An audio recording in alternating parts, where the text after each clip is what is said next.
5 opponents before you, and you have been ensnared. Su Zhe, the unparalleled deity of the Wangzhe Shaogua. He is the invincible king in the hearts of billions of players, an esports virtuoso capable of executing 5 commands in a heartbeat, and a relentless champion who can annihilate an entire team single-handedly. However, Su Zhe never anticipated that his girlfriend would abandon him for the sake of a skin in the game. Determined to teach this treacherous couple a lesson and to reclaim his once glorious dreams, the 100-star champion made a formidable return, thus unleashing a tempest of bloodshed in both the Wangzhe Shaogua and the professional arenas. Chapter 1. The couple's dynamics. Wangzhe Rongyao is not merely the most popular game of the moment, it has evolved into a social tool. Those who excel in the game are pursued by boys eager to be their subordinates and girls eager to enter romantic partnerships, paving their way to the pinnacle of life. Yet, Su Zhe finds himself in a rather dismal situation, for Wangzhe Rongyao has not elevated him to greatness. Instead, it has cost him his girlfriend. Sitting in his dormitory, he gazes at the messages on his phone. Darling, I absolutely adore the new skin for Jiaochan. The special effects are stunning, and I've heard the gameplay feels incredible. Will you gift it to me? The message is from his girlfriend, Chen Feier, who has been captivated by Wangzhe Rongyao since the summer before the semester began. Jiaochan is her favorite hero, and the release of this new skin has her exceedingly excited. Su Zhe sighs and types a response. You know I don't play Wangzhe Rongyao. I can't gift you the skin. Perhaps I can give you some money so you can buy it yourself. Moments later, Chen Feier replies with a flurry of angry emojis, threatening. Aren't you afraid I might find someone else to be my partner?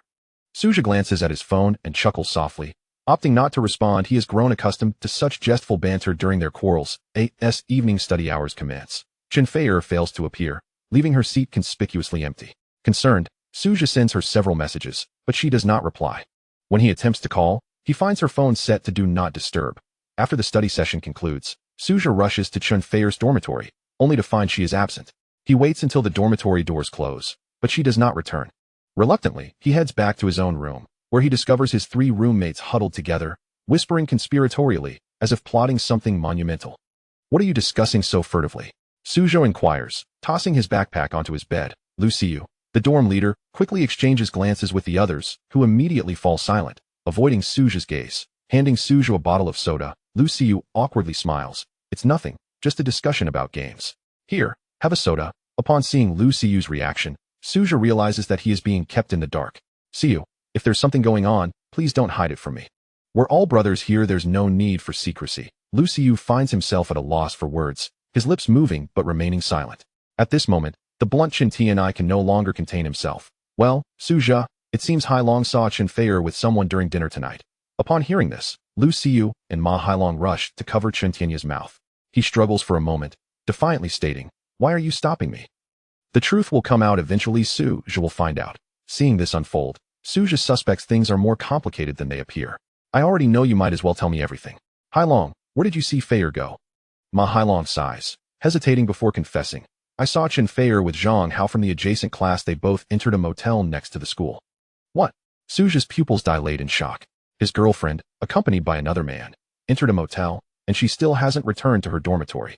This clearly indicates an intention to stay overnight, leaving little to the imagination regarding the implications. Noticing Su Zhe's reaction, Lu Xiu quickly reassures him. Su Zhe, don't jump to conclusions. Perhaps Hailong misidentified her. After all, his eyesight isn't the best. Ma Hailong fervently agrees. Yes. My vision isn't great, I might have misseen. However, Su Zhe shakes his head, fully aware that Ma Hailong has not erred. The unfolding events are entirely predictable. Zhang Hao, a master of Wangzhe Rongyao from the neighboring class, is rumored to have achieved eternal diamond status. His prowess with the character Lee Bai has garnered him a silver ranking in regional competitions, attracting countless female players eager to partner with him for rank elevation. Yet, Zhang Hao has always harbored feelings for Chen Feier, declaring his intent to pursue her at the beginning of the semester. However, Su Zhe had been the one to win her affections first. Now, it seems that due to a mere game, Chen Feier has thrown herself into Zhang Hao's arms, skipping evening study sessions to accompany him to a motel.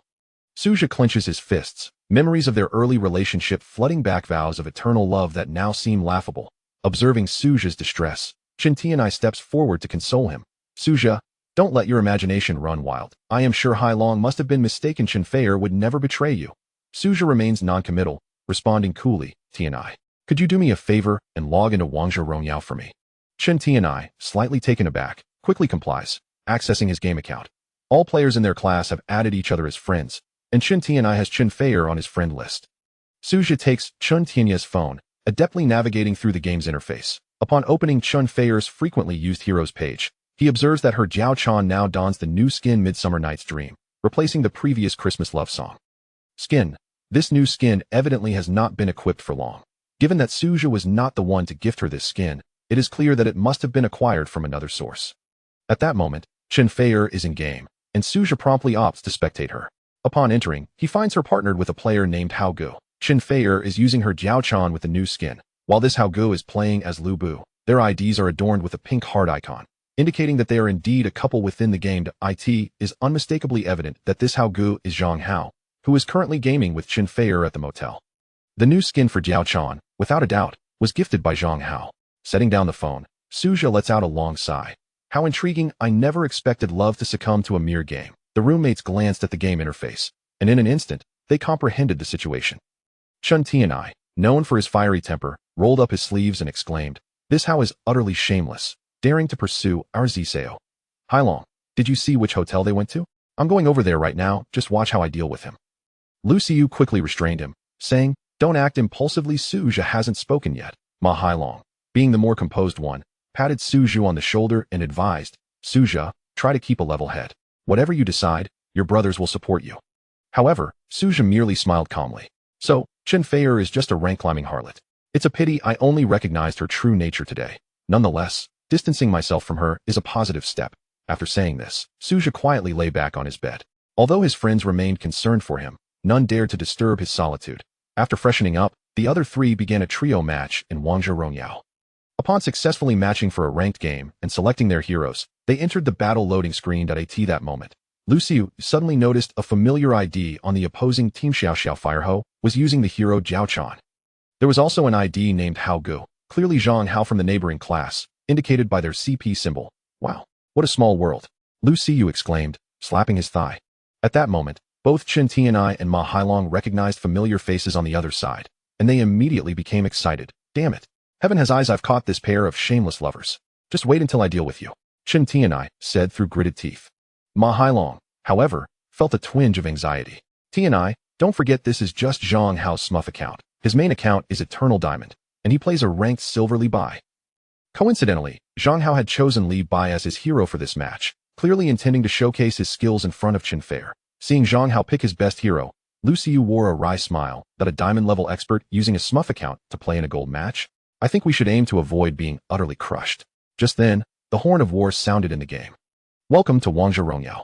Soon, the chat bar displayed a message from the opposing Chun Feier, who had evidently recognized them. Xiao Feier, "Is that you guys?" Chun Tianyi snorted disdainfully. "Umph, this rank-climbing harlot still has the face to talk to us." At that moment, the Lee Bai from the opposing team, Zhang Hao, also chimed in. "Oh, so it's classmates from class 3. What a coincidence. Out of respect for our shared school, I won't let you lose too badly." Zhang Hao's arrogance was palpable, clearly seeking to impress Chun Feier. Chun Tianyi slammed his fist on the table, declaring loudly, "I don't care if he's some so-called diamond expert, we must win this match. We must avenge Suja." Lu Xiu and Ma Hailong gripped their phones tightly, both prepared to give their all. The battle commenced. Both sides deployed their troops. Within 30 seconds, Lee Bai's figure appeared in the river. "Oh no, Lee Bai is about to invade our jungle. Watch out for the red dad in the bottom lane." Lu Xiu, positioned in the top lane, anxiously called out upon spotting Lee Bai.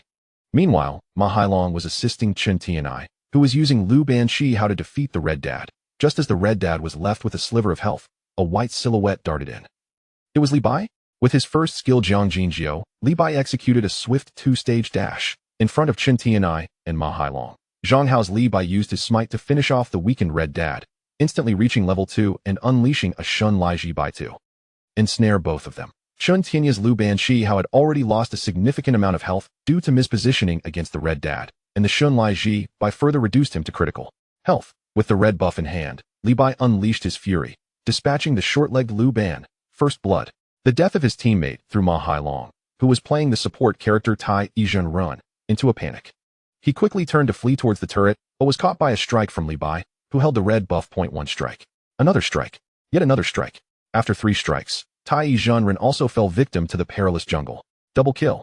Before the match had even begun, the game had already spiraled out of control as the level 1 Lee Bai rampaged through the jungle. Chun Tianyi, furious, stood up from his bed, grinding his teeth and exclaiming, What the hell is going on? At that moment, Zhang Hao boasted in the chat, quick and decisive, I'm tired and want to snuggle with a girl and sleep. Before the diamond level Lee Bai, the three players with only gold rank were clearly powerless to resist. Ma Hailong sighed. Sigh, I told you we couldn't win against him. Lu Xiu, with a serious expression, responded, let's hold steady and see if there's still a chance. Chen Tianai, unwilling to accept defeat, rushed towards the bottom lane as soon as Lu Banqihao respawned. However, Lee Bai had already reached level 4 and was lying in wait in the bottom lane, ready to ambush the respawned Lu Banqihao and Tai Jinren. Seeing that the opposing Cao Cao was left with low health from minion attacks, Chen Tianai and Ma Hailong quickly pursued. There's an opportunity, let's go. Lu Banqihao leapt forward, while Tai Jinren began to stir his alchemy furnace. Yet, the weakened Cao Cao was merely bait. Zhang Hao's Lee Bai had already used the red bird from the side lane to prepare his ultimate skill, Qing Lian Jian Ge. As Lu Banqihao and Tai Jinren stepped out from the turret, Lee Bai dashed in with his second stage movement, instantly unleashing a flurry of sword shadows. Overwhelmed by the level difference and lack of gold, Lu Ban and Tai were left critically injured. In a fit of rage, Lee Bai showed no mercy, executing a ruthless Shun Lai Ji Bai to reap his victims. Another double kill. Zhang Hao's Lee Bai sent both players back home once again. Are you kidding me? Chen Tianai nearly smashed his phone, furiously banging the table. Ma Hailong, despondent, shook his head, saying, it's hopeless, let's throw in the towel at 6 minutes.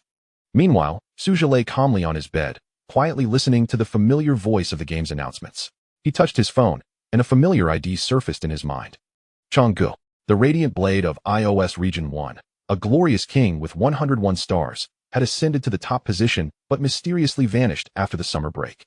The national servers ranked Guan Yu and Hua Mulan had earned the title of strongest top laner in the crowded iOS Region 1. Unfortunately, this mysterious expert had not logged in for a full 2 months. Is it time to make a move? Suja mused, observing the frantic expressions of his roommates. Chapter 2, The Enraged Tai Jinren. Merely 3 minutes had passed, and Zhang Hao's Lee Bai had already secured 2 double kills, totaling 4 kills. For an assassin, this was a dream start. It is well known that a Lee Bai with an economic advantage finds almost no opponents in the Wangzhe Gorge, effectively turning this match into a showcase for Lee Bai's prowess. Our side's assassin, Zhao Yun, typed in frustration, is this even playable? The mid lane Wu Zetian also expressed her feelings with a series of ellipses. Chen Tianai was red with fury, at a loss for words, while Ma Hailong helplessly shook his head, saying, well, he is a diamond expert, we simply can't win against him. Unexpectedly, a calm voice emerged from behind Ma Hailong. How about I give it a try? Everyone jumped in surprise, turning to see Suja standing behind Ma Hailong, his gaze fixed intently on the battle screen of the phone. Suja? Did you not say you do not play Wangzhe Rongyao? Can you actually play? Ma Hailong inquired with curiosity. Lu Xiu also advised, Suja, this game is not as easy to grasp as you might think. If you wish to play, you should start with the bots for practice. With a faint smile, Suja replied, you misunderstand, I simply do not play Wangzhe Rongyao at the moment. However, during the summer vacation, I played a few matches at home and am familiar with the basic controls. Is that so? Chen Tianai asked in surprise. Have you ever played ranked matches? What rank did you achieve? Suja refrained from answering this question, unwilling to disclose the words glorious king. Allow me to give it a try, perhaps I can turn the tide, Suja stated calmly. Lu Xiu let out a bitter laugh. Turning the tide is impossible. Just play casually, take a look at our heroes. Which one would you like to use? Suja glanced over. Lu Xiu was using Arthur in the top lane, Chen Tianai was utilizing Lu Banqihao as ADC, and Ma Hailong was playing Tai Jinren as a support in the bottom lane. Hailong, take a break for a moment and hand me Tai Jinren. Suja made his choice promptly. Before he could finish speaking, Chen Tianai scoffed. Brother, it's evident you are a novice. How can you turn the tide with a support hero? No matter how skilled you are, it won't save the world. Lu Xiu shook his head. Are you genuinely counting on Suja to turn the tide? He mentioned that he only played a few matches during the summer. The opponent, Zhang Hao, is a diamond-level expert who has played at least 1,000 matches. Ma Hailong quietly advised, Suja, are you sure you want to play? I know Zhang Hao can be quite overwhelming, but I fear you might suffer even more in-game. Suja did not respond. He had already taken Ma Hailong's phone and started to operate. See you. You go to the bottom lane to assist in jungling, and I will take the top lane. Tai Jinren in the top lane? Are you mistaken?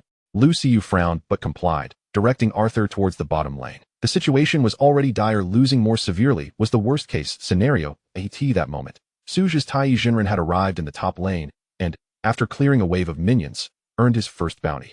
Thanks to Tai Jinren's passive skill, Golden Glimmer, he gained an additional 25 gold, allowing his growth to accelerate. At 3 minutes and 30 seconds, Suja crafted his first item, the boots of swiftness. These boots provided no attribute bonuses, they merely enhanced speed.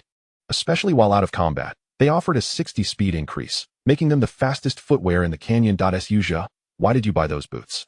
We are in a disadvantaged situation. Tai should be building tank items. Armor boots or tenacity boots would be better. Ma Hailong was exasperated by Suja's itemization, convinced that Suja was a complete novice. However, Suja merely smiled. Tank items? That would be an affront to Tai Junren. Before he could finish speaking, the enemy Ho Yi and Sun Bin suddenly charged towards Tai Jun. Suja quickly deduced it was an assassin coming to gank and activated his first skill to retreat behind the tower. The first skill, Accidental Incident, provided Tai Junren with a speed boost. Combined with the boots of swiftness, he dashed away, escaping before the opponents reached the tower. At that moment, a figure leapt from the river's brush. Zhang Hao's Lee Bai appeared in the top lane. Had Suja not retreated in time, he would have already been a corpse. However, the price of his retreat was the loss of the tower. Lee Bai failed to secure Tai Junren, but proceeded to push down the top tower alongside Ho Yi and Sun Bin. With the bottom tower already lost, the only stronghold remaining was the mid lane Wu Zetian. Ma Hailong sighed, believing there was no hope left in the match. Yet Suja remained unflustered, continuing to farm minions once the opponents departed. After clearing 2 more waves, Suja's economy gradually caught up. When farming, he would deliberately weaken the minions before activating his first skill to explode and secure the kill. The gold earned from hero last hits on minions was approximately 23 higher than usual, and with Tai Junren's passive skill, Golden Glimmer, providing an additional 25 bonus. Suja constructed his first major item, the Echoing Wand, by the 7-minute mark. Checking the statistics, Suja discovered his gold was the highest among his team, with only a 500 gold difference from Lee Bai, who had accumulated 4 kills and ample resources. Just 1 more wave of minions, and Suja would equal Lee Bai's economy. At that moment, their mid lane Wu Zetian signaled for help, requesting assistance. On the minimap, 5 red icons appeared in the mid lane river, indicating that the enemy was initiating a team fight. They are pushing mid, hurry and defend the tower. Lu Xiu exclaimed nervously, quickly maneuvering Arthur alongside Chen Tianyes Lu Ban, Qi Hao towards the mid lane. Their Zhao Yun also abandoned jungling, rushing directly towards the mid tower, requesting assembly. Jungler Zhao Yun sent out another signal while preparing to ambush the enemy's backline. Ho Yi.at this moment, Chen Tianyes Lu Ban, Qi Hao, and Lu Xiu's Arthur had reached the jungle near the mid lane tower, preparing to take a shortcut to the lane. Suja glanced at the minimap and cautioned, beware of the wild boar's location, it is a common spot for Lee Bai to farm his ultimate. Unfortunately, before he could finish, Zhang Hao's Lee Bai suddenly descended from above, emerging from the brush, with the 4 words beneath his feet illuminated, indicating he had activated his ultimate, Qinglian Sword Song. Damn, we were ambushed. Lu Xiu and Shen Tianai were caught off guard and quickly retreated. However, it was too late to escape. Zhang Hao's Lee Bai ruthlessly unleashed his ultimate, Qinglian Sword Song. Swish, swish, swish. The air was filled with flashing blades, and the economically disadvantaged short-legged Lu Ban Qi Hao was instantly eliminated. Damn it. Chen Tianai angrily threw his phone onto the table, his face flushed as he cursed. This is too damn underhanded. Lu Xiu's Arthur, tough and resilient, managed to survive Lee Bai's ambush. Seeing his teammates fall, Arthur ignited his fire shield in fury. Damn it, I'll avenge you. However, at that moment, Lee Bai swiftly used his first skill to retreat from the battlefield, returning to his previous position. Even with a speed boost, Arthur could only watch helplessly. Meanwhile, Wu Zetian activated her ultimate, Life and Death, causing summoning circles to appear beneath the feet of the enemy's 5 heroes, marking Wu Zetian's powerful initiation of the team fight. Seeing Wu Zetian engage, Zhao Yun rushed towards the enemy marksman, Ho Yi, unleashing his ultimate to knock Ho Yi airborne, aiming to eliminate him first. However, at that moment, the enemy Sun Bin deployed a large circle, and Zhao Yun was slowed down within it, becoming vulnerable to a series of explosive attacks from Ho Yi. Lu Xiu quickly maneuvered Arthur to protect Zhao Yun, with Wu Zetian following closely behind. That I don't believe you dare to engage under the tower. Arthur unleashed his ultimate, covering the opposing Cao Cao while scorching 3 enemies with his fire shield. With the assistance of the defensive tower, both sides fought to a standstill. Yet, Lee Bai had yet to enter the fray. While the team battle unfolded, Zhang Hao's Lee Bai remained in the jungle, farming the wild boar to acquire his ultimate. 1 sword, 2 swords, 3 swords, 4 swords. 10, step, 1, kill. The 4 words beneath Lee Bai's feet lit up sequentially, and his ultimate, Qinglian Sword Song, was once again unlocked. With the second phase of his first skill, he dashed into the battlefield at lightning speed, Qinglian Sword Song. Zhang Hao's Lee Bai went on a rampage, instantly sending 3 low-health opponents back to the fountain. 2 kills in a row. 3 kills for victory. 4 kills for extraordinary. Arthur, Zhao Yun, and Wu Zetian all fell before their own first tower. For kills, Lee Bai achieved a 4 kill. Damn it. Even the usually composed Lu Xiyu slammed his hands on the table in frustration. All opponents are on the verge of defeat. We were so close to victory. Chen Tianye's expression darkened as he clenched his teeth, rendered speechless. Meanwhile, the opposing team arrogantly spammed 666, with Zhang Hao directly taunting. Heh, not bad at all. After triumphing in a team battle, the enemy swiftly grouped to push the mid-lane tower. At that moment, the opposing Cao Cao inquired through chat, "Where's the Tai Yi Zhenren? Has he disconnected?" Zhang Hao's brow furrowed. Indeed, there seemed to be a Tai Yi Zhenren. Where had he vanished? Had he abandoned the fight and gone offline? With this thought, Zhang Hao opened the statistics panel to verify whether Tai Yi Zhenren had truly disconnected, and to his astonishment, he was taken aback. 1 pair of boots of speed, 1 echo staff, and 1 pain mask. How had Tai Yi Zhenren become so formidable? He rivaled even Lee Bai, who had secured 8 kills. This is bad, we must retreat. Relying on his instincts honed in the diamond tier, Zhang Hao quickly sensed the impending danger. All 5 of them were low on health and could easily be picked off. Just as he signaled for retreat, an ominous little green hand unexpectedly emerged from the grass behind them. Simultaneously, the voice of Tai Yi Zhenren and his alchemist began to echo maniacally. Tai Yi Zhenren proclaimed, "The longest road you have traversed." The alchemist interjected, "Is our strategy." With a swift motion, the malevolent little green hand struck Sun Bin, and Suja's Tai Yi Zhenren forcefully entered the fray. The glowing alchemist was on the brink of explosion, instantly teleporting into the midst of the enemy. An unforeseen catastrophe erupted. Boom. With a thunderous sound, the first skill triggered instantaneously. In the face of overwhelming destructive power and superior equipment, the weakened foes stood no chance of resistance. Tai Yi Zhenren eliminated Lee Bai. A double kill, a triple victory, a 4-fold extraordinary feat, a quintuple ace, a total annihilation. The map lay strewn with corpses, leaving only Suja's Tai Yi Zhenren shaking his head in delight. Dao generates 1-1 begets 2-2 produces 3 ha. Chapter 3. The Great One. At this moment, inside a budget hotel adjacent to the school, Zhang Hao furiously tossed his phone onto the bed. Damn it. That scoundrel tricked me. Beside him, Chen Feier stared at her phone in bewilderment. Wait, I distinctly remember Ma Hailong being quite mediocre.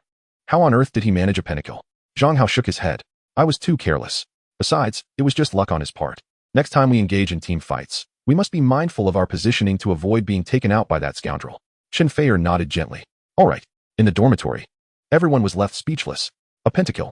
An auxiliary hero achieving a pentakill was nothing short of miraculous. Ma Hailong gaped in shock, exclaiming, I've never seen a pentakill by Tai Yi Zhenren. Suja, what kind of strategy is this? Chen Tianai, equally astonished, inquired, what build did you use for Tai Yi Zhenren? Why is your damage so high? Suja calmly elucidated, Tai Yi Zhenren's first skill inherently possesses immense damage, ranking among the top in all skills. Furthermore, in this version, Tai Yi Zhenren has been nerfed. In previous versions, a fully charged first skill could eliminate squishy champions instantly. Lu Xiyu chuckled, it's not just Tai Yi Zhenren who is formidable. Suja's gameplay is also exceptional. That powerful initiation just now was flawless in execution and timing, truly a display of godlike skill. Chen Tianai, brimming with excitement, clapped Suja on the shoulder and asked, Suja, tell us, what rank did you achieve during the summer vacation? It must be at least diamond, right? Suja smiled gently, slightly higher than diamond. He refrained from revealing his true rank. For him, the title of Glory King was merely a common accolade. Could it be higher than diamond? Perhaps it's Supreme Star? Chen Tianai exclaimed, exhilarated. We have a star-level deity in our dormitory. Having witnessed Suja's pentakill, Lu Xiyu was thoroughly convinced. He would not doubt his prowess, even if he claimed to be a king. Star-level deity, how shall we proceed next? Lu Xiyu humbly sought guidance. Suja's expression remained calm. Just play casually. This match is already secure. As they spoke, everyone had respawned at the fountain, and the opposing team appeared on the lanes. Following his pentakill, Suja's economy soared to the top of the scoreboard, and he promptly equipped Tai Yi Zhenren with several items: Void Staff, Rage of the Scholar, and Nightmare's Tooth, all potent magical attack items, with the latter providing an additional speed boost of 7 for Tai Yi Zhenren. The little green creature, riding atop the furnace, darted across the battlefield, its wicked little hands striking with precision. Spotting the opposing jungle's red buff respawned, Suja's Tai Yi Zhenren leaped forward. The little green hand extended, swiftly landing on the jungler Ho Yi, whose health evaporated instantly under the explosive power of the first skill. A resonant voice echoed, proclaiming, Tai Yi Zhenren sweeps through the battlefield. As Sun Bin and Cao Cao rushed in to avenge their fallen comrade, They were caught off guard by an explosion from Tai Jinren, concealed in the brush, severely injuring them. Cao Cao hastily utilized his three-tiered dash, while Sun Bin activated his speed boost, but alas, before they could reach safety, that malevolent little green hand struck once more. Dao Sheng Yi Sheng Air. Upon hitting an enemy, Tai Jinren's first skill instantly returned all charges, allowing the little green hand to hit Sun Bin again, culminating in another explosion. Boom. A double kill. Sun Bin screamed as he fell to the ground. Simultaneously, after an exchange of blows in the mid lane, the bloody Diao Chan fortuitously crossed paths with Su Zhe's Tai Jinren. Observing this, Chen Tianai urgently warned, Su Zhe, it's that wretched Chen Feier. The opportunity for vengeance has arrived. At that moment, Tai Jinren had ample skills available. A single touch would eliminate Diao Chan. But Su Zhe chose to ignore her, deftly maneuvering Tai Jinren past her. Chen Tianai, in a fit of frustration, exclaimed, why aren't you killing her? Just finish her off. Lu Xiu shook his head, saying, Tianai, you don't understand. Su Zhe is a person of deep affection and loyalty. He believes in amicable resolutions, giving Chen Feier face. Yet, Su Zhe scoffed, kill her? I find it beneath me. Before he could finish, a figure suddenly emerged from the brush. It was Zhang Hao's Lee Bai, encountering Su Zhe's Tai Jinren in the river. At that moment, Lee Bai was attempting to sneak the Baron and had already activated his ultimate after unleashing 4 strikes.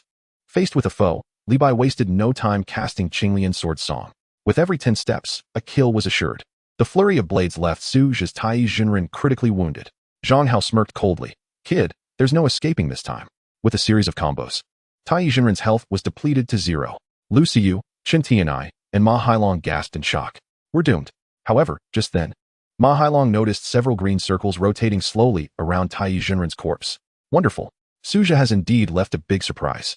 Tai Jinren's ultimate, transforming the dead into living, allowed him to revive himself and one allied hero within 2 seconds. In the next moment, the lively little green creature, alongside its alchemical furnace, rose from the ground. Tai Jinren proclaimed, in life, the most important thing is to be happy. The furnace chimed in, none of us wish to defeat you. The little green hand reached out, striking Lee Bai, whose health was already diminished from the Baron fight. The first skill shook and exploded, claiming Lee Bai's life. Unmatched in the world, Tai Jinren secured the kill on Lee Bai. Zhang Hao, who had been taunting moments before, fell silent. Su Zhe leisurely signaled for a team gathering, sending a message, all units, advance on the mid lane. With 3 enemies down, pushing the mid lane to the high ground was now an inevitable victory. Chen Tianai and Lu Xiu arrived just in time, swiftly capturing 2 towers and unleashing super minions.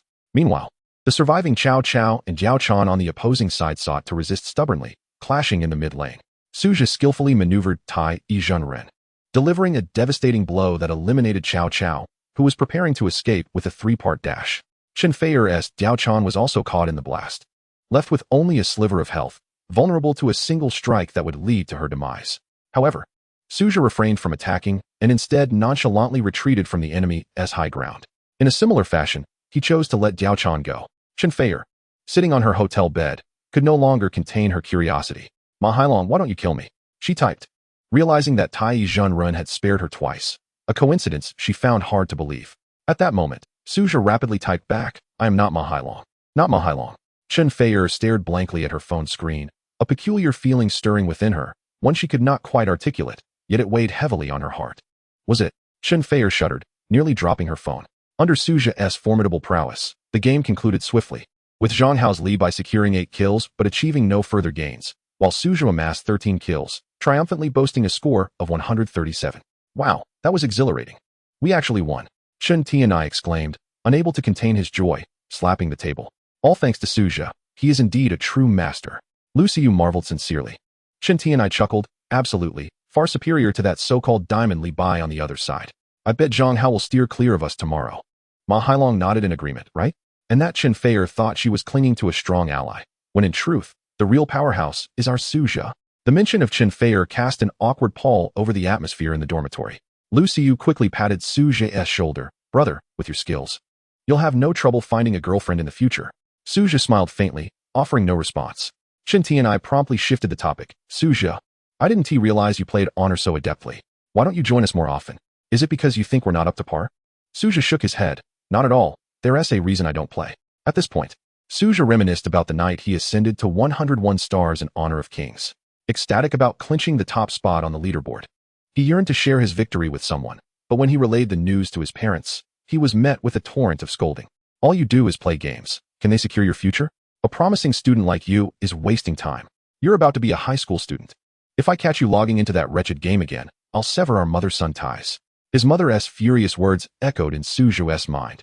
And from that night onward, he uninstalled Honor of Kings, never to log in again, leaving behind only fragments of his gameplay scattered across the internet.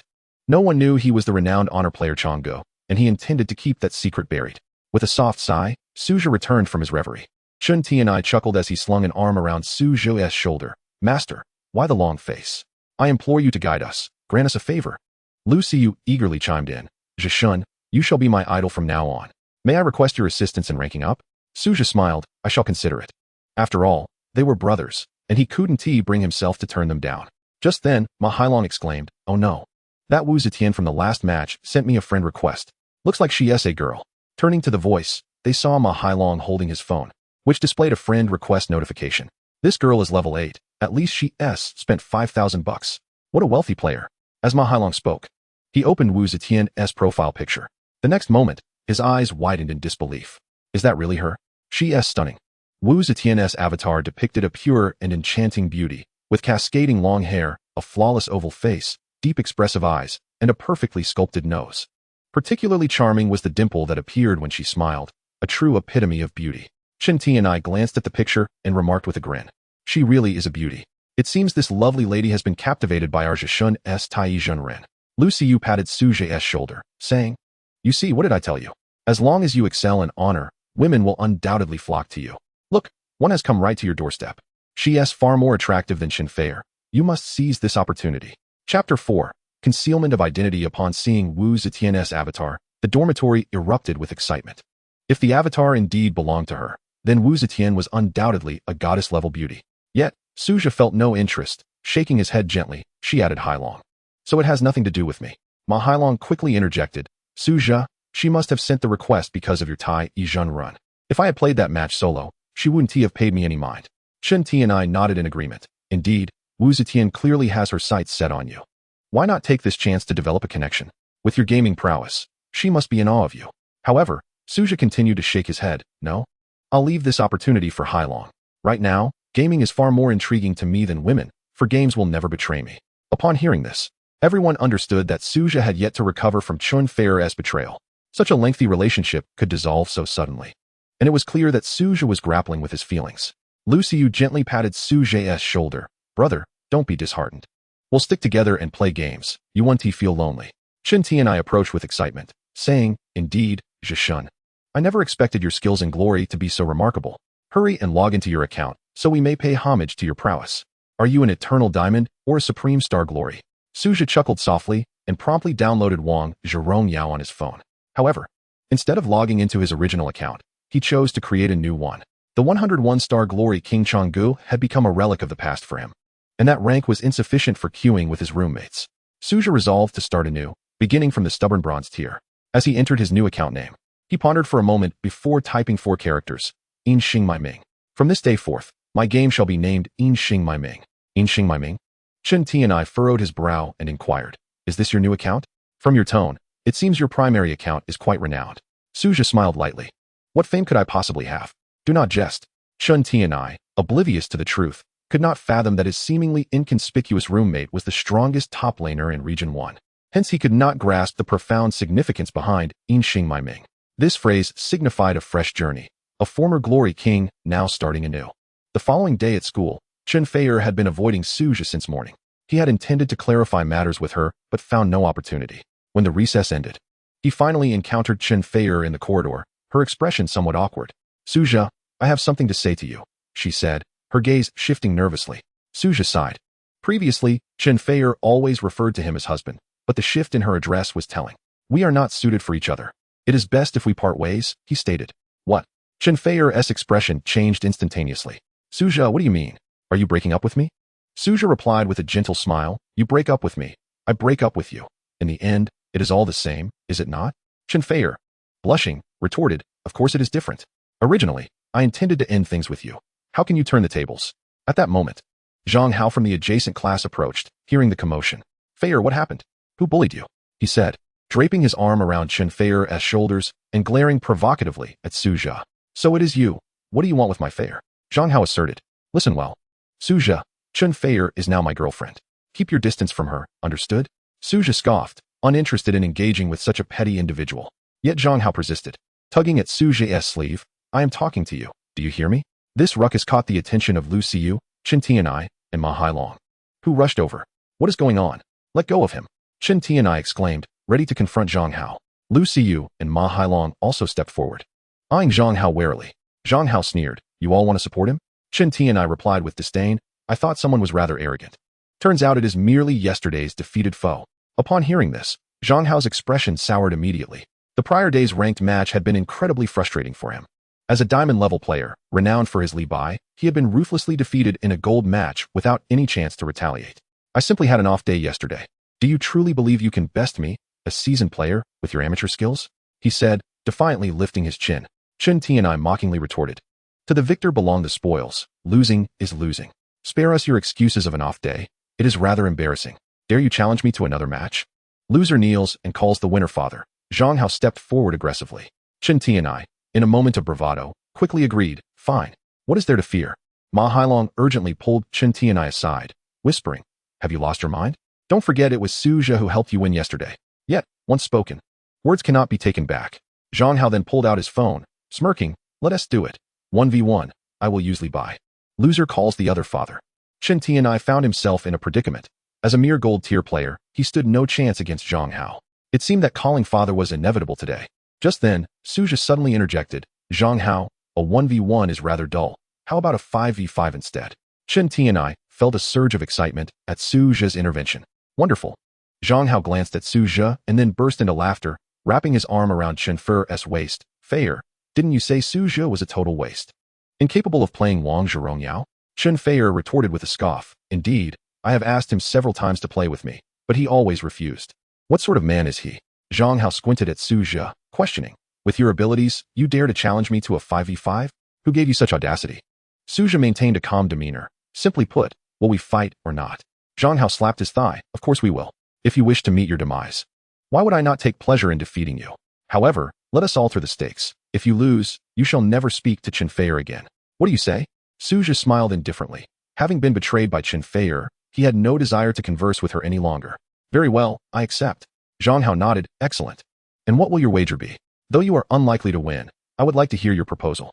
Suja raised his gaze to glance at Chen Feier, a cold smile curling at the corners of his mouth. My wager is the same as yours. If you lose, you shall never speak to Chen Feier again. What? Zhang Hao was taken aback. He had not anticipated that Suja's bet would be so severe. After all the effort he had expended to win Chen Feier's affection, losing the ability to speak with her due to a wager would mean indirectly losing his girlfriend. What's the matter? Are you afraid? Suja inquired with a mocking smile. Zhang Hao's eyes darted as he contemplated the likelihood of victory. He was certain that Suja was merely a novice. There were no formidable players in Class 3, with the only threat being Ma Hailong's Tai Yizhenren. Thus, he steeled himself and nodded, declaring, I fear nothing. I accept your wager. Chen Feier, filled with anxiety, grasped Zhang Hao's hand and asked, aren't you afraid of losing this match? Zhang Hao responded confidently with a grin, don't worry. I'll summon the top 4 players in our class. We will undoubtedly dominate them. Besides, didn't you say Suja has never played Honor of Kings? P.S. Just an easy target. Chen Feier nodded. All right, I trust you. At that moment, Lu Xiyu glanced at his watch and remarked, there are still 15 minutes until class. Is there enough time? Suja nodded. That will suffice to deal with them. Upon hearing this, Zhang Hao sneered. Oh? You're quite the bold one. May I ask what rank you hold? Are you a Grandmaster or a Supreme Star? If you truly possess such exceptional skills, why have I taken your girlfriend? Zhang Hao, mind your words. Chen Tianai interjected sharply, disapproving of Zhang Hao's insolence. Yet Suja remained unfazed, clearly unbothered by the taunts. He had never been one to engage in verbal sparring. He preferred to resolve matters in the game itself. 2 minutes later, Zhang Hao summoned the 4 highest-ranked classmates to create a game room, preparing for battle. The 5 players took out their phones, each logging into their accounts. Eternal Diamond 5, Eternal Diamond 3, Eternal Diamond 3, Eternal Diamond 2. Besides Zhang Hao's own rank of Eternal Diamond, the other 4 were also of the same caliber. Such a lineup of diamond ranks was indeed luxurious. On Suja's side, in addition to the 4 from the dormitory, Lu Xiyu had also invited a relatively skilled classmate to assist. As they logged in, their ranks displayed, Honor Gold, Honor Gold, Honor Gold. Lu Xiyu, Chen Tianai, and Ma Hailong were all gold rank players, while the classmate assisting them was a distinguished platinum, slightly above gold rank, barely acceptable. Finally, it was Suge's turn to log in. The player, known as Hidden Name, appeared online. Upon seeing the rank, the room erupted in laughter. Haha. I'm dying of laughter. We thought he was some incredible master. Turns out he's just a stubborn bronze. Chapter 5. At the sight of Suge's rank, even Qin Feier expressed her disdain. Stubborn bronze clearly indicated a newly registered account that hadn't played many ranked matches. With such a dismal standard, how could he dare to present himself? Moreover, the player named Hidden Name was obviously just a novice. What was the point of hiding his identity? It was merely an attempt to create an illusion. Consequently, Qin Feier was utterly unconcerned about Zhang Hao losing the wager. In her eyes, victory was all but assured. Once in the game room, both sides began by banning heroes. The system randomly selected Zhang Hao's team to ban first, and without hesitation. Zhang Hao prohibited Tai Yizhenren. I see you can only play Tai Yizhenren. Let us see how you handle this. Zhang Hao scoffed. The previous night's encounter with Tai Yizhenren had left him rattled, and he dared not allow that hero to be available. For even with the support of 4 diamond-ranked players, he had no certainty of winning. Banning Tai Yizhenren, however, made the match much easier to control. He was convinced that Ma Hailong could not possibly have another hero as adept as Tai Yizhenren. On Suge's side, upon seeing Zhang Hao ban Tai Yizhenren, everyone began to panic. This was disastrous. Suge's best hero had been banned. Zhang Hao was indeed cunning. However, Suge's expression remained calm. It's all right. If it's banned, it's banned. I never intended to use Tai Yizhenren anyway. Are you truly unbothered? Besides Tai Yizhenren, which heroes can you play? Lu Xiyu asked anxiously. Typically, lower-ranked players excelled with only one hero, known as their main. Lu Xiyu feared that Suge's main hero was indeed Tai Yizhenren and that he might not be proficient with others. Yet Suge's demeanor was exceptionally composed, unaffected by the situation. Rest assured, I can manage more than just Tai Yizhenren, he replied with a smile. Now it was Suge's turn to ban a hero, and Shin Tianai immediately suggested, ban Lee Bai. Ban Zhang Hao's Lee Bai. Ma Hailong nodded in agreement. Indeed. Ban Zhang Hao's Lee Bai. Let us see what he plays. But Suge shook his head. There's no need to ban Lee Bai. Zhang Hao's Lee Bai poses no threat. What? Lu Xiyu, Shin Tianai, and Ma Hailong exchanged incredulous glances. Had Suge gone too far with his bravado? At this moment, Suge's fingers flew across the screen as he swiftly banned Guan Yu. Ma Hailong frowned and asked, Guan Yu? What is that? Is anyone still playing that hero? Suge replied with a nonchalant smile. It's nothing, just a random ban. In truth, this was a habit Suge had developed in high-tier games, where Guan Yu was often a mandatory pick. Zhang Hao's team erupted in laughter upon seeing Suge's ban of Guan Yu. Clearly a novice, he had banned such trivial heroes while failing to ban brother Hao's Lee Bai. How foolish. Zhang Hao sneered. If you dare to let Lee Bai out, I will crush them. The two sides continued to ban heroes. Suge subsequently banned Hua Mulan and Jiang Ziya, generously releasing Zhang Hao's Lee Bai. Zhang Hao had played with Suge's roommate yesterday and was somewhat aware of their hero preferences. Apart from Tai Yizhenren, he banned Chen Tianyi's Lu Ban Chi Hao and Lu Xiyu's Arthur in succession.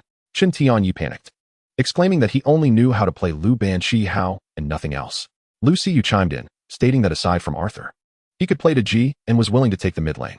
Chen Tianyi pondered for a moment and mentioned that he had a Cheng Yao Jin in his inventory, though he had never played it before. Cheng Yao Jin is quite easy to handle. You should play it. This time, I will take the lead and aim for a swift victory, Suge suggested quietly. At that moment, Zhang Hao impatiently urged, there are only 13 minutes left until class starts. Hurry up and choose your heroes. We'll finish you off and then head back to class. The selection began, and Zhang Hao immediately secured Lee Bai. Chen Tianyi then picked Cheng Yao Jin, followed by Lu Xiyu choosing Ji. The opposing team selected the formidable marksman Di Renjie and the powerful mage Gao Jianli. Ma Hailong picked Zhuang Zhou, while another teammate opted for the assassin Lan Ling Wang. The remaining two players on Zhang Hao's side chose the strong top laner Lao Fuzi and the support Kai Wenji. Finally, it was Suge's turn to select, leaving one position vacant in the lineup. Zhang Hao squinted at the screen, smirking, I want to see what this noob picks. The others watched the screen with interest. As the countdown for hero selection began, Suge started his choice. Under everyone's gaze, a hero appeared in Suge's avatar area, the Silent Eye, by Lee Bai, the newest marksman in the King's Canyon. What? By Lee Bai? This can also be used? Upon seeing Suge's selection, Zhang Hao burst into laughter. Remarking that this hero had a slow attack speed, poor rhythm, and in team fights, he merely hit at a distance to snipe, often failing to fire a bullet before his teammates were wiped out. Choosing such a hero proves you are indeed a noob. Suge's classmates expressed their concerns.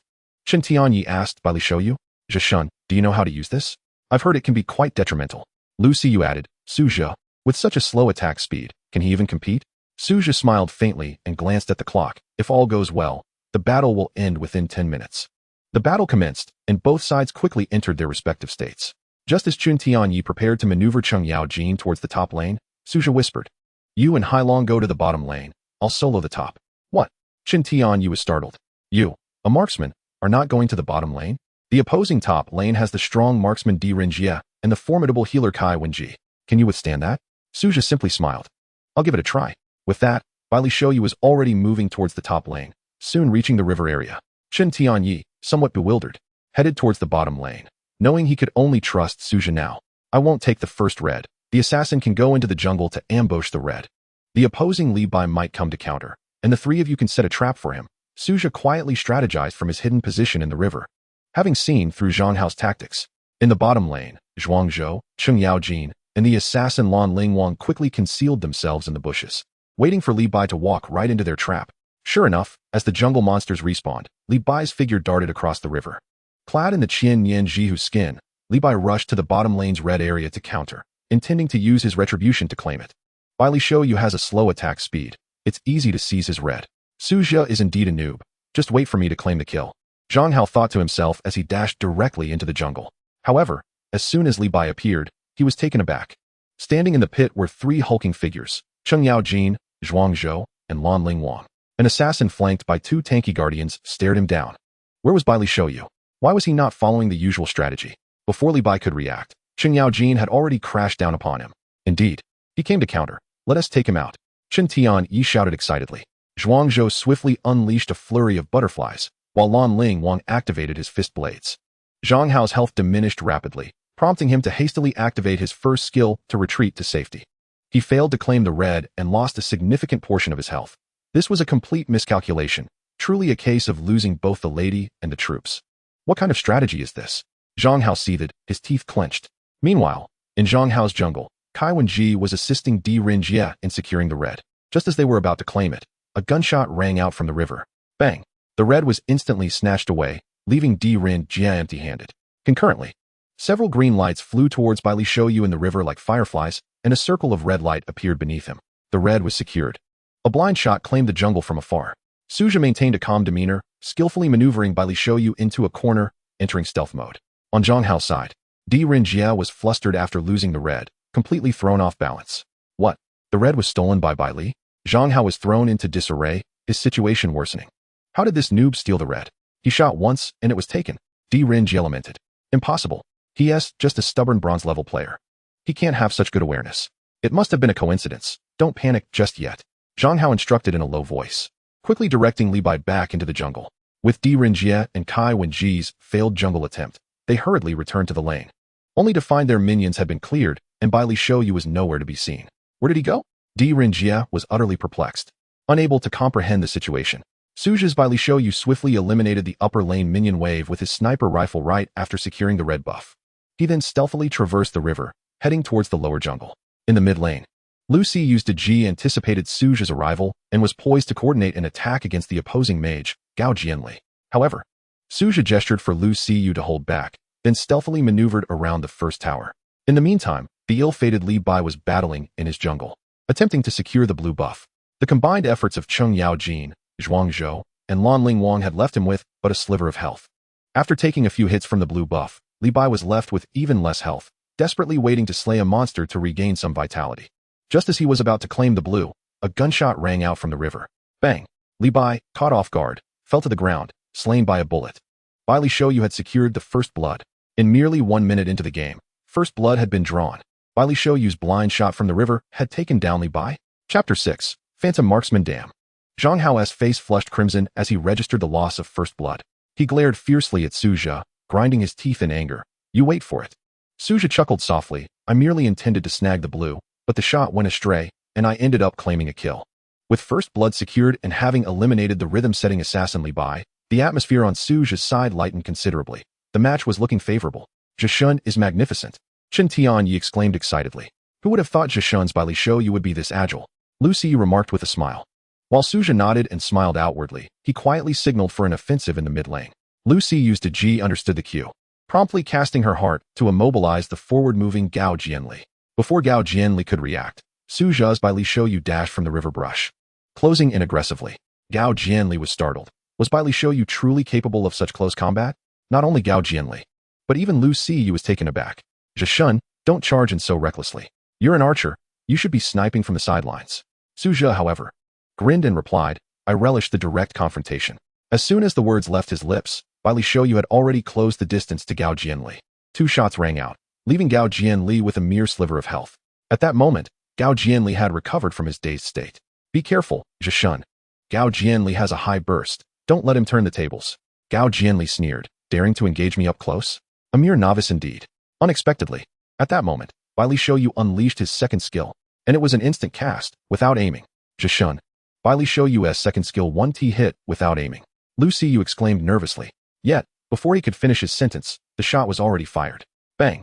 A wail echoed as Gao Jianli fell, clutching his guitar, right before Bai Li Shouyu. A double kill. How is this possible? Zhang Hao's classmates stared at his phone in disbelief, witnessing Gao Jianli being sniped in an instant. Bai Li Shouyu's second skill clearly required aiming to hit. How could he have landed an instant shot on me? Is he using hacks? Lu Siyu too was puzzled. Zhishun, what kind of strategy is this? Bai Li Shouyu's second skill requires aiming for a long-range attack. However, when in close proximity to the enemy, an instant cast guarantees a hit, which is precisely why I dared to engage Gao Jianli up close. With that, Bai Li Shouyu returned to the upper lane along the river, where Di Renjie and Kai Wenji's minion wave had just reached the tower. With 2 shots, he cleared the minion wave while remaining within the tower's range, leaving Di Renjie and Kai Wenji unable to push effectively due to the absence of minions.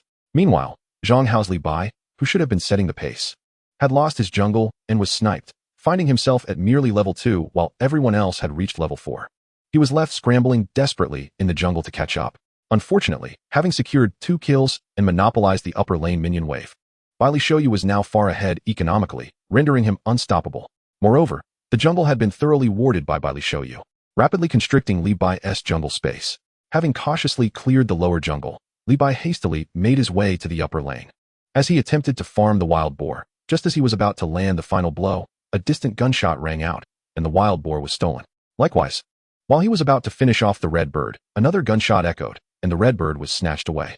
As everyone else reached level 6, Zhang Hao's Lee Bai was still stuck at level 4, lacking even his ultimate ability, reduced to a mere super minion that could only displace.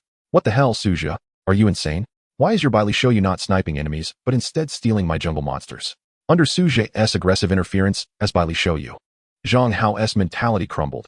He was no longer able to set the pace, let alone lead the charge.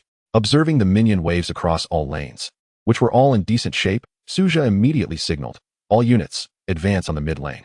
The lower lane's Zhuangzhou, Chen Yaojin, and the jungler Lan Lingwang promptly moved towards the mid lane, while Su Zha lay in ambush along the river, firing a shot that sent Gao Jianli, already low on health, scurrying back home.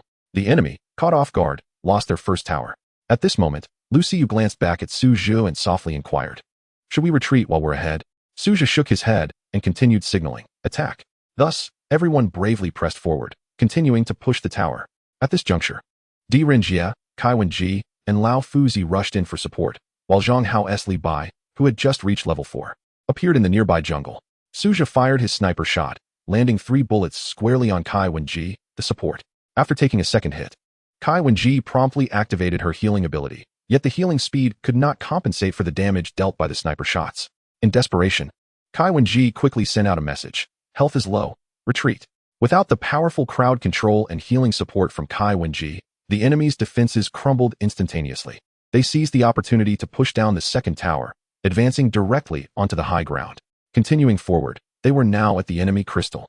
As the crystal was on the verge of being destroyed, Zhang Hao's Lee Bai had no choice but to charge in head first. 1 dash. Bang. A second dash. Bang. Lee Bai, with each displacement, found himself under the relentless aim of Bai Li Shouyu, who fired with deadly precision. What was even more terrifying was that Lee Bai had no inkling of the source of the shots. Before he could even charge into battle, he was already on the brink of defeat. In desperation, Zhang Hao executed a third displacement, returning to his original position. Upon his return, he was met with the chilling sight of Bai Li Shouyu waiting at the location of his afterimage. A mere tap from Bai Li Shouyu's basic attack extinguished Lee Bai's avatar, initiating a countdown for his resurrection. Bai Li Shouyu continued his rampage, swiftly eliminating Lee Bai, while Kai Wenji retreated to replenish her health. with Suja's team decisively overpowering their opponents 5-3. They effortlessly destroyed the enemy's crystal. The battle concluded with Suja claiming 3 kills, and the match lasted just over 6 minutes, an epitome of a swift victory. Exhilarated, Chen Tianyi patted Suju on the shoulder, exclaiming, "Zhishun, you truly are a legend." This match was a breeze. Ma Hailong also expressed his admiration. "I never realized Bai Li Shou you had such an incredible capacity to dictate the pace of the game." Suja nodded with a smile, explaining, "The essence of Bai Li Shou you lies in controlling the jungle. When you dominate the enemy's jungle early on, their assassins become ineffective. Without the ability to set the tempo, winning becomes exceedingly difficult." At that moment, Zhang Hao angrily threw down his phone, unable to accept that he had been so thoroughly vanquished by a stubborn bronze player. With only 3 kills in total, 2 of which were his own demise. The humiliation was unbearable, driving Zhang Hao to the brink of despair. Chen Tianyi, with a smirk, provocatively reminded him, "Diamond Master, don't forget our wager. Since you lost, you're forbidden from speaking to Chen Fei'er from now on." Regret washed over Zhang Hao as he lamented his decision. Feeling as if he were in a state of utter despair, Chen Fei'er, in a fluster, clenched her fists and protested, "This wager doesn't count. I never agreed to it." With a cold smile, Chen Tianyi pressed, "What? Are you, the esteemed Diamond Master, going to go back on your word?" Zhang Hao's expression shifted dramatically before he finally nodded in resignation. "Fine. You're ruthless. I accept the consequences." With that, he turned away and walked back to class. Ignoring Chen Fei'er's attempts to call out to him, the rest of the class felt a sense of relief at Zhang Hao's dismissal of her. Suja glanced at the time and urged, "There are 3 minutes until class starts. Let us hurry back." Before he could finish, Chen Fei'er dashed over, calling out, "Suja, wait." Turning back, Suja coldly asked, "What is it?" Chen Fei'er looked at him, lowering her voice to ask, "Was it you who played Tai Yi Zhenren last night?" Suja replied nonchalantly, "And if it was?" Chen Fei'er, flustered, exclaimed, "Why didn't you tell me earlier that you're so skilled at Wang Zhirongyao? Had I known, I would never have broken up with you." Suja chuckled softly. Seeing Suja's indifference, Chen Fei'er hurriedly grasped his hand, pleading, "Suja, I was wrong. Please don't treat me this way. I underestimated you. It was my fault. Now that Zhang Hao is ignoring me, can you?" Before she could finish, Suja resolutely shook off her hand. "Not happening. Why are you like this?" Chen Fei'er, her face flushed, demanded loudly, "Suja, stop deceiving yourself. If you had no feelings for me, why didn't you eliminate my Diaochan last night?" Suja cast one last glance at her, his voice icy as he stated, "Do not misunderstand. I spared you last night to keep my hands clean. Do you truly think your head is of any significance? I have no interest." With that, he turned and returned to the classroom, leaving Chen Fei'er standing there, stunned and unable to shed a tear. A single game had allowed Suja to completely sever ties with Chen Fei'er. From that moment on, the two became strangers, passing each other without a word. During breaks, Suja joined his classmates in playing Wang Zhirongyao, swiftly emerging from the shadows of heartbreak.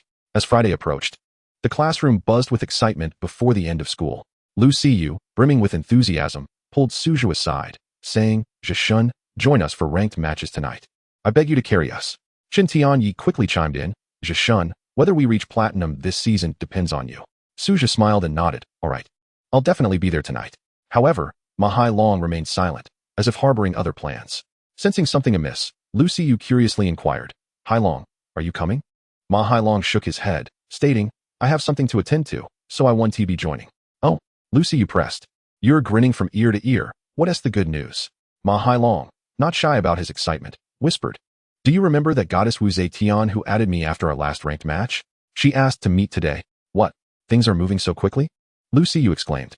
"Just a few days, and you're meeting up?" Chen Tianyi echoed his disbelief. Ma Hailong, blushing slightly, nodded. "I think it's a bit fast too, but if a beautiful girl wants to meet me, I can't back down.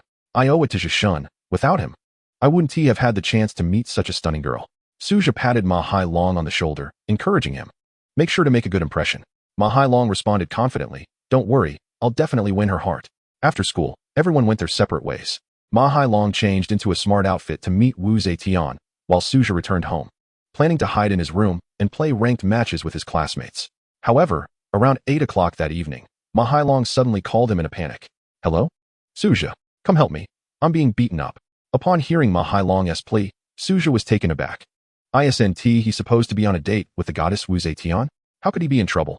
"Hailong, what happened?" Suja asked, frowning. Ma Hailong's voice trembled. "I can't explain it over the phone. Just hurry and come save me. In the Starbucks on Hua by Shu Street. I implore you to hurry, otherwise, my fate will be dire." Suja reluctantly agreed, stating, "I will come right away." By the time Suja changed his clothes and arrived at Hua Bai Street, it was already 8:30 in the evening. After disembarking from the bus, he tightened his collar and proceeded towards Starbucks.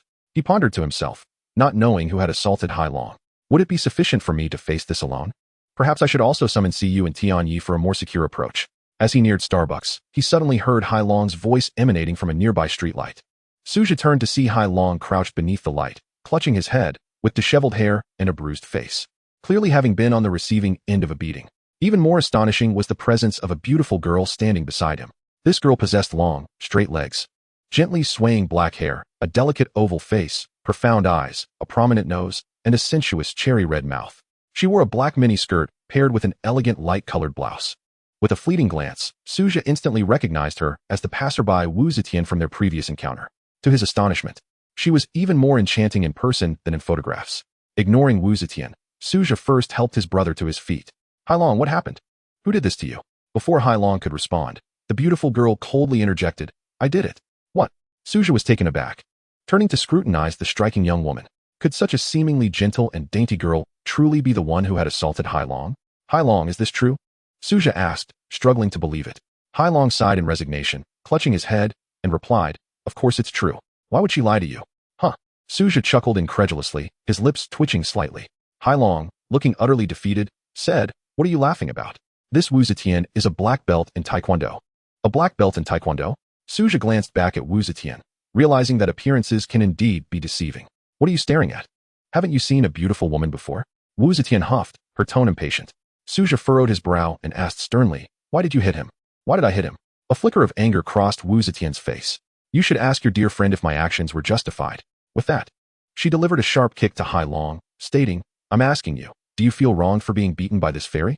Hai Long, having been knocked to the ground, quickly shook his head, insisting, not at all, not at all. Confused, Suja asked, Hai Long, what exactly is going on? Hai Long bowed his head in silence, while Wu Zetian sneered, your friend here has quite the audacity to deceive me.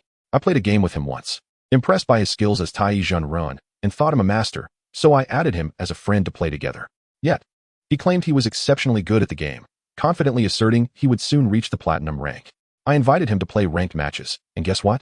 At this point, Suja could only facepalm in exasperation. The outcome was all too predictable. The Tai Zhen Run that day was not Hai Long, but rather Suja himself. Wu Zetian continued, seething, we played 3 matches. This guy fed the enemy every single time. Not once did he secure a kill. Yet he died over 20 times. Tell me, how could I not hit him? I seriously suspect he was not the one playing as Tai Zhen. Perhaps he had hired a booster. I detest such pretentious individuals who pretend to be experts, and I will teach them a lesson every time. Hai Long's face flushed red as he heard Wu Zetian's words. He had not intended to feign expertise. If it weren't for Wu Zetian's stunning beauty, he would never have acted in such a manner. I'm sorry, I didn't mean to deceive you. Actually, that day, Tai Zhen was supposed to call Suja to reveal the truth to Wu Zetian, but after getting beaten, Hai Long wanted to state the facts.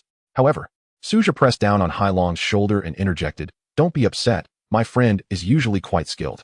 Perhaps he was just having an off day. It is possible to make mistakes when one's rhythm is off. Suja understood that if Hai Long confessed to deceiving Wu Zetian, she would undoubtedly continue to pursue him for revenge. Thus, the only course of action was to maintain the facade and protect Hai Long. Hai Long glanced at Suja and quietly murmured, but Suja shook his head at Hai Long, then turned to Wu Zetian, proposing, how about this? I also play Wang Zhirongyao. Let the 3 of us team up. You want to reach platinum, right? I promise you will achieve it tonight. As a way to make amends for my friend's mistake. You guarantee I'll reach platinum? Wu Zetian asked with a scoff, as if mocking Suja's confidence. Let me remind you, because of your friend, I have dropped to 0 stars in the gold rank. If I lose another match, I will fall to gold too. Do you understand? Suja nodded gently, assuring her, I understand, but rest assured, with me on your team, we will not lose. And I will ensure you enjoy the victories. Upon hearing this, Wu Zetian let out a cold laugh, and in the next moment, Suja felt a chilling gust of wind as a long, straight leg swung over his shoulder. Wu Zetian pressed her leg firmly against Suja's shoulder, her eyes glinting dangerously as she warned, remember your words, if we lose even 1 match in the upcoming ranked games, I will make sure to take you down with him. Suja glanced at Wu Zetian, firmly convinced that she was indeed a black belt in Taekwondo. With such prowess, not only would Hai Long struggle, but even the entire dormitory would likely not be a match for her. However, upon further inspection, Suja felt a twinge of embarrassment. Wu Zetian, noticing his silence, cleared her throat and asked, are you listening to me? Suja nodded slightly, acknowledging, I hear you, but in this position, I can see your undergarments. Wu Zetian then realized she was wearing a short skirt, with her legs perched on Suja's shoulders, inadvertently exposing herself. Ah, Wu Zetian exclaimed, quickly retracting her legs. Enough of this nonsense. Let's hurry inside and rank up. Upon entering the Starbucks, Suja ordered a frappuccino and began logging into Wangzhou Rongyao. Ma Hailong first invited Wu Zetian to join the team before pulling Suja in as well. However, as soon as Suja entered the room, Wu Zetian frowned. You're only ranked order silver? Friend, are you trying to sabotage us? Suja's alternate account had recently ascended from stubborn bronze to order silver after playing several ranked matches, but both ranks were often regarded as the lowest tiers, frequently looked down upon. Unperturbed, Suja chuckled. Ranks are merely ephemeral. Skill is what truly matters. Wu Zetian shook her head. I thought this Tai Jinren was shameless enough. Yet you proved to be even more so at order silver. Are you really sure we can secure a victory in a trio? Suja exuded confidence. Victory is assured. Wu Zetian scoffed. If you dare to let me down, I will ensure you leave here horizontally tonight. Suja laughed. No need for that. If I do let you down, I shall take matters into my own hands. At that moment, Ma Hailong began the matchmaking process, and within seconds, the three found their opponents. During the hero selection phase, the beauty instantly picked Wu Zetian. I will take mid lane, Wu Zetian communicated via quick messages. Ma Hailong initially considered playing Tai Jinren, but after witnessing previous disastrous performances, he hesitated. Suja then selected the hero Neza and turned to Ma Hailong, asking, Hailong, do you have Liu Bang? Ma Hailong nodded. Yes, why? Suja instructed, select Liu Bang, and take the summoner skill execution. Aware of Suja's prowess, Ma Hailong quickly complied. Selecting Liu Bang and equipping the summoner skill as directed, ready to follow Suja's next command. Suja set his Neza summoner skill to stun and cheerfully told Wu Zetian, when I give the signal, unleash your ultimate. I will ensure you achieve a pentakill. Wu Zetian looked at him disdainfully. You, an order silver, dare to command me. A glory gold? Do you think pentakills are common and easily attained? Chapter 8. This strategy is deceitful. The battle commenced. Suja's Neza ventured alone to the top lane, while Ma Hailong's Liu Bang, after purchasing a support gem, followed the marksman to the bottom lane. Wu Zetian confidently held her position in the mid lane, facing the four-eyed flat-chested girl, Angela. For the initial few minutes, the game remained peaceful. In a gold match, it was rare for jungle invasions to occur. Seizing the opportunity while the opposing marksman was busy with the red buff, Suja quietly gathered the blue turtle in the river, then returned to lane to farm in peace. Meanwhile, Ma Hailong's Liu Bang diligently stood by, providing protection for the marksman, playing his support role effectively and allowing the economic gain to favor the marksman on the lane. Suja glanced over and shook his head. Hailong, you should join the lane and accumulate some economy. In lower-tier matches, the pace isn't so rapid, and it's fine for a support to claim some resources. Ma Hailong responded obediently, moving Liu Bang back to lane. Sitting nearby, Wu Zetian sneered. Humph, a lower-tier match? You, an order silver, dare to play in a gold match and still have the audacity to call it a lower-tier game? Suja smiled gently. Below 50 stars in Wangzhou is considered a lower-tier match. Oh, so you've reached 50 stars in Wangzhou? Have you ever experienced what it's like to be at that rank? Wu Zetian taunted. Suja chose not to engage with her sarcasm, instead addressing Ma Hailong. Hailong, I need you to build the fire armor quickly. We'll need that item in the upcoming team fight. Fire armor? Ma Hailong was puzzled by the term. Oh, it's just the Honglian doping, Suja clarified promptly. Realizing, Ma Hailong nodded. Got it. Wu Zetian shot Suja a glance. TCH, trying to change the subject? I see you're feeling insecure. With no time to spar with Wu Zetian, Suja simply conceded. Alright, I admit it, I am feeling insecure. The match proceeded with a sense of tension. It wasn't until all players reached level 4 that any kills occurred. At that moment, Suja noticed the opposing marksman, Li Yuanfang, and the jungler, Ake, had disappeared from the map, instantly deducing they were attempting to steal the dragon. Hailong, prepare to unleash your ultimate, Suja commanded decisively, controlling Neza to launch his Qian Kuan circle into the air. Neza's ultimate skill immediately granted Suja vision of the enemy team. Li Yuanfang and the assassin Ake were indeed attacking the tyrant, but fortunately, Suja had discovered this just in time, as the tyrant's health had only dropped by a quarter. Without hesitation, Suja targeted Li Yuanfang, igniting the flames of his fiery essence, and charged toward her on his wind fire wheels. Meanwhile, Ma Hailong had yet to react, dumbfoundedly asking, Suja, which of us should I target with my ultimate? Liu Bang's ultimate, commanding the battlefield, could provide a powerful defensive shield to himself and one ally, teleporting him to that ally's side after 22 seconds, significantly boosting both their defenses upon landing, a truly remarkable skill. Neza's ultimate allowed him to dash to an enemy hero, inflicting stun, while the burning essence would scorch the enemy, Thus, the combination of Neza and Liu Bang, one offensive and one defensive, was truly a perfect match. Target me. Activate your ultimate now, Suja commanded. Ma Hailong quickly activated his ultimate, selecting Neza. On the enemy side, upon noticing Neza's ultimate had locked onto him, Li Yuanfang hastily sent a quick message, requesting support.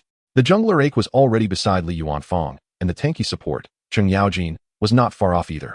Angela from mid lane was bouncing toward the dragon pit, and in an instant, 4 opponents had gathered together. With the vigilant protection of 3 teammates, Li Yuanfang felt no fear of Neza's assault. He continued to calmly farm the little dragon, disregarding Neza entirely. Meanwhile, Wu Zetian observed the gathering of 4 enemies in the dragon pit, and quickly cautioned, Neza, do not fly in. They already have 4 players. Do you wish to deliver free kills? However, Suja remained unfazed, showing no intention of canceling his ultimate ability. Neza, riding on his wind and fire wheels, dashed boldly into the dragon pit. The assassin, Lanling Wang, frantically messaged, retreat, retreat, retreat. The marksman even typed, Neza, do not throw yourself away. Unfortunately, it was too late.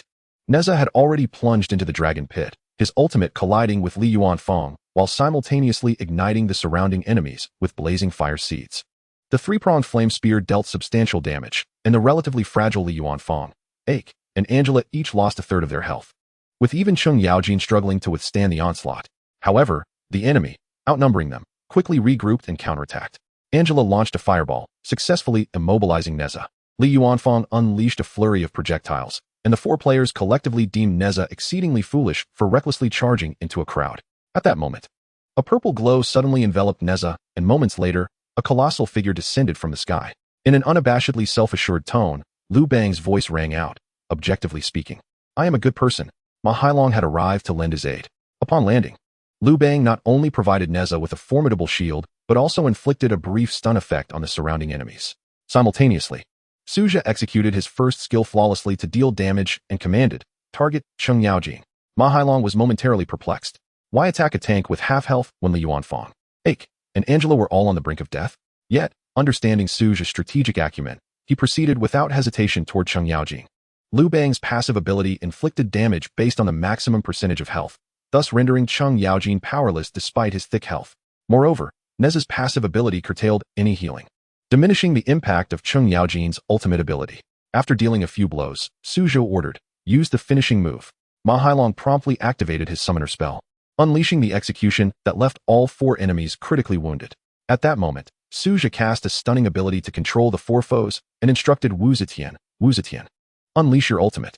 Wu Zetian, who had been rushing to the battlefield and observing the unfolding events, was utterly astonished that Neza and Liu Bang could manage to take on 4 opponents and leave them all bloodied.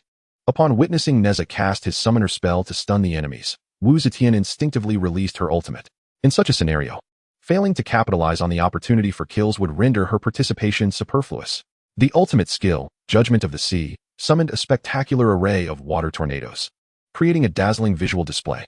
With a thunderous boom, the announcer exuberantly declared, Wu Zetian has slain Li Yuanfang. Double kill, triple kill, quadruple kill. For kills, Wu Zetian had achieved a remarkable quadruple kill. Overwhelmed with excitement, Wu Zetian exclaimed, quadruple kill. Did you see that?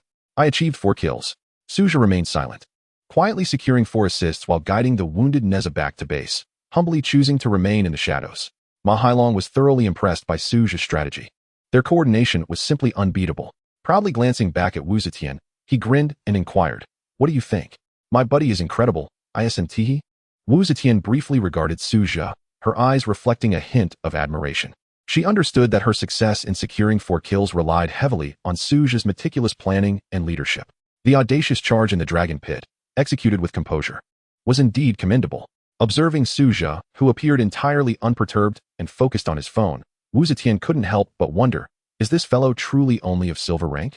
Hey, that was just 4 kills. You promised me 5. You still owe me 1. She teased playfully, half-jokingly addressing Suja. He looked up at her, noting that her smile was far more charming than her fierce demeanor. Very well, I shall keep my word. As long as the enemy does not surrender, I will ensure you achieve 5 kills. Just then, Ma Hailong interjected, Zhishun, I also desire a 5 kill. Suja laughed heartily, fear not, everyone shall have their share. With good teamwork, Liu Bang can achieve a 5 kill as well. Chapter 9, 5 kills. Following a wave of 4 kills, the economy on Suja's side surged rapidly.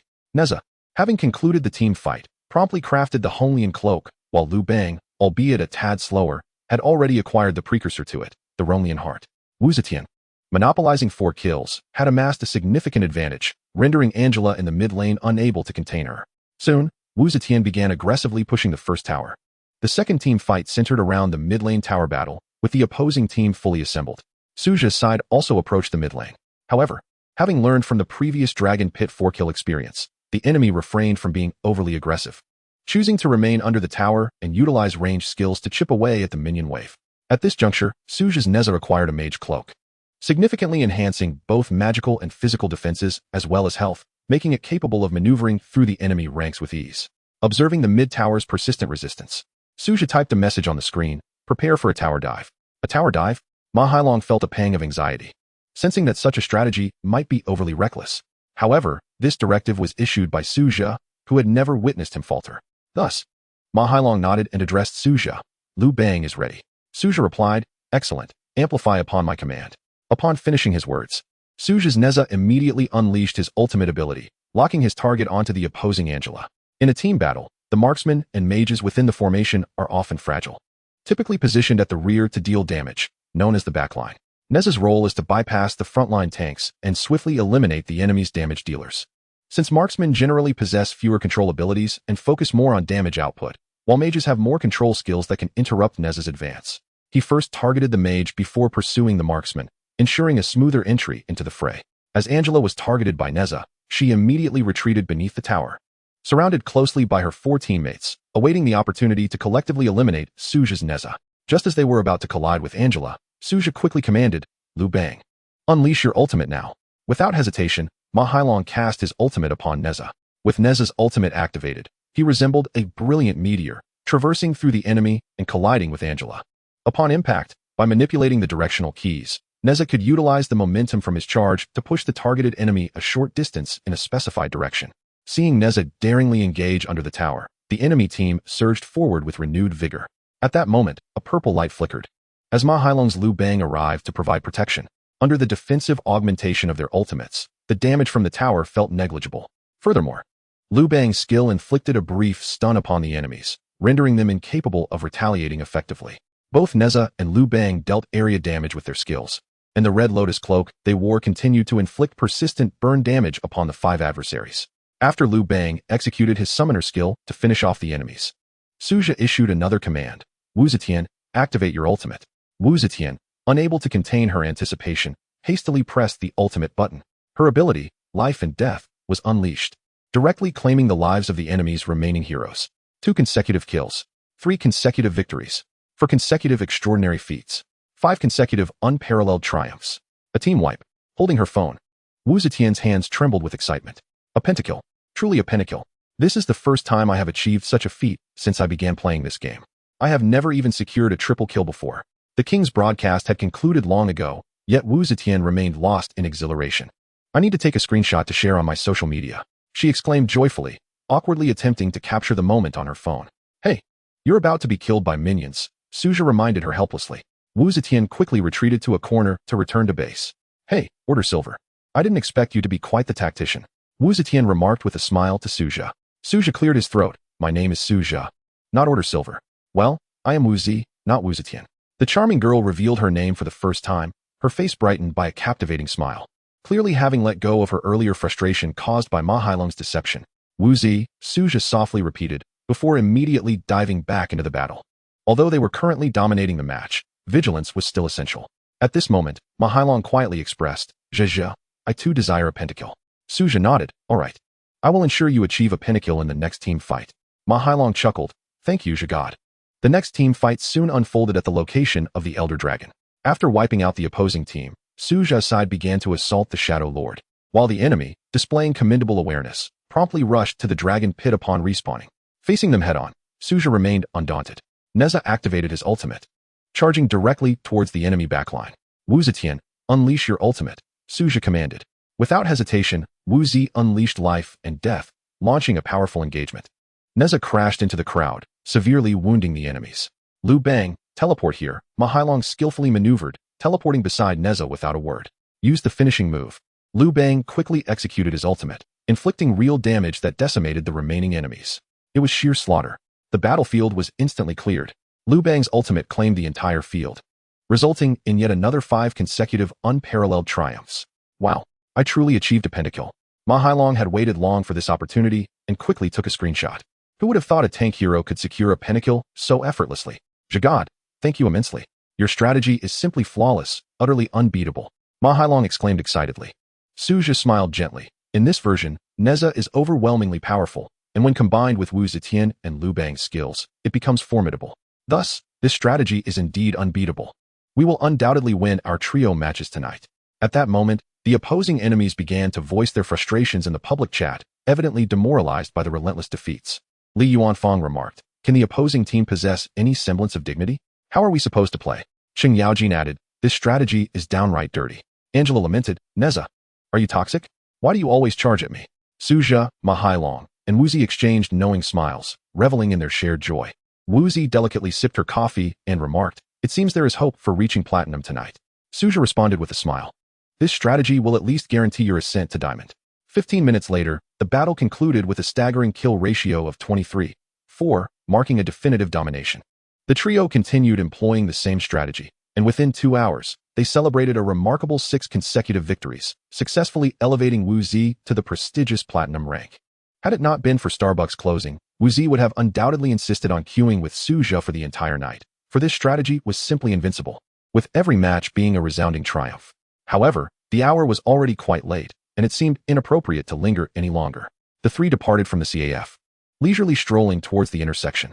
Wu Zi offered a gentle smile and extended her hand towards Suja. "Come, let me reintroduce myself. I am Wu Zi, a freshman at the Normal University. It is a pleasure to meet you." Suja softly grasped Wu Zi's hand and replied, "I am Suja, a first-year student at Tielu No. 2 High School. It is a pleasure to meet you as well." Ma Hailong, standing awkwardly to the side, interjected, "I am Ma Hai." Before Ma Hailong could finish, Wu Zi laughed and remarked to Suja, "Ah, so you are a little brother in the first year. You must be quite skilled at glory, right? Do you want to play with me?" Suja was taken aback, surprised by Wu Zi's openness in inviting him to play together. This felt a bit inappropriate, and he thought perhaps it was best to decline. Suja shook his head and said, "No, I think I'll pass." "Why? Are you not happy about it? Do you think I am not pretty enough? Or do you think I am too old for you?" Wu Zi pouted, hands on her hips. "Haven't you heard the saying, a woman 3 years older is worth a gold brick?" Suja felt helpless. It wasn't he that he found Wu Zi unattractive, nor was it merely her age that deterred him. Rather, he simply did not enjoy such relationships, especially since his ex-girlfriend Chen Fei'er had betrayed him over similar matters. Before he could articulate his thoughts, Wu Zi leaned in closer, wrapping her arm around his shoulder and whispering in his ear, "Let me share a secret with you. I am from a wealthy family. If you were to date me, I would spoil you. You could have all the luxuries you desire." Chapter 10. The gift. Suja was well aware of Wu Zi's affluence, given that Wu Zetian was a symbol of wealth, and playing glory required at least a 5,000 yuan investment. Anyone willing to spend that much on a game surely could not be impoverished. However, Suja remained unmoved. He was not inclined to barter his dignity for monetary gain. "Thank you, but I really don't need it." Wu Zi was taken aback by a high school studentess refusal. With her striking eyes glimmering, she said, "Have you truly thought this through? If you date me, I will buy you any skins you desire, be they epic, legendary, or limited edition. I will not hesitate." Ma Hailong, standing nearby, was desperately signaling to Suja, whispering, "You should agree. Are you foolish?" Yet, Suja continued to shake his head. "It's all right. I don't need many skins. Just enough will do. Thank you." Upon hearing this, Wu Zi was utterly disheartened. Countless individuals at Normal University aspired to date her, yet she was rejected by a mere high schooler. "Why don't you want to date me? Is it because you think I'm not good enough?" Wu Zi questioned, hands on her hips. Suja sighed helplessly. "You play quite well for your rank.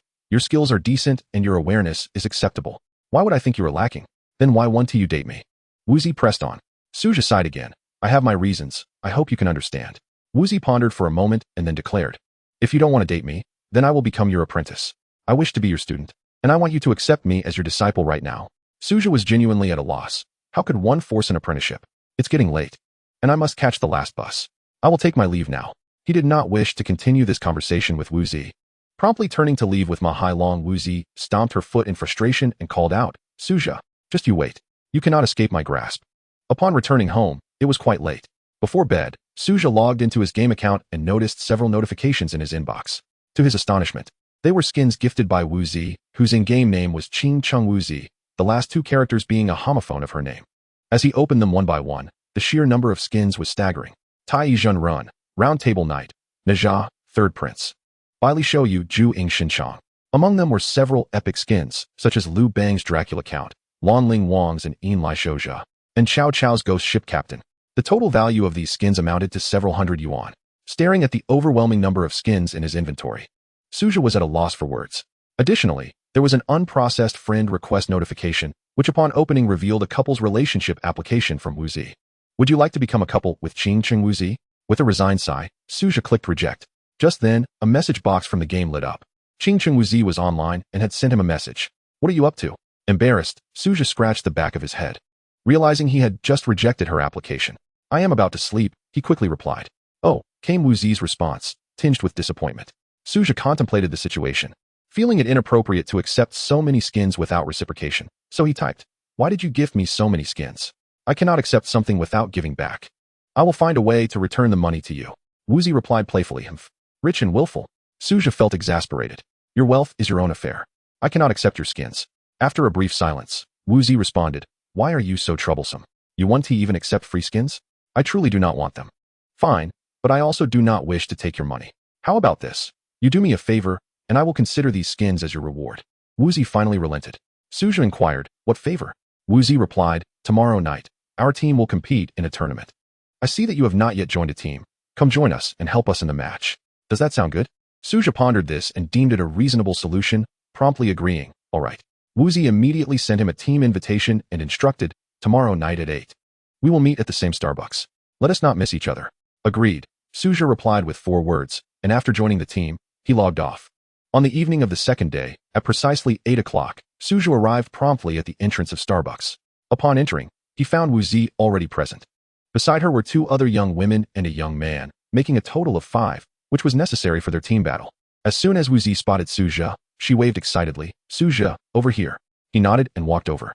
While the 3 individuals beside Wu Zi regarded him with curiosity, and he discreetly assessed them in turn.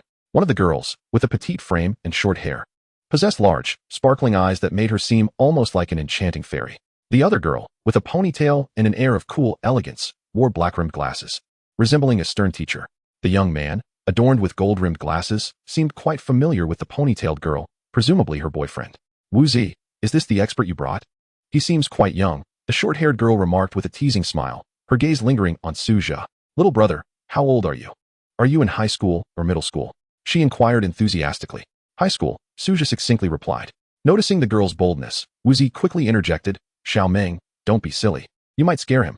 At this moment, the young man with gold-rimmed glasses spoke seriously, Wu Zi, why did you bring a high school student? Is he reliable? He wouldn't be a liability, would he? Wu Zi smiled reassuringly. Don't worry, Suja's skills are far superior to those of an average university student. We played ranked matches all night yesterday, and I advanced straight to platinum. The young man scoffed, really? Just so you know, if anyone messes up tonight, I won't hold back. The aloof girl with black-rimmed glasses nodded in agreement. Yes, Wu Zi. You know how temperamental Zhu Hao gets when he encounters poor teammates. Wu Zi laughed. You can rest assured, Suja will not let you down. Just then, Suja coughed lightly and said to Wu Zi, ahem. Could you please introduce me? Wu Zi immediately realized her oversight. I almost forgot to introduce you. She pointed to the short-haired girl. This is Hao Xiao Meng, our dormitory's little bundle of joy. Don't let her gentle smile fool you. She excels as an assassin, particularly with Lan Ling Wang, and is our team's ace jungler. Hao Xiao Meng flashed a sweet smile. Hello, Suja. Wu Zi then pointed to the ponytailed girl. This is our dormitory's queen, Zhang Xianyu, who is also our academic star. She specializes in the marksman role, particularly adept with the hero Sun Shangxiang. Zhang Xianyu is less familiar than Hao Xiao Meng and merely nodded coolly at Suja as a form of greeting. Finally, Wu Zi gestured towards the young man with gold-rimmed glasses. This is Zhang Xianyu's boyfriend, Zhu Hao, who is also our team captain. He specializes in the top lane. Before Wu Zi could finish, Zhu Hao interjected, I don't have a specific hero, I can play all of them. I can also fill any position. Suja nodded, intrigued to see just how formidable Zhu Hao truly was, given his audacious claims. After the introductions, Suja ordered a cup of coffee and prepared for the match. Wu Zi then suggested, last night, Suja and I executed a strategy involving Najia, Liu Bang, and Wu Zetian, which yielded excellent results. Why don't we try it out today? I'm confident we'll have a 100 win rate. Hearing this, Hao Xiao Meng immediately reacted. Is that the strategy where you got 5 kills with Wu Zetian yesterday? Wu Zi nodded proudly, yes. I achieved 3 pentakills and several triple and quadra kills using that strategy. As they spoke, Suja joined the team lineup. revealing his rank as silver. Zhu Hao and Zhang Xianyu erupted in laughter upon seeing it. Wu Zi, are you serious? You expect a silver player to lead us in tonight's match? Zhang Xianyu mocked. Upon seeing Suja's rank, both Zhu Hao and Zhang Xianyu openly displayed their disdain, while Hao Xiaoming, though not openly mocking him, expressed concern. Wu Zi, your expert friend's rank is a bit low. Wu Zi laughed nonchalantly. Rank doesn't mean much. This is my friend's Smurf account. Haven't you seen? He.S. incognito. The name In Xing Mai Ming indeed gave the impression of a master using a Smurf account. Hao Xiaoming quickly asked, Suja, what is your main account's rank? Realizing that without revealing his true strength, they would not heed his commands, Suja reluctantly stated, my main account is Glory King. Glory King? Hao Xiaoming paused, then corrected herself. You mean the ultimate king, the rank above Supreme Star? No, it's Glory King, Suja explained patiently. Only those ranked among the top 99 in the entire region qualify as Glory Kings. However, once Suja clarified, Zhu Hao and Zhang Xianyu's mocking expressions deepened. Zhu Hao sneered at Wu Zi. I want to comment on how well your friend plays, but he certainly knows how to boast. I find it hard to believe a high school student could reach Glory King. Zhang Xianyu nodded in agreement. Even in a new server, you'd need at least 30 stars, right? How many stars do you have? Facing their skepticism, Suja chose not to waste his breath explaining. True skill is undeniable and cannot be diminished by the trivial words of others. He was indeed of Glory King caliber, and there was nothing to justify. Yet Wu Zi, feeling displeased at her friend being ridiculed, grasped Suja's hand and said, Suja, why don't you log into your main account so they can see for themselves? It will be clear whether you are a Glory King. Shook his head and said, I cannot log into my main account for the time being, due to his parents' opposition. His main account had been completely sealed. If he were to log in, his parents would receive a notification of his online status. However, upon hearing this, Zhu Hao and Zhang Xinyue became even more convinced that he was exaggerating. Zhu Hao grinned mischievously and remarked, Wu Zi, aren't you making it difficult for him? The main account of a Glory King is not something us novices can merely admire. Wu Zi's face flushed red and pale from Zhu Hao's words as she turned to Suja and asked, Suja, why won't you let me see your main account? Suja smiled helplessly, I have my reasons. Wu Zi hesitated for a moment before asking, is your main account really a Glory King? Suja looked into Wu Zi's eyes and inquired, do you believe me? After contemplating, Wu Zi eventually nodded, I believe you. Upon hearing this, Suja smiled. That was sufficient for him. At that moment, Zhang Xinyue, feeling a bit impatient, urged, all right, enough chatter. I have no interest in whether Suja is a Glory King. Let us get on with the team match and not delay any further. Wu Zi could only nod and then asked, so what strategy should we use? Zhang Xinyue shook her head, forget about strategies. The tactics you mentioned may work in casual matches, but they might not be effective in team matches. Let us just use the heroes we are skilled with. It's a more reliable approach. Zhu Hao nodded in agreement. Exactly. I'll take the lead. Everyone follow my instructions. As the team captain, Zhu Hao had always been the one to command during previous matches. And since Suja was merely a newly joined substitute, Wu Zi felt it inappropriate to force him to lead the team. Thus, the five began matching and quickly found an opponent. In team matches, the rank matching is based on the highest rank within the team. For instance, since Zhu Hao and Zhang Xinyue held the highest rank of Eternal Diamond, their opponents would also be of the same rank. However, this left Wu Zi and Hao Xiaoming, who were only Platinum, at a slight disadvantage. After a successful match, both teams entered the hero selection interface, and the selection officially commenced.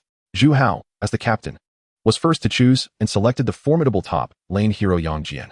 Noticing Zhu Hao's choice, the opposing team strategically selected Neza.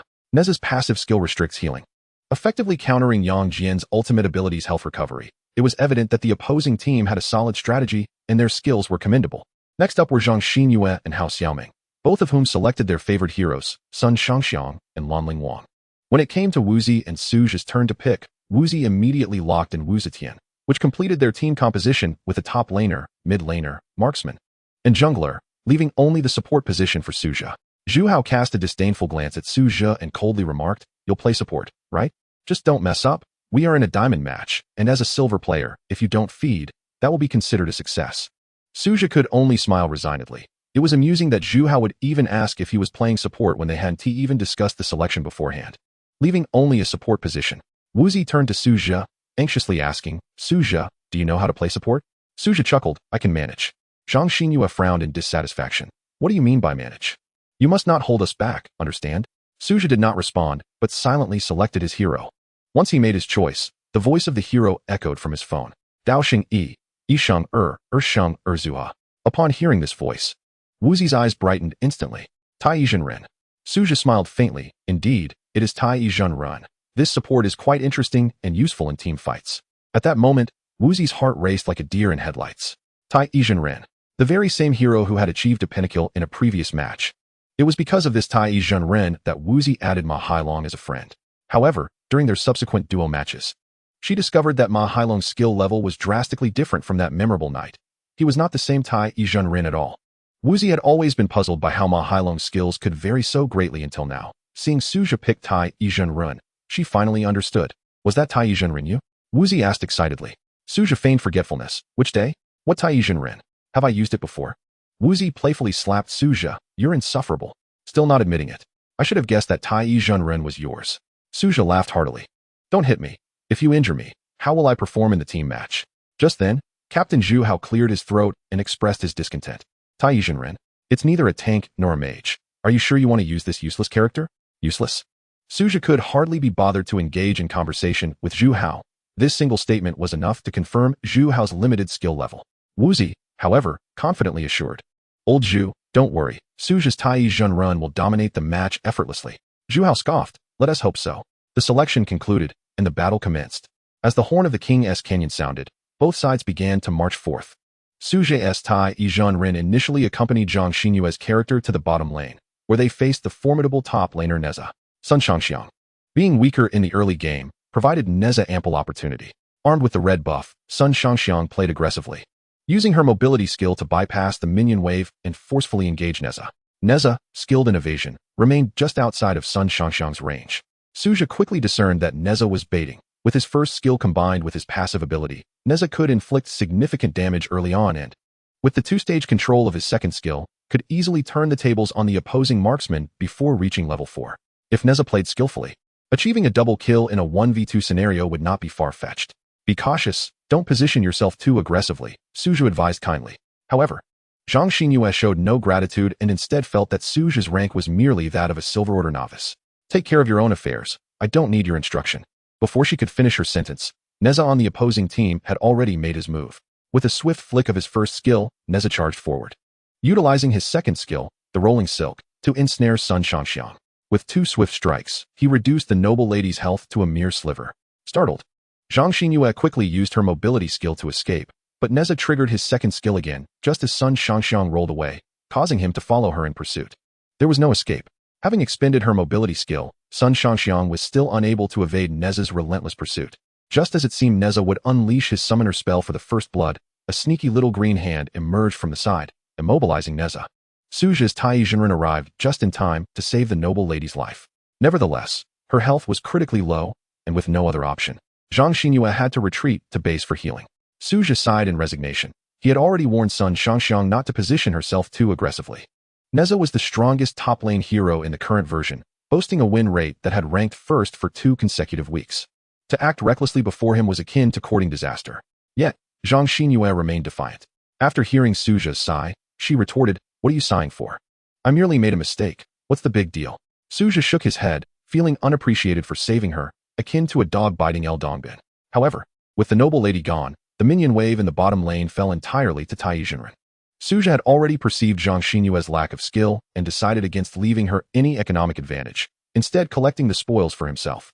Upon returning from healing, Zhang Xinyue had discovered her economic standing was the lowest in the game, even inferior to that of the opposing support. Frustration welled within her, and she vented her ire on Suja. "You, as the support, shouldn't keep taking my gold. Go roam instead. You're stealing my resources, and I can't develop economically." Suja glanced at Zhang Xinyue with a cold smile. "If I leave, aren't you afraid Neza will eliminate you solo?" Confidently, Zhang Xinyue replied, "Please. Sun Shangxiang is a mobility hero. How could Neza possibly kill me?" Suja nodded. "Well, everyone has heard it. The marksman is asking me to leave, so I shall take my leave." With that, Tai Yizhenren turned to depart, leaving behind a clumsy, swaying silhouette. Chapter 12. The divine support in compliance with her request. Suja decided to vacate the bottom lane. At that moment, the opposing Wang Zhaojun overextended in the mid lane, presenting an opportunity. "Prepare for Wu Zetian," Suja whispered to Wu Zi. After several matches the previous night, Wu Zi and Suja had developed a certain synergy. Without waiting for Tai Yizhenren to approach, Wu Zetian intentionally retreated to lure Wang Zhaojun in. As expected, Wang Zhaojun fell for the bait and charged forward upon seeing Wu Zetian feign weakness. Just then, a resounding announcement echoed throughout the valley. Wu Zi was startled, Wang Xiaojun still had half her health remaining. Who had secured the first blood? Upon glancing at the broadcast, she discovered that Neza had slain Sun Shangxiang. Within mere seconds of Tai Jinren leaving the bottom lane, Zhang Xinyue's noble lady had been dispatched by Neza. Suja sighed once more. He had long anticipated that Zhang Xinyue's Sun Shangxiang was no match for the opposing Neza, whose movements were agile and whose awareness was exceptional, clearly a seasoned player. How could this happen? Zhu Hao's expression darkened upon witnessing his girlfriend's demise. He immediately questioned, "Where's the support? What were you doing?" Suja snorted derisively. "Sun Shangxiang asked me to leave. Didn't you hear? Now that she has given up first blood, why should I take the blame?" Zhu Hao knew that the situation could not be attributed to Suja. On the contrary, Suja had specifically warned Sun Shangxiang to be cautious of Neza. The first blood was entirely Zhang Xinyue's own doing. Left with no alternative, Zhang Xinyue swallowed her pride and resorted to the age-old excuse, "Sorry, I lagged a bit. It won't happen again." Zhu Hao recognized that Zhang Xinyue was making excuses but still wanted to maintain his girlfriend's dignity, so he nodded, "It's all right. Just be careful in the lane." He then turned his attention back to Suja. "Support, don't wander off. Be a proper meat shield to protect us, understood?" Before Zhu Hao could finish his sentence, a scream erupted from the mid lane. Tai Jinren has slain Wang Xiaojun. The support had asserted dominance by eliminating the opposing mid laner. Who could have predicted that a support hero would claim a kill upon arriving at mid? Zhu Hao's unfinished words were left unuttered. Who was it that said not to wander off? Suja looked at Zhu Hao with a mocking grin. Zhu Hao felt a bit awkward and cleared his throat. "It's nothing. I was merely reminding everyone to be cautious in their positioning." Suja nodded, simultaneously checking the status of the enemy heroes. "Your caution is indeed warranted. The enemy Neza is still alive. I suggest the low-health champions return home quickly to avoid being hunted down." Neza's ultimate could chase across the entire map, and his sniping ability was formidable. Any low-health hero would find themselves in a nightmarish predicament.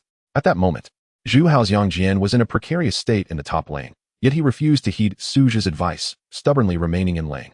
Zhu Hao aimed to reach level 4, at which point Yang Jian could heal using his ultimate. If he returned home now, he would waste an entire wave of minions' economic and experiential benefits. Suja noticed Zhu Hao's health and realized he was playing with fire. "Yang Jian, return home. Don't be greedy for minions. Neza and the two opponents in the lane could easily tower dive and eliminate you." Zhu Hao, however, wore a confident expression. "Tower dive me. Let them try. We'll see who ends up killing whom." As soon as Zhu Hao's words fell, Neza hurled the Qianquan circle into the sky, and without hesitation, he targeted Yang Jian, who was already on the brink of defeat. Following a wave of minion skirmishes, Zhu Hao's Yang Jian successfully reached level 4 and, armed with the ultimate skill, Source of Purpose, he felt emboldened, with his combat prowess soaring.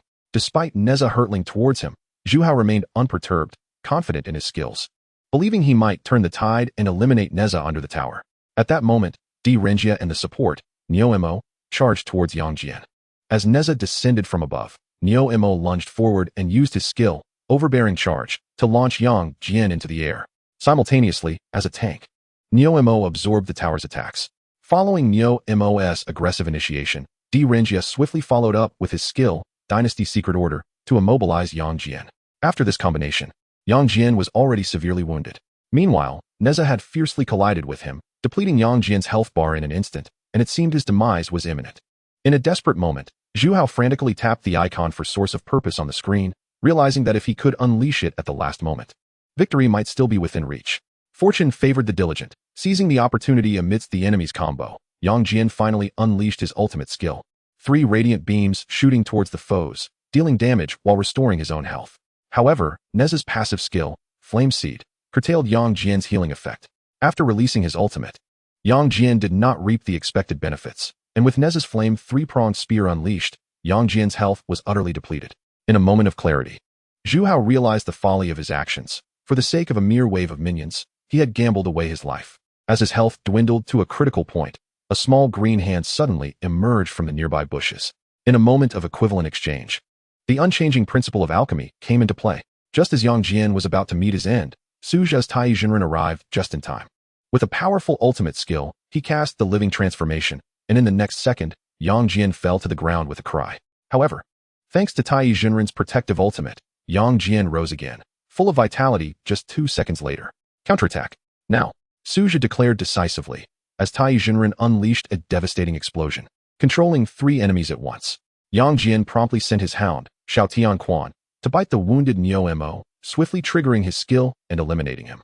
Following the kill, Yang Jian's skill refreshed instantly, and he directed his hound towards Neza, but the latter, being exceptionally cunning, evaded Yang Jian's attack with a classic serpentine maneuver. Escaping with minimal health, Neza dashed into the bushes on his wind-fire wheels. Damn, just a sliver of health. Zhu Hao lamented, hastily pursuing the other fleeing target. Renjia. At that moment, Tai Jinren unexpectedly navigated towards the dragon pit along the river path. Zhu Hao, puzzled by Suja's movement, anxiously called out, Tai Jinren. Don't stray. Follow me to chase Renjia. Before he could finish, Tai Jinren threw his small green hand over the wall into the unseen jungle. And with a sudden burst, he dashed out, taking both man and furnace with him. Did he hit? Tai Jinren had surprisingly managed to snag the elusive Neza. Indeed. After reaching him, Tai Jinren triggered his skill, causing an explosion that sent Neza packing. This maneuver not only saved Yang Jian's life, but also enabled him to take down Neo Mo, while Tai Jinren eliminated Neza. The tide of battle shifted dramatically, with the score turning to 3 kills for 1 in their favor. Witnessing Suja's impressive performance, Wu Zi felt a swell of pride. How about that? My friend is indeed a master, isn't he? Although Zhu Hao owed his life to Suja, he still looked down on his silver rank. Offering a perfunctory smile in acknowledgement, Zhang Xinyue, having been punished for her impulsiveness, attributed her misfortune to Suja, and upon hearing Wu Zi praise him, she remained indifferent. Only Hao Xiaoming smiled and nodded, saying, truly divine operations, even a support can shine. I think we should try Suja's strategies next time. They might prove quite effective. Zhu Hao, however, maintained a cold demeanor, stating, let's discuss that later. We must focus on winning this match first. Afterward, the severely wounded Yang Jian no longer dared to greedily pursue minions and obediently returned to base for healing. Though he outwardly dismissed Suja, he was inwardly astonished by his remarkable skills and awareness. After a brief skirmish in the top lane, the situation settled once more. Suja, noticing that Sun Shangxiang in the bottom lane was struggling under Neza's pressure, kindly inquired, does the marksman need protection? Zhang Xinyue, having lost first blood, was eager to redeem herself and refused Suja's assistance, shaking her head. The consequence of her pride soon became apparent, as 2 minutes later, dire news from the bottom lane echoed once more. Neza's assault was exceptionally fierce, and with a powerful ultimate, he swiftly dispatched Sun Shangxiang. As a result, Zhang Xinyue's economy had fallen behind by a staggering 1,500 gold, rendering her nearly useless in this match. Seeing Sun Shangxiang's economic deficit, the opposing team immediately began to force a team fight, gathering 4 players in the mid lane, intending to take down the tower directly. Prepare to engage. We cannot allow them to destroy the tower, Zhu Hao urged, simultaneously issuing a command to his symbol in the mid lane. Suja glanced at the economic standings and shook his head, saying, we cannot engage just yet. Our economic disparity is too great. And the enemy is clearly planning to split push with Neza. If we all go to the mid lane, we will inevitably lose 2 lanes. Are you suggesting we simply concede the mid lane? Zhu Hao asked impatiently. Suja replied, of course not. We can keep 3 players in the mid lane to hold them off. If they force a push on the first tower, we will retreat to the second. As long as we don't lose anyone. They cannot consecutively take down both of our towers. Meanwhile, the marksmen should focus on farming to recover economically. Only then do we stand a chance of winning. The opposing team employed a classic strategy known as the 4-1 split push, where 4 players relentlessly pressured one lane while Neza took on the side lane alone. Once a team fight commenced, Neza could swiftly unleash his ultimate ability to join the fray, often leaving the adversaries overwhelmed. Suja had frequently encountered this tactic and understood how to alleviate the pressure it created. However, Zhu Hao, lacking comprehension of the situation, foolishly asserted, there's no need to delay, they only have 4 players. Let us charge in and fight. Chapter 13. Stealing the dragon. Engaging in team fights when ahead and pushing lanes when behind is the fundamental awareness in Wangzhe Rongyao. To confront the enemy head-on while at an economic disadvantage is tantamount to courting disaster. Zhu Hao was clearly leading everyone to their demise. Should a team fight erupt, the consequences would be dire. Suja frowned and intervened. We cannot engage in a team fight now.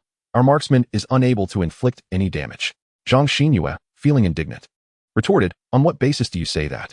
Suja coldly replied, look at your own equipment. Do you possess even a single completed item?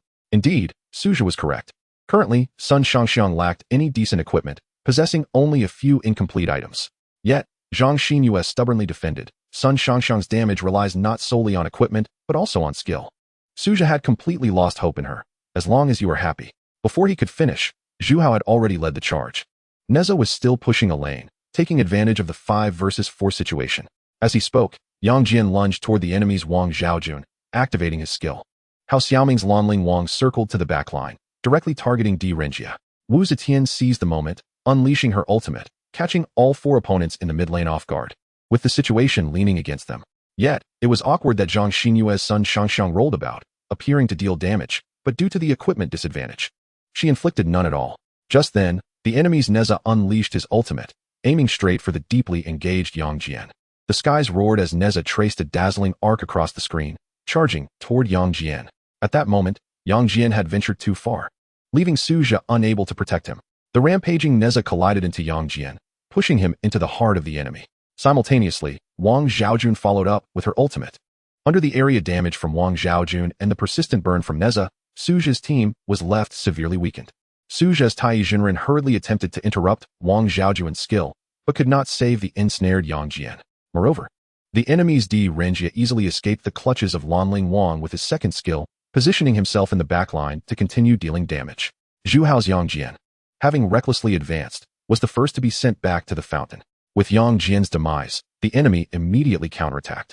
Hao Xiaoming's Lanling Wang could not escape and was captured and killed by the controlling Niu Mo Wu Zetian, was also on the verge of death. But thanks to Su Zhe's Tai Jinren who cast his ultimate, she was spared. As for Zhang Xinyue's son Shangxiang, she was ignored entirely, unable to produce any damage. The team fight was undoubtedly lost. Not only did the enemy secure the first tower, but they also swiftly took down the second. Zhu Hao lamented, "What happened? How could we lose a team fight under the tower?" Wu Zi frowned and said, "Su Zhe was right. We indeed should not have engaged in a team fight. You saw it. We simply could not inflict any damage." Hao Xiaoming nodded. Exactly, and Neza's support was too swift. We were not truly 5 versus 4, but rather 5 versus 5. The team fight was Zhu Hao's idea, and the slap of reality came too swiftly, yet he refused to acknowledge his error in command. Stubbornly insisting, next time, Tai Jinren must initiate the fight and control them. This defeat was primarily because Tai Jinren failed to control properly. Su Zhe found this utterly absurd. Neza's support was a textbook example of counter-initiation. How could he control that? Di Renjie's second skill carried a purification effect, negating all control. How could he manage that? Our overall economic disadvantage was at least 4,000 gold, and our marksman was incapable of delivering any output. Was this not the reason for our defeat in the team fight? Zhu Hao's mindset faltered after the loss, and being berated by Su Zhe only fueled his anger. Stop the nonsense. If you can control, do it. If you can't, get lost. Su Zhe, infuriated yet amused, replied, "How interesting. You mismanaged the command and lost a team fight, and now you're venting your frustration on me." Wu Zi added, "Old Zhu, do not forget. If it weren't for Su Zhe, you would have been killed by Neza in the top lane long ago." Zhu Hao was rendered speechless, his face wavering between shades of blue and red. Recognizing that Zhu Hao's mental state had collapsed, Su Zhe knew that allowing him to continue leading would only result in further losses. The only viable solution was for him to step up and take charge. "From now on, follow my lead. Everyone, push the lanes carefully. You want to lead?" Zhu Hao expressed his dissatisfaction. "On what grounds?" Hao Xiaoming softly advised, "Old Zhu, perhaps it's best to take a moment to regroup and give Su Zhe a chance." As they spoke, everyone had respawned, and Zhu Hao had no time to dwell on his grievances, temporarily relinquishing control to Su Zhe. "Marksman, head to the bottom lane and remember not to cross the river. Clear the jungle whenever possible. You need to recover your economy. Wu Zetian, clear the minions in the mid lane and keep your ultimate ready. The enemy may attempt to steal the dragon. If you see no one on the map, immediately use your ultimate to scout their positions. Yang Jian, push the top lane and be ready to support. Lanling Wang, accompany me to the bottom lane to ambush the marksman. The enemy is now grouping up, so focus on pushing lanes and stealing towers." Su Zhe's strategy was clear, and he promptly began directing the team's counterattack. They pushed the lanes without crossing the river, and after advancing the minion waves, they reclaimed their jungle. Throughout the process, the enemy attempted to initiate several team fights, but Su Zhe skillfully restrained them without engaging, allowing precious time to pass as the economic gap gradually closed. The two sides remained locked in a standoff for approximately 5 minutes, and the opposing team began to display signs of impatience. At this moment, Su Zhe noticed that 3 lanes were unguarded and immediately realized that the enemy was attempting to steal the dragon. Casting a glance at the dragon pit, he observed the tremors indicating the dragon's presence. Even without vision on the map, one could perceive its skills being triggered. Lanling Wang, swiftly become invisible and prepare to steal the dragon. Wu Zetian, follow my command and unleash your ultimate. Yang Jian and I will come over and be ready to unleash the hounds. As Su Zhe devised his strategic plan, he activated his first skill and hurried toward the dragon pit. Sneaking to the rear of the pit, vision gradually revealed itself, and at that moment, the dragon's health was reduced to 1/3, marking a perfectly timed opportunity. Without hesitation, Su Zhe's Tai Yizhun Ren extended his small hand and struck the opposing Di Renjie. Wu Zetian, unleash your ultimate now. Su Zhe commanded, and Wu Zetian swiftly activated her ultimate ability. As the dragon's health dwindled, the enemy frantically attempted to deal damage, preparing to claim the kill. However, Wu Zetian's ultimate successfully disrupted their rhythm, forcing the 5 enemies to maneuver defensively. Yang Jian, disrupt the formation, Su Zhe ordered. In a critical moment, Zhu Hao, abandoning his rivalry with Su Zhe, swiftly commanded his hound to charge into the dragon pit, casting his second skill to stun the enemy. Just then, the dragon struck the ground once more, sending everyone in the pit soaring into the air, while simultaneously, the dragon's health dwindled to a sliver. Lan Ling Wang, steal the dragon, Su Zhe commanded. The concealed Lan Ling Wang had long been poised for action, seizing the opportunity to dash into the pit. Fist blade activated. The overlord has been slain. Lan Ling Wang successfully stole the dragon. Securing the dragon was an immeasurable boost to morale. Hao Xiaoming excitedly waved her fists, and the others finally revealed smiles. Meanwhile, the opposing 5, battered and bruised in the dragon pit, dared not engage further and promptly retreated. Zhu Hao tasted victory and immediately declared, "This is a rare opportunity. Let us push forward." With that, Yang Jian brandished his trident and charged toward the enemy's high ground. Sun Shangxiang, having been patient throughout the match, now saw a chance to turn the tide and would not squander this golden opportunity, closely following Yang Jian toward the enemy's high ground. Observing his teammates becoming overly enthusiastic, Su Zhe quickly cautioned, "We have only secured the dragon. All 5 of their members are still alive. Let us not rush into a team fight. We need to farm a bit longer." After all, there remained a significant economic disparity, with Sun Shangxiang, despite her substantial itemization, lagging behind Di Renjia by 2,000 gold. Yet Zhu Hao disregarded Su Zhe's counsel entirely. Farm. If you want to farm, do it yourself. We must seize the high ground while we have the chance." As Wu Zi and Hao Xiaoming witnessed Zhu Hao and Zhang Xinyue advancing, they felt compelled to join the charge toward the high ground. With a long sigh, Su Zhe maneuvered his Tai Yi Zhun Rin to follow, dreading the scenario where a slight advantage spiraled into recklessness. Although the enemy had suffered greatly in the dragon pit skirmish, they had not lost anyone. Upon returning to the fountain to replenish their health, they swiftly regrouped for a counterattack. At this moment, Yang Jian and his teammates were relentlessly pushing the tower, and the high ground tower was on the verge of collapse. "We'll unleash a wave of super minions. Let us see how they respond." Zhu Hao chuckled. However, just then, the enemy team, fully restored, arrived on the scene. Niuemo charged in with an aggressive initiation. Nejia opened his ultimate at the fountain, targeting Zhang Xinyue's Sun Shangxiang. If Nejia could eliminate her before she retaliated, victory in the team fight would be assured. In this dire moment, Su Zhe's Tai Yi Zhunrin chose to protect Sun Shangxiang, immediately controlling Nejia upon his descent and following up with further crowd control. Yet, Nejia, upon landing, possessed sufficient resilience, significantly reducing his control duration. Having exhausted all his skills, Tai Yi Zhunrin watched helplessly as Nejia unleashed devastating damage. Mere seconds later, Zhang Xinyue's Sun Shangxiang let out a cry as she fell, but fortunately, Su Zhe utilized his ultimate to revive her. Yet, upon being reborn, Sun Shangxiang could not withstand Nejia's full assault and soon found her health depleted once more. "Retreat. Our condition is poor. Do not force a team fight," Su Zhe urged, protecting Sun Shangxiang as they withdrew. However, Zhu Hao remained fixated on attacking the tower. "Advance. Do not retreat. Push forward. The high ground tower is nearly destroyed.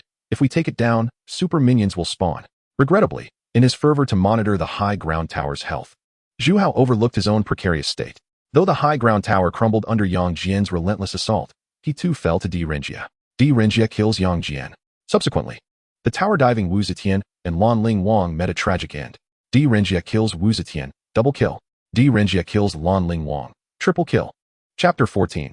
Duel. The team fight had ended in failure. Only Su Zhe's Tai Yi Zhunren and Zhang Xinyue's Sun Shangxiang remained alive. The hard-won advantage had swiftly transformed into a disadvantage. "Retreat. Defend the high ground." Su Zhe spoke solemnly, aware that the enemy might exploit the dragon to launch a counteroffensive. Preserving strength to defend the high ground was their only path to survival. Just then, Zhang Xinyue, noticing that the enemy Nejia was low on health, executed a roll forward, eager to secure the kill. Alas, before Sun Shangxiang could unleash her shot, the enemy assassin Aku emerged without hesitation, swiftly eliminating her. Zhang Xinyue gasped in shock, frustratedly tossing her phone onto the table. With the exception of Su Zhe's Tai Yi Zhunren, all others had perished. Gazing at the lengthy respawn timer for his teammates in the upper left corner of the screen, Su Zhe let out a resigned sigh. Wu Zi anxiously inquired, "Su Zhe, is there still hope?"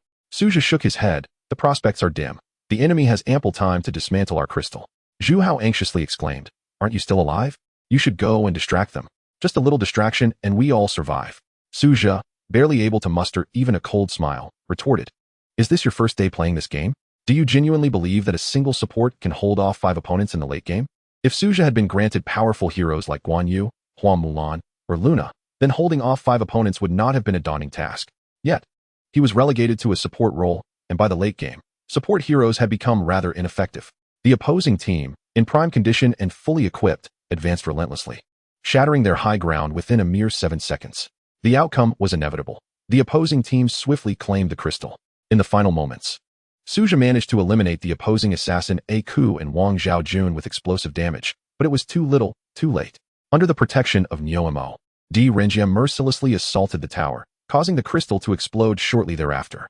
The monumental defeat was prominently displayed on the screen, marking the end of the first match of the tournament with a disheartening conclusion. The 5 players on site wore expressions of utter fatigue. At that moment, Zhu Hao, visibly fuming, turned to Su Zhe and questioned, Su Zhe, why didn't you charge to the front when we were pushing the high ground tower? If you hadn't played so timidly, we wouldn't have lost the team fight. Witnessing Zhu Hao shift the blame onto Su Zhe, Wu Zi could no longer remain silent. Old Zhu, that's not fair. Su Zhe played well. He had to protect Sun Shangxiang from the backline. Hao Xiaoming nodded in agreement, adding, exactly, the role of support is to protect the backline. If Su Zhe had charged in, the young lady would have been instantly eliminated by Neza. Zhu Hao was taken aback to find both Wu Zi and Hao Xiaoming siding with Su Zhe, and his expression grew darker. Sun Shangxiang clearly has skills to save herself. She didn't need protection. Su Zhe scoffed. Even now, do you still think Sun Shangxiang doesn't need protection? Take a look at how many times she died this match. The screen displayed the match statistics, with Sun Shangxiang's record of 0 kills and 7 deaths glaringly evident. Perhaps due to the poor performance in this match. Or perhaps struck by Su Zhe's pointed remark, the usually headstrong Zhang Xinyue found her eyes welling with tears as she lowered her head in silence. Upon seeing his girlfriend cry, Zhu Hao immediately became agitated. He sprang from his seat, seizing Su Zhe's collar, and shouted, stop shirking responsibility. This match was entirely your fault. Don't blame my girlfriend. Noticing Zhu Hao's aggression, Wu Zi hurriedly intervened, grasping Zhu Hao's arm. Old Zhu, it's just a game. Is it really worth getting this upset? Zhu Hao replied darkly, of course it is. My girlfriend has been made to cry because of him. At that moment, Zhang Xinyue quickly wiped her tears and shook her head, saying, it's fine, I wasn't made to cry by him. I just feel that I didn't perform well in this match. Despite Zhang Xinyue's words, Zhu Hao remained relentless. He turned to Su Zhe, speaking harshly, apologize. Apologize to my girlfriend. Apologize to everyone in our team. Su Zhe shook his head. You lost the team match due to your own mistakes. Why should I apologize? Wu Zi nodded in agreement. That's right, old Zhu. Su Zhe played fine this match. Indeed, he even led us to steal a major dragon. If it weren't for your insistence on pushing the high ground tower, Hao Xiaoming began. But upon seeing Zhu Hao's increasingly dark expression, she quickly fell silent. So you all believe his leadership is superior to mine and that the loss is my fault, correct? Zhu Hao said with a stern face. Very well. Do you dare to duel? The loser leaves the team. Su Zhe glanced at the furious Zhu Hao. A duel? Is he out of his mind? With such clumsy maneuvers and poor awareness, does he really think he can challenge me? Yes, are you brave enough? Just say the word. Zhu Hao said, exasperated. Fine. A duel it is, Su Zhe nodded. He had long since grown weary of engaging in futile arguments with someone of Zhu Hao's poor skill and character. Resolving it through a duel would be best. As the situation escalated, Hao Xiaoming quickly stepped in as a mediator. It's just a game we lost. It's not worth escalating this. Can we blame my Lanling Wang for not performing well? Wu Zi also urged. Exactly, we can perform well in the next match. Everyone has lost at some point, right? But Zhu Hao remained obstinate, insisting, it must be a duel. The loser leaves the team. As he spoke, Zhu Hao created a room. Come in, let's settle this quickly. Su Zhe wasted no time and entered the room. The battle commenced. Zhu Hao immediately selected the formidable dueling hero Cao Cao. With mobility, damage, and recovery, Cao Cao is one of the renowned top-tier champions in Wang Zhirong Yao. And Zhu Hao clearly intended to crush Su Zhe in the lane. When it was Su Zhe's turn to choose, he calmly selected a hero. Tai Guemo Dao Jiangxia. Su Zhe had chosen Jiangxia. What is Su Zhe doing? Wu Zi was left dumbfounded. Selecting a support for a duel was absurd. Moreover, Jiangxia was notoriously weak in Wang Zhirong Yao, often referred to as one of the 3 useless heroes. Anyone daring to pick Jiangxia in ranked matches would be mercilessly ridiculed. Even Zhu Hao was confused by Su Zhe's choice. Was this a provocation or a complete surrender? You think using such a useless hero means losing won't be embarrassing, right? Zhu Hao sneered. Su Zhe, however, offered no reply, merely stating, let us begin. Observing Su Zhe's composed demeanor, Zhu Hao's disdain for him intensified. Acting all calm, If you seek humiliation, I shall oblige, Zhu Hao declared, clicking to start without hesitation. And both players entered the dedicated 1v1 map, Imo Jia Ji Guandao. The duel was officially underway, with Zhu Hao skillfully maneuvering Cao Cao into the lane, leveraging his first skill for mobility and second skill for high damage, making Cao Cao exceptionally formidable in the early game. As for Sujia's Zhang Jia, no one believed he had a chance of victory. After all, this hero is rather obscure. Even lesser-known heroes like Zhong Kuei and Athena had better odds than Zhang Jia. After a wave of minions was cleared, both sides quickly reached level 2. At this moment, Zhu Hao's Cao Cao suddenly began to exert pressure, using his first skill to dash towards Zhang Jia. Once in close range, Cao Cao struck with a basic attack, followed by a second skill that reduced Zhang Jia's health by a quarter. The second segment of his first skill was unleashed immediately, leaving Su Zhe's Zhang Jia with half his health remaining. At this point, Cao Cao still had a dash and a summoner spell for execution. If both abilities hit, Zhang Jia would undoubtedly perish. To have lost first blood so quickly, I can hardly bear it, Zhu Hao remarked with a cold laugh, simultaneously executing his third dash. As Su Zhe's Zhang Jia appeared on the verge of being slain, Wu Zi could not help but urge, quickly use your flash to escape. Unexpectedly, at that moment, Su Zhe's Zhang Jia executed a splendid serpentine maneuver, evading Cao Cao's third dash. All of Cao Cao's initial combo landed perfectly. Yet the final strike was deftly avoided by Zhang Jia, much to Zhu Hao's chagrin as he promptly pursued Zhang Jia. Seeing Cao Cao take the bait, a smile crept across Su Zhe's face. One must take risks to reap rewards. Had Zhu Hao not first committed to his skills, how could he have fallen into the trap? Su Zhe had already discerned that Zhu Hao was susceptible to temptation, often losing his composure when faced with a severely wounded foe. This had been evident with his level 4 Yang Jian, which had led to a team wipe in a later skirmish. Zhu Hao was evidently unchanged. His thoughts were laid bare to Su Zhe. As Cao Cao maneuvered closer to the tower's range, Zhang Jia suddenly pivoted, unleashing his second skill, Annihilation, in a spectacular explosion.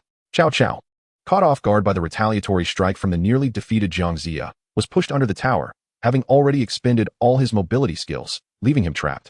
Before Cao Cao could react, Zhang Jia swiftly followed up with his first skill, Repentance.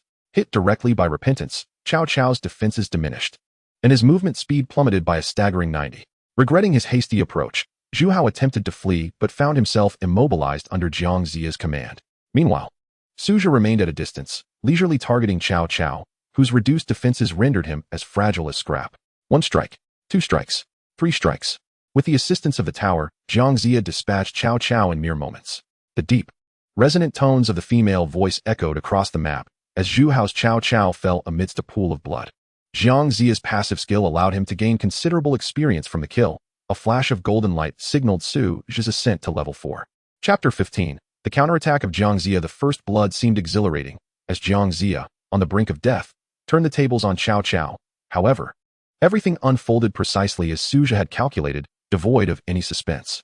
From the moment Cao Cao initiated the attack, he had already been ensnared by Su Zhe's strategy. Zhu Hao, having lost first blood, was understandably disheartened, discreetly swapping his intended first item from the end of the world to the witch's cloak. This match had already spiraled into a disadvantage for him. Wu Zi and Hao Xiaoming were both captivated by Su Zhe's stunning performance. Had it not been for their old classmates' presence, the two girls would have undoubtedly cheered during Zhang Jia's counterattack. After securing first blood, Su Zhe did not rush to push the tower, but instead tactically controlled the minion wave.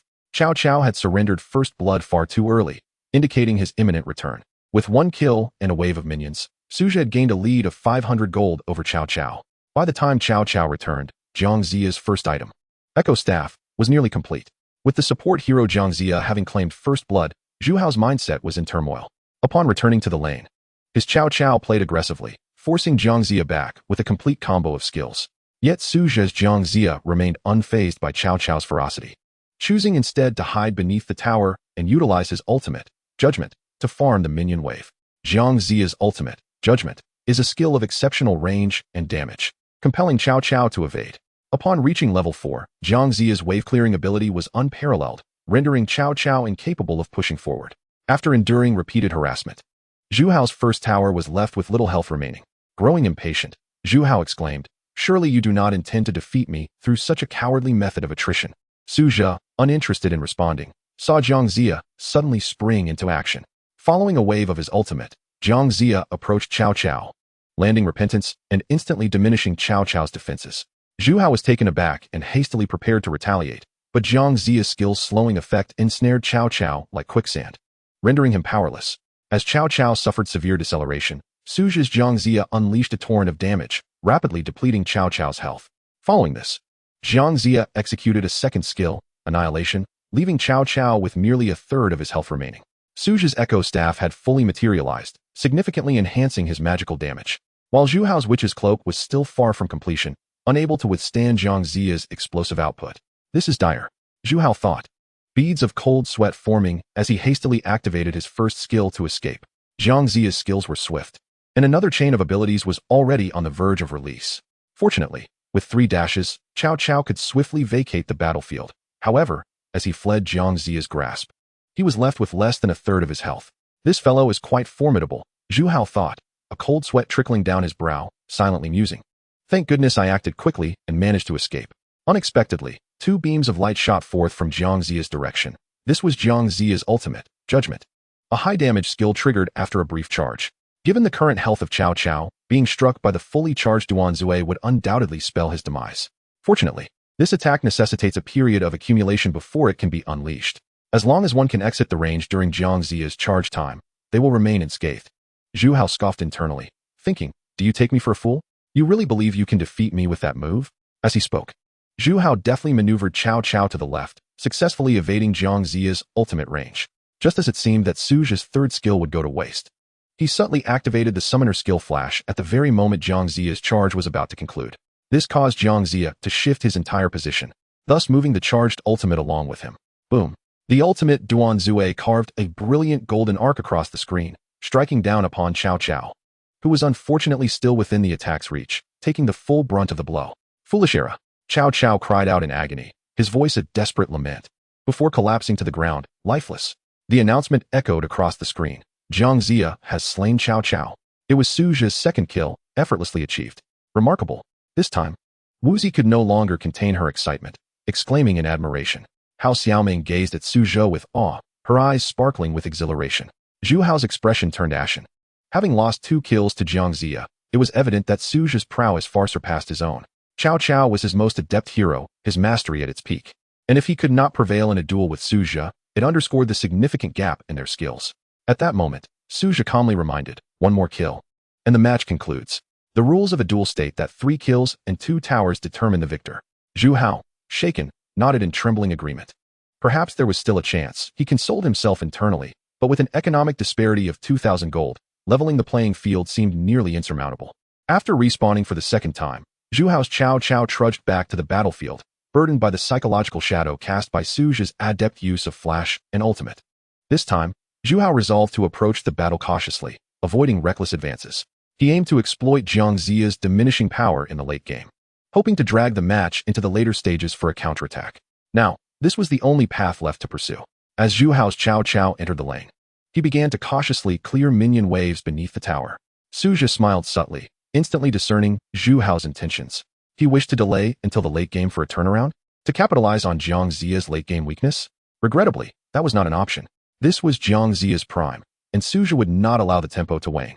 With Zhang Zia on the lane, he unleashed his ultimate, sending wave after wave of shockwaves that reduced both Cao Cao and the minion waves to critical health. Although Cao Cao had equipped the Witch's Cloak, he could not withstand Zhang Zia's ultimate. Avoiding the attack would result in losing towers. And losing 2 towers would lead to inevitable defeat. With no other recourse, Zhu Hao resolved to take a risk and sought an opportunity to close in on Zhang Zia for a decisive confrontation. This was his final chance, the pivotal moment that would determine the outcome of the match. At that moment, Suzha's Zhang Zia had just finished casting his ultimate and had shifted slightly forward. Seizing the opportunity, Zhu Hao could no longer hold back.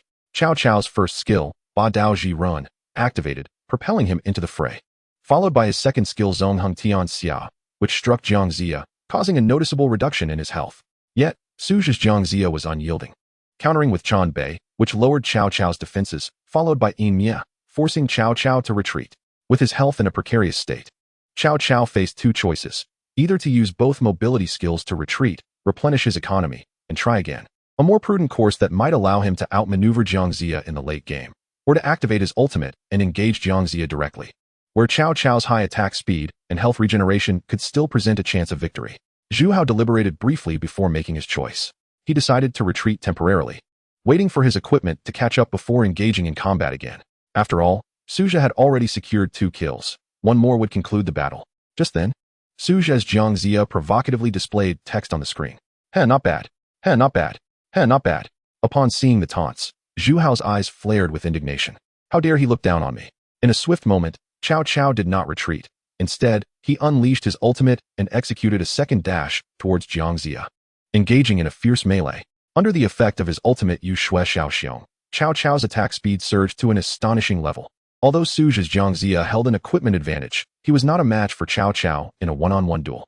As the two heroes possessed fundamentally different attributes, one was a renowned duelist, while the other was infamous for his ineptitude. Yet, through Suja's serpentine movements, Cao Cao struggled to gain a significant upper hand, resulting in a stalemate where both heroes were left critically wounded, with victory hanging in the balance for either side. At that moment, a cold smile crept across Zhu Hao's lips. Let us not forget, I still possess the finishing touch. The summoner skill finish delivers true damage equal to 14 of the target's lost health. An indisputable execution skill, a true killing blow. Suja sensed the impending danger and hastily activated Flash. However, Cao Cao's first skill had already refreshed. Zhang Jia blinked away. Yet, Cao Cao immediately followed suit. The distance was negligible. Wu Zi broke into a cold sweat, realizing the gravity of the situation. Although Zhang Jia had dominated early on, he was not suited for the late game. Should he lose this battle to Cao Cao, the tide of the duel would shift dramatically. Moreover, the resurrection after such a lengthy period left Cao Cao with a high probability of obliterating the crystal in one swift motion. Zhu Hao caught up with Zhang Jia, a cruel smirk playing upon his lips. Farewell, old man. Before his words could fully dissipate, the summoner's ultimate skill was unleashed. Amidst the anguished cries, the ancient mage Zhang Jia collapsed to the ground. It's over, Wu Zi exclaimed anxiously. She truly did not wish to witness Suja's defeat. Zhu Hao, however, triumphantly remarked, what does it matter if I secured 2 kills? I shall be the one laughing in the end. Yet, at that moment, Hao Xiaoming shouted, no? Zhang Jia is not dead.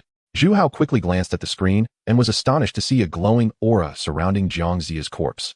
This was the effect of the resurrection armor. Moments later, beneath a golden beam of light, Suja's Zhang Jia rose once more. He had been revived. Chapter 16. Exiting the team, this is impossible. How could Zhang Jia activate the resurrection armor at such a critical juncture? Zhu Hao uttered in disbelief. For the resurrection armor was an item typically acquired in the late game. While it offered a commendable defense against both physical and magical attacks, its acquisition was notoriously slow. No one would purchase it in the early or mid-game. The two had barely engaged for 8 minutes, and 6 core items had yet to be completed. How could Zhang Jia have obtained the resurrection armor prematurely? Moreover, the hero would emit a glow when equipped with the armor. Yet Zhang Jia had shown no such aura during the battle.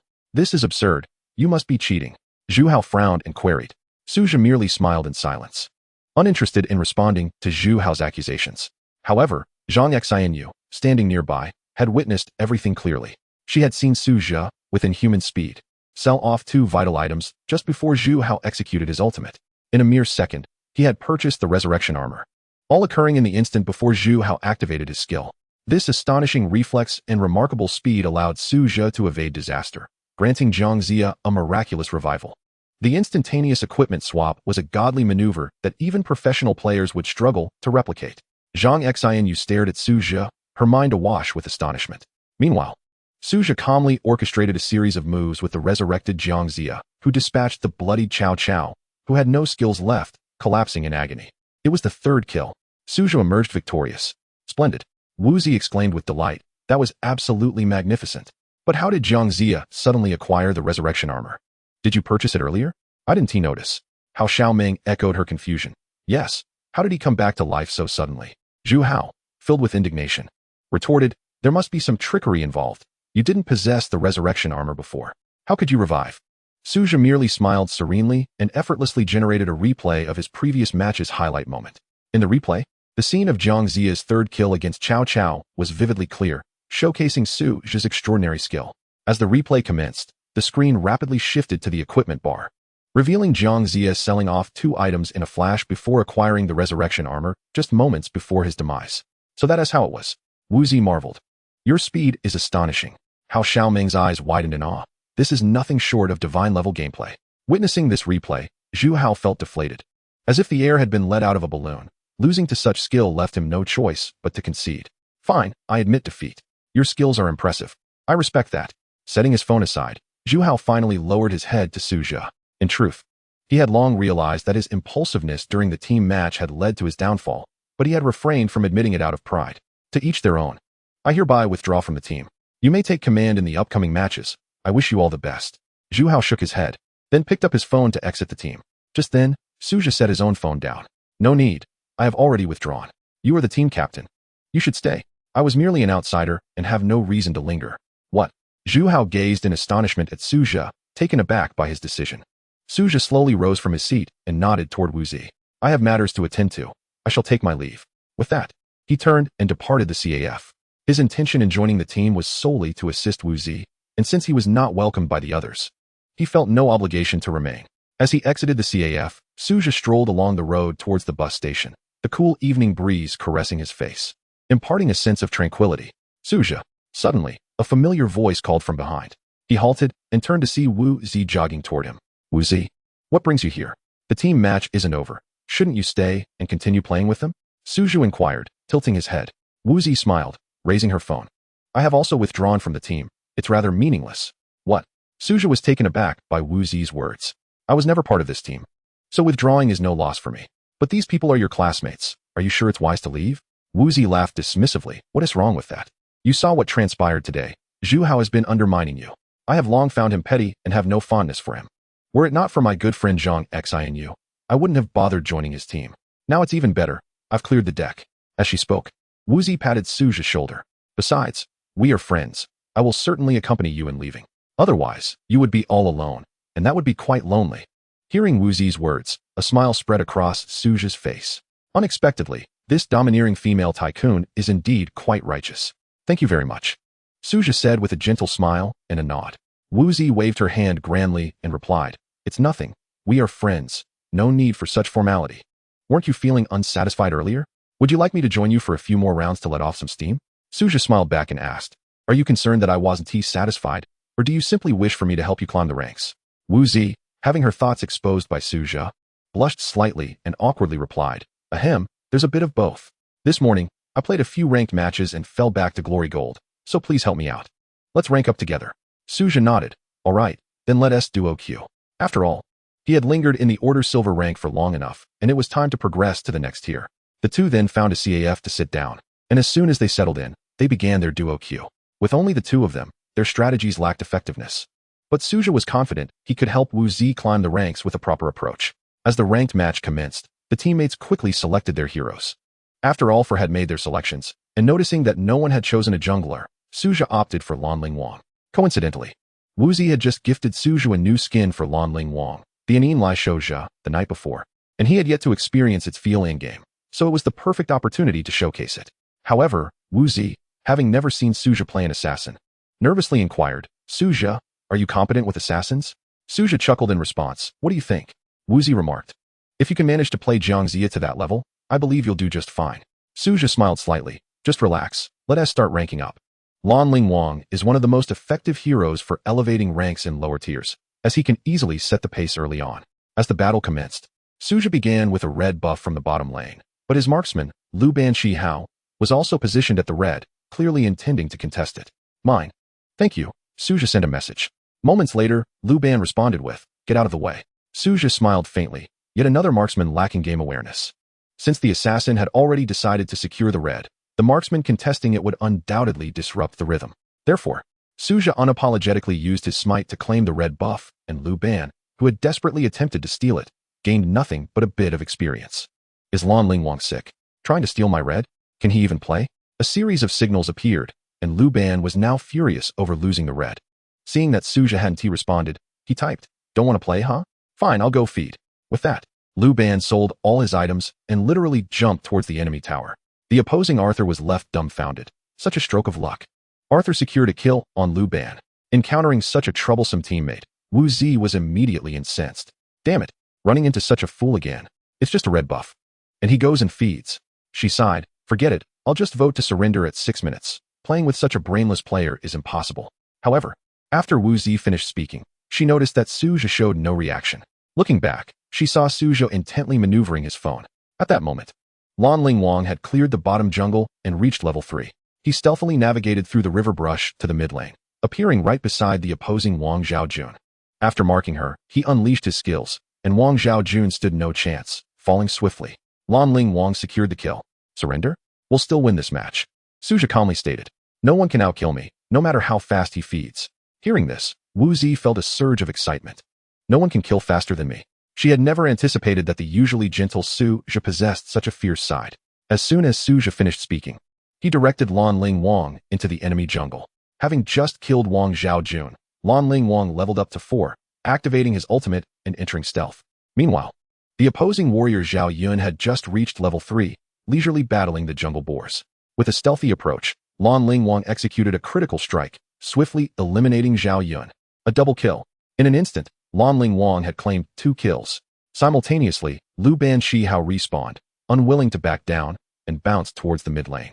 Clearly ready to feed again, Wu Zi could hardly contain herself and typed, "Can you not feed? Is it really worth it over a red buff?" Another teammate advised, "Let us focus. Lanling Wang is doing well, we're sure to win this match." However, Lu Ban arrogantly typed, "Wanna win? Huh, dream on." After sending that message, he charged straight into the enemy tower. The tower eliminated Lu Ban Shihao, and the screen promptly displayed that message. Chapter 17. The veteran driver, having just secured 2 kills with Lanling Wang, Lu Ban, in a fit of defiance, fed 2 kills back, making the score 2-2 within the first 3 minutes. Wu Zi's beautifully arched eyebrows furrowed in frustration. Having such troublesome teammates was genuinely disheartening. She sighed softly. "I really wish I could crawl over and take care of this Lu Ban." Suja chuckled at Wu Zi's comment, shaking his head. "You don't need to take it to heart. As I said, he feeds his own way, and we'll win our way. It doesn't affect us. Winning this game relies on both skill and mentality. No matter how troublesome the teammates are, as long as you perform normally, victory will still be within reach. If your mentality crumbles, you've already lost half the battle." As Suja spoke, he swiftly maneuvered Lanling Wang, who reappeared at the top lane in stealth, quickly dispatching the enemy marksman and support who had overextended. Another double kill. "You see, I can take down 2 at once, while Lu Ban can only feed 1 at a time. No matter how you look at it, he can never outkill me. I'm compensating for his losses." Upon hearing these words, Wu Zi finally revealed a smile. Playing alongside Suzhou instilled a sense of security, akin to being guarded by an immensely powerful knight. "Well, I shall disregard that Lu Ban," Wu Zi nodded, deftly maneuvering her Wu Zetian against the opposing Wang Zhaojun. Mere seconds later, Lu Ban Shihao revived once more. Observing Suzhou's relentless onslaught, he eagerly bounced towards the mid lane to offer himself as a sacrifice. Wang Zhaojun had already discerned that Lu Ban was akin to a fountain of gold, and swiftly unleashed her ultimate ability. Wang Zhaojun eliminated Lu Ban, yet Suzhou remained unfazed, as if Lu Ban were a mere phantom among his teammates. Lanling Wang dispatched Hui. Lanling Wang vanquished Zhao Yun. Lanling Wang defeated Arthur. Lanling Wang overthrew Wang Zhaojun. Roaming within the enemy's half of the field, Suzhou resembled the harbinger of death on the battlefield. Whenever the exclamation mark indicating Lanling Wang's invisibility appeared, someone would inevitably be sent back to the fountain.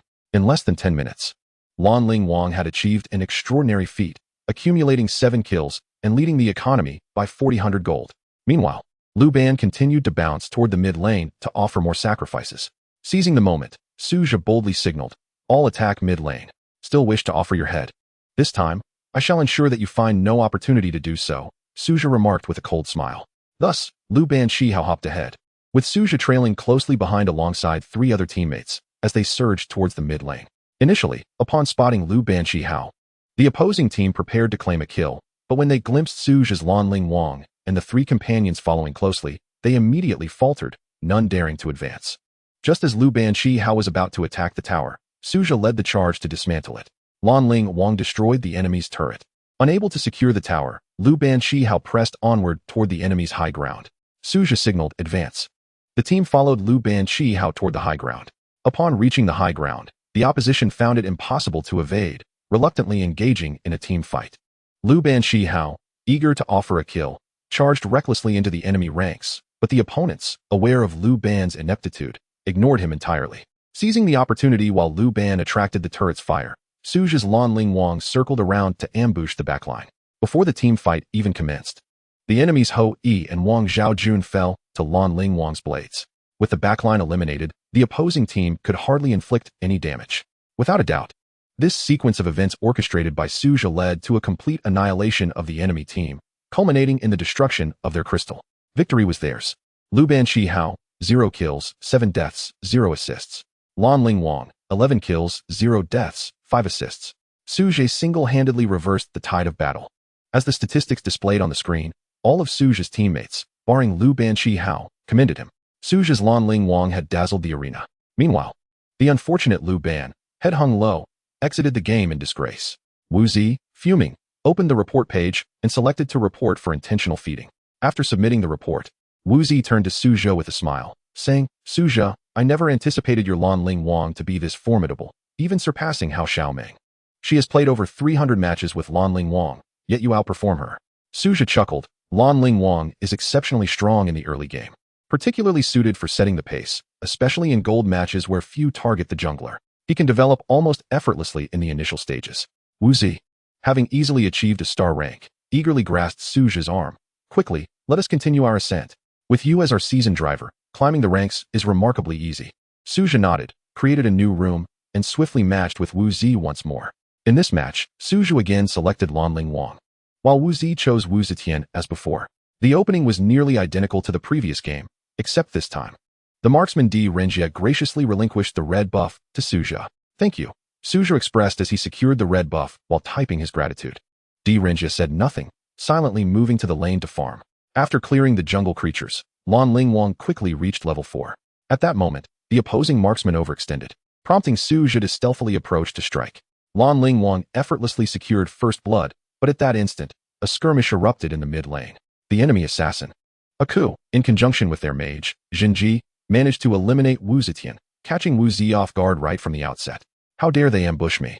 This is outrageous, Wu Zi exclaimed, her expression darkening. Yet the situation only worsened. It seemed Aku and Jinji were duo queuing, with Aku showing an inexplicable fixation on targeting the mid lane. Within a mere 5 minutes of the match, Aku had already collaborated with Jinji to slay Wu Zetian twice. Wu Zetian, how's that for enjoyment? Aku provocatively typed in the chat. Wu Zi's face turned a deep shade of anger as she gritted her teeth, saying, this Aku is utterly intolerable. Is there no limit to such bullying? Su Zhe observed the entire scenario with keen eyes and was determined not to allow Wu Zi to be tormented. Do not worry, I shall avenge you. With that, Su Zhe disregarded the enemy marksman, who had already fallen to him twice, and stealthily infiltrated the enemy jungle, heading straight for Aku. At that moment, Aku was clearing the jungle when suddenly an exclamation mark appeared above her head. Before she could comprehend the situation, Su Zhe's Lan Ling Wang descended like a reaper. A swift combination of attacks eliminated Aku in an instant. Lan Ling Wang was on a rampage. After dispatching Aku, Lan Ling Wang ambushed Jinji along the river, and before she could unleash her abilities, he sent her back to the fountain. Lan Ling Wang was racking up kills. Well done, Wu Zi cheered, excitedly pumping her fist upon witnessing Su Zhe's swift retribution. Su Zhe, however, merely smiled calmly. This is only the beginning. Before Wu Zi could react, Su Zhe had already infiltrated the opponent's jungle. After Akali respawned, she ventured back into the jungle, only to fall victim to an ambush laid by Lan Ling Wang. Lan Ling Wang was unstoppable. In the middle lane, Jinji, witnessing Lan Ling Wang's ferocity, chose to hide beneath the tower, too fearful to show herself. However, Akali had no such luxury. She couldn't remain in the fountain indefinitely, could she? Thus, she moved to the top lane, and Su Zhe followed her there. When Akali shifted to the middle lane, Su Zhe trailed her, and when she retreated to the jungle, Su Zhe followed yet again. Lan Ling Wang killed Akali, sweeping through the battlefield. Lan Ling Wang eliminated Akali, achieving unparalleled dominance.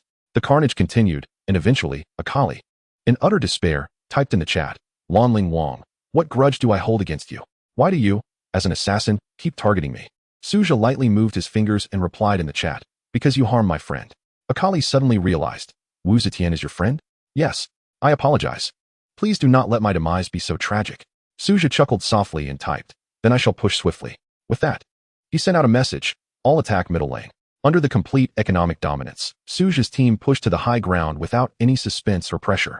It was yet another overwhelming victory, with Su Zhe claiming 17 kills, 12 of which belonged to Akali. After the battle concluded, Su Zhe promptly created another room and sent an invitation to Wu Zi. However, after a couple of clicks, he noticed that Wu Zi had not responded. Hurry and come in. What are you waiting for? Su Zhe smiled as he turned to ask. To his surprise, he found Wu Zi gazing intently at him, her bright eyes shimmering as if she harbored some secret. Come on, let us rank up. Why are you just staring at me? Su Zhe inquired with a smile. Wu Zi, with a serious expression, replied, Su Zhe, You are truly wonderful. I am wonderful. Is it because I help you rank up? Suja was momentarily taken aback, struggling to comprehend. Wu Zi shook her head. Not because of that. It was incredibly manly of you to avenge me when that Akali bullied me. As she said this, Wu Zi suddenly leaned in and pecked Suja on the cheek. The soft, fragrant sensation sent a shiver through Suja. You. Suja looked up at Wu Zi. Astonished, his lips moved but words failed to escape. After the kiss, Wu Zi's heart raced. In college, this was her first intimate contact with a boy, and to think she had initiated it herself was something she had never imagined. Although Wu Zi usually appeared outgoing and carefree, in this moment, she felt as bashful as a demure lady.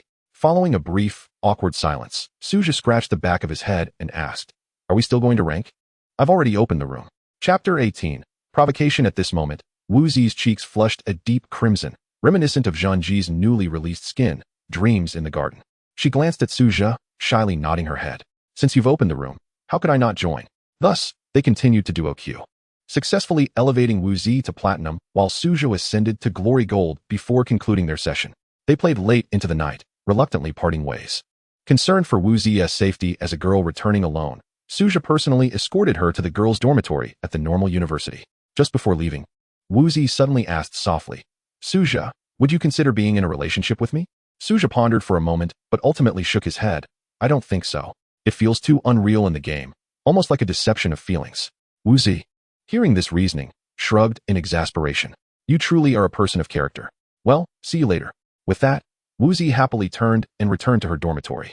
The weekend passed swiftly, and on Sunday night, Suja packed his bag and returned to school. Upon entering the dormitory, he immediately sensed a heavy atmosphere.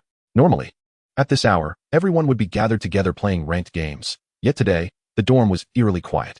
Lu Xiu, Chen Tianai, and Ma Hailong sat silently on their beds. Suja furrowed his brow, curiously asking, "What is going on? Why the silence?" Upon seeing Suja return, the group's energy perked up slightly. Ma Hailong stood up exclaiming, "Suja is back. Suja is back." However, Chen Tianai and Lu Xiu shook their heads with sighs, looking as though they had lost a wallet. Upon closer inspection, Suja noticed that Chen Tianai's clothes were somewhat disheveled, with 2 buttons torn from his shirt, as if he had just been in a scuffle. "Tianai, what happened? Did you get into a fight?" Suja quickly inquired, noticing Chen Tianai's unusual state. Chen Tianai shook his head. "It's nothing, don't worry." However, Suja sensed that the issue was more serious than that and pressed, "If something's wrong, just say it. Why are you being so secretive? Hailong, you tell me, what is going on?" Ma Hailong glanced at Chen Tianai, then hesitantly explained, "Well, Chen Feier's brother just came to our dorm." "Chen Feier's brother? Which brother?" Suja asked in confusion, having been with Chen Feier for over 2 months without hearing of any brother. At this moment, Lu Xiu chimed in. "He is probably not her real brother. Just some ambiguous acquaintance from the nearby 65 middle school, tall and intimidating. It seems that our previous incidents were disclosed to him by Chen Feier. He just came here with Chen Feier and a few others from 65 middle school, insisting on challenging us to a match. Whoever loses has to kneel and call the other father." Tianai couldn't stand it and started arguing with him, resulting in that guy slapping him. "I didn't come out unscathed either. I kicked him." Chen Tianai hurriedly stepped forward and declared, "If it weren't for their numbers, I would have already taken that brat down." Upon hearing this, Suja's eyes flashed with a glint of coldness. "Are you saying that Chen Feier brought people to bully us?" Lu Xiu sighed. "I suppose so." Seeing Suja's anger, Ma Hailong quickly advised, "Forget it. The dormitory supervisor just came and drove those people away. I think it's better to avoid unnecessary trouble." However, Suja shook his head and said, "No. Tinya's slap cannot go unavenged. Chen Feier has gone too far. We must demand an explanation from her." Chen Tianai slammed his hand on the table. "Exactly. We can't back down." Suja nodded and promptly took out his phone to call Chen Feier. A few seconds later, the call connected. "Hello, what do you want?" Chen Feier's tone was arrogant and self-satisfied. Suja asked in a deep voice, "Did you come to our dormitory to cause trouble just now?" Chen Feier chuckled. "Are you talking about that? I wasn't causing trouble. Weren't you all quite good at Wangzhe? Aren't you all experts? My brother just happens to be a skilled player too, and he wanted to challenge you for a friendly match. Who knew your people would be such turtles? Afraid to fight, and even went to complain to the dormitory supervisor? That's quite bold of you." Suja slowly narrowed his eyes. "Tell me, who slapped Tianai?" "It was my brother." "What about it? Who told Chen Tianai to have such a foul mouth?" Chen Feier said defiantly. Suja coldly smiled. "Your brother? Haha, fine. He wants to challenge us, so let us set a place. We will settle this account today." "All right," Chen Feier replied decisively. "Let us meet at the McDonald's next to the school. We'll be waiting for you. If you have the guts, come over. We won't leave until we meet." Suja replied, "Okay, we won't leave." After hanging up, Chen Tianai immediately leaned in and asked, Suja, what do we do now? Suja replied, since they want to be beaten, let us go beat them. Lu Xiyu expressed his concerns. I heard that the students from 65 Zhong don't study and just focus on Wangzhe Rongyao. Can we really beat them? Ma Hailong also felt uneasy. What if they get desperate and attack us? Chen Feier's brother looks quite strong. We might not be able to take him on. Chen Tianai glared. What are you afraid of? United we stand, divided we fall. Can we really fear them? Worst case, I'll take the lead, and you all can run. Ma Hailong suggested, why don't we find some help? Hearing this, Lu Xiyu nodded. Yes, if we only have 4 people. We can't form a complete team for a match. We need some backup. Suju agreed. 4 people are indeed insufficient. I need to call for help. Lu Xiyu quickly suggested, get someone tall and strong, at least to intimidate them. Suja smiled calmly. Don't worry, I know what I'm doing. With that, Suja turned and stepped outside to call for reinforcements. Half an hour later, at the McDonald's next to the school, Suja and his 3 dorm mates confidently pushed open the door. Not far away, at a booth, sat 5 individuals, one of whom was Suja's ex-girlfriend, Chen Feier. Dressed in a black suit with a playful short skirt, she appeared alluring and somewhat improper. Beside her sat a tall and robust boy, evidently the brother she had mentioned. Upon seeing Suja approach, both Chen Feier and her companion stood up. The boy stood at over 185 centimeters. No wonder even Chen Tianai had suffered under him. You actually dare to come over. You've got guts. The boy sneered. Suja calmly smiled and retorted. So, you wish to challenge us in Wangzhe Rongyao? The boy nodded. That's right. You must be Suja, Chen Feier's ex-boyfriend? Suja acknowledged him and inquired. And you are? The boy coldly replied. I am Li Yan from 65 Zhong. Feier is my sister. I heard you previously bullied my sister in the game. You've got quite the nerve. As he spoke, the towering Li Yan wrapped his arm around Chen Feier's shoulder, saying, if you truly have guts, don't bully girls. Today we shall compete and see what you are made of. Suja cut straight to the point. What are the terms? Li Yan gestured to his 3 companions. Let's do a 5v5 in the draft mode. The loser has to kneel and call the winner dad. Are you up for it? The father-son match was a battle where one's dignity and reputation were at stake. Losing would result in utter humiliation. Li Yan's challenge showed he was quite confident in his skills. Few would dare to propose such a wager without assurance of victory. Upon hearing Li Yan's terms, everyone felt a wave of anxiety for Suja. Lu Xiyu, standing behind him, quietly tugged at his arm, whispering, Zhishun, is it really necessary to wager so heavily? But Suja did not hesitate and confidently accepted. Fine, a father-son match it is. Let us do a 5v5 in draft mode, and we shall start immediately. All right, you've got guts, but don't try to make excuses if you lose. Li Yan sneered. Suja smiled lightly. Of course, the loser cannot make excuses. At that moment, Chen Feier pointed at Suja and asked, Suja, are you trying to fool us? We agreed on a 5v5 draft mode, yet you only brought your 3 dorm mates, totaling 4. What kind of match is that? Only then did Li Yan realize that Suja's side had only 4 people. His expression immediately shifted as he sternly asked, you little brat, are you playing tricks on me? Suja replied nonchalantly, what's the rush? I have a friend who is on the way, he'll be here soon. Upon hearing this, Chen Feier warned, brother, be careful. They might have called in a skilled player. Skilled player? Li Yan scoffed derisively. With these amateurs, how could they possibly know any skilled players? Upon hearing this, Chen Feier couldn't help but laugh. Indeed, look at these few individuals with such pathetic appearances. How could they possibly know any skilled practitioners? Li Yan chuckled heartily, his rough hand playfully patting Chen Feier's shoulder, before sneeringly inquiring, Feier, how could your taste be so poor?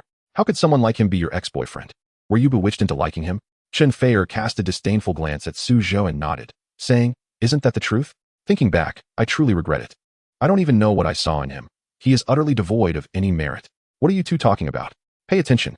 Chen Tianai, overhearing their whispered disparagement of Su Zhou, quickly admonished them loudly. Li Yan shot an irritated glare at Chen Tianai, retorting, you little brat. Do you want to get beaten up? Seeing the tension escalate, Su Zhou gently patted Chen Tianai's shoulder. No need to get worked up over such a person. I will teach him a lesson in due time. Chen Tianai nodded, then quietly asked, by the way, Su Zhou, who did you bring along as reinforcement?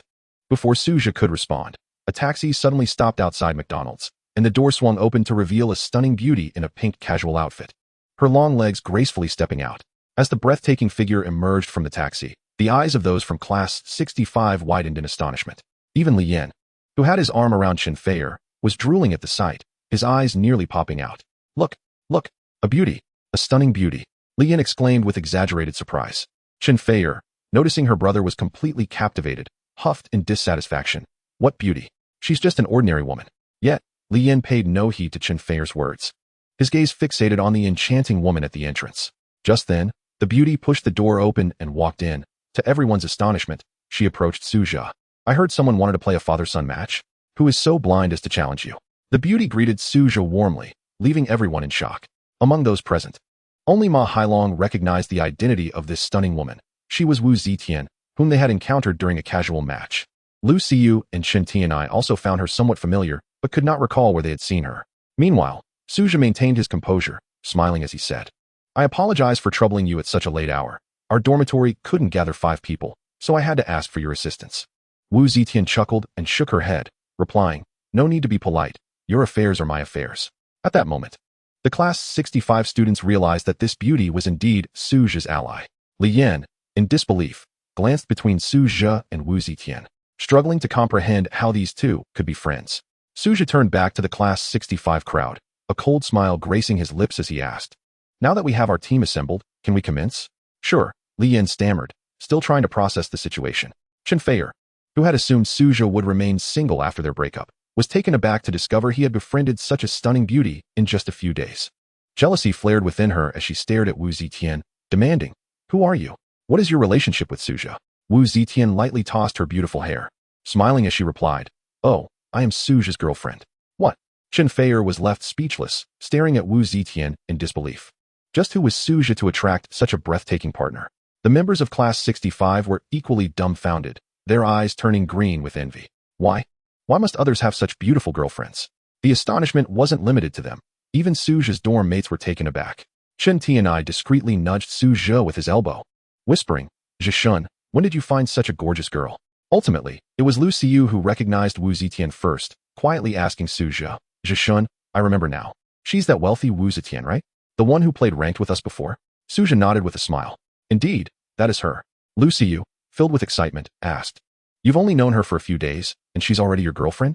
Suja chuckled, I'll explain that later. For now, let us focus on the game. After the initial shock faded, the members of Class 65 finally regained their composure. Li Yan provocatively addressed Suja, All right, enough chit-chat. Let us dive into the father-son match. Suja nodded in agreement. At that moment, Li Yan deliberately cast a glance at Wu Zetian, grinning as he said, Sister, you're so beautiful. How did you end up with such an ordinary boyfriend? Someone like you should be with a master of Wangzhe Rongyao. Wu Zetian didn't even bother to glance at Li Yan, coldly retorting, What does that have to do with you?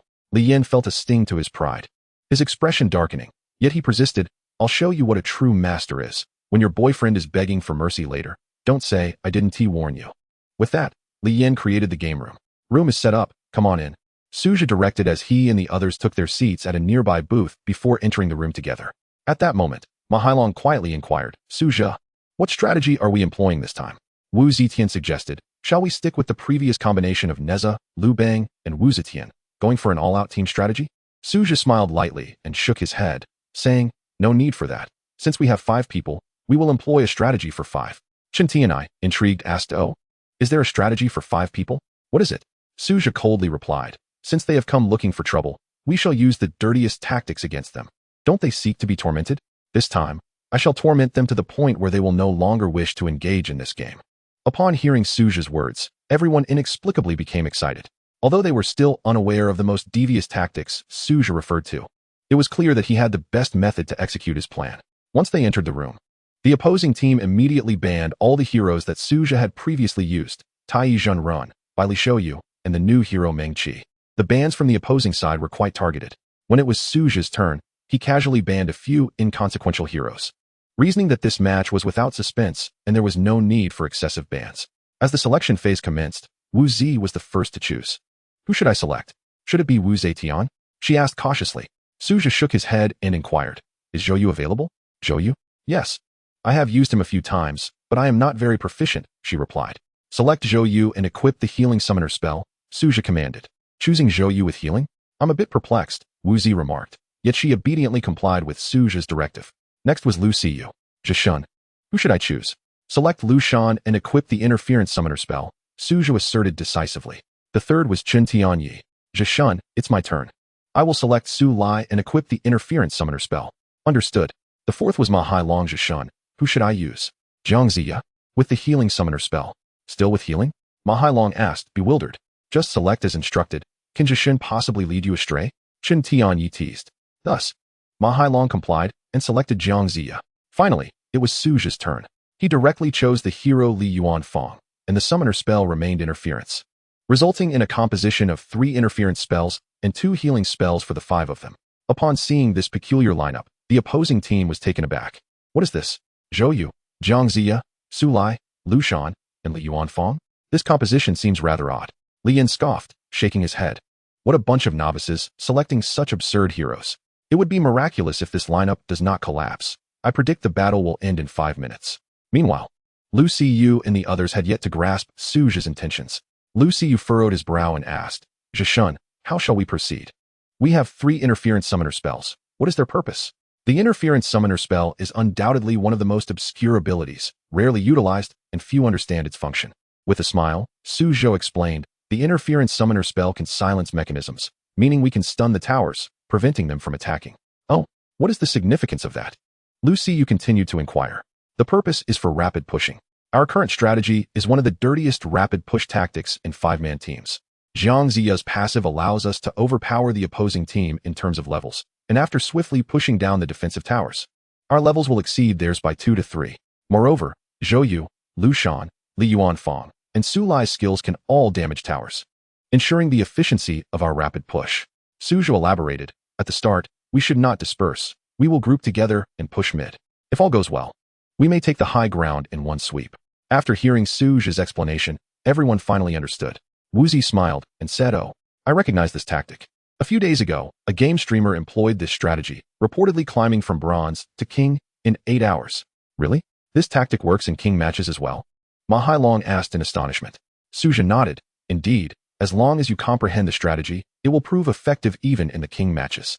With Su Zhou's words igniting their enthusiasm, the team was eager to begin, while Li Yin remained oblivious to Su Zhou's tactical intentions, viewing him as leading a group of novices in a chaotic manner. Soon, the battle commenced, and both sides began deploying their troops.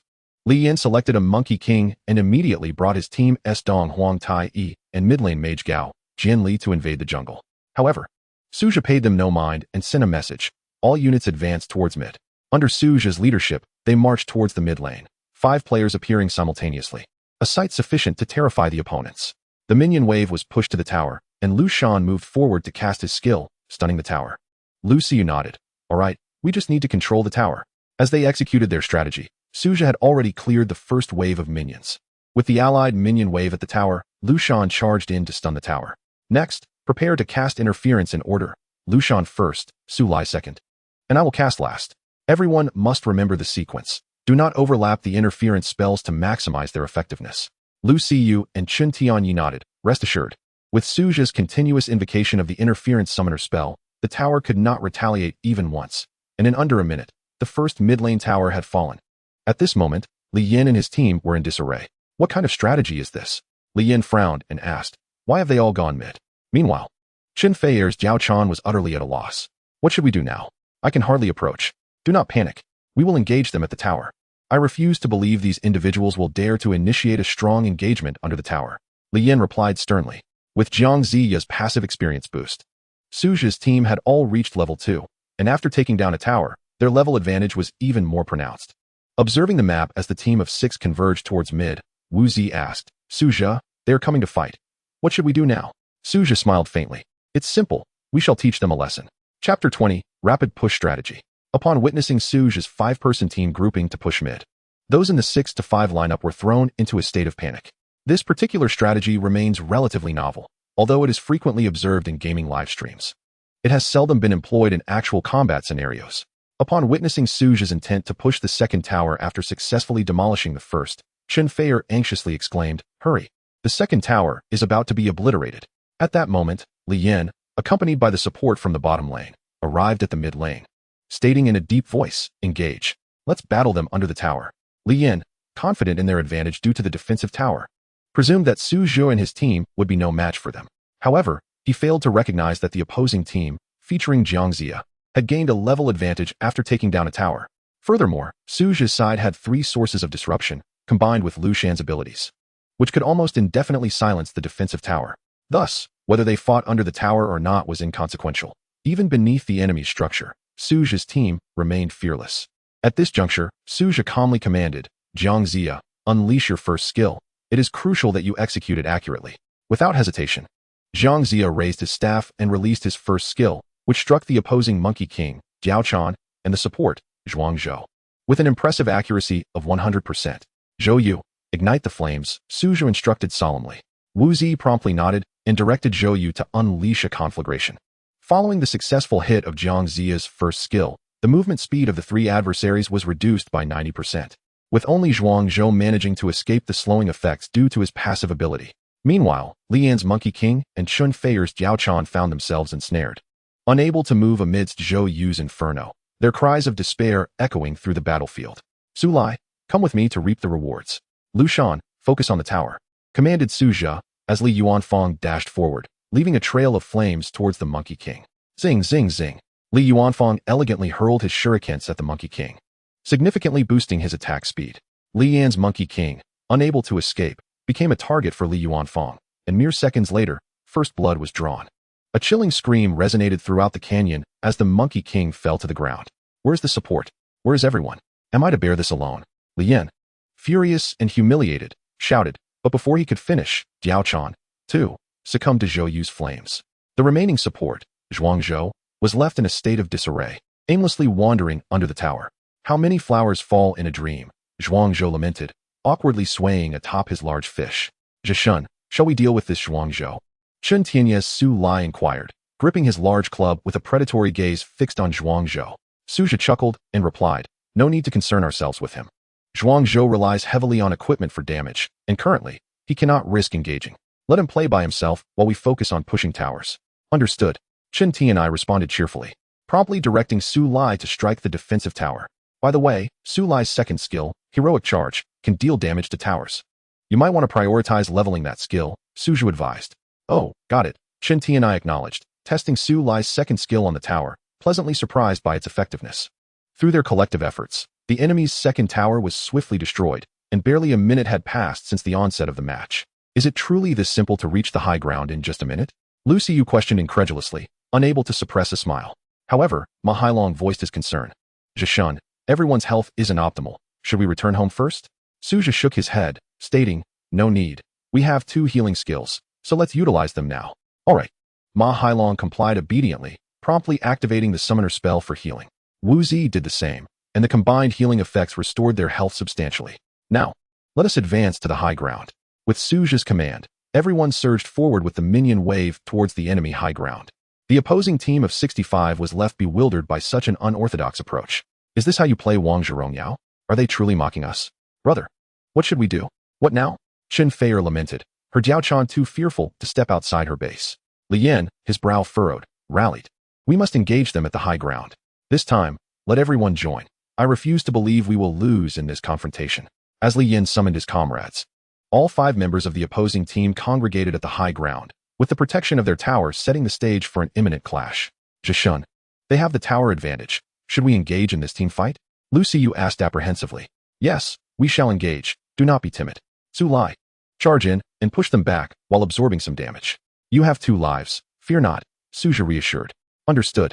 Chun Tianyi, embodying the fearless nature of Su Lai, charged headlong into the fray, his second skill, Heroic Charge, propelling him forward and displacing 3 opponents.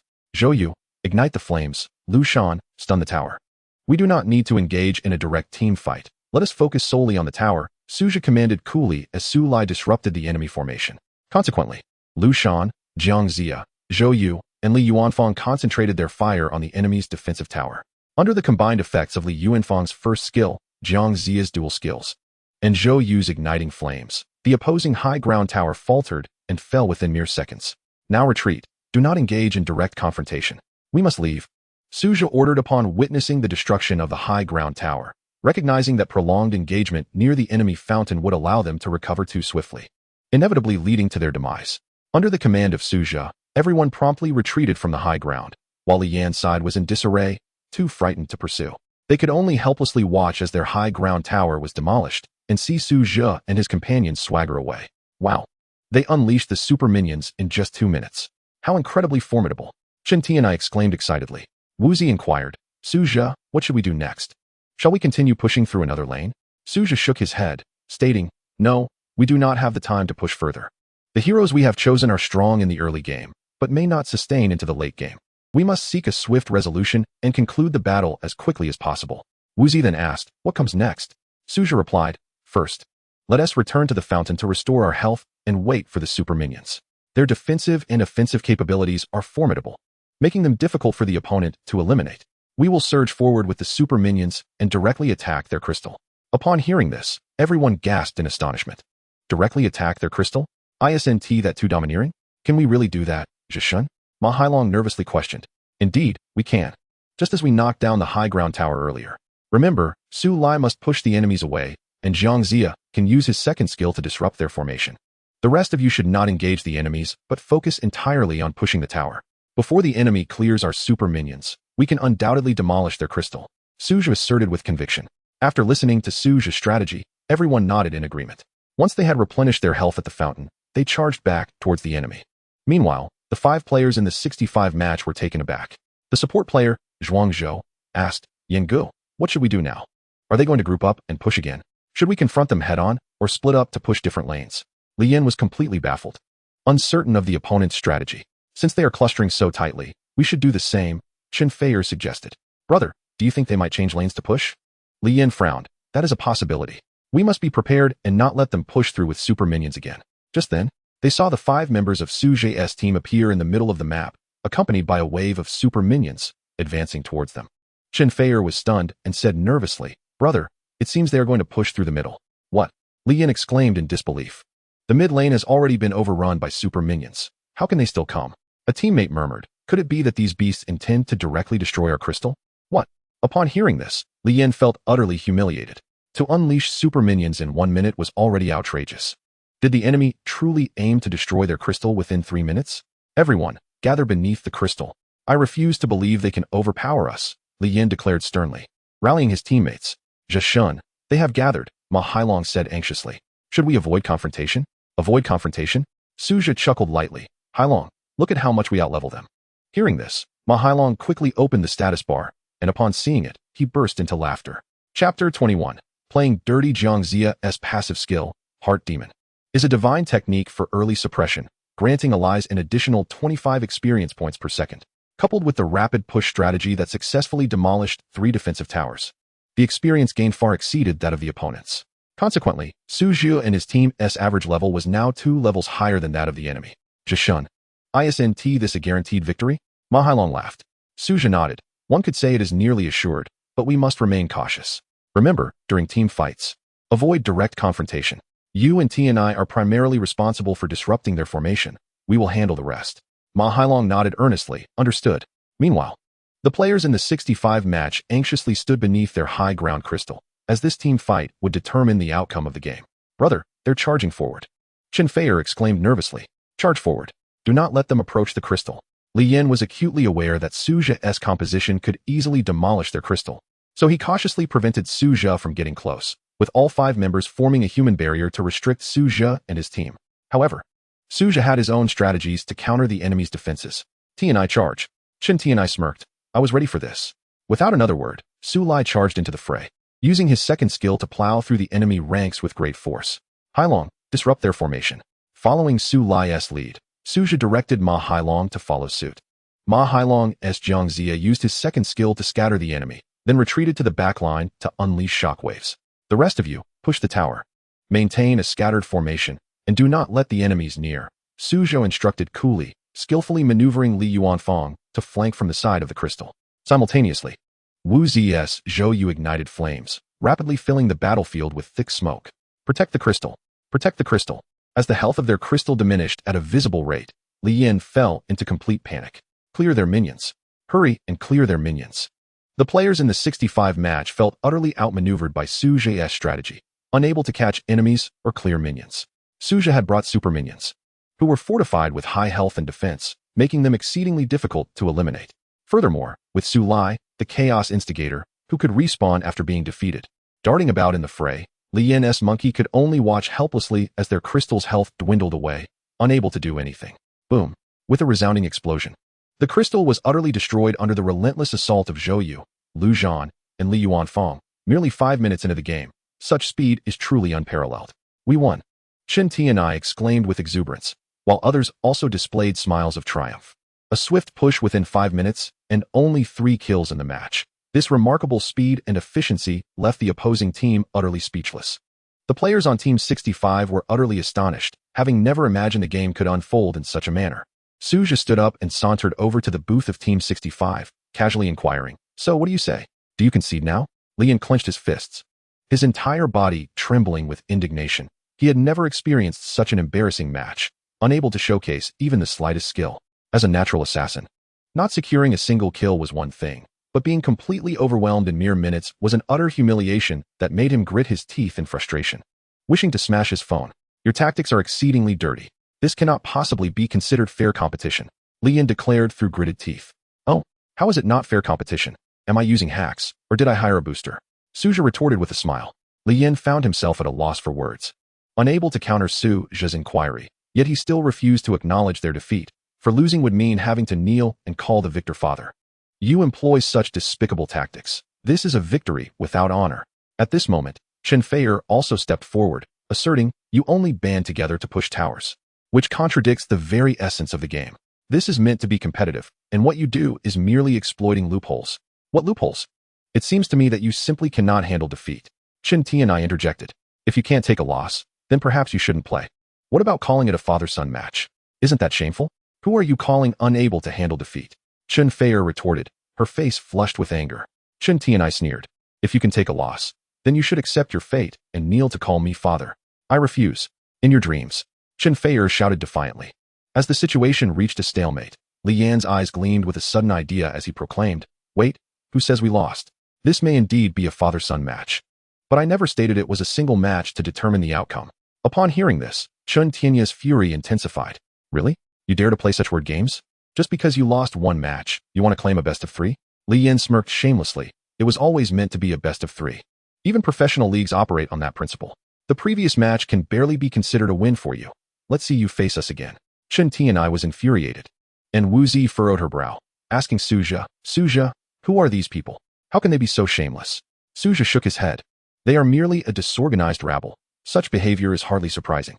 With that, Suja calmly accepted Li Yan's challenge. "Very well, if it's best of 3, then so be it. It merely means one more match."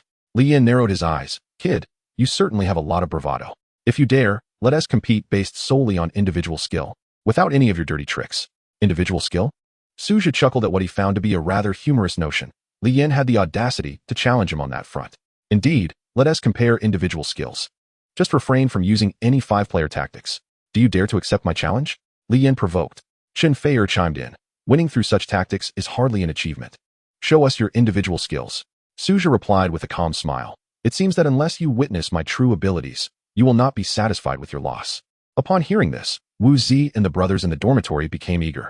Everyone knew that Suja's individual skills were exceptional, but no one had witnessed just how extraordinary they could be. Everyone wanted to see the formidable prowess of Suja when he was serious, particularly with the heroes he mastered. Wu Zi smiled at Suja. "Since they are earnestly seeking a beating, why not let them see? It would also give us a chance to witness just how strong you truly are." Lu Xiyu added excitedly, "Zhishun, bring out your signature hero." Suja chuckled lightly. "Signature hero? No need. I only require a top laner, and that will suffice to deal with them." Li Yan, sensing Suja's arrogance, retorted angrily, "Stop boasting and get ready for battle. This time, I will teach you a lesson." Without further ado, Suja led the team into the room. This time, to prevent Suja from employing his rapid push strategy, the opposing team banned heroes like Zhang Zia and Li Yuanfang. However, Suja had no intention of continuing with the rapid push strategy and was indifferent to their countermeasures. When it was time to select heroes, Lu Xiyu asked, "Zhishan, who shall we choose?" Suja smiled. "Choose whichever heroes you wish. Just leave the top lane to me." Thus, everyone selected their preferred heroes, allowing Suja to take only the top lane position. When it came time for Suja to choose, he contemplated briefly before selecting the hero Yang Jian, a versatile champion capable of excelling in both the top lane and jungle, boasting high damage, agile mobility, and remarkable healing abilities. Yang Jian? Upon seeing Suja's choice, Wu Zi's eyes lit up, recalling that just days prior, Zhu Hao had also utilized Yang Jian in the team competition. "Suja, I bet your Yang Jian is far superior to Zhu Hao's, right?" Wu Zi inquired with a smile. Suja replied nonchalantly, "Zhu Hao's Yang Jian?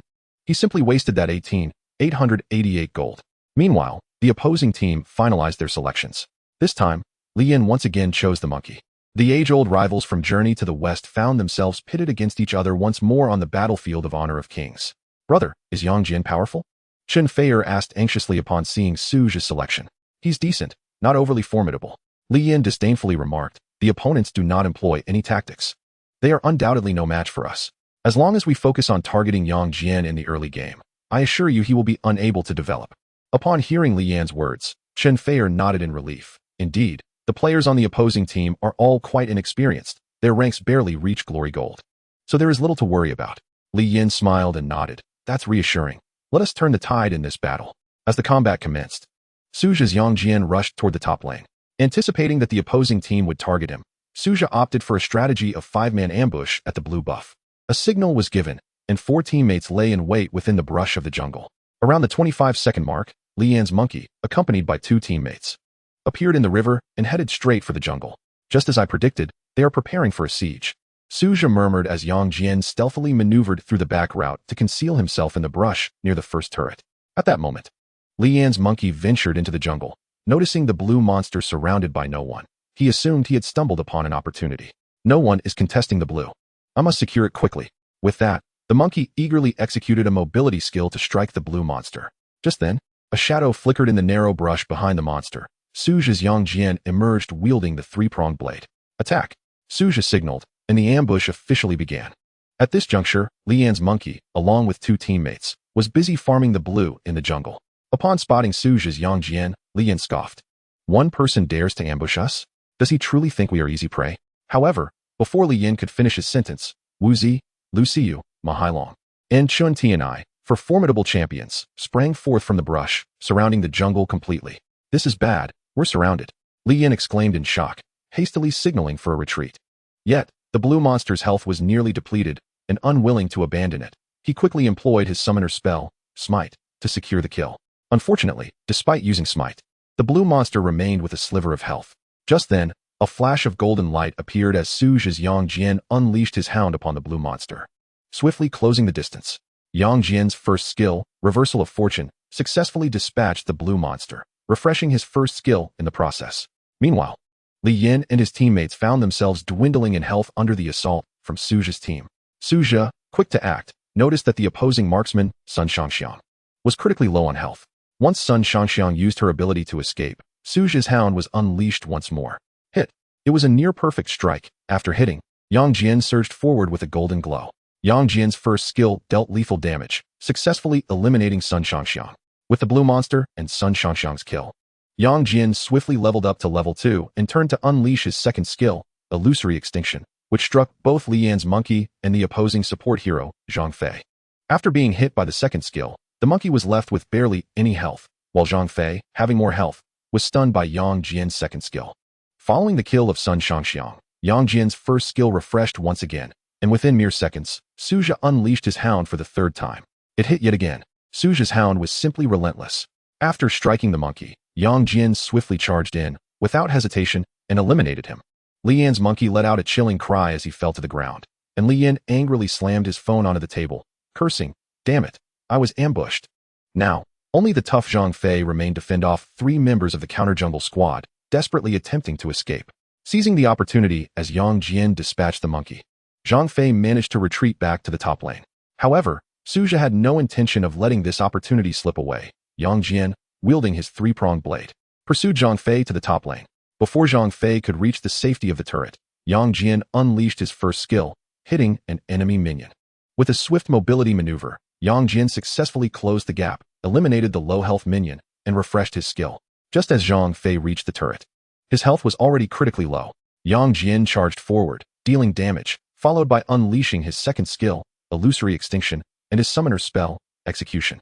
Despite Zhang Fei's impressive health, he ultimately fell before Yang Jian's 3-pronged blade.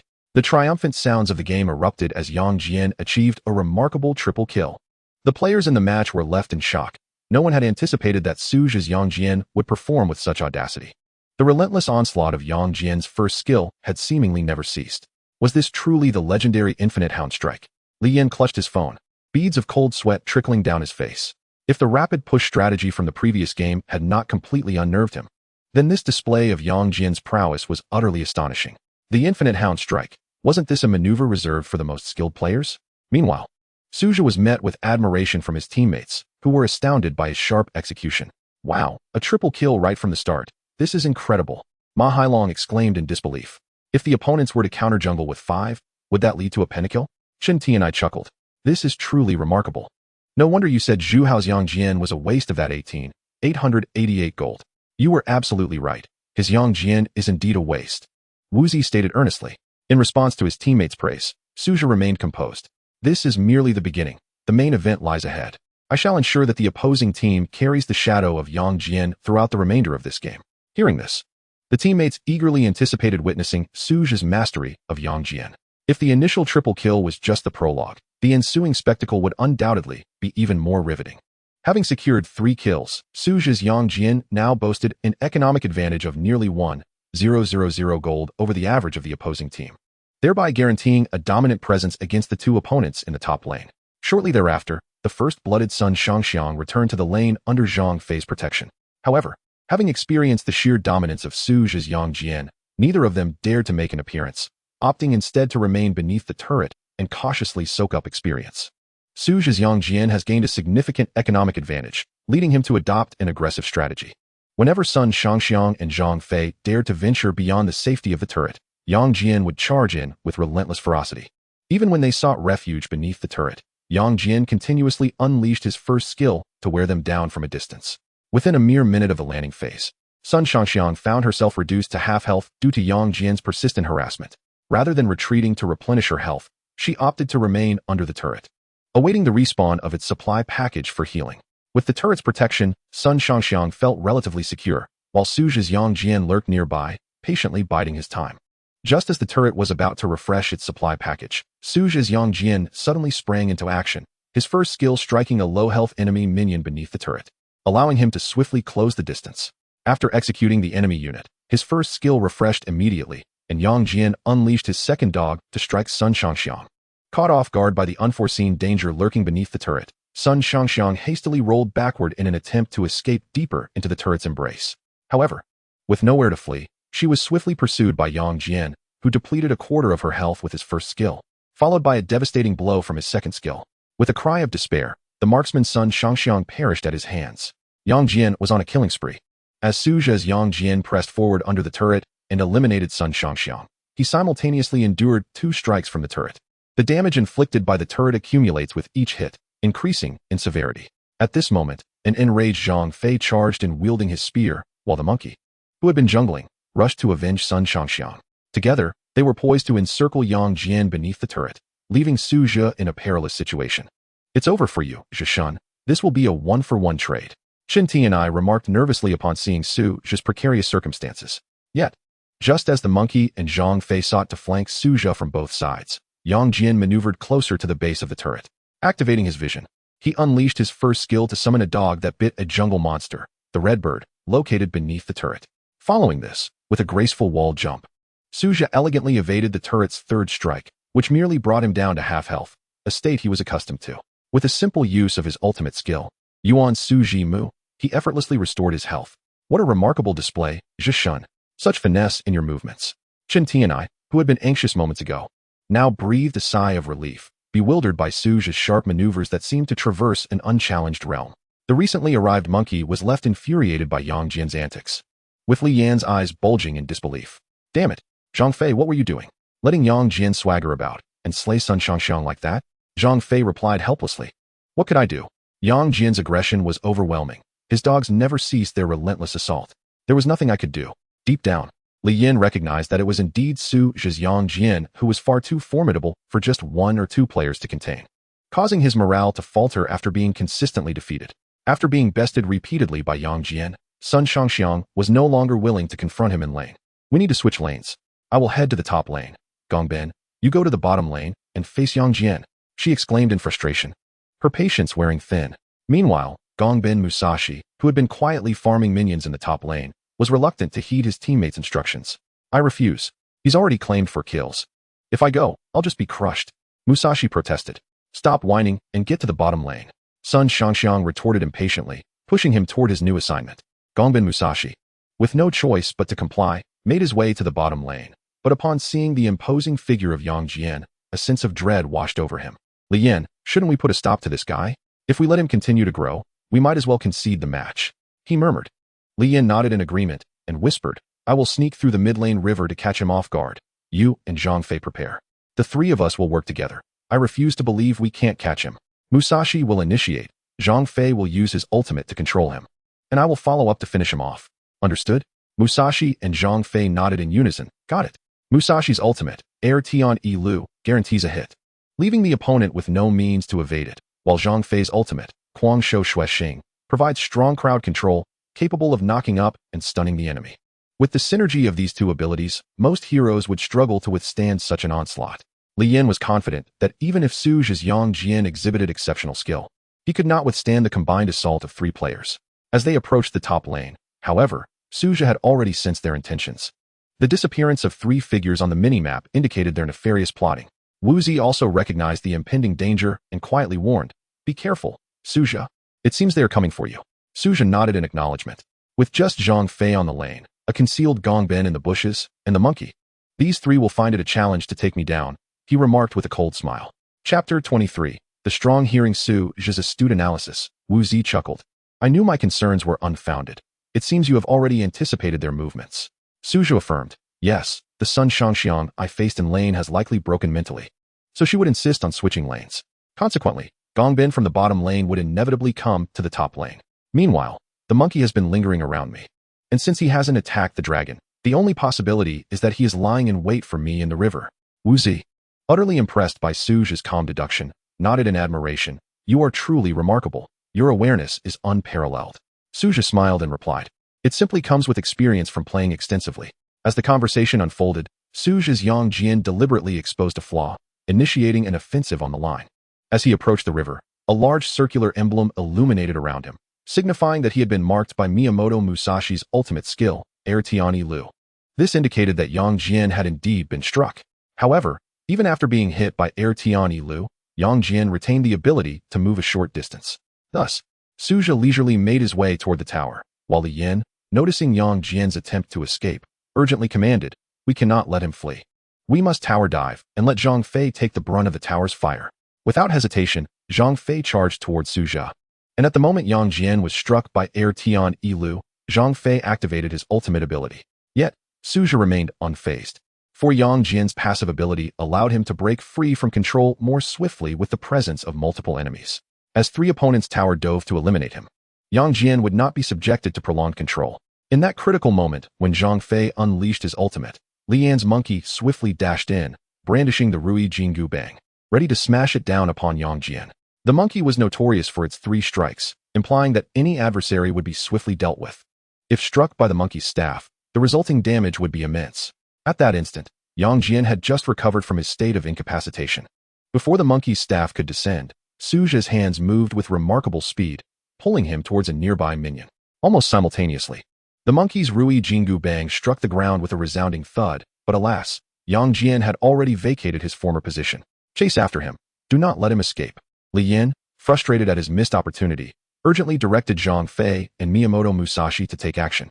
The three did not dare to linger, hastily pursuing the fleeing Yang Jian.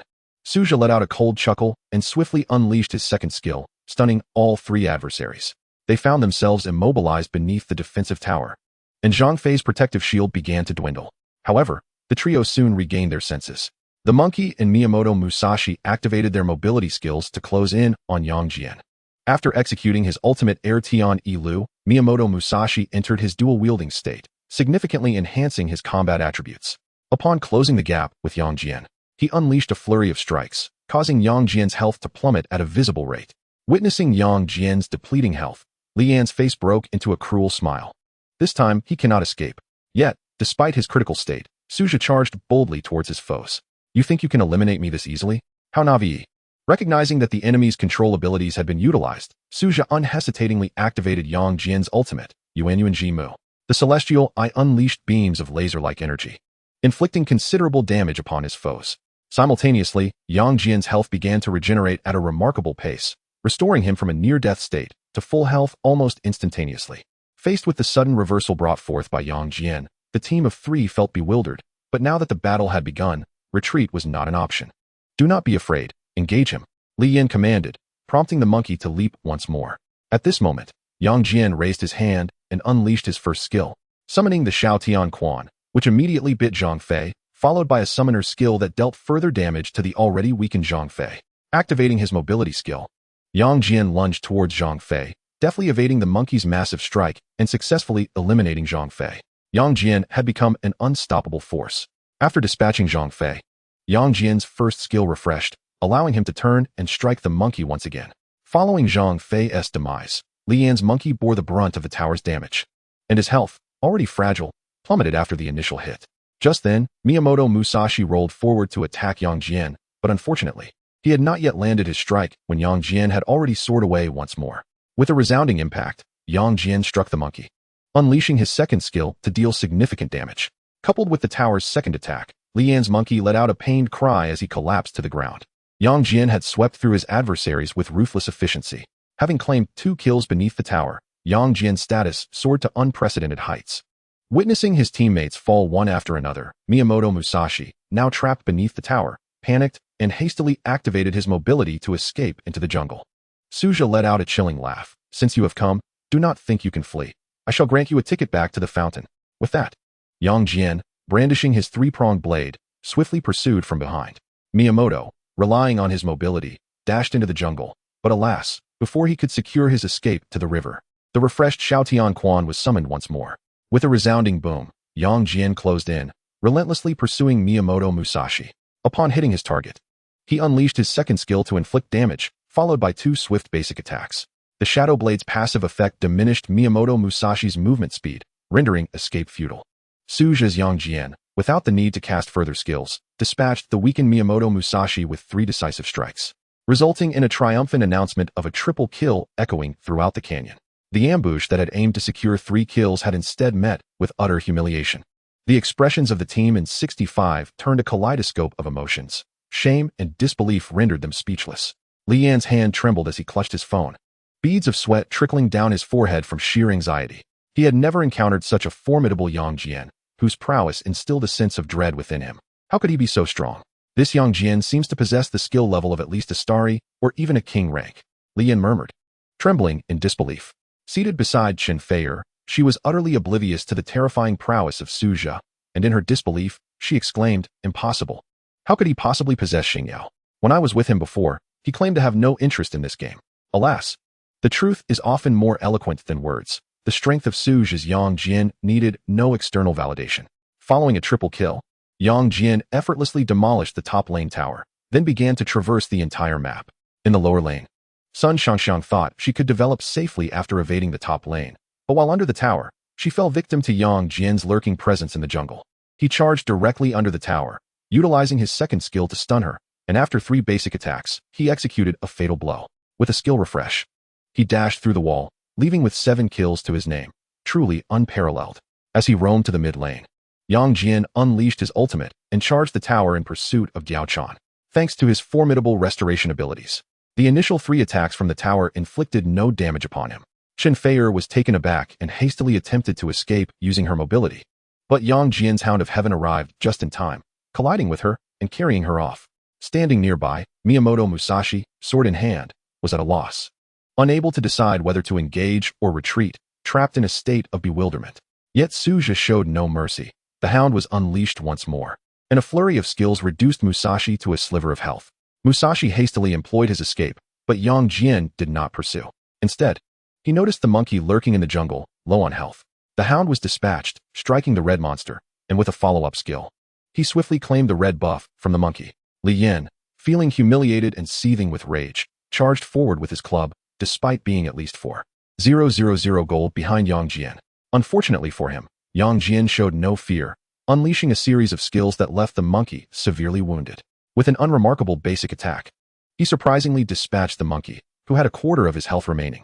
Yang Jian was indeed unmatched. What is happening? How can a basic attack deal such high damage? Li Yan pondered, incredulous.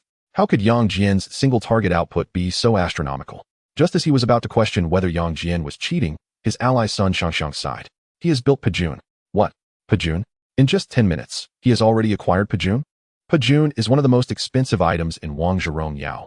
granting a passive effect that increases damage by 30 when the target's health falls below half.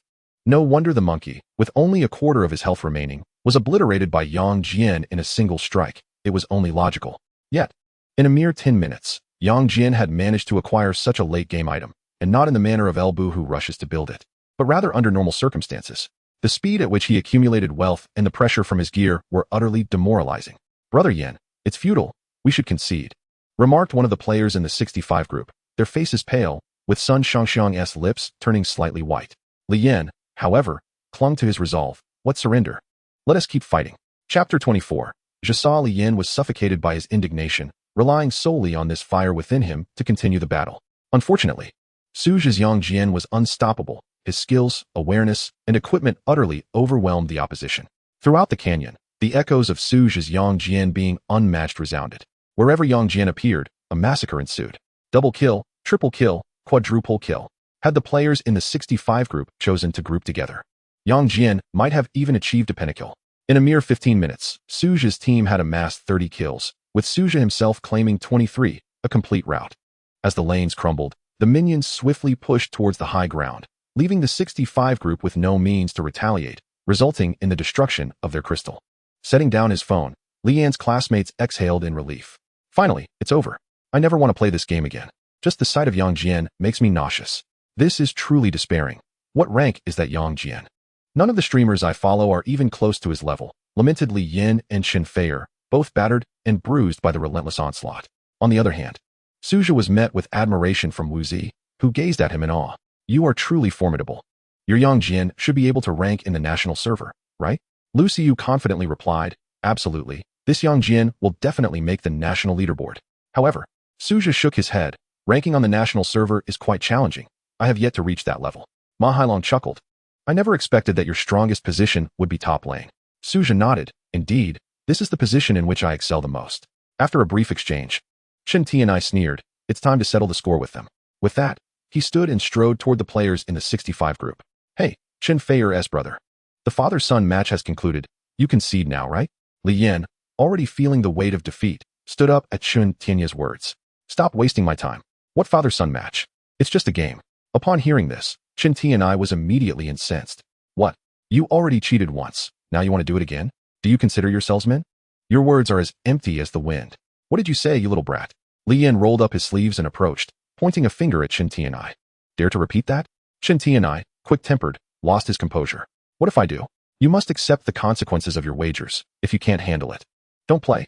You were the ones who insisted on playing with us, and now that you've lost, you refuse to admit it. How shameless can you be? Enough. I think you all are just asking for a beating." Li Yan, leveraging his imposing stature, charged at Chen Ti and I. Previously, Chen Ti and I had suffered at his hands, prompting Suja to quickly rally his dorm brothers to surround them. Li Yan, feeling frustrated, exclaimed, "How could I possibly lose in a game to you all? And in a fight as well? Look at you, a bunch of losers. It's infuriating." With that, he launched a powerful punch aimed directly at Chen Tian's face. Just as the punch was about to connect, a long, graceful leg shot out from behind Chen Ti and I, delivering a swift kick to Li Yan's chest. The impact sent him flying backwards with a loud thud as he crashed to the ground, knocking over a nearby chair. Dazed and momentarily blinded, Li Yan looked up to discover that the stunning beauty who had just incapacitated him was none other than Suja's extraordinary friend, Wu Zi. Her martial prowess took everyone by surprise, revealing that beneath her delicate appearance lay formidable skills. Ma Hailong, who had previously experienced Wu Zi's abilities, recognized her as a Taekwondo black belt, while Chen Ti and I and Lu Xiu stood in stunned silence, astonished by the unexpected ferocity of the woman beside them. "Wow. Turns out she's a master. My apologies." Chen Ti and I quickly retreated a step, bowing respectfully. Lu Xiu, in a hushed tone, asked Suja, "Yeah, how did your girlfriend become so fierce?" Suja chuckled awkwardly. "I didn't see that coming either." Wu Zi strode confidently to Li Yan, her gaze icy as she asked, "What's the matter? Do you still want to fight us?" Li Yan, rubbing his chest like a deflated balloon, realized that not only had he lost in the game, but also in this altercation. Despite her mediocre gaming skills, she was indeed a skilled fighter. "This is all a misunderstanding." He quickly backtracked, lowering his head submissively. Wu Zi's voice carried a hint of reproach as she replied, "In games, one must accept defeat gracefully. Since you initiated this father-son match, you must abide by the rules. Understand?" Yes, I understand." Li Yan nodded frantically, not daring to defy her. "Then hurry up and comply. Do you expect me to ask you nicely?" Lian glanced up at Wu Zi and obediently muttered, "Dad." The moment those words escaped his lips, laughter erupted from Su Zhe and the others. No one anticipated that the imposing Lian would appear so meek before Wu Zi. Meanwhile, Chen Feier blushed with anger, feeling utterly embarrassed by her brother's antics. Wu Zi almost succumbed to laughter at Li Yan's submissive demeanor, but managed to maintain her seriousness as she scolded. "What do you mean, Dad? Open your eyes and look. You can't even distinguish between genders, yet you dare to play games?" Realizing his blunder, Li Yan quickly corrected himself. "Mom. What do you mean, Mom? Am I that old?" Wu Zi retorted, her tone firm. "You are so inept with words. Just get out of my sight. I don't want to see you again." She pointed toward the door with authority. Li Yan, taking her words to heart, scrambled to his feet and rushed outside, with Chen Feier hastily following him, her face burning with shame. The remaining students from the 65th Middle School exchanged glances, uncertain of what to do next. After a brief hesitation, one bespectacled student approached Su Zhe and whispered, "Master, I used Sun Shangxiang in the last match. Your Yang Jian was incredible. Could we be friends, and perhaps you could give me a spot on your team?" Another student chimed in, "Master, I was using Miyamoto Musashi. May I pay you for mentorship?" Before Su Zhe could respond, Chun Tianai interjected, waving his hands, "Scram. Know your place. You belong to Li Yan. We are enemies." The bespectacled student, hearing this, quickly put on a smile and protested, "Actually, we aren't very close to Li Yan. We just play games occasionally. If you would accept us as your disciples, we'd immediately switch sides." The boy who had played as Miyamoto Musashi nodded in agreement. "Yes. We will do whatever the master asks." Chen Tianai found their desperation amusing yet exasperating, replying, "Stop dreaming. The master's team is full. Go find a cooler place to hang out, and don't waste our time here." With no success in their pleas, the group reluctantly departed, likely deterred from playing this game again anytime soon. Once the situation with the students from 65th Middle School was resolved, the atmosphere in McDonald's finally settled down. Wu Zi then cheerfully asked, "Are you all hungry? I'll treat you to a late-night snack." Chen Tianai, without hesitation, replied, "I want a Big Mac and a pair of spicy wings." Su Zhe nudged him with his elbow. "You little rascal, you're quite bold, aren't you?" Although Wu Zi had just publicly declared herself as Su Zhe's girlfriend, their relationship was still merely that of friends. He did not wish for her to spend money on them. Unaware of this nuance, Chen Tianai chuckled, "Why worry? She's a rich girl, one of the wealthiest. Can she possibly be concerned about the cost of a McDonald's meal?" Wu Zi smiled and added, "Exactly. Don't worry, feel free to ask for anything. I'll go buy it now." Consequently, Lu Xiu and Ma Hailong also made their wishes known. "I want a spicy chicken burger. I want a filet-o-fish." Su Zhe looked at his friends with resignation, recalling that they had all just eaten dinner. 10 minutes later, Wu Zi returned, carrying a tray brimming with burgers and snacks.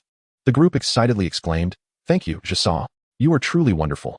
Wu Zi appeared pleased with the title of Jasa, nodding with a smile. "Good. You are so understanding. I will have my Su Zhe take good care of you all, helping you reach the highest tier in the game." As Lu Xiu took a hefty bite of his burger, he inquired with a grin, "Jasa, tell us how Su Zhe managed to win you over so quickly. His efficiency is astonishing." Wu Zi chuckled lightly and turned her gaze towards Su Zhe. "You should ask him that yourself." Lu Xiu quickly turned to Su Zhe. "Now you must tell us. Don't hide anything from your brothers." Su Zhe scratched the back of his head awkwardly and said helplessly, "You've all misunderstood. Wu Zi and I are not in a romantic relationship." "What?" Upon hearing this, the brothers in the dormitory were incredulous. "Zheshun, you are being insincere. She is a beautiful lady, and she has already admitted it. Why won't you acknowledge it?" Chen Tianai chuckled. "Indeed, Su Zhe, do not keep it hidden. Share your experiences with us."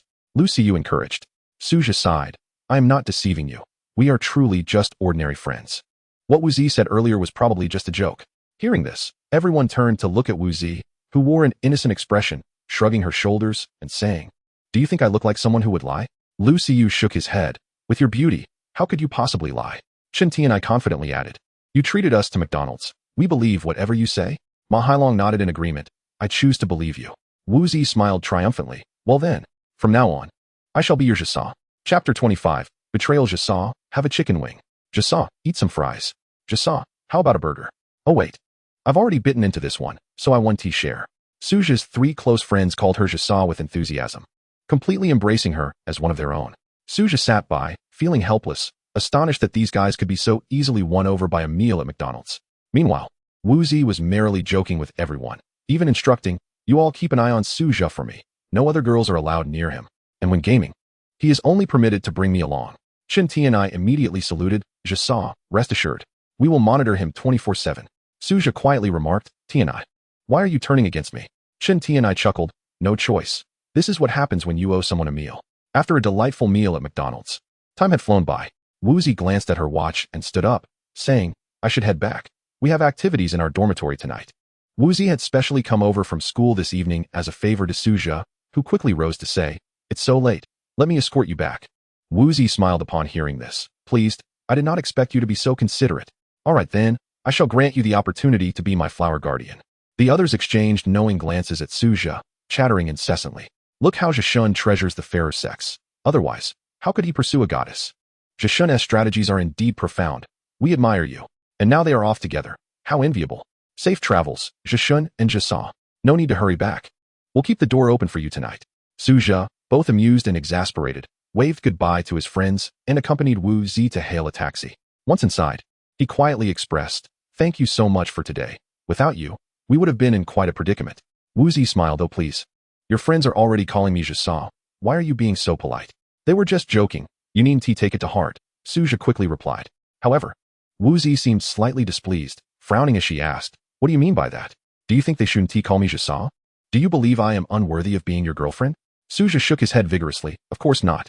You are stunning, incredibly generous, and a taekwondo expert. It is I who am unworthy of you. Hearing Suja's string of compliments, Wu Zi's heart blossomed with joy as she cheerfully said, What does it matter about worthiness? We're simply a match made in heaven. Suja chuckled at Wu Zi's playful banter. Is that how you talk about yourself? Isn't that an insult? Wu Zi nodded with a smile. It seems so. No wonder it feels a bit odd to say. The two chatted and laughed along the way, soon arriving at the female dormitory of the normal university.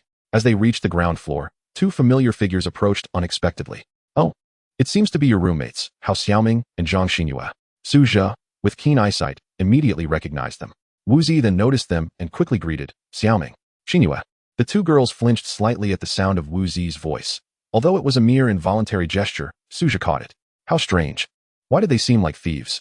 Suja pondered silently, but chose not to voice his thoughts. Wu Zi, have you just returned? Zhang Xinyue smiled subtly as she approached. Wu Zi nodded. Yes, I just stepped out for a bit. Where have you been? Why did it take so long? Hao Xiaoming hesitated, her expression somewhat peculiar. Zhang Xinyue appeared slightly more composed, responding with a smile. Oh, we just went out for a bit. Wu Zi, not one to be easily fooled, could clearly tell that her two roommates were hiding something. After a moment of thought, she suddenly realized, I remember now. Today is the registration day for our school's esports tournament, right? You both went to register, didn't you? The esports tournament was a recent competition hosted by the Normal University for Honor of Kings, open to all university students. The winning team would not only receive a substantial cash prize, but also the chance to participate in a national intercollegiate league. Wu Zi, being an avid fan of Honor of Kings, had been keenly following the tournament and had even agreed with her roommates to participate together. However, upon realizing Wu Zi had guessed correctly, Zhang Xinyue and Hao Xiaoming could only nod awkwardly. Wu Zi eagerly inquired, So, how did the registration go? Was it smooth?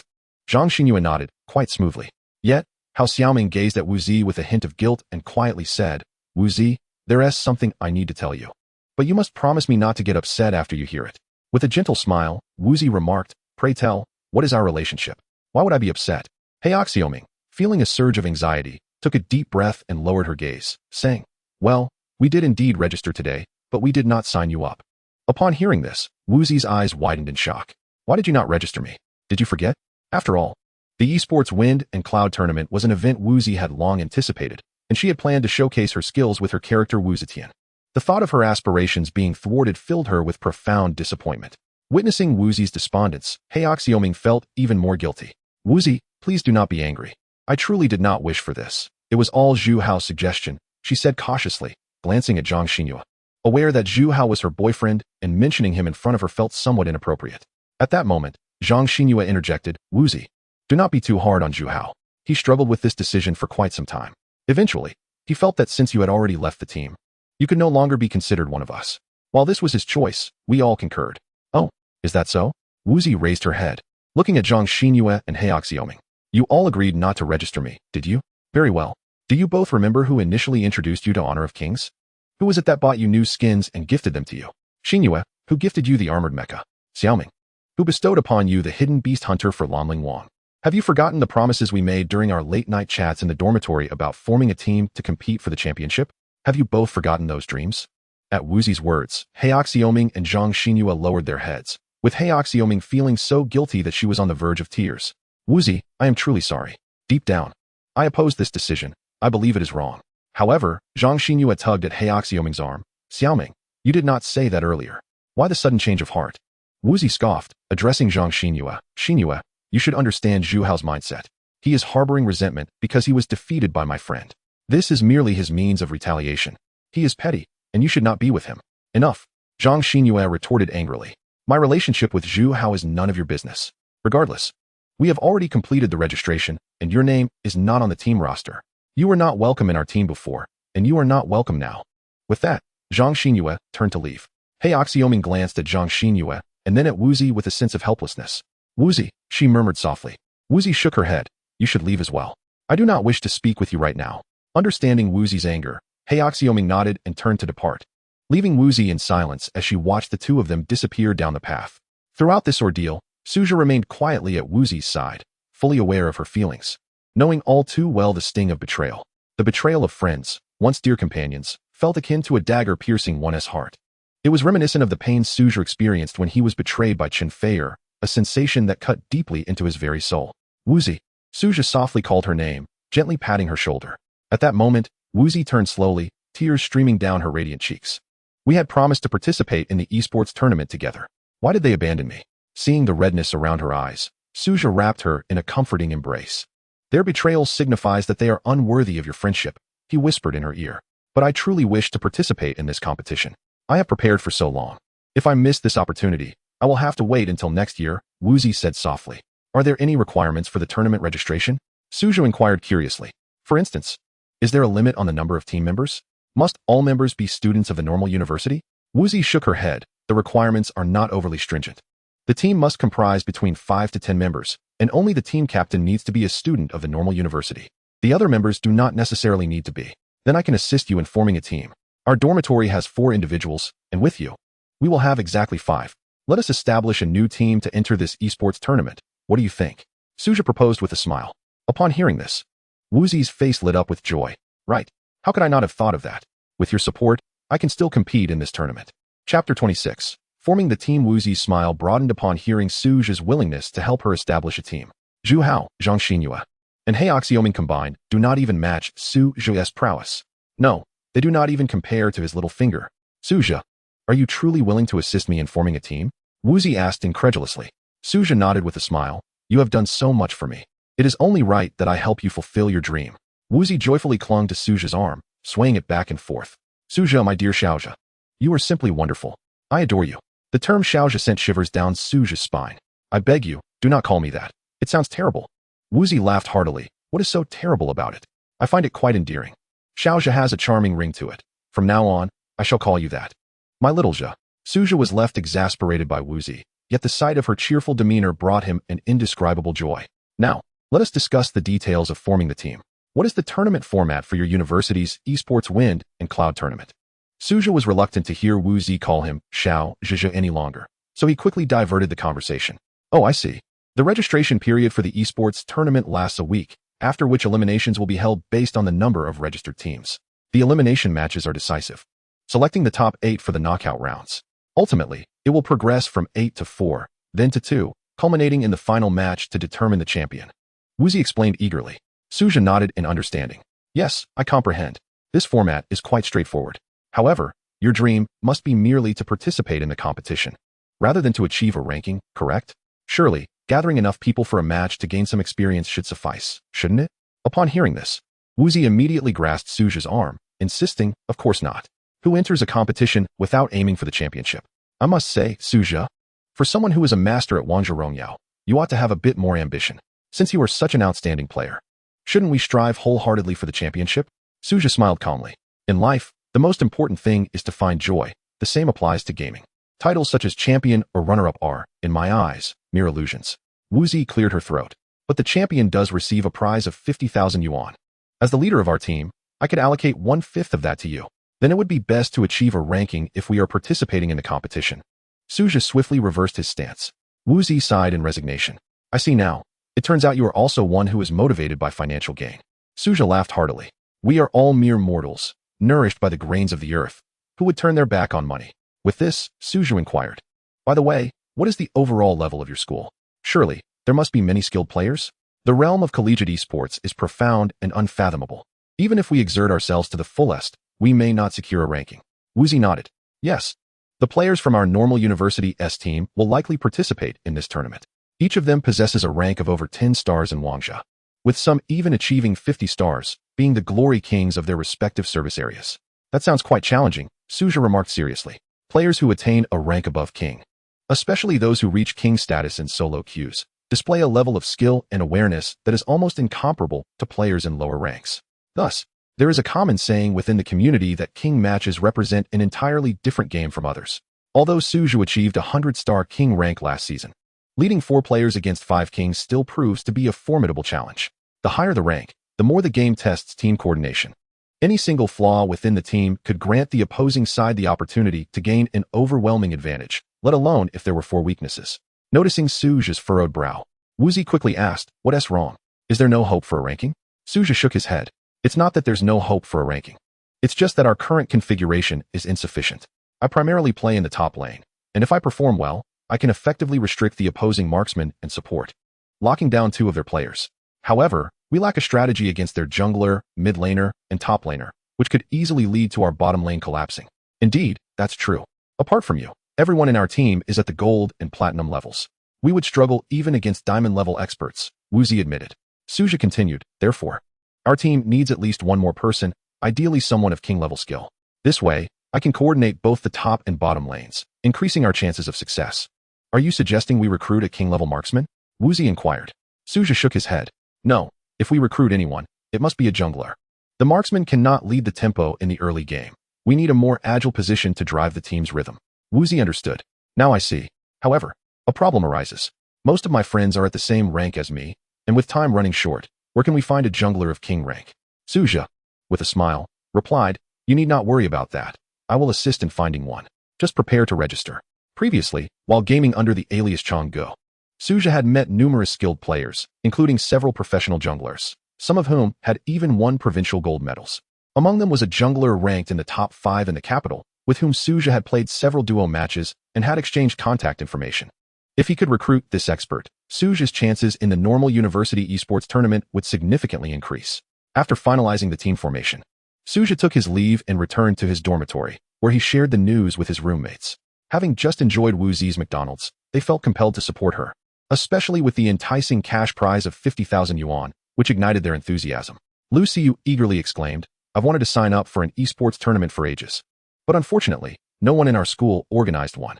Chun Ti and I enviously remarked, university life is truly wonderful. There's even a league for Wangzhe Rongyao. However, Ma Hailong pondered carefully and shook his head. Zhishun, can we manage with just our current lineup? I realize we're missing a jungler. Suja smiled and replied, you are correct. Our lineup is indeed lacking. However, I already have a suitable candidate for the jungler. Tomorrow, I will make a personal visit. Really? Which esteemed player is Zhishun trying to recruit? If Zhishun is personally going to solicit, it must be someone at least of star rank. I'm already feeling impatient. The excitement among the group grew as they learned Suja was reaching out to a legendary jungler. Meanwhile, Suja quietly returned to his bed, took out his phone, and sent a message to the renowned jungler. Are you there? I need your help. Thank you. Suja quickly typed, and the recipient's name appeared as Yuxiazhui Meng. Before long, a response arrived. Chang Ge, where have you been recently? Is there something you need? Are you in the eastern part of the city? I will come to see you for a discussion tomorrow. I am available. Let us meet at 7 p.m. tomorrow. I will send you the address. On the following evening at 7 o'clock, Suju arrived at a tea house located in the eastern district of the city. Yuxiazhui Meng instructed him to turn right upon entering and look for the second seat by the window. Following her guidance, Suju approached, only to discover a girl engrossed in writing in her practice book at the second window seat. She donned the uniform of a nearby number 2 high school. Her figure slender and alluring, with short hair framing her face and a delicate pair of glasses perched upon her pronounced nose. Suja was taken aback. He had not anticipated that Yuxiazhui Meng was also a high school student, and moreover, a girl. Are you Yuxiazhui Meng? Suja asked incredulously. At that moment, the beautiful girl lifted her head to scrutinize him, a subtle smile gracing her lips. You are Chang Ge, the strongest top laner in Zone 1? Yes. That's me. Suja nodded, feeling somewhat embarrassed. The girl gestured toward the seat in front of her. Please, have a seat. How may I assist you? Suja complied, sitting down and stating, the situation is this. I have a friend who wishes to participate in an upcoming King of Glory competition hosted by the normal university. But our team is lacking a suitable jungler. I thought, Suja candidly expressed his intentions. Yuxia Zhuming listened attentively, then chuckled.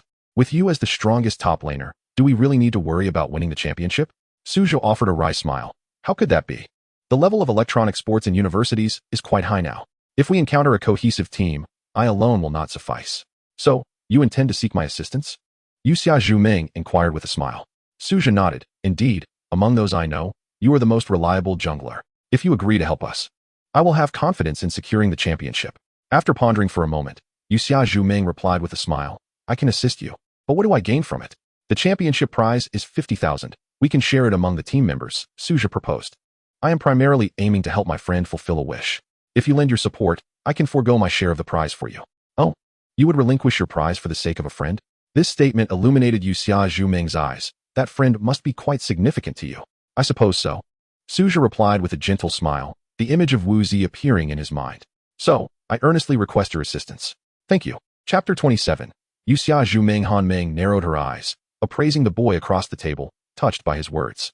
I am only aiming to help my friend fulfill a wish. If you assist me, I can forego my share of the prize. A prize of 50,000 is no small sum.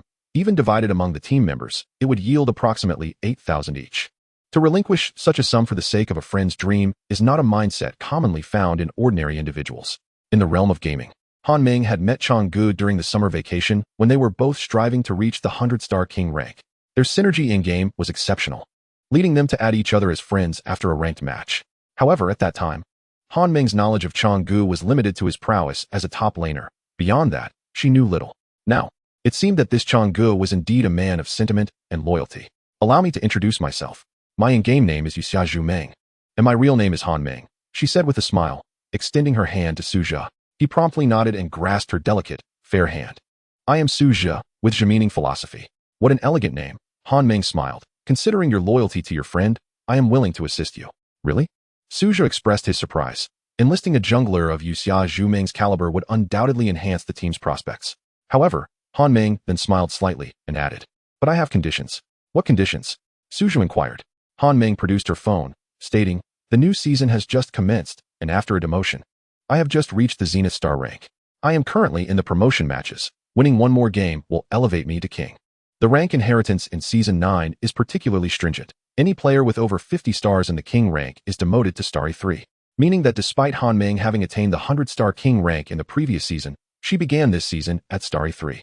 However, just days into Season 9, Han Ming was on the verge of ascending to king. A remarkable feat. The match required to transition from Starry 1 to king is notoriously challenging, as the system often matches players against exceptionally strong opponents, especially at the season's onset when many former 100-star king players have been relegated back to the same rank, thereby complicating the promotion matches further. Even someone as formidable as Yuxia Zhuming would not take the promotion matches lightly. She had been waiting for the right moment, and now found a willing partner in Suja. Han Ming shook her phone. If you assist me in achieving king rank, I will join your team to help you. Certainly, Suja readily agreed to Han Ming's condition, but soon realized a dilemma. His main account, Chang Ge, had been sealed, and his alternate account was anonymous with only a gold rank, rendering him ill-equipped to duo queue with Han Ming. Unfortunately, I do not have an account at the moment. My main account, Chang Ge, has encountered some issues and cannot be accessed, Suja admitted awkwardly. Han Ming, however, smiled reassuringly. That is not a problem. I can lend you an account. As long as you are willing to help me in the promotion match, I can manage the rest. Suja nodded eagerly. All right, I'm on board. Han Ming made a quick phone call and soon secured an account at the Starry rank. Suja promptly logged in using the account, only to discover the username was Meng2 Tuesday Meng22. Suja nearly burst with frustration. What was the purpose of such a feminine name? Han Ming smiled apologetically and said, I'm sorry, but most of my friends are girls, and those with higher ranks are even fewer, so I could only borrow this single account. Suja shook his head. It's all right, that doesn't matter, as long as the heroes and runes are complete. After saying this, Suja examined Meng22's heroes. The roster included Guan Yu, Hua Mulan, Yang Jian, Cao Cao, and Lao Fuzi, all formidable choices for a top lane, sufficient for a promotion match. Upon reviewing the runes, he found the commonly used full penetration runes for top warriors, which perfectly aligned with Suja's expectations. This account is quite impressive. It has everything I need. Han Ming smiled and added, not bad, right? This friend of mine is a collector, so she nearly has all the heroes and runes, not to mention all the skins as well. Is that so? Suja responded eagerly as he opened Guan Yu. His favorite skin was the commemorative Icebound War God skin from the first anniversary of Wangzhe Rongyao. a rare gem with unparalleled effects and impact. Unfortunately, Suja did not possess this skin. He had always used the Spring Festival exclusive skin for Guan Yu. Upon opening Ming 22's Guan Yu, he was delighted to find the striking Icebound War God skin equipped. A salute to that defiant monarch. The low, echoing sound effect of the Icebound War God instantly ignited Su Zhe's passion. How exhilarating. If I could use the Icebound War God to join you in a promotion match, today would be perfect, Su Zhe exclaimed. However, Han Ming shook her head regretfully. Don't get your hopes up. They wouldn't allow Guan Yu in a ranked match at our tier. I know your Guan Yu is extraordinarily strong. But in high-tier matches, you probably won't have the chance to use him. Even Mulan might be restricted. Su Zhe nodded helplessly. Although each version introduces exceptionally powerful heroes, Guan Yu remains confined to the shadows in high-tier play. It seems I am destined to be apart from the Icebound War God. This limited reappearance event does not include him. Han Ming gently nodded. After all, Guan Yu demands exceptional skill, and isn't considered a popular hero. It's only reasonable that his skin wouldn't be included in the reappearance. After this, Han Ming inquired, are you ready? Can we start? Su Zhe reluctantly cast one last glance at the Icebound War God, then nodded. I'm ready. We can begin at any time. Han Ming responded, without further ado. Let us get started. All right, you send the invite. Han Ming's Yuli Zhua Ming immediately created a room and sent an invitation, to which Su Zhe's Ming 22 promptly joined, and the two began matching, officially commencing their trial match. However, very few individuals achieved the Starry Glory rank this early in the season, resulting in a lengthy matchmaking time. They waited over a minute before the phone vibrated with the successful match notification. As both entered the selection interface, Su Zhe and Han Ming found themselves in the 4th and 5th positions, respectively. Upon seeing this arrangement, they couldn't help but smile in unison. In the bandpick phase of the match, the selections made by the 4th and 5th players are independent, meaning the decision-making power over the team composition lay in the hands of Han Ming and Su Zhe. This setup provided Su Zhe with a chance to successfully draft Guan Yu. It had been ages since he had the opportunity to play Guan Yu in high-tier matches. And that dazzling long blade was eager for action. Wonderful, we can force the opponent's picks, Han Ming whispered. Forcing the opponent's picks refers to intentionally leaving out several version-strong heroes to apply pressure, compelling the opposing team to ban those heroes, thereby occupying their pick slots. Once those slots are taken, it becomes challenging for the opponents to select Su Zhe's Guan Yu, allowing him to emerge from the shadows. The selection begins. Han Ming, occupying the 4th position, made the first pick, granting their side the priority to choose. Should they select powerful heroes, their advantage would significantly increase. Aware of the strategy, Han Ming first banned Chang Ge. At this move, chaos erupted in the room, with question marks appearing all around, as none could comprehend the reasoning behind banning Chang Ge. Logically, among the strongest heroes in version 9, Chang Ge was evidently not one of them. Wangzhe Rongyao is a game with relatively weak balance, where the disparity between strong and weak heroes is stark. Players with similar skill levels can achieve vastly different results depending on the strength of the heroes they select. Heroes are classified into tiers 0, 1, 2, and 3 based on their strength, with tier 0 heroes being the most powerful and essentially mandatory picks. In Season 9, the top-tier picks include Bai Li Shouyue and Neza. Bai Li Shouyue's eye-placing ability is almost divine, providing substantial self-protection while effectively safeguarding teammates. Although this skill has been slightly weakened in terms of range and removal time, the impact on Bai Li Shouyue remains negligible. Coupled with his naturally high physical damage and a short cooldown escape mechanism, Bai Li Shouyue is arguably the most resilient marksman in the canyon, making him a frequent choice in high-tier matches with nearly a 100 pick rate. As for Neza, the buffs received at the end of last season significantly increased his pick rate and win rate, which has held the top spot for a month. As Season 9 commenced, Neza's core item, the Red Lotus Cloak, received enhancements, shifting from fixed damage to percentage-based damage, effectively boosting Neza's power. The dual enhancement of personal attributes and equipment has rendered Neza another non-negotiable hero in the current meta. No one wishes to see such a character on the battlefield. Thus, if these two heroes are left available, the opposing team would be compelled to select them, allowing Su Zhe's Guan Yu to be freed. As anticipated, after Han Ming banned Chang Ge, the opposing team's first ban was indeed Bai Li Shouyue. Given that Han Ming and Su Zhe have the priority to choose, the opposing team will undoubtedly ban the most formidable heroes.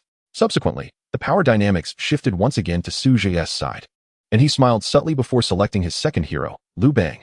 This choice was indeed a deceptive maneuver. Chapter 28. The Trial of Transcendence in High-Tier Ranked Matches. The battle has already commenced from the moment the hero selection begins. If one can successfully restrict the opponent's favored heroes, victory in that match becomes almost assured. Su Zhe was already well acquainted with such a rhythm. He excelled in psychological warfare. By selecting Liu Bang, He aimed to create an illusion for the enemy. In this version, Neza is immensely powerful, so powerful that he seems to have no natural adversaries. However, this is only nearly true, for Neza does have a nemesis, Liu Bang, who possesses full-screen abilities akin to Neza's. Once Neza locks onto an enemy with his ultimate, Liu Bang can swiftly activate his own ultimate to follow suit, protecting the targeted individual. An experienced Liu Bang can effectively neutralize Neza's impact, rendering him utterly ineffective. Thus, Liu Bang stands as Neza's sole nemesis. By intentionally banning Liu Bang, Suja sought to cultivate a specific illusion, leading the opposing team to believe that he was preparing to seize Neza. When the power dynamics rotated back to the adversaries, the fifth position indeed banned Neza. A smile graced Suja's face. He had anticipated that Guan Yu would truly be released from the shadows. Han Meng was equally exhilarated, beaming as she remarked, "Finally, I can witness the strongest top laner in Zone 1, Guan Yu." Suja nodded with a smile. "Let us pay homage to that defiant lord. The frozen war god is eager for battle." As the selection phase commenced, Suja utilized the new season's assistance feature while selecting Guan Yu, promptly clicking to confirm his choice. The first position player, being reasonable, willingly relinquished the priority selection upon seeing Suja's intent to claim such a formidable hero. The icon flickered, and the assistance feature activated. Suja's position shifted to first, and with Guan Yu successfully chosen, his confidence surged. He could hardly contain his eagerness to experience the sensations of the frozen war god. The opposing team began their selections, upon witnessing Guan Yu. The first two players responded with strategic picks of the formidable mage tank Dong Huang Tai Yi and the top lane overlord Lao Fuzi. Both Dong Huang Tai Yi and Lao Fuzi possess ultimates capable of forcibly controlling Guan Yu, presenting a certain level of pressure upon him. However, Suja remained unfazed. For a truly exceptional Guan Yu would never fear these two. As the remaining teammates made their selections, it was Han Meng's turn, and she promptly secured Luna. Her winning rate was astonishing, 85 over a total of 2,000 matches. This outstanding statistic drew admiration from the team. The second player exclaimed, "I'm already lying down." While the third enthusiastically declared, "We encountered divine teammates in the trial of transcendence. Our luck is remarkable." The fifth player, having swapped positions with Suja, playfully typed, "I beg for the guidance of the Luna deity."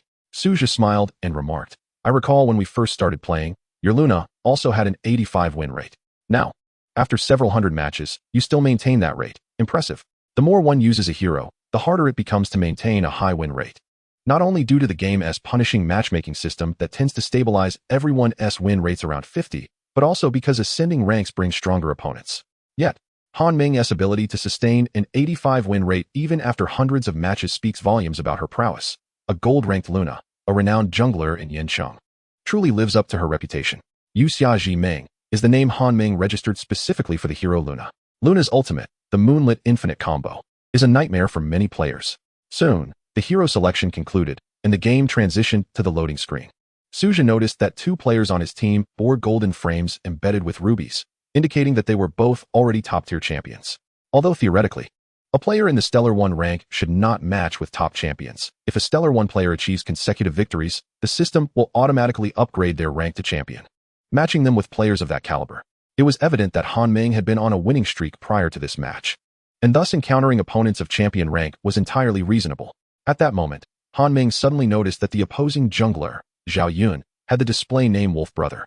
"Oh no, we've encountered a formidable opponent," Han Meng murmured, her brow furrowing slightly. This matchmaking system is truly flawed. The trial of transcendence is filled with godly opponents. "What do you mean by godly opponents?" Suju inquired curiously. Knowing Han Meng's competence with Luna, if she referred to them as such, the opposition must indeed be formidable. Han Meng replied softly, "Look at their Zhao Yun." Suja glanced over and saw that Zhao Yun's name was preceded by a supreme badge, indicating that this player was ranked among the top 10 in the national leaderboard. "So fierce, a Zhao Yun from the national server?" Suja chuckled. "It seems we truly face a godly opponent." Han Meng sighed with a wry smile, continuing, "It's not just that. Look at his name." Suja focused his gaze and recognized the player as Wolf Brother. "Wolf Brother? Why does that sound familiar?" Han Meng shook her head. "He is a streamer. The Zhao Yun with over 10,000 matches, currently challenging for 100 consecutive wins in the new season.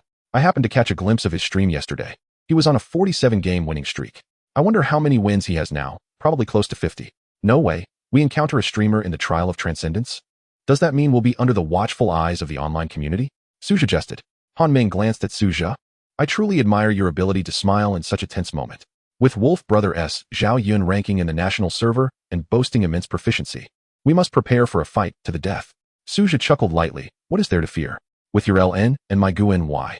How could we possibly fear Emir Zhicho Ynn Ing chuckled helplessly, expressing a wish for the best, yet acknowledging the formidable challenges posed by the tribulation.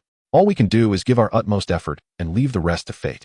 Meanwhile, in a live stream titled 10,000 Zhao Yun Challenges, a new season of 100 consecutive victories, the streamer, Ling Ji, leisurely extinguished a cigarette while observing the matchmaking screen on his phone. The opposing lineup featuring LN and Guan Y appeared quite menacing, especially with the gold tier LN. This match would likely prove challenging. However, the Guan Y on the opposing side sported the frozen war god skin. Yet his proficiency was merely at the green tier, suggesting he might just be a FAOD with little technical skill. As he narrated, Ling Ji expertly maneuvered Zhao Yun towards the jungle. With this being the 50th match, securing a victory would bring him halfway to the coveted 100 consecutive wins. As the battle commenced, HNM dashed directly into the enemy jungle, anticipating an invasion due to the presence of Ding Huing Tiy in the opponent's roster. Ding Huing Tiy's passive skill enabled him to siphon health through dark energy orbs, allowing him to harass without taking damage early on. A competent Ding Huing Tiy would be expected to invade the enemy jungle at level 1, possibly even securing the first blood for his team. Meanwhile, SH's Guan Y charged towards the mid lane, opting to position himself there first to monitor the battlefield. If the top lane required assistance, Guan Y could swiftly support it. If the bottom lane needed help, he could just as quickly traverse there. With exceptional mobility, Guan Y's support capabilities ranked among the best in the entire Wangzhe Xiaogu, and with a 100 penetration emblem, his early game damage was astoundingly high, overwhelming for most heroes to withstand. Guan Y arrived in the mid lane and struck the minion wave with a powerful blow, instantly reducing it to a sliver of health before promptly retreating. This strike would enable the mid lane mage to clear the wave and reach level 2 quickly, allowing him to join the jungle team and seize an early advantage in pace. While it seemed a minor detail, such moments could profoundly impact the overall outcome in high-stakes matches, where the dynamics of the battlefield shifted rapidly. Every detail had the potential to sway victory or defeat. With SZH's assistance, the mid lane mage, Zhuge Liang, indeed reached level 2 ahead of the opposing mage, GOGNL. At this juncture, several large black orbs appeared in the river, indicative of Ding Huing Tiy attempting to invade the jungle. The passive orbs surrounding Ding Huing Tiy were rather conspicuous, as they could not be concealed in the brush. Thus, inexperienced players often hid in the bushes, mistakenly believing themselves undetectable, oblivious to the floating orbs that betrayed their position. Yet this time, Ding Huing Tiy ventured alone, and SH noted the absence of any ally support. After a moment of contemplation, SH deduced the enemy's strategy. LN, be cautious. Only Ding Huing Tiy is in the jungle. They are likely lying in wait at the blue buff. Do not fall into an ambush. HNM Ing nodded cautiously, proceeding toward the enemy's blue area while SH, still uneasy, redirected his course to join LN. As Guan Y's steed galloped toward the blue zone, the frozen war god's mount shimmered with a brilliant blue light. There are enemies in the brush. Be careful. LN. This was a powerful passive ability of Guan Y, capable of revealing foes hidden in the grass. When in a charged state, if enemies were present, he would gain a speed boost and emit a luminous effect from his steed. Thus, even if enemies attempted to evade Guan Y's sight, they could not escape the reaction of his passive skill. This technique, known as Steed's brush check, was one of Guan Y's lesser-known tricks, ensuring that a skilled Guan Y would not be caught off guard, as he could perceive everything before nearing an enemy's encirclement. Coupled with Guan Y's explosive damage, extraordinary survivability, and terrifying mobility, it has long been said that Guan Y is the mightiest hero in Wangzhe Rongyao, unrivaled in strength. Chapter 29. LN. As the battle commenced, streamer Ling Ji's Zhao Yun headed straight for the blue zone, fully aware of the enemy's intentions. Ding Huing Tiy was sufficient to handle the jungle alone, given that he could pursue 3 foes single-handedly in the early game. The true threat lay in LN. The difference between ALN with blue buff and one without was astronomical. Since Ding Huing was preoccupied with counter-jungling, LN would not confront him directly, leading her to also retaliate in the jungle.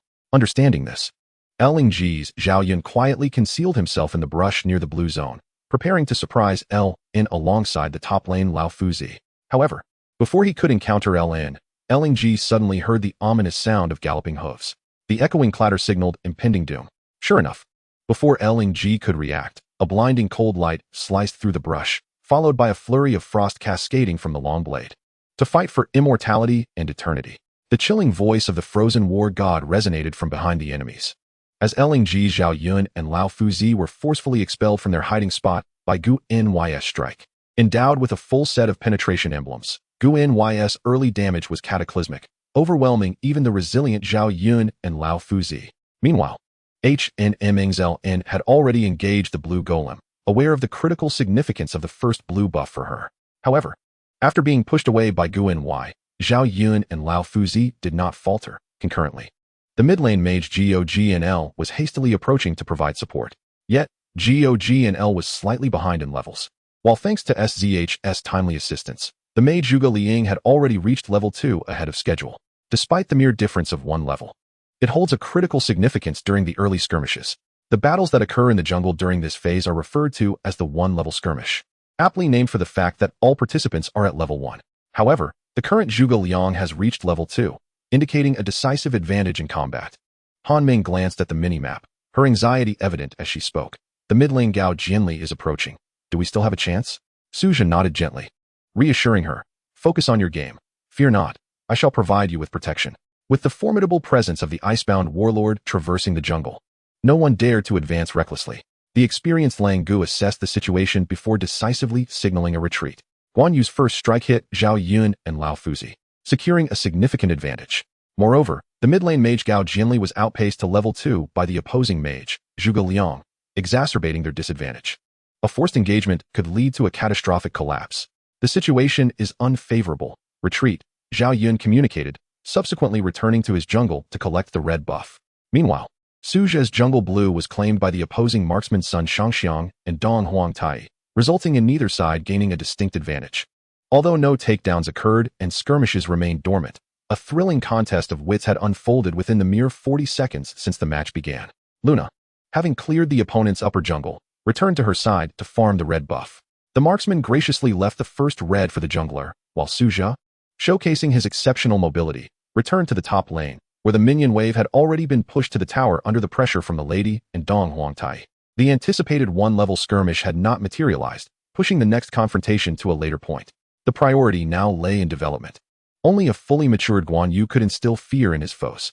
Many novice players favor roaming with Guan Yu early on, dazzled by his explosive damage and forced mobility.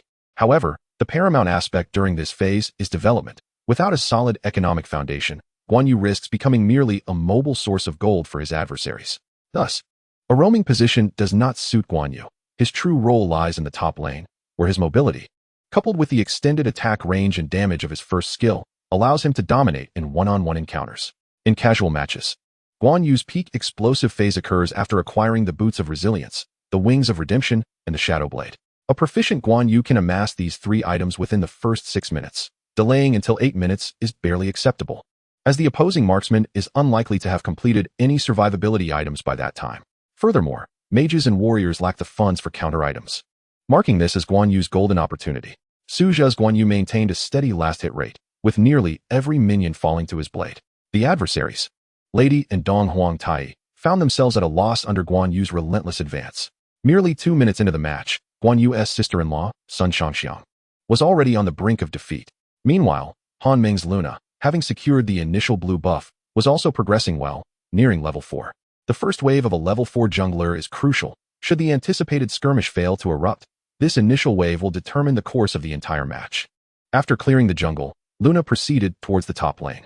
The decision of whether a level 4 assassin should engage in the marksman lane is a fundamental principle in assessing an assassin's skill.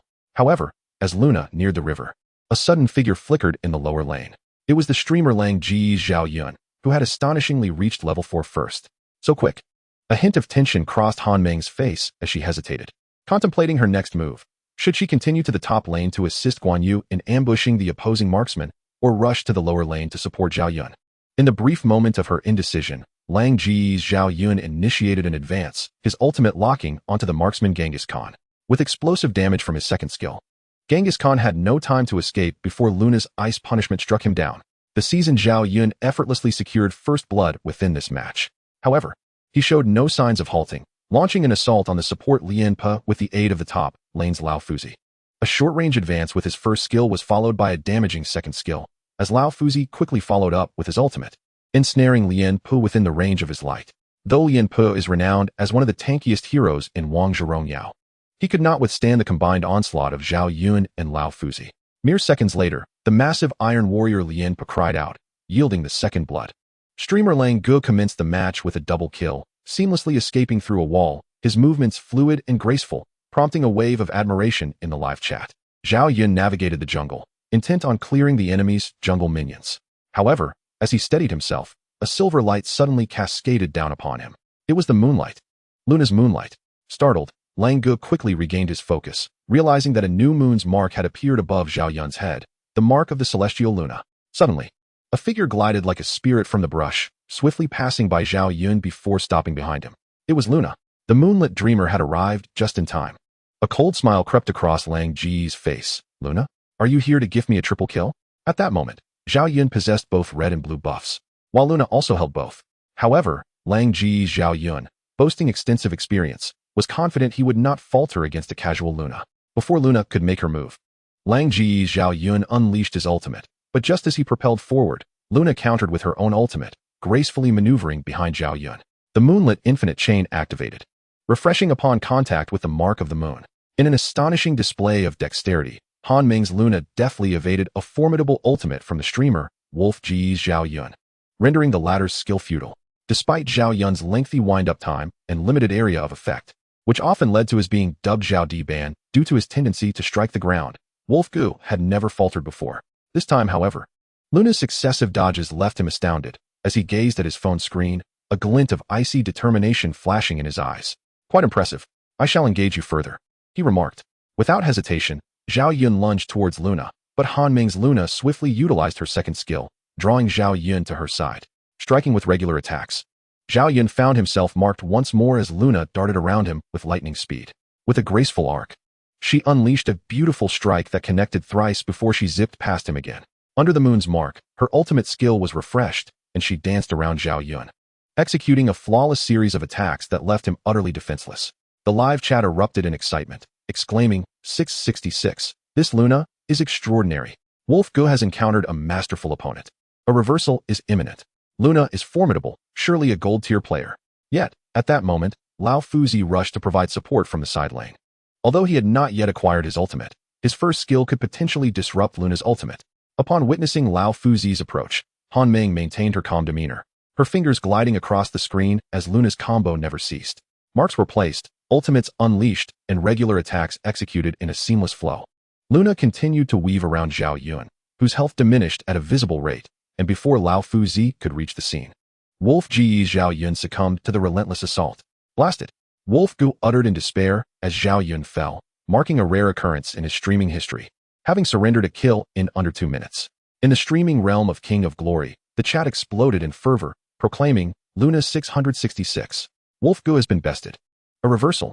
Even the veteran has faltered, not even reaching 100 consecutive victories, let alone 50. Wolf Ji's expression darkened as he stared at the countdown on the screen. While the battle continued unabated, Luna, under the moonlight, had effortlessly dispatched Zhao Yun, now facing a hastily retreating Lao Fuzi. However, having previously expended his ultimate against Lian Po, Lao Fuzi's ability to assist was compromised, prompting him to flee upon witnessing Luna's merciless assault on Zhao Yun. Yet, Han Ming was relentless, a sly smile adorning her lips. Thinking of escaping? Too late. With that, she pursued Lao Fuzi. In the jungle, Luna found it challenging to shine, preferring to capitalize on the minion waves. Upon reaching the lane, she unleashed her first skill to mark a wave of minions, then activated her ultimate to glide through them with the finesse of a racing car, drifting left and right. Although Lao Fuzi moved swiftly, he could not outpace the drifting Luna. Before he could reach the safety of the tower, he was ensnared by Han Ming's Luna's second skill. What followed was a dazzling flurry of actions as Lao Fuzi's health plummeted visibly.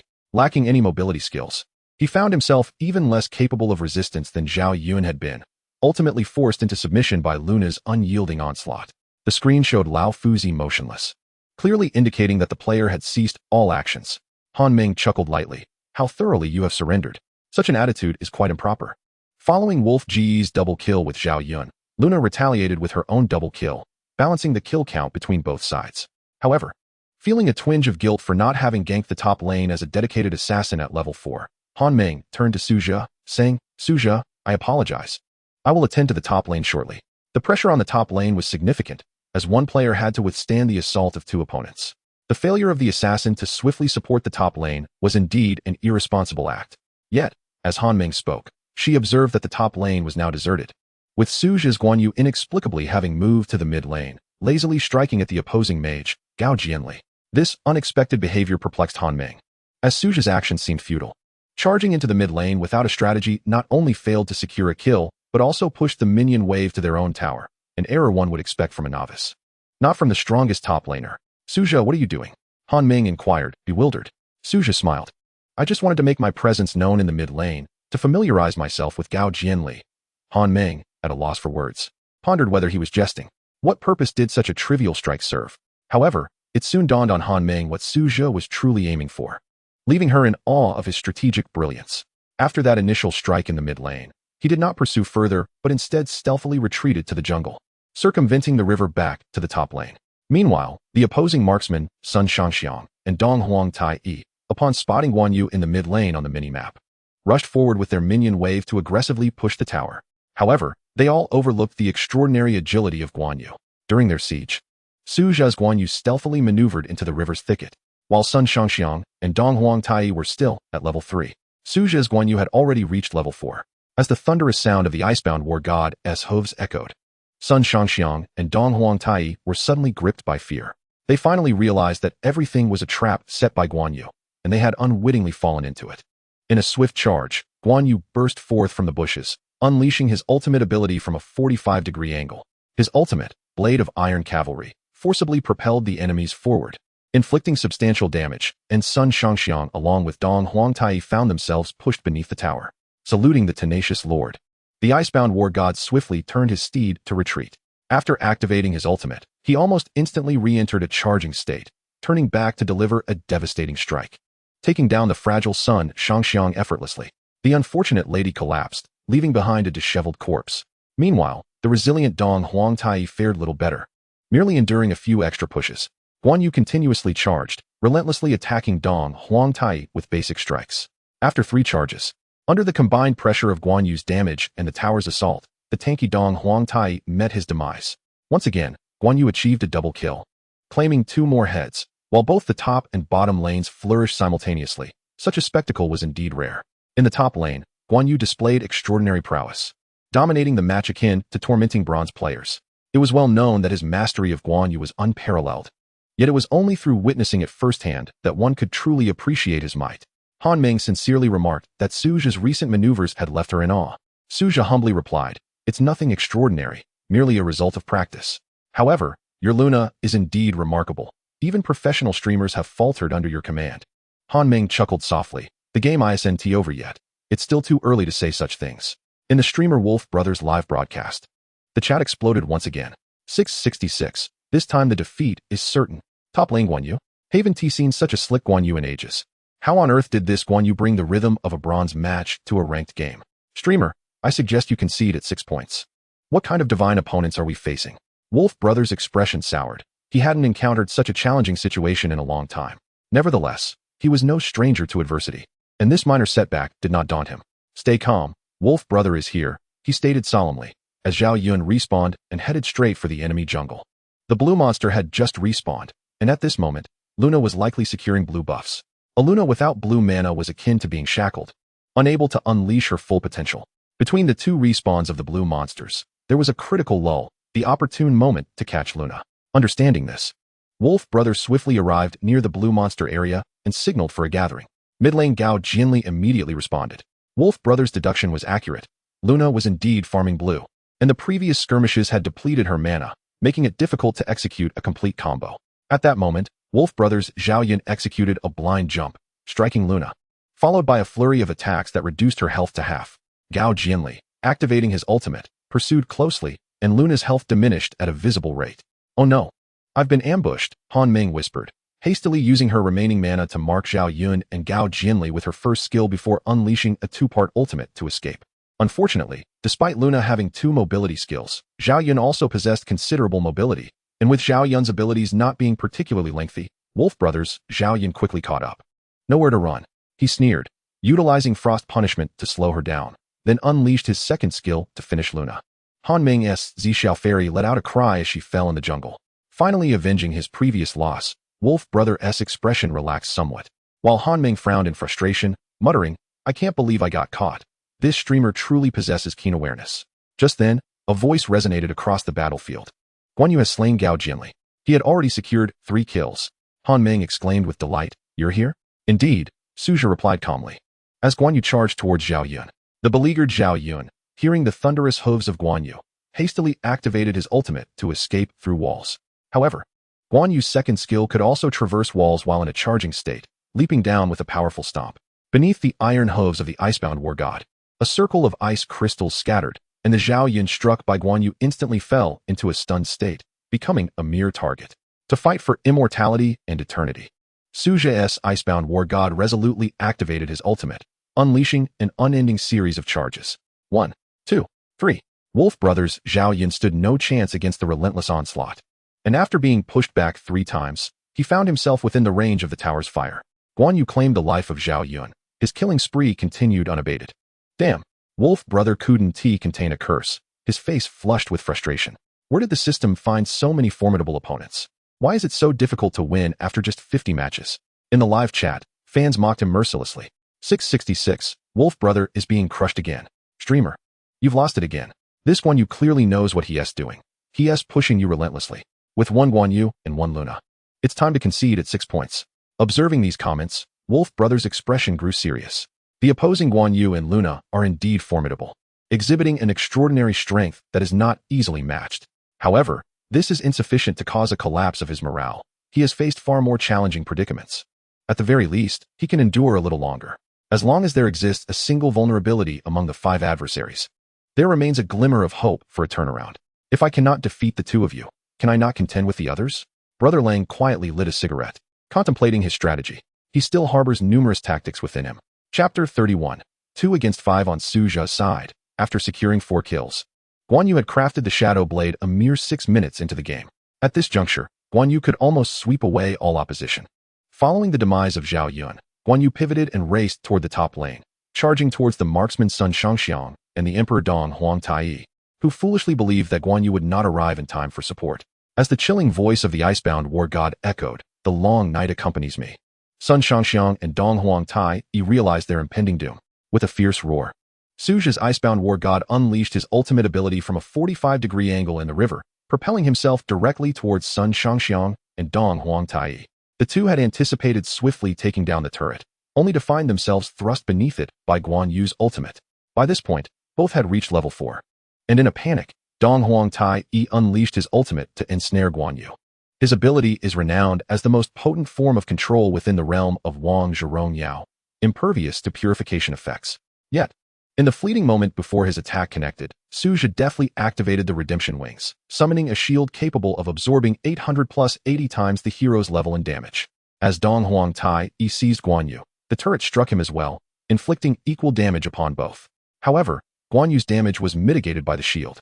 Just as Dong Huang Tai was reduced to a sliver of health by the turret, Guan Yu's shield shattered, enabling him to recover from his suppressed state. The icebound war god swiftly executed a first skill, eliminating Dong Huang Tai. The icebound war god was now an unstoppable force. He surged forward like a wild stallion towards the beleaguered Sun Shangxiang. 1 strike, 2 strikes, 3 strikes.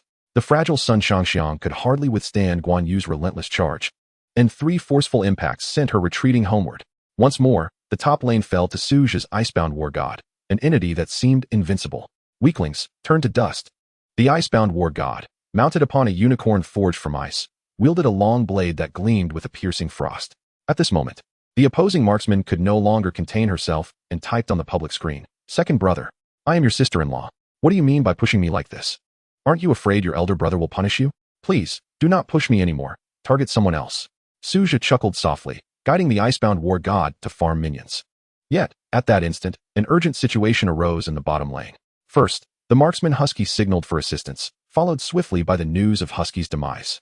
He was taken down. Su Zhi's brow furrowed as he realized Brother Lang Zhao Yun had returned to the bottom lane. Although Brother Lang Zhao Yun had met his end twice, his economy remained unscathed, buoyed by 3 kills that allowed for substantial growth. In the bottom lane, the brawler Lao Fuzi, alongside the support Lien Pu, dispatched Husky, but Lien Pu could not evade the fate of a double kill. Brother Lang gracefully claimed the double kill and proceeded to dismantle the bottom turret. Suja, I may need your assistance in restraining Zhao Yun. I missed out on blue buff, and my current state is untenable, Han Meng remarked with a frown. The blue buff is crucial for Luna. Zhao Yun's prior theft of it had severely hindered her potential. Without claiming the next blue buff, Luna would lack the resources to continue her flamboyant playstyle. Suja nodded in agreement. You head to the top lane to farm. I will limit Zhao Yun. Subsequently, the Icebound War God ventured towards the mid lane. After his double kill, Zhao Yun had two potential paths, either continue in the mid lane or seize the dragon. Meanwhile, the cunning brother Lang was typing instructions to his teammates. You all head to the top lane for a team fight. I will sneak the dragon.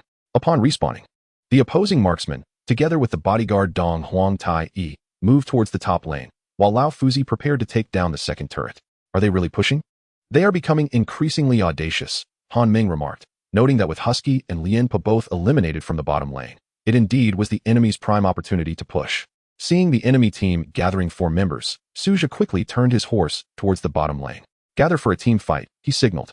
Thus, Guan Yu Luna and Zhuge Liang assembled in the bottom lane, while the adversaries consisted of Lao Fuzi, Gao Jianli, Sun Shangxiang, and Dong Huang Tai Yi, who, bolstered by a turret, found it challenging to advance. The opposing team appeared reluctant to force a fight. Instead, they loitered near the minion wave, seemingly more focused on stalling for time than pushing the turret. This is problematic. These 4 are merely a distraction while Zhao Yun is stealing the dragon. Upon realizing this, Suja was struck by clarity. Should we not pursue Zhao Yun? Han Meng inquired. Suja shook his head. It is too late. Indeed. As those words fell from his lips, the screen displayed that the tyrant had been vanquished. The enemy team instantly gained a significant influx of experience and gold, with the previously suppressed marksman Sun Shangxiang even leveling up as a result. In the early stages of the game, the tyrant's benefits are exceedingly pronounced. The gains from a single tyrant outweigh those from the first turret. Thus, the seasoned players often prefer to forfeit a turret rather than relinquish a tyrant, a strategy well understood by the adept brother Lang. Fortunately, the tyrant merely provides experience and gold without granting buffs to the enemy team. It is only the later evolved Dark Tyrant that bestows formidable enhancements, empowering enemies who secure it to become 1 to 2 times stronger. Consequently, the opposing team merely sought to stall and ultimately refrained from advancing on the second tower. After the tyrant was subdued by Zhao Yun, the 4 members swiftly opted to retreat. Indeed, the old wolf is cunning, remarked Han Meng, shaking her head. Suja chuckled, observing that Zhao Yun appeared poised to exploit a breach through our lower lane, targeting our vulnerable marksman and support. I shall not allow him to succeed. I am determined to secure the next blue, Han Meng declared resolutely. Rest assured, I will assist you in safeguarding the next blue, Suja replied with a smile. As the Icebound War God roamed towards the mid lane, having discerned the Wolf Brothers' strategy, Suja's Guan Yu persistently traversed between the mid and lower lanes, while Han Meng's Luna, lacking blue, opted to stabilize her growth in the upper lane. Noticing Guan Yu's absence from the lane, the streamer Wolf Brother played considerably more cautiously, having witnessed the Icebound War God's effortless prowess. This match is exceedingly challenging, Wolf Brother lamented, extinguishing his cigarette, as the mere presence of Luna proved troublesome, compounded by the terrifying War God Guan Yu. As the blue buff respawned, Luna departed from her lane to claim it in the jungle. Wolf Brother accurately predicted the timing of the blue monster's respawn and lay in wait within the river's brush for an ambush. However, at that moment, the thunderous sound of hooves approached from the distance. Is this necessary? It's just a blue buff. Why the gathering of so many? Upon hearing the Icebound War God's hoofbeats, Wolf Brother furrowed his brow tightly. After a brief moment of contemplation, he decided to retreat from the river. I cannot provoke them, nor can I hide, he thought. With Guan Yu providing protection, Zhao Yun dared not act recklessly. Nevertheless, Luna's successful acquisition of the blue buff placed immense pressure on Wolf Brother, particularly after experiencing her skill firsthand. The combination of a blue-empowered Luna and a Guan Yu with 6 kills would render the situation utterly uncontrollable once they began to roam. Group up. Now, Wolf Brother typed urgently, rallying his teammates. Only by uniting could they avoid being picked off by Luna and Guan Yu, whose capabilities were formidable. Recognizing Zhao Yun as the true master, his teammates complied, gathering in the mid lane with unwavering defense. Han Meng's Luna, having finally secured the blue buff, prepared to strike, only to discover the enemy team congregated in the mid lane. How shameless. Starting to group up now? A seasoned streamer with thousands of matches shouldn't he play so timidly? Suja remarked with a gentle smile. What? You wish to claim a kill? Han Meng nodded. Of course, I seek vengeance for Zhao Yun's earlier strike against me. Shall I breach their formation in the mid lane while you take on 5 foes? Han Meng glanced at the economic standings of both sides, a charming smile gracing her lips. That is certainly feasible. Thus, The two reached a tacit understanding and headed towards the mid lane. Let us be mindful. Such recklessness is not befitting of a trial match. Should we fail in this 5 versus 1 encounter, we risk our high ground being compromised, Suja reminded with a smile. I am aware, but I despise dragging things out, Han Ming replied solemnly, her weapon, the sword of Xi Xia Xianzi, brimming with murderous intent. Meanwhile, Wolf Brother led his 5 teammates in the mid lane, preparing for a group strategy. Before he could articulate his plan, the sound of urgent hoofbeats approached from the side. Wolf Brother quickly glanced at the minimap, confirming that Guan Yu had indeed vanished from view. Is Guan Yu insane? Charging into the midst of 5 opponents alone. Before he could finish his thought, the opposing Xi Xia Xianzi brandished her sword, confronting them directly. 2 of you? You dare to challenge all 5 of us? Wolf Brother's anger surged, deeming this a gross underestimation of their capabilities. Prepare for battle, he commanded, moving into the center of their formation. Well aware of Guan Yu's devastating strikes, he had no desire to be the first target. The characters Dong Huang Tai Yi and Lao Fuzi, displaying remarkable awareness, positioned themselves at the forefront to absorb damage. Just then, the Icebound War God charged forth. For immortality and glory, the Icebound War God initiated his ultimate ability, Blade of the Iron Cavalry, forcibly splitting the enemy formation asunder. Guan Yu, equipped with overwhelming power, dealt astonishing damage, reducing the health of Sun Shangxiang and Gao Jinli by 1/3 with his ultimate. As the enemy was initially pushed back, Suja's Guan Yu pivoted towards Dong Huang Tai Yi and Lao Fuzi. You two, step aside for a moment. With a brutal charge, Guan Yu sent both characters tumbling out of the river. Chapter 32. For glory after being pushed away by Suja's Icebound War God. Lao Fuzi and Dong Huang Tai Yi briefly succumbed to dizziness, but quickly regained their composure and retaliated. Lao Fuzi, with unwavering resolve, unleashed his ultimate ability, Saint S Might, binding Guan Yu to the light of the lantern. Lao Fuzi's ultimate possesses formidable control, ensnaring heroes within a circular area, rendering less skilled Guan Yu virtually incapacitated. It was akin to red hair being tethered by the enemy's reins. However, the true master Guan Yu was unperturbed by such tactics, for even when bound by Lao Fuzi's ultimate, he could still pivot in place and enter a charging state. Suja's Guan Yu was certainly not an ordinary specimen. He was the Icebound War God. In his ultimate state, Guan Yu swiftly transitioned into a charging state, relentlessly colliding within Lao Fuzi's circular boundary, preventing Lao Fuzi and Dong Huang Tai Yi from approaching. What should have been a potent control effect became utterly ineffective, failing to impose any limitations. Dong Huang Tai Yi had initially intended to unleash his ultimate after Lao Fuzi's ability concluded to avoid overlapping their skills. But seeing Lao Fuzi's control ineffective against Guan Yu, he reluctantly resorted to his own ultimate, Divine Contract. Upon witnessing the initial movements of Dong Huang Tai Yi, Suja promptly activated the active skill of the Wings of Redemption, enveloping himself in a defensive shield capable of absorbing considerable damage from 2 adversaries. Meanwhile, Luna, the dream chaser under the moonlight, galloped forth with remarkable speed, her first skill simultaneously marking Sun Shangxiang, Zhao Yun, and Gao Jinli. In an instant, she executed her ultimate, gracefully drifting laterally past Sun Shangxiang and penetrating deep into the enemy's formation. Her second skill illuminated the battlefield with a radiant moonlight, drawing the 3 opponents closer. And once more, Luna unleashed her ultimate, elegantly gliding towards Sun Shangxiang's side. Strike, strike, strike. With a full set of 32 attack speed runes, Luna's swordplay was swift, leaving Sun Shangxiang severely weakened in mere moments. After triggering the moon mark, Luna once again activated her ultimate, dashing forward with a flash of silver light, sending the noble lady to her demise. Concurrently, Gao Jinli unleashed his ultimate, a powerful sonic wave infused with magical damage hurtling towards Luna. Han Ming smiled subtly as Luna executed a lateral drift, deftly evading Gao Jinli's ultimate by passing through Zhao Yun. Enraged by the audacity of witnessing his ally fall at Luna's hands, the streamer Wolf Brother seethed with fury. How dare they showcase such skill against me? Zhao Yun charged towards Luna with his ultimate, his spear shimmering with a chilling glow. In a swift motion, before Zhao Yun could strike, Luna once again drifted into the fray, now targeting the already spent Gao Jinli. 1 strike, 2 strikes, 3 strikes. The moon mark was established. With another spectacular drift, Luna evaded Zhao Yun and passed through Gao Jinli, instantly reaching the opposite side of the battlefield. Refreshing her first skill, she unleashed a blade of light. After dealing damage, she executed yet another ultimate. Gao Jinli, unable to comprehend the situation, fell to the ground with a cry before he even recognized the face of the purple fairy. At that moment, Wolf Brother was clearly flustered as Zhao Yun initiated a dash towards Luna. Han Ming, with a gentle smile, activated her passive skill, pulling herself towards Zhao Yun's side. Utilizing her second skill, she erected a shield that absorbed the substantial damage from Zhao Yun's second skill. The moon mark appeared once more, followed by another ultimate. With an unseen grace, the purple fairy found herself at Zhao Yun's left side. Then, in a flash, she shifted to his right, casting her first skill again. With an infinite series of ultimates, the purple fairy effortlessly traversed back to Zhao Yun's left side, showcasing Luna's prowess to the enemy's utter dismay.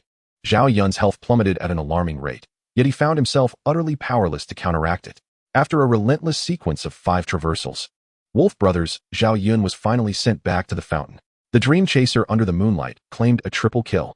At that moment, Suja's Guan Yu had just escaped the grasp of Dong Huang Taiyi's ultimate, albeit already worn down to low health by both Dong Huang Taiyi and Lao Fuzi. Nevertheless, Guan Yu's role in this battle was to absorb damage through unyielding control, thus enabling Luna to thrive, a task he had successfully accomplished. Here, accept this pentakill, Suja remarked with a smile, as the icebound war god charged forth, pushing Dong Huang Tai-yi and Lao Fuzi towards Luna. I shall not hold back, Han Meng replied, a smile gracing her lips as the recently triumphant purple fairy surged towards Lao Fuzi and Dong Huang Tai-yi. With her first skill unleashed, both opponents were instantly marked, and with her ultimate activated, Luna smoothly maneuvered between them, having already utilized their ultimates. Lao Fuzi and Dong Huang Tai-yi found themselves helpless before Luna, who danced freely across the battlefield. Radiant beams of moonlight flickering above their heads as their health was swiftly drained. In Wolf Brothers' streaming room, the comments section erupted with excitement. Is this a pentakill? This Luna has gone mad. The purple fairy is avenging her fallen comrade. Wolf Brothers' collapse is undeniable. The icebound war god's ultimate is astonishing, forcibly dismantling the enemy formation. A pentakill. Guan Yu and Luna, 2 against 5. The streamer's fortunes have turned. Observing the fervor in the comments, Wolf Brother resignedly set down his phone. There was no point in continuing. The tide of battle was irrevocably against them. Luna struck down Lao Fuzi, achieving a quadra kill. Luna eliminated Dong Huang Tai, securing a pentakill. The entire streaming room was in shock. The comments mercilessly mocked the 1000-game Zhao Yun of Wolf Brother. This Zhao Yun is inadequate. 1000 games? Not even comparable to a casual Luna. Unable to achieve a 50-game winning streak, and yet he dreams of 100? The streamer ought to return home and refine his skills. Amidst the relentless jeers from the online community, Wolf Brothers' composure shattered. It was undeniable that Guan Yu and Luna were simply too formidable, their skill set sufficient to contend for the title of the national server's finest. Wolf Brother lit another cigarette, and then clicked on the game options at the upper right corner of the screen. He initiated a surrender vote. Soon, the surrender vote appeared at the top of the screen. 1 vote approved, 2 votes approved, 3 votes approved. Unanimous approval, the game concluded. Wolf Brother had no desire to speak further, cutting off the live stream with a heavy heart, utterly frustrated by the defeat. Meanwhile, Su Zhu and Han Meng received simultaneous notifications on their phones indicating that the enemy had surrendered. The battle ended, and the advancement match for the king's rank concluded with the enemy's surrender. Setting down her phone, Han Meng became one of the earliest kings of Season 9. A satisfied smile gracing her face, fulfilling a long-held aspiration. How was that? Did you enjoy the match? Su Zhu inquired softly. Placing his phone down and taking a sip of tea, Han Meng nodded and replied, Thank you for helping me secure the pentakill. The strongest top laner in Zone 1 truly lives up to the reputation. Witnessing your brilliance is far more significant than merely achieving the rank of king. Upon hearing Han Meng's words, Su Zhu felt a twinge of embarrassment. He extended his slender fingers to gently touch his nose, smilingly inquiring about the matter of joining his team. Han Meng replied with a smile, Of course, there is no problem. I, Han Meng, am known for keeping my promises. And being able to fight alongside you is indeed a fortunate circumstance.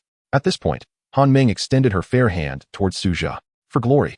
Su Zhu could not help but smile and leaned forward to grasp Han Meng's hand. For glory. In the evening, Su Zhu returned to the dormitory from the east side of the city. As soon as he entered, he noticed his roommates gathered together, chattering excitedly, as if they were observing some explosive news. What are you all so engrossed in? Su Zhu asked with a smile as he approached them. Jishun, come quickly. My favorite streamer was utterly defeated today. It was a bloodbath. Lu Siyu exclaimed, waving frantically at Su Zhu. Su Zhu's mind sparked with a hint of realization. What the heck? This Guan Yu is simply unreasonable. This seems to be a starry glory match. Can a king truly handle everything? It looks like he is bullying a bronze player. Shen Ti and I exclaimed loudly while watching the video. Wow, this Luna is incredible. Her speed is terrifying. Ma Hailong added in astonishment. Su Zhu leaned in for a closer look. Indeed, his roommates were watching the ranked match that Wolf Brother had just streamed. The video was about to show the critical moment where Luna achieved a pentakill in the 11th minute. Just then, Lu Xiyu asked anxiously, wait, what is this Guan Yu about to do? The opposing team is clustering in the middle. Is he going to take them on 5 against 1? Ma Hailong shook his head, saying, not 5 against 1, but 2 against 5. Look, Luna is moving as well. These two are heading towards the middle. 2 against 5? That seems implausible. Chen Tianai frowned. After all, this is a game of 5 players. But at that moment, the icebound war god in the video initiated the assault. Wow. Lu Xiyu, Ma Hailong, and Chen Tianai's eyes widened in unison, all exclaiming together. The subsequent series of maneuvers left the three of them gasping in awe. Wow, wow, wow, wow. Luna is on fire. Wow, wow, wow. Suja stood by, counting. The three of them together exclaimed wow at least 33 times. After the wow, Luna had already secured the pentakill. Who is this Yuexia Zhuiming? Truly a god among gods. This Luna must be the top-tier player in the national server. Otherwise, it would be impossible to be so formidable. To be able to crush Wolf Brother like this, they must be a professional player's alternate account.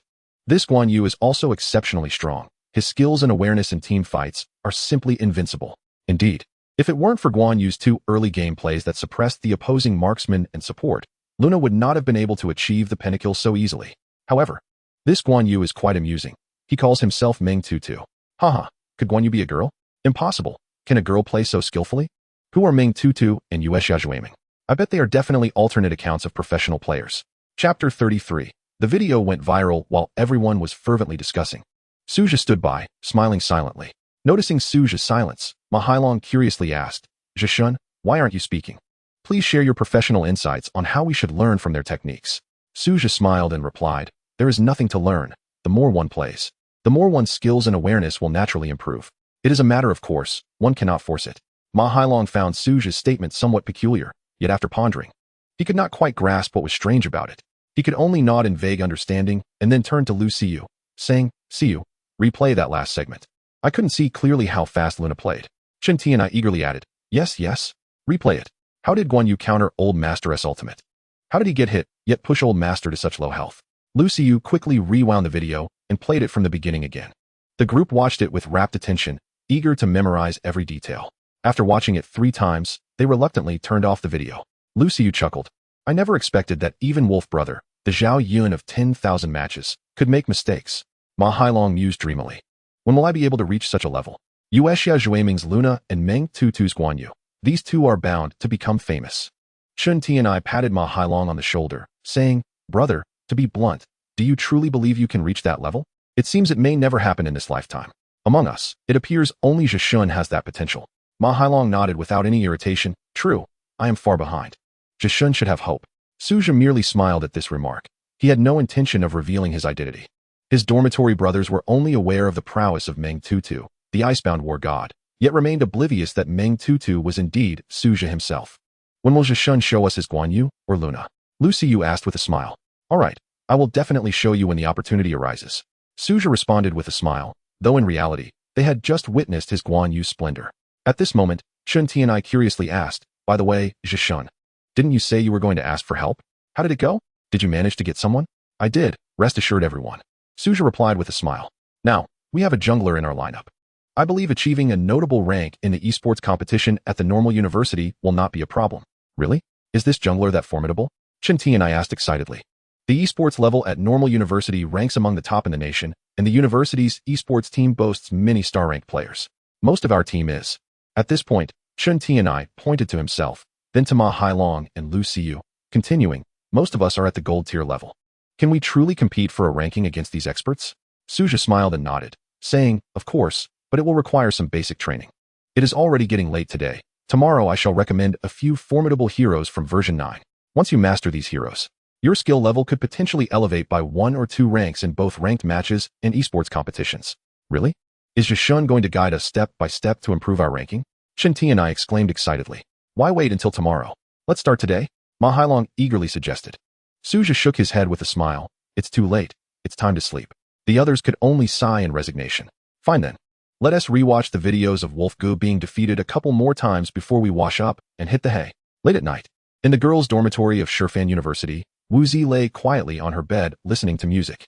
Due to the esports registration issue, she had not spoken with her roommates. Hao Xiaoming and Zhang Xinyue, for 2 days, creating an insurmountable rift among the three, which suffocated the atmosphere of the entire dormitory. At that moment, however, Zhang Xinyue and Hao Xiaoming suddenly exclaimed with enthusiasm, "Guan Yu is going to engage the team. Luna is joining in too. Is it really a 2 against 5? Incredible execution. Luna has started the Moonlight Infinite. Luna got a triple kill. Luna achieved a pentakill. Wolf Ge was actually defeated. Undoubtedly." The video they were watching featured Su Zhe and Han Ming ruthlessly overpowering Zhao Yun in a match, which had been promoted by a popular Honor of Kings service account that day, with nearly 10 million followers.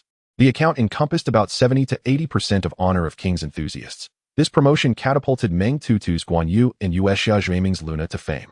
Wu Zi also caught sight of the video, and Guan Yu's remarkable maneuvers along with Luna's stunning drifts left a lasting impression on her.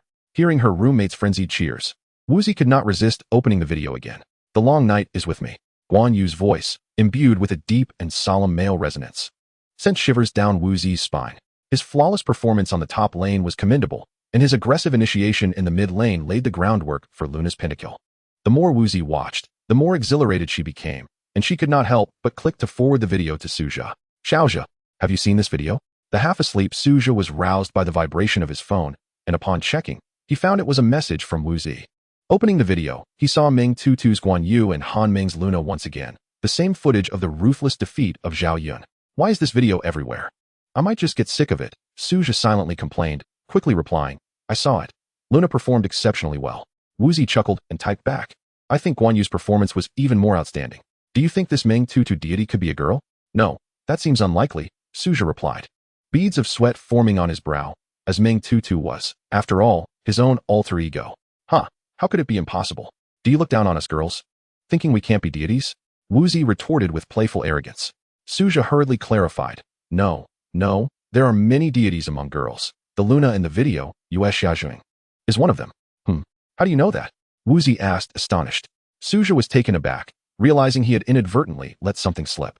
However, it was too late to retract the message, so he braced himself and explained, I guessed. You managed to guess that?" Wu Zi did not press further but switched topics. "By the way, how is the search for our team's jungler going?" "I've found one. You needn't worry," Su Zhe assured her. "What is their skill level? Can they guarantee our team reaches the finals?" Wu Zi inquired with a smile. Eager to secure a good ranking in the esports competition, Su Zhe responded confidently, "Rest assured, they are of absolute kingly caliber." "That's impressive. Now I can relax.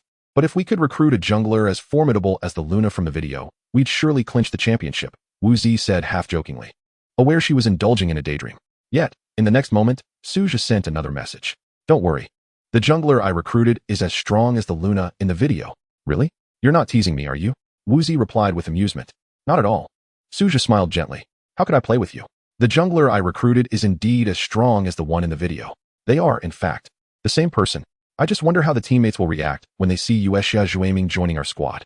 With that thought, Su Zhe could not help but smile, eagerly anticipating the moment Han Ming would join the team. "I can't reveal this yet. I want to surprise them." The following day, Su Zhe began intensive training with the 3 novices in the dormitory, Ma Hailong, Chen Tianai, and Lu Xiyu. Their understanding and experience of the game were still rudimentary, making them ill-equipped for high-level competitions like esports. The balance in Honor of Kings is not particularly strong. In other words, the inherent strengths of the heroes exhibit significant disparities. In the same version, some heroes are exceedingly powerful while others are notably weak. To rapidly enhance one's skill level in a short time, the only solution is to select the stronger heroes. Su Zhe spoke eloquently, while the others listened attentively. "The heroes you frequently use are not sufficiently powerful, so I advise you to opt for stronger heroes." In Season 9, several heroes have received buffs, showcasing exceptional capabilities among their peers. They are instrumental for ranking up this season and are often referred to as the children of the version. Upon hearing this, Chen Tianai furrowed his brows and asked, "Zhishan, does this mean I can no longer use Xiaoluban?" Su Zhe nodded regretfully and remarked, "Unfortunately, you may have to bid farewell to Lu Ban Qihao for a while. While this hero boasts a high burst damage and is easy to master, he suffers from short legs, lacks mobility, and possesses control skills that are rather ineffective, making him an easy target for assassins. But I just purchased the skin for the gaming character a few days ago, which cost me 288 yuan. Chen Tianai lamented, on the verge of tears. With a smile, Su Zhe countered, "So, do you wish to showcase your skin or rank up?" After a moment of contemplation, Chen Tianai murmured, "I want to rank up." Su Zhe nodded in agreement and advised, "If you aim to rank up, consider switching to another hero. It's not that Lu Ban Qihao cannot climb ranks, but with the same effort, Other marksmen will allow you to ascend more easily. Upon hearing this, Lu Xiyu expressed his concerns. What about my Arthur and Zhuangzhou? Suja responded, Arthur is quite versatile and favored by many, yet his assault and harassment capabilities as a top laner are somewhat lacking. Thus, he cannot be deemed a dominant top laner. As for Zhuangzhou, his control is insufficient as a tank support, and he is overly reliant on items, making him an inadequate choice for that role.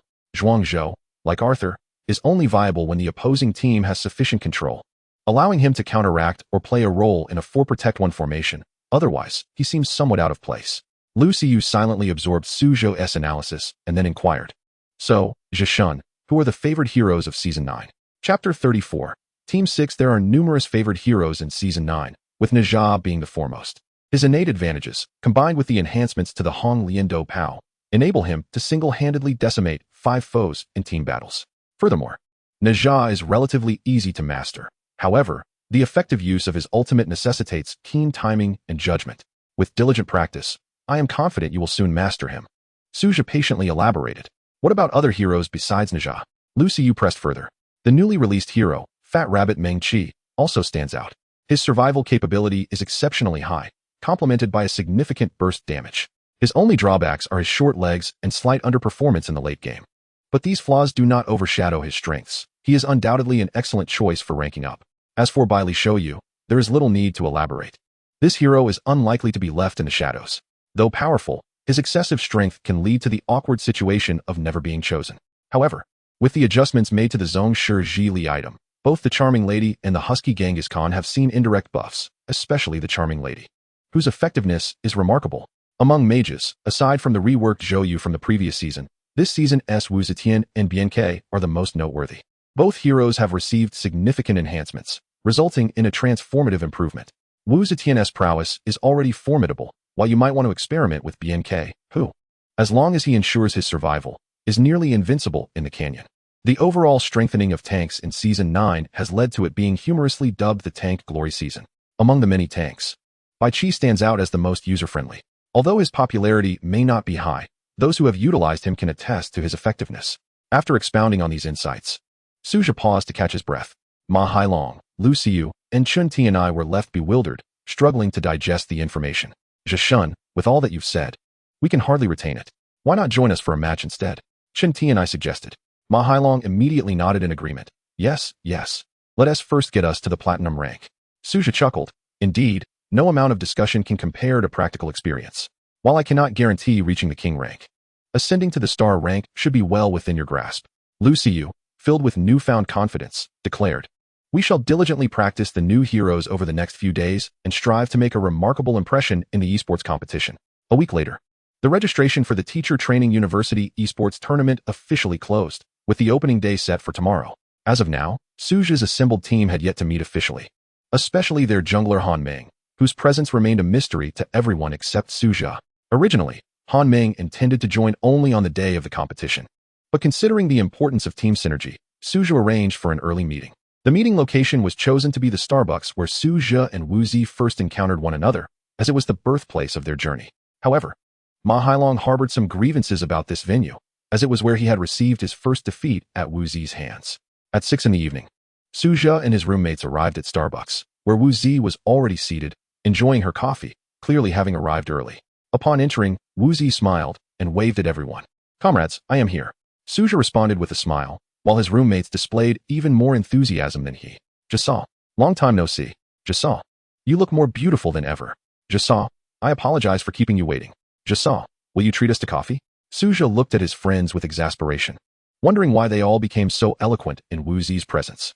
Wu Zi beamed at the lively group and cheerfully replied, all right, since you're all so obedient. How could I, as your sister-in-law, shortchange you? Thus, Wu Zi personally went to buy coffee for everyone and served it to them. Chun Ti and I, with a mischievous grin, accepted his cup and remarked, Jasal is truly virtuous. Suja is indeed fortunate. Wu Zi smiled sweetly and glanced back at Suja. If I am so virtuous, little Zhizha, why haven't you shown any appreciation? Suja felt his cheeks flush at Wu Zi's words, as he was not as eloquent as Chun Ti and I. Thank you, he stammered, visibly uneasy. Seeing this, Lu Xiyu could no longer contain himself and nudged Suja with his elbow. Zhishun, why not reward Jasal with a kiss? What kiss? I'll reward you instead, do you believe me? Suja retorted, half amused and half annoyed. Lu Yu quickly waved his hands. No, no, no. I'm not interested in men. I can only appreciate your good intentions. As they engaged in casual conversation, Wu Zi sat down and inquired, by the way, Xiao Zhizhe, where's the jungler you invited? Is she coming today? Suja nodded. I have an appointment with her at 6. She should arrive shortly. Wu Zi, brimming with anticipation, remarked, I truly look forward to meeting her. Ma Hailong added eagerly. I've heard she is quite skilled. I wonder what rank she holds. Just as they spoke, the door swung open, revealing a short-haired beauty clad in the uniform of the second high school. She exuded an alluring charm and strode confidently towards Suja. It was Yu Xiaojue Ming. Han Ming. Before Suja could utter a word, Han Ming waved her hand and called out, Chang Ge. Chang Ge. Wu Zi paused in surprise and whispered, Is this beautiful girl here for us? Upon hearing Han Ming call out his in-game name, Suja quickly masked his expression and stood up, saying, Just call me Suja. He then turned to introduce her. Allow me to present the jungler I invited, Han Ming from Chengdong Airzhou. Zhishun, impressive. You've brought a beauty. Chen Tianyi exclaimed, his gaze fixed on Han Ming. Hello, beautiful. May I ask what rank you are? Which heroes do you excel at? Are you in need of a boyfriend? Lu Yu chimed in with a mischievous grin. Ma Hailong, somewhat shy, introduced himself. Hello, I'm Ma Hailong. While the three boys expressed keen interest in Han Ming, Wu Zi did not share their enthusiasm. As the saying goes, two tigers cannot coexist on the same mountain. With Wu Zi already being the team's visual centerpiece, there was no need for another beauty. Clearing her throat seriously, Wu Zi addressed Han Ming. Hello, I am Wu Zi, Suja's girlfriend. May I ask what your relationship with him is? Both Han Ming and Suja were taken aback. Han Ming glanced at Wu Zi and smiled. You are Suja's girlfriend? Really? He actually has such a beautiful girlfriend? Wu Zi couldn't help but smile at the compliment. Every woman relishes praise, especially from another beauty. Being a simple and straightforward girl, Han Ming's words dissipated Wu Zi's hostility in an instant. With a warm smile, she said, Sister, welcome to our team. What would you like to drink? I'll go get it for you. Just a latte, thank you, sister, Han Ming replied with a smile. Once Wu Zi turned to leave, Han Ming whispered incredulously, Suja, you're quite something. You actually managed to attract such a stunning lady. Suju, amused, rubbed his nose, knowing that any further explanation was unnecessary. At this point, all 6 members of the team had finally gathered. They sat together, creating a harmonious atmosphere. After introductions, Han Ming curiously asked, By the way, does our team have a name? Wu Zi smiled slightly and nodded. Of course, we are called Team 6. 6? Han Ming questioned, puzzled. Why is it called 6? 6 is an abbreviation. Our full team name is Super 6. The name carries 2 meanings. One is that we are exceptionally formidable, undefeated in battle. The other is that there are 6 members in our team, each a superhero. Hence the name 6. Ah, I see. Han Ming's eyes lit up. That's a great name. I like it. Wu Zi proudly lifted her delicate chin. Thank you. This is the first team I've joined. I hope we can achieve glory together. Han Ming nodded gently and extended her hand, saying earnestly, To glory. Wu Zi promptly placed her hand atop Han Ming's. To glory. Suja followed suit. To glory. Then came Lu Yu. To glory. Chen Tianyi. To glory. Ma Hailong. To glory. The 6 of them formed a star shape at Starbucks, their shared dreams of glory blooming at that moment. For glory. They were ready to take flight. Chapter 35. The battle for glory. The following day, the Shifan Dashua esports tournament officially commenced. The matchups for the first day would be unveiled 2 hours before the competition began, adding an air of suspense as no one would know their opponents in advance. Before the announcement board at the academic hall, Suja and Wu Zi stood side by side, awaiting the revelation of their inaugural match, with only half a minute remaining. I hope we don't end up facing the school team right from the start. Let us hope our luck holds out. Wu Zi clasped her hands nervously, beads of sweat forming on her forehead. Suja, far more relaxed, was unconcerned about who their opponents were. He believed in facing whatever challenges arose. After all, he was there simply to support Wu Zi. Observing her anxious demeanor, a smile crept onto Suja's lips. He hadn't expected her to be so endearing when nervous. Suddenly, the announcement board lit up, and the names of several teams flashed before their eyes. The matchups had been officially revealed. The exhilarating moment had arrived. 666. Wu Zi murmured, her eyes darting across the announcement board. Here, found it. Moments later, Wu Zi accurately pinpointed Team SIX's position and gently pointed it out, whispering.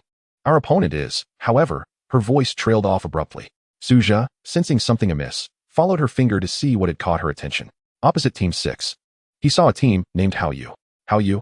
Is this our opponent? Suja asked quietly. But as he spoke, a realization struck him. Wait, isn't Hua Yu indeed? It's Zhu Hao, Xinu, and Xiao Meng's team, Wu Zi replied, her expression somewhat uneasy. It was unexpected to encounter old friends from the Hua Yu team in the opening match, allies with whom they had once fought side by side. Upon witnessing the matchup, Suja could only smile helplessly. It truly seemed to be the work of fate. Wu Zi's emotions were rather complex at this moment. On one hand, she yearned to seek vengeance against Zhu Hao.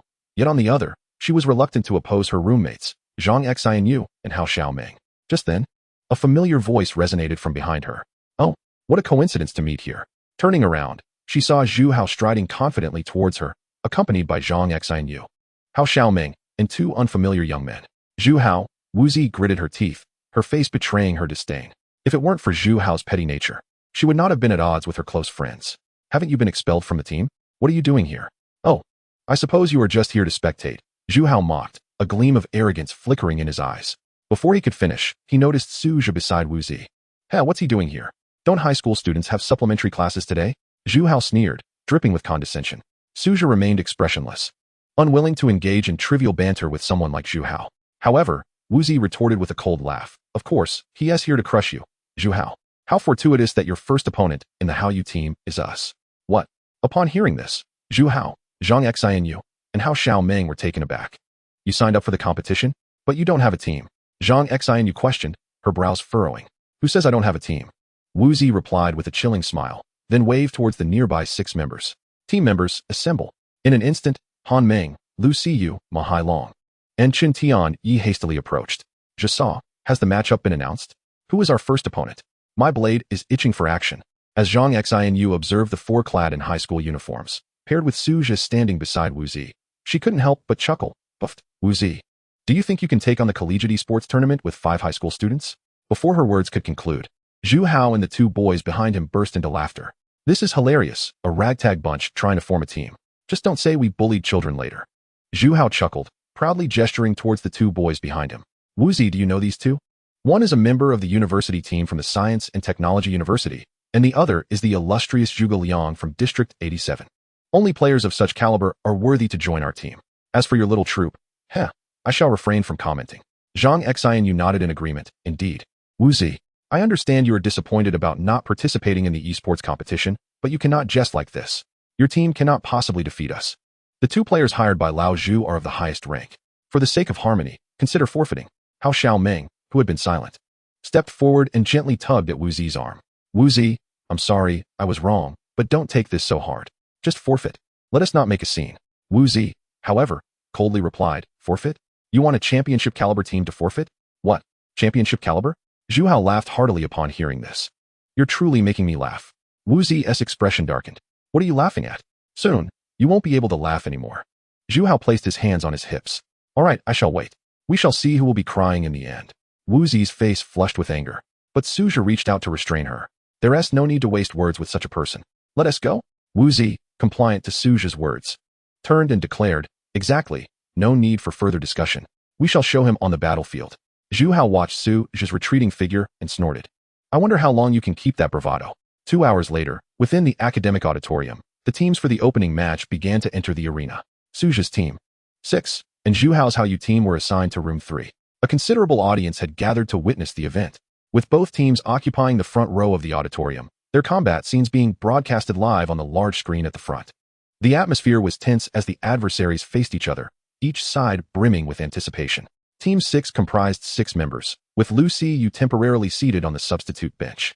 Among the remaining members, Suja took the role of the top lane, Han Ming the jungler, Wu Zi the mid lane, Chen Tian Yi the marksman, and Ma Hailong the support. As the battle room was established, the team members entered sequentially.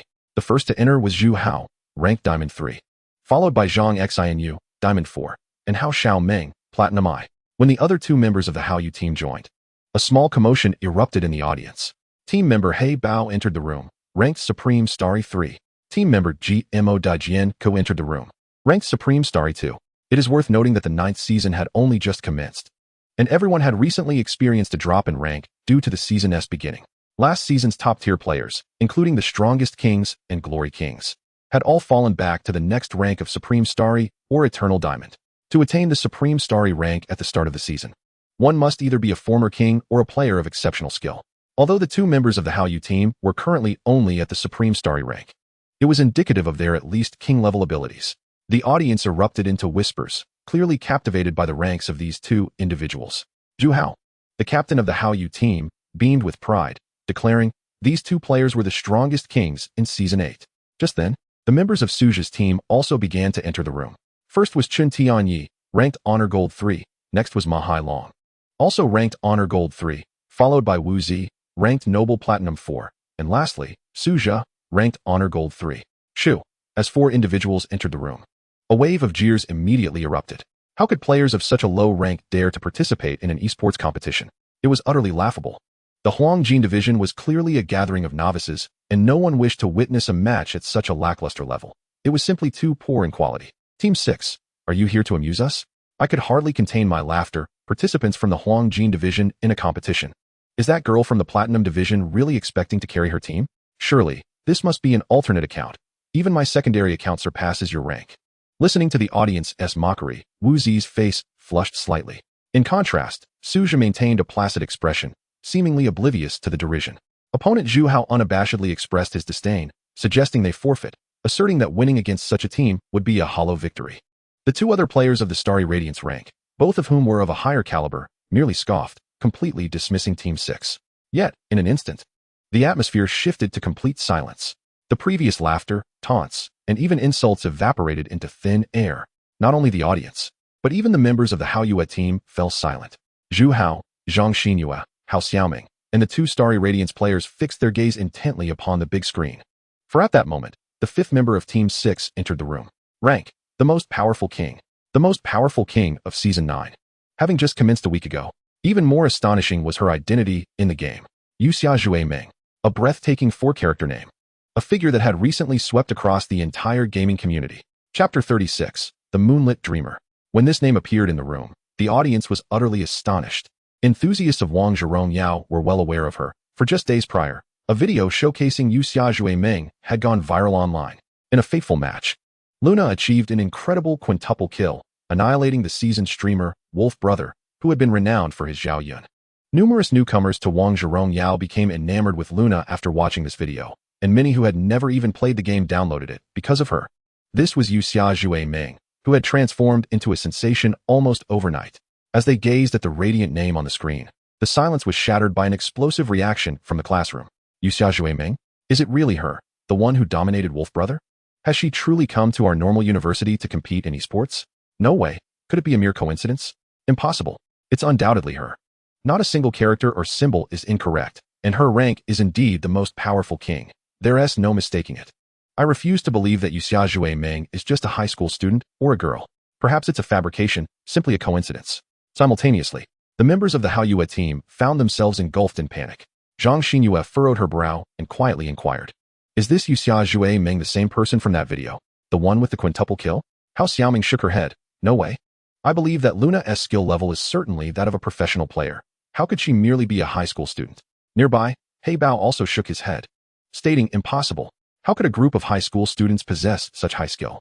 I suspect this Yuxia Zhui Meng is undoubtedly a counterfeit." The lonesome swordsman squinted and remarked, "Yet her rank is indeed the most powerful king. Rank manipulation is simply not feasible. Perhaps she hired a booster," He Bao scoffed. "Who knows if this girl is just succumbing to vanity and hired a booster?" The team members chattered incessantly, while Zhu Hao absorbed none of it. His mind involuntarily replayed that video of Yuxia Zhui Meng's Luna wreaking havoc on the battlefield. The ethereal figure of the purple mist fairy darted through the crowd, appearing invincible, and after just a few moments, the moonlight was littered with corpses. This overwhelming fear was an experience no glory player wished to endure. He could not take this risk. No, regardless of whether Yuxia Zhui Meng is indeed a counterfeit, we must eliminate Luna. We cannot take this chance. If the opposing Yuxia Zhui Meng is genuine, we would be doomed. Zhu Hao spoke anxiously. Zhang Xinyue nodded gently. "Yes, old Zhu is right. It's better to be cautious than to risk everything." "I have no objections," the lonesome swordsman shrugged, adopting a nonchalant demeanor. He Bao, however, wore a mocking expression. "A mere high school student has you all so frightened. Look at your ambitions."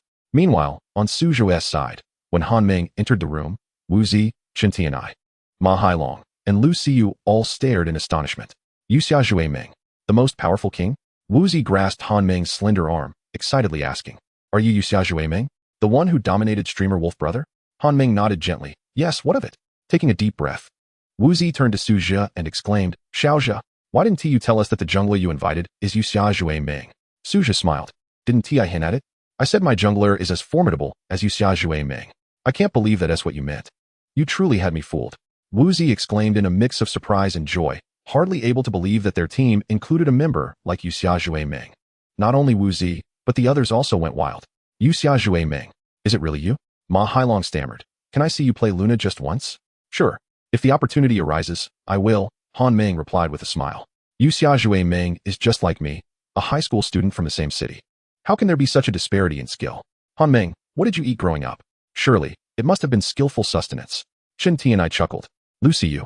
Straightforward as ever, simply said, Yu Xia Ming, please sign something for me when you have a moment. Han Ming felt a bit shy from the adoration of the crowd and quickly shifted the topic, saying, everyone, let us not just talk about me. Don't you know that the Guan Yu in the video is Su? Han Ming intended to say that the adorable Guan Yu in the video was actually Suja, but halfway through her sentence, Suja hastily coughed and interjected, ahem. It's time to choose heroes. He certainly did not wish to reveal his identity, partly due to his naturally low-key personality and partly because the previous Guan Yu had been overly flamboyant. After some casual chatter, the hero selection officially commenced. The Hao Yue team randomly acquired the priority to choose first. At that moment, the audience suddenly began to chant in unison, all eyes fixed on Han Ming, loudly shouting, Release Luna! Release Luna! Release Luna! Release Luna! It was evident that everyone was eager to witness a masterful performance of Luna, the moonlit dream chaser. As Wolf Brothers' livestream had only provided a brief 10 minutes of excitement, leaving them wanting more. However, the Hao Yue team was not foolish enough to dig their own grave. Despite the overwhelming enthusiasm from the audience, they chose to ignore it. Zhu Hao was the first to select Luna from the mage category. And then he swiftly clicked to ban her. It was indeed the first ban on Luna, something both Su Zhe and Han Ming had anticipated. Upon seeing the Hao Yue team audaciously ban Luna, the audience erupted in a chorus of boos. Coward. Spineless. Can't you show a little courage? Boo. Under the weight of the audience's pressure, Zhu Hao took a sip of water. He preferred to be scorned than to be mercilessly defeated by Luna, the moonlit dream chaser. On Su Zhe's side, Han Ming's side, fame brings its own troubles. I've only gone viral with one video, and now I'm being targeted. Su Zhe laughed heartily. What can you do? It's unfortunate that you ran into a streamer during your trial. Now that Luna is banned, who do you plan to use? Han Ming appeared unconcerned. Whoever I use will be a slaughter. Does it really make a difference? This was true, and Su Zhe nodded in agreement. Knowing that Han Ming's pool of heroes was extraordinarily deep, requiring no concern from him. The selection continued, with the three version-defining heroes, Bai Li Shouyu, Nejia, and Ming Qi, inevitably locked away. Following this, it was still the Hao Yue team's turn to pick. Pick the lady, she is invincible in this version. Encouraged team member He Bao. Without hesitation, Zhang Xinyue seized the opportunity to select the lady, her strongest position. When it was Su Zhe's turn, Wu Zi and Ma Hailong had the priority to choose. Do you need help securing a hero? Ma Hailong quietly inquired. Su Zhe gently shook his head. Choose your own. Wu Zi immediately selected Wu Zetian, while Ma Hailong hesitated briefly before opting for the tank support by Qi. Passing the selection to the opposing team, Zhu Hao chose the top lane hero Yang Jian, while his companion, the solitary swordsman, selected the popular jungler hero A Ku. It was now Su Zhe's turn. Along with Chen Tianai and Han Ming. Chen Tianai, with a face of distress, remarked, I haven't mastered the husky yet. I'm afraid I won't be able to use it well. Su Zhe, can I revert to using my Lu Ban Shi Hao? Su Zhe smiled and asked Han Ming, what do you think? After a moment of contemplation, Han Ming replied, if you want to use Lu Ban, then go ahead. Just support him a bit. After all, Lu Ban's output is explosive enough to give the opponents a headache. Chen Tianai, as if granted a royal pardon, joyfully selected Lu Ban Shi Hao, exclaiming, thank you, great ones, for your mercy. When it was time for the moonlit dream chaser to select, the entire audience held their breath in anticipation, curious as to which hero the jungling master would choose after Luna's ban. Would it be the ferocious Sun Wukong? Or the ethereal Lee Bai? Perhaps it would be the dexterous Han Xin, pushing the limits of speed? Just as everyone was eagerly awaiting the revelation, Han Ming quietly made her choice. The crowd gasped in unison. Sporting an exceedingly flamboyant hairstyle and wielding two peculiar scythes, Han Ming selected the jungler assassin, Bai Li Xiansu. As Bai Li Xiansu's voice echoed throughout the arena, the reactions varied among the audience. Novices like Wu Zi and Shen Tianai were unfamiliar with this newly introduced assassin. They couldn't even recognize him from the voice line alone. Yet, Su Zhe was acutely aware of Bai Li Xiansu's formidable power. This assassin was even more lethal than his brother, Bai Li Shouyu, who frequently found himself locked away. In the previous season, upon reaching the King's 50-star rank, the most common assassins were only two, Luna and Bai Li Xiansu. A skilled Bai Li Xiansu could be elusive on the battlefield. A deadly hook scythe, once it hit, would unhesitatingly take down enemies. You're using Bai Li Xiansu. It seems you are quite serious, Suja remarked with a smile. Han Ming responded with a gentle smile. After all, it's the opening match. I can't treat it lightly. The opposing team has 2 stellar-ranked players. This battle might be quite challenging. Yet, Suja saw through Han Ming's intentions. You're planning on getting a pentakill, aren't you? Bai Li Xiansu's passive skill, Frenzy Prelude, was exceptionally powerful, granting a significant boost to movement and attack speed after each kill or assist for a limited time. This passive allowed Bai Li Xiansu to become increasingly frenzied in battle, often resulting in a chain reaction of kills. Hence, in high-level matches, Bai Li Xiansu was dubbed the pentakill weapon for this very reason. Especially in matches against less experienced players, his remarkable mobility and explosive damage made him virtually unstoppable. Han Ming's choice of Bai Li Xiansu was largely influenced by this. A jungler who doesn't aim for a pentakill isn't a good jungler, Han Ming admitted with a smile. Suja chuckled softly, sensing that victory was already within their grasp. Meanwhile, the Hua Mulan team, upon seeing that the moonlit dream chaser had chosen Bai Li Xiansu, displayed a variety of expressions. Bai Li Xiansu? Is this hero really that strong? Zhang Xinyue curiously inquired, unfamiliar with Bai Li Xiansu. Very strong, came the confident reply. The jungler of the Hua Mulan team, the lonely swordsman, wore a grave expression, increasingly convinced that the figure before him, Yuexia Chudream, was indeed the very same individual from the videos. Only 2 types of players dare to wield Bai Li Xiansu, those who are blissfully unaware of their own limitations, and those who are true masters of the game. Given that the opposing Yuexia Chudream had achieved the esteemed rank of king, she could not possibly fall into the former category. Thus, she could only be the true deity who had once annihilated Lang Gu with Luna. Nevertheless, there was no escaping the battle ahead. The Hua Mulan team had already banned Luna, and it was impractical to eliminate every formidable assassin. At this juncture, the selection rights returned to the Hua Mulan team, and He Bao secured the powerful mage Zhuge Liang, while the original jungler, Xiao Ming, took on the role of support, selecting the versatile Zhuang Zhou. With that, the Hua Mulan team selections were complete, leaving only Suja from the 6th team without a hero. Zhu Hao squinted at the screen, eager to see whom this young man would choose. Upon closer inspection of the roster, Zhu Hao noted that the top lane position for the 6th team remained vacant. Was he going to play top lane? Zhu Hao furrowed his brow. A top lane versus top lane matchup would inevitably lead to comparisons between Su Zhi and himself in the eyes of the audience. As the selection rights reverted to the 6th team, all eyes were fixed on Su Zhi's choice. Xiaozhe, which hero do you intend to use? Zhu Hao has taken your favored Yang Jian. Do you have any other heroes at your disposal? Wu Zi inquired with curiosity. Yang Jian? Su Zhi gently shook his head. I had no intention of using him. The strongest top lane heroes are Guan Yu and Hua Mulan, and since the opposing team did not ban them, I shall not hesitate. With that, Su Zhi completed his selection. To exert every effort to vanquish the opponent is the fundamental etiquette of war. Guan Yu, a steed of unmatched swiftness, a blade of unparalleled might. Su Zhi once again summoned the formidable martial saint, Guan Yi. Guan Yu. The members of the Hua Mulan team gasped in astonishment upon witnessing Su Zhi's selection. The viral video featuring Lang Gu had vividly illustrated the terror of Guan Yu to all honor of King's players. Exceptional mobility, explosive damage, superior crowd control, unparalleled effectiveness in team fights, and remarkable survivability. Guan Yu was nothing short of an invincible presence. How did we let Guan Yu slip through our fingers? The lonely swordsman lamented. We were so focused on banning Luna that we had no room to account for Guan Yu. Zhu Hao frowned, contemplating the oversight. Wait, Zhang Xinyue suddenly interjected, her expression shifting. Do you think the Guan Yu from the video associated with Yuexia Chudream could be Suja? Are you joking? That was a king-level match. And Suja is only at honor gold. Zhu Hao dismissed the notion. Moreover, the Guan Yu in the video was called Meng Tutu, clearly a girl. Oh, perhaps I was overthinking it, Zhang Xinyue conceded, but a chill crept down her spine, fueled by a woman's intuition. On Suja's side, a few subtle hints began to surface. Suja was a friend of Yuexia Chudream, specializing in the top lane, and the timing of the video's release coincided precisely with his visit to Han Ming. Philosopher Lu Xiyu tilted his head, gazing at Suja, and asked, You can't possibly be Meng Tutu, can you? You are the Meng Tutu. Your whole family is Meng Tutu. Suja fervently denied. Wu Zi smiled knowingly at Suja. Xiaozhe, if you possess the audacity to create an alias and dominate Lang Gu, why not admit it? Under the pressure of his teammates' inquiries, Suja felt the heat rising. He swiftly changed the subject, saying, Cough, the battle is about to commence. Everyone, please adjust your summoner spells and runes. Fortunately, the battle was commencing at that moment. Otherwise, the identity of Meng Tutu would surely have been unveiled. Taking a deep breath, Suzhou equipped the 100 penetration runes in preparation for combat. Welcome to Honor of Kings. The horns of battle echoed across the canyon, signaling the official commencement of the fight. To counter or to ambush?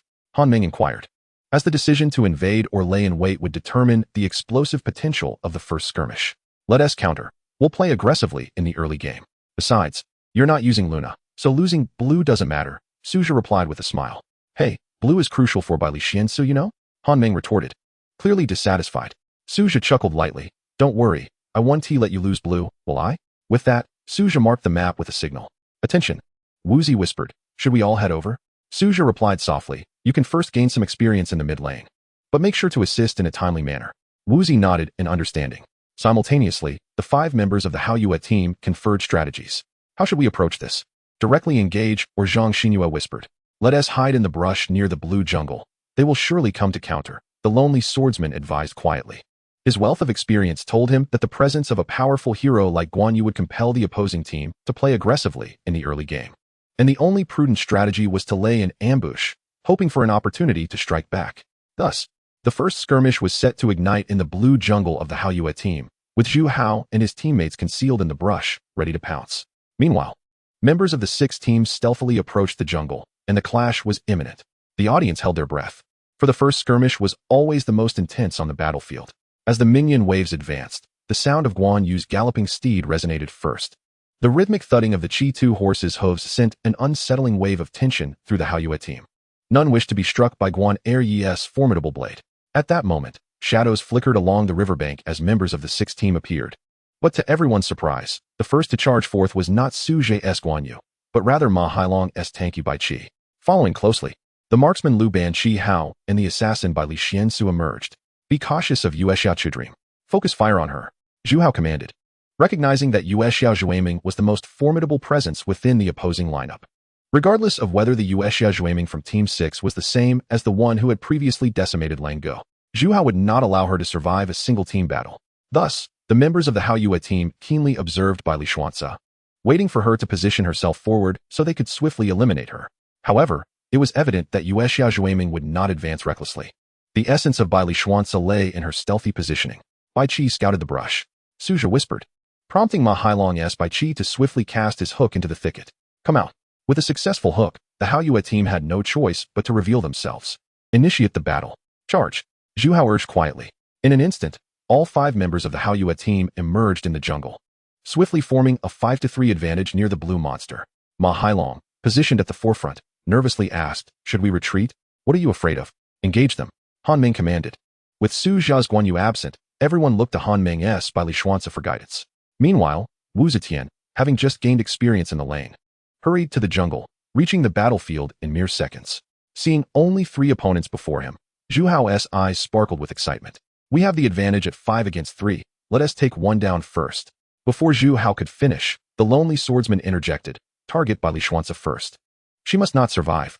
Thus, the 5 members of the Hao Yue team charged toward Bai Li Xuanzi, determined to eliminate her first.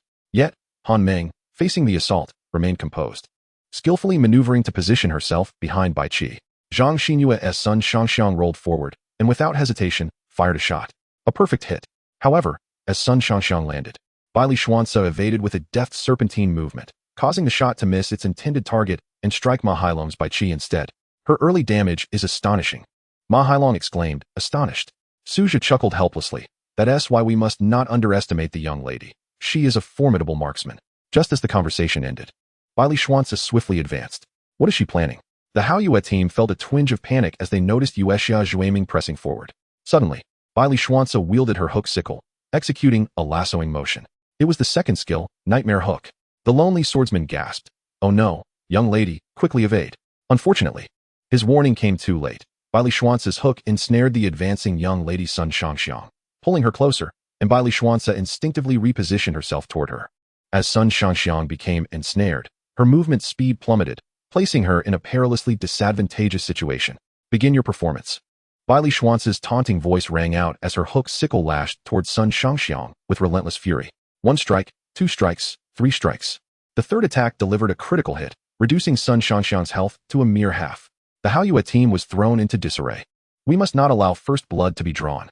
The lonely swordsman panicked. Why did Bai Li Xuanzi upgrade her second skill first?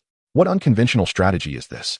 Typically, Bai Li Xuanci would prioritize her first skill for mobility, yet Han Ming's choice to upgrade the second skill allowed her to capitalize on Sun Shangxiang's misstep, inflicting a devastating blow.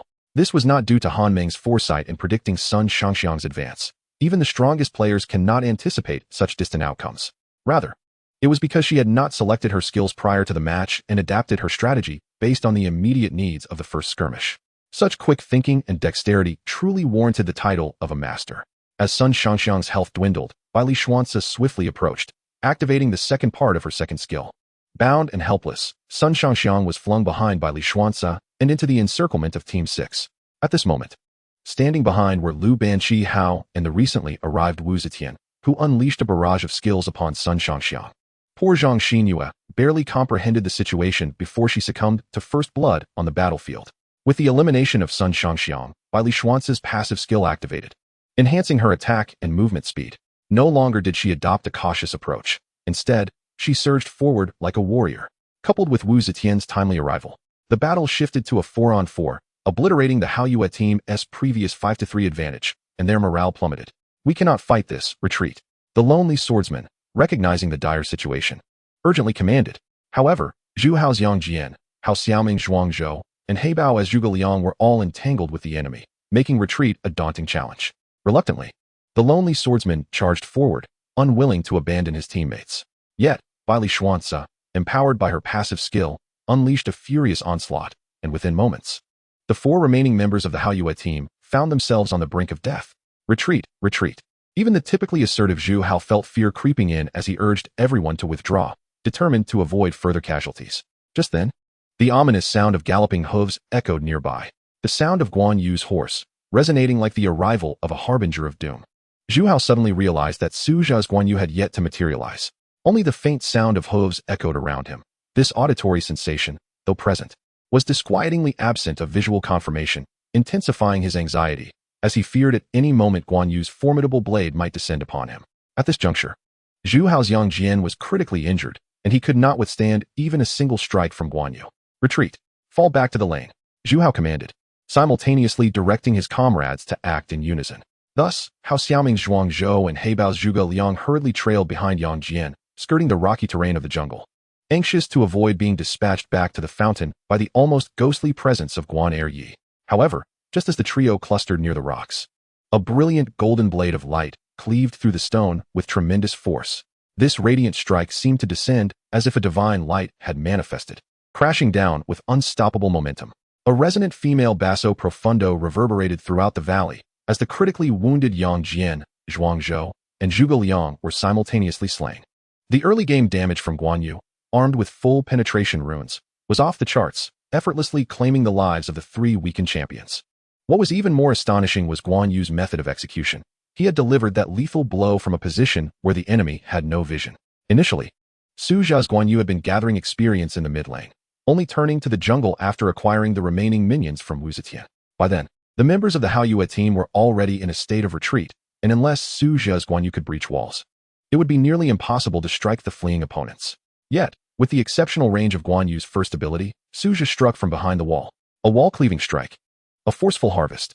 Zhu Hao and his teammates were left bewildered, unable to comprehend how they had perished so swiftly.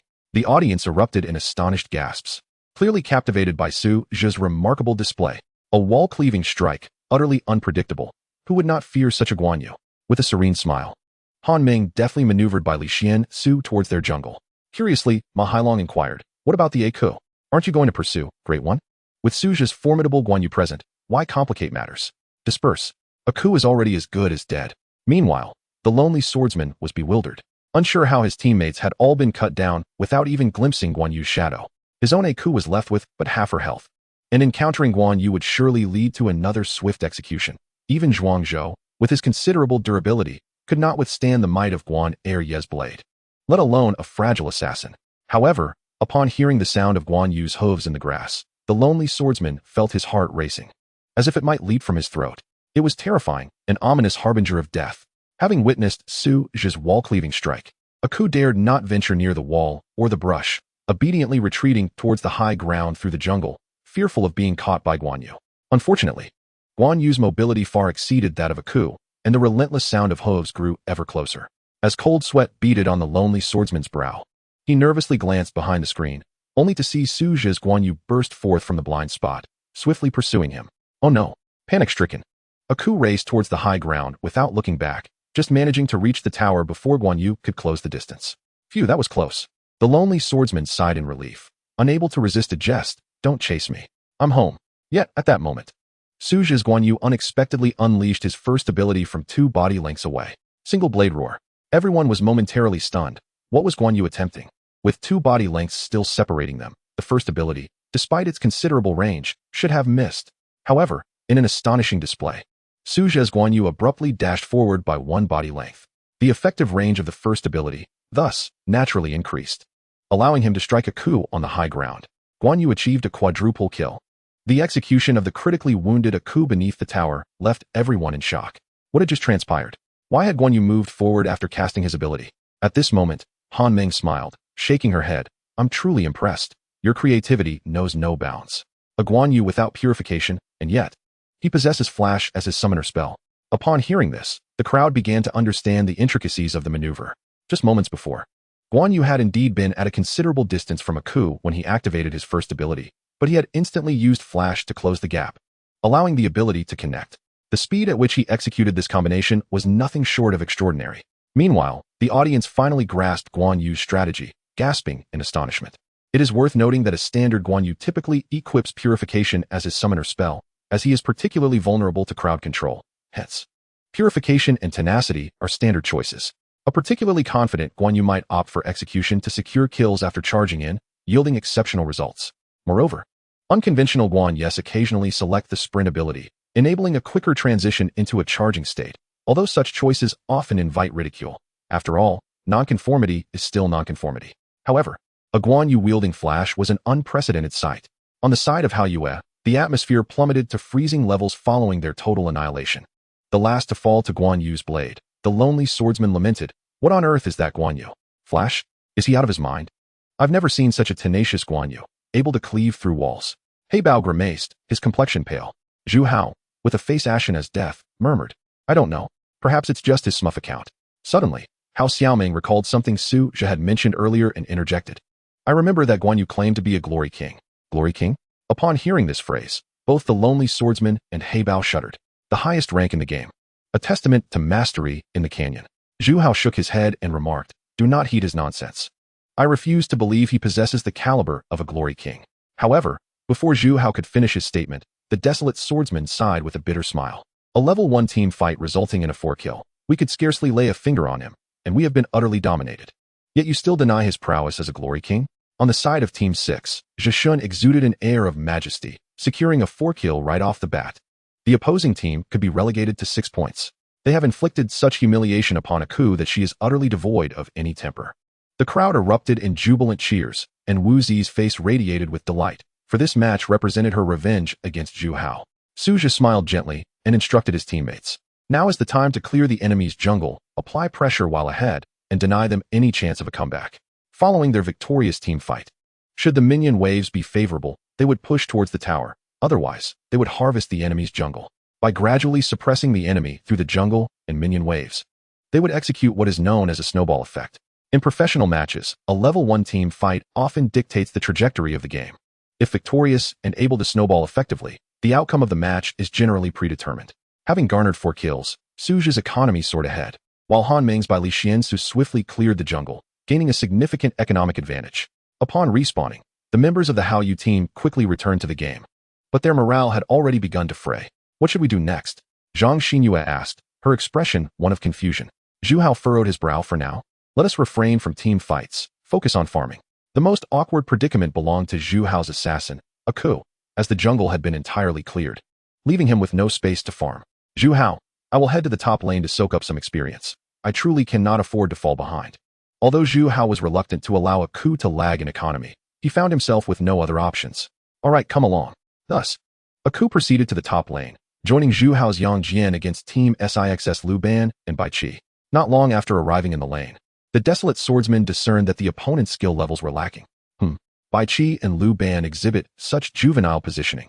They genuinely resemble players of the gold rank. Zhu Hao chuckled coldly. It appears there are several soft targets on the opposing team. As long as we identify a breakthrough point, a comeback is within reach. The desolate swordsman nodded, then opened the status bar to check the two opponents' economies. They completely wiped us in the level 1 team fight. Yet their economy is still on par with ours. Zhu Hao, once you reach level 4, charge in for a kill. I believe we can achieve a double kill. No problem, Zhu Hao replied with a sneer, having reached level 3. With one more wave of minions, he would attain level 4. The offensive capabilities of Yang Jian and Aku were formidable enough to eliminate the immobile Lu Ban with ease, while Bai Qi would face an inevitable demise. The two of them lay in wait, eyes fixed upon Lu Ban and Bai Qi, anticipating a misstep that would present an opportunity. As a wave of minions was gradually depleted by the turret, Zhu Hao's Yang Jian, illuminated by a radiant glow, ascended to level 4. Aku, having concealed himself in the brush for a considerable time, awaited this precise moment. Now, Zhu Hao commanded, unleashing the Shao Tian Quan to ensnare Lu Ban. Chen Tianai, witnessing Zhu Hao's dog attack, immediately turned to flee. Retreat. We cannot win this. In a moment of panic, Ma Hailong's Bai Qi cast out a hook, inadvertently pulling Aku, who had been lurking in the brush, toward him. Thank you for the assistance. I was concerned I wouldn't catch up to you. The desolate swordsman remarked coldly before leaping toward Lu Ban. Yang Jian and Aku, both high-damage characters, were now brimming with lethal intent. With Lu Ban and Bai Qi distanced from the turret, there was no escape in sight. Bang! Yang Jian activated the second segment of his first skill. Vaulting toward Lu Ban, followed closely by a second skill that stunned both Lu Ban and Bai Qi. Aku followed suit, delivering a critical strike from behind that reduced Lu Ban to a sliver of health. Oh no, I have hindered Zhishun, Chen Tianai lamented, feeling guilty for insisting on selecting the short-legged Lu Ban. Aku's back attack would surely land a critical hit, meaning that with just 2 more strikes, Lu Ban would face a merciless demise. Just as the situation reached a critical juncture, a formidable figure suddenly emerged in the river. A wise individual would maintain a safe distance from my blade. It was Su Zhe's Guan Yu. In this moment of peril, he rushed to provide protection. However, Su Zhe was still a considerable distance from the battlefield, while Chen Tianya's Lu Ban was on the verge of being claimed. Damn it, even if I must die, I will take Lu Ban with me. The desolate swordsman, fully aware that Guan Yu's arrival would seal his fate, was nonetheless determined to eliminate the nearly defeated Lu Ban. Perish! Aku lunged with his dagger, aiming for the innocent head of the electronic boy. At that moment, Guan Yu, having just rounded a bend in the river, unleashed his ultimate. Blood battle to the end. Countless golden silhouettes of knights appeared beside Guan Yu, a legion of warriors charging forth. As the ultimate activated, Su Zhe simultaneously executed a flicker, allowing Guan Yu to close the gap with Aku and Yang Jian in an instant. Flicker. Guan Yu flashed and unleashed his ultimate. In that fleeting moment, the screen was filled with the blinding brilliance of Guan Yu's ultimate, the cavalry of golden warriors overwhelming the battlefield. Under the onslaught of this unforeseen ultimate, Aku and Yang Jian found themselves utterly defenseless, driven beneath the turret. What followed was a complete spectacle of Guan Yu's prowess. As flames erupted from his steed's hooves, with a reverse charge and a swift turn, he knocked back 2 foes. The performance continued, with another reverse charge and turn, as he dispatched his enemies with ease. The physique of Ake is indeed rather frail, and Yang Jian does not fare much better. With the assistance of the defensive tower, a single ultimate ability followed by 2 charges from Guan Yu swiftly dispatched these 2 oblivious adversaries. Magnificent. Truly magnificent. Chen Tianai stared in awe, having believed his Lu Ban Qi Hao was doomed. Zhishun, I am eternally grateful for your life-saving intervention. Su Zhe turned back with a smile. How could I allow you to perish so easily after purchasing such an extravagant skin? Chen Tianai chuckled heartily. Indeed, I must not squander such a splendid skin. Meanwhile, on the side of Hao Yue, Zhu Hao and the lonely swordsman trembled in fear after being forcefully dispatched by Guan Yu. It was utterly terrifying.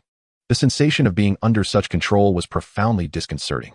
If Luna, the dream chaser under the moonlight, was akin to a frog being boiled alive, slaying her enemies amidst a series of swift movements, then Su Zhe's Guan Yu was like a pot of scalding water, merciless and unrelenting, capable of annihilating everything with a single ultimate move coupled with a charge. The experience was agonizing, leaving them doubting their very existence.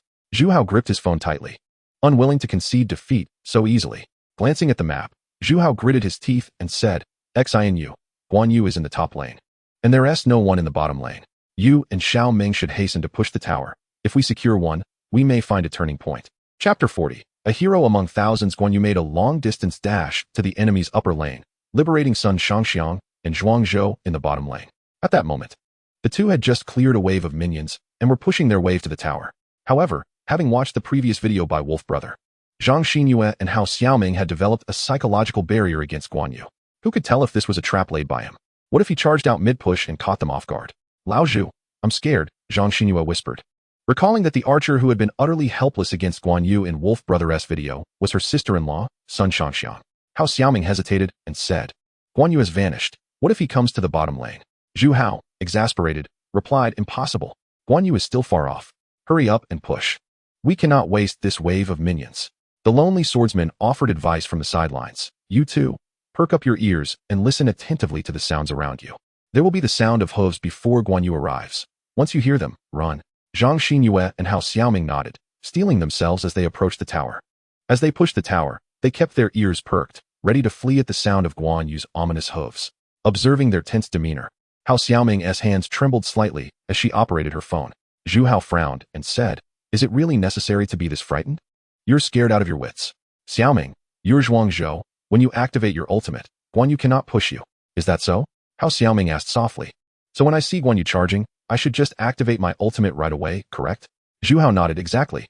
Guan Yu's ultimate is a form of force displacement, which can be countered by Zhuangzhou's ultimate. Just as he finished speaking, the sound of hooves thundered across the river. It was Guan Yu, the god of war, stealthily maneuvering alongside the riverbank. Run! Zhang Xinyue exclaimed in alarm, and Sun Shangxiang immediately used her first skill to perform a backward roll and flee. While Hao Xiaoming's Zhuangzhou hastily departed, fearing a strike from Guan Yu's ultimate. Determined to uphold the righteous path, Guan Yu emerged, Blue Dragon Crescent halberd in hand, swiftly encircling and pursuing Sun Shangxiang and Zhuangzhou. In a moment of panic, Hao Xiaoming unleashed her ultimate. She could not allow Guan Yu to catch them. Witnessing the wave effect surrounding Zhuangzhou, Suja was perplexed. What is going on with this girl? Why did she activate her ultimate the moment she saw him? Beside him, Han Ming chuckled softly. Perhaps she fears you will target her with your ultimate. I just used mine in the bottom lane. It won't be ready so soon.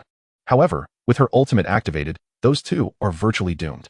At this moment, Suja's Guan Yu, after Zhuangzhou's ultimate concluded, leaped in with a second skill. Show no mercy. The steed, Qi Tu, descended from the heavens, successfully striking the archer, Sun Shangxiang, who was flung away by Guan Yu's second skill, entering a brief state of dizziness. Xinu. At this juncture, Hao Xiaoming Zhuangzhou had swiftly exited the battlefield thanks to his passive skill. But upon seeing Sun Shangxiang cornered, she had to turn back. Don't worry about me, just run. Zhang Xinyue shouted, foreseeing her demise. Run? No one can escape. A cold voice rang out from beside Suja, followed by the dazzling arrival of Han Ming's by Li Xiansu. The scene was electrifying. The nightmarish scythe emerged from the grass by the river, deftly hooking Sun Shangxiang, followed by a rapid succession of skills that transported him behind her. With 3 consecutive critical hits, Bai Li Xiansu executed a second skill, swiftly dispatching Sun Shangxiang. Bang! Sun Shangxiang was forcefully slammed to the ground, letting out a shriek before meeting her end. Following her elimination, Han Ming's Bai Li Xiansu enjoyed a significant increase in attack speed and movement speed. Immediately pursuing Zhuangzhou, Hao Xiaoming, in a state of panic, hesitated on the battlefield, and in that fleeting moment of indecision, Suja's Guan Yu had already encircled her from behind. With a roar of his blade, he unleashed his first skill, forcibly pushing Hao Xiaoming's Zhuangzhou forward. Meanwhile, Bai Li Xiansu's scythe had already been thrown, directly striking Zhuangzhou's substantial form. To be ensnared by Bai Li Xiansu's scythe was akin to the arrival of death itself. 3 strikes followed by an ultimate, then more basic attacks, succeeded by another skill. Han Ming's speed was astonishing, and the scythe in his hands danced like a dragon soaring through the sky. Hao Xiaoming's Zhuangzhou exhibited no power to retaliate, and escape from the onslaught of these 2 adversaries was utterly impossible. In the blink of an eye, the big fish had transformed into a lifeless corpse. Within a mere 3 minutes from the onset, Team 6 had already claimed 9 kills, leading to an overwhelming score of 9 o'clock, a true annihilation. The members of the Hao Yue team were engulfed in despair. In the mid lane, Zhuge Liang Heibao wore a face of indignation, exclaiming, "Is this even playable?" The lone swordsman, helpless, shook his head. Let us just surrender in 6 minutes. Upon hearing this, Zhang Xinyue's eyes reddened. I have prepared extensively for this esports competition, pouring in countless efforts. Are we really going to end our only match with surrender? Hao Xiaoming nodded in agreement. Indeed, we cannot surrender even in the face of adversity. Witnessing his girlfriend's tears, Zhu Hao clenched his teeth. Brothers, let us show some spirit. As long as the crystal stands, we shall never surrender. Heibao and the lone swordsman, being there to assist, felt reluctant to insist on surrendering. Thus they nodded and continued to fight valiantly. The next team battle erupted in the dragon pit. where a collie from the Hua team was caught red-handed while attempting to steal the dragon. Upon seeing their teammate in peril, the Hua team rushed to provide support. And in a flash, all 5 members gathered in the dragon pit, forming a counter-encirclement against the incoming SIXS by Li Xuanzi and mid-lane Wu Zetian. The tank Zhuang Zhou stood resolutely in the front, while Yang Jian and Akali maneuvered along the edges, and Sun Shangxiang took cover in the rear to unleash her firepower. Zhuge Liang was poised to reap the rewards. At this moment, the Hua team was indeed fighting with their backs against the wall, resulting in an unprecedented unity. Wu Zi and Han Meng found themselves encircled in the dragon pit, and the situation grew exceedingly tense. "Oh no, we've been counter-encircled," Wu Zi said anxiously. "Han Meng, can we counterattack?" Han Meng surveyed the battlefield. "It's hard to say. It depends on whether the opponents make a mistake. So what shall we do?" Wu Zi had thought Han Meng could easily secure a pentakill, but even someone as formidable as Han Meng could not take on 5 in the dragon pit. However, Han Meng remained unperturbed, calmly stating, "We shall see how fast Suja can arrive. If he comes swiftly, we will counterattack immediately. And perhaps we can wipe out the opposition. If he is slow, then we will simply gift them 2 kills." Hearing this, Wu Zi called out urgently, "Suja, come save us." But at that moment, Guan Yu had just exited the fountain to restore health, with the dragon pit lying beyond a jungle and a river. It seemed nearly impossible for him to arrive in time. "I will do my utmost," Suja replied solemnly. "Try to hold them off. I'll be there shortly." Yet time was of the essence, and the 5 members of Hua team seized the opportunity of a 5v2 to launch an assault. Zhuang Zhou unleashed a flurry of butterflies and charged forward. "Initiate the fight." Zhu Hao's Yang Jian struck without hesitation, landing a blow on Wu Zetian and activating the second phase of his skill to charge ahead. "I'm sorry, Wu Zi." Zhang Xinyue's eyes glinted coldly as Sun Shangxiang's cannon fired relentlessly, under the nearly frenzied assault from the Hua team. The health of Wu Zetian and Bai Li Xuanzi plummeted at a visible rate, although Han Meng executed a series of stunning maneuvers to severely injure Zhu Hao's Yang Jian. The outcome was already apparent. Without support, both Wu Zetian and Bai Li Xuanzi were destined to perish. "Daiyu." Zhu Hao's eyes sparkled with excitement. Finally, the Hua team was about to claim some kills. However, at that moment, the thunderous sound of hooves resonated. It was Guan Yu. Wu Zi's eyes brightened, and she quickly glanced at the minimap. Guan Yu, needing to navigate around the river to reach the dragon pit from the high ground, theoretically could not arrive so swiftly. Yet upon further inspection, Wu Zi realized that Suja's Guan Yu had not traversed the river, but had instead charged directly through the jungle to the back of the dragon pit. The back of the dragon pit was separated by a wall, obstructing Guan Yu's rescue. Coming from the jungle? Is Guan Yu planning to leap over the wall and meet his demise? The lone swordsman sneered, for a Guan Yu entering over the wall would lose his charged state, rendering him a mere target. Yet he regrettably overlooked one crucial detail. Suja's Guan Yu was equipped with Flash. 1 against 1,000. Guan Yu unleashed his ultimate from the jungle, then activated Flash to dash through the wall and crash into the dragon pit. Heaven sent warriors. The screen was filled with Guan Yu's ultimate after his flash. The Hua team, fiercely attacking Wu Zi and Han Meng's squad, was instantaneously reduced to rubble beneath Guan Yu's iron hooves.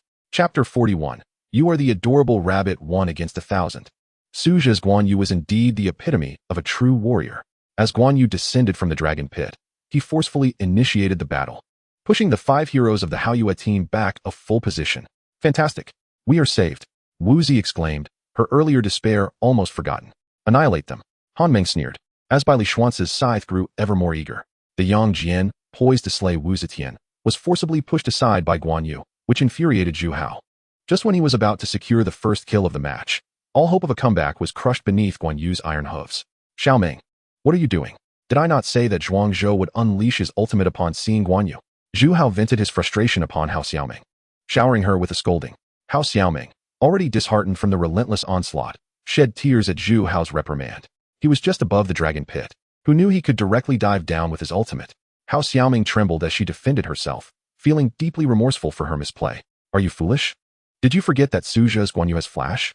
He is the Flash Guan Yu."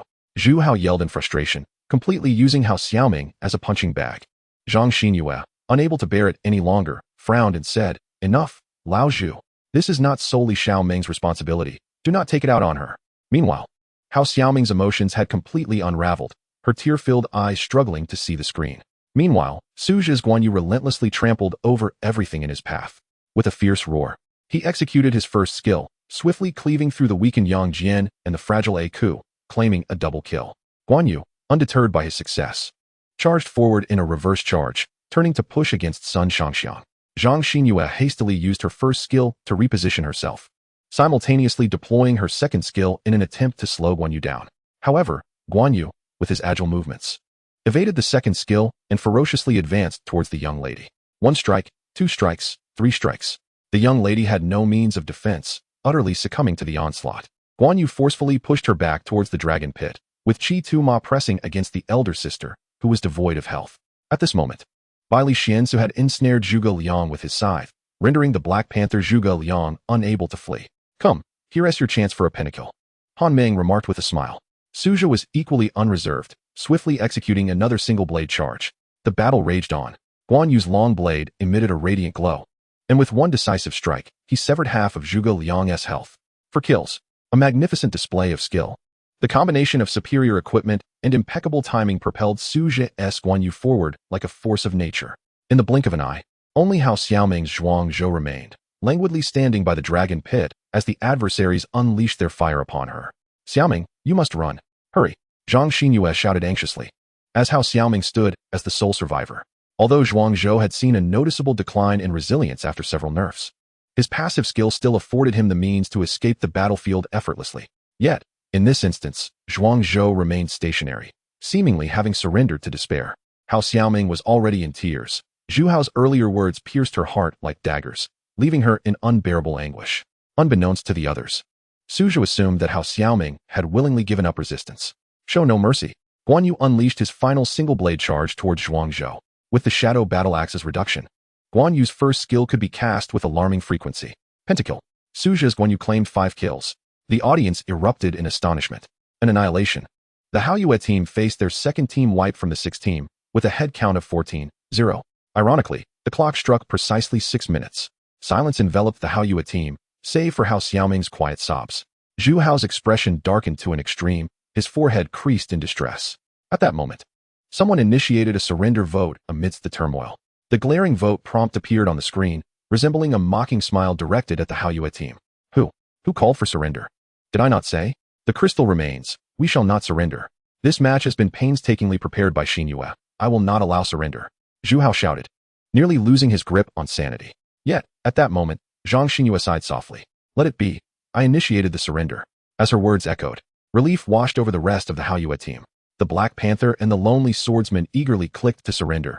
They could no longer endure the torment. Hao Xiaoming wiped her tears and clicked the surrender button without hesitation. What truly devastated her was not Suja's formidable Guan Yu, but Zhu Hao's demeanor towards her. Shouldn't comrades support one another in battle? Why must I become the outlet for his frustrations? She could not fathom how things had spiraled to this point. Was it her lack of skill, or was Zhu Hao being unreasonable? Consequently, as the battle reached the 6th minute, the Hao Yue team surrendered in unison. The battle concluded. The 6th team secured an effortless victory. Wonderful. We won.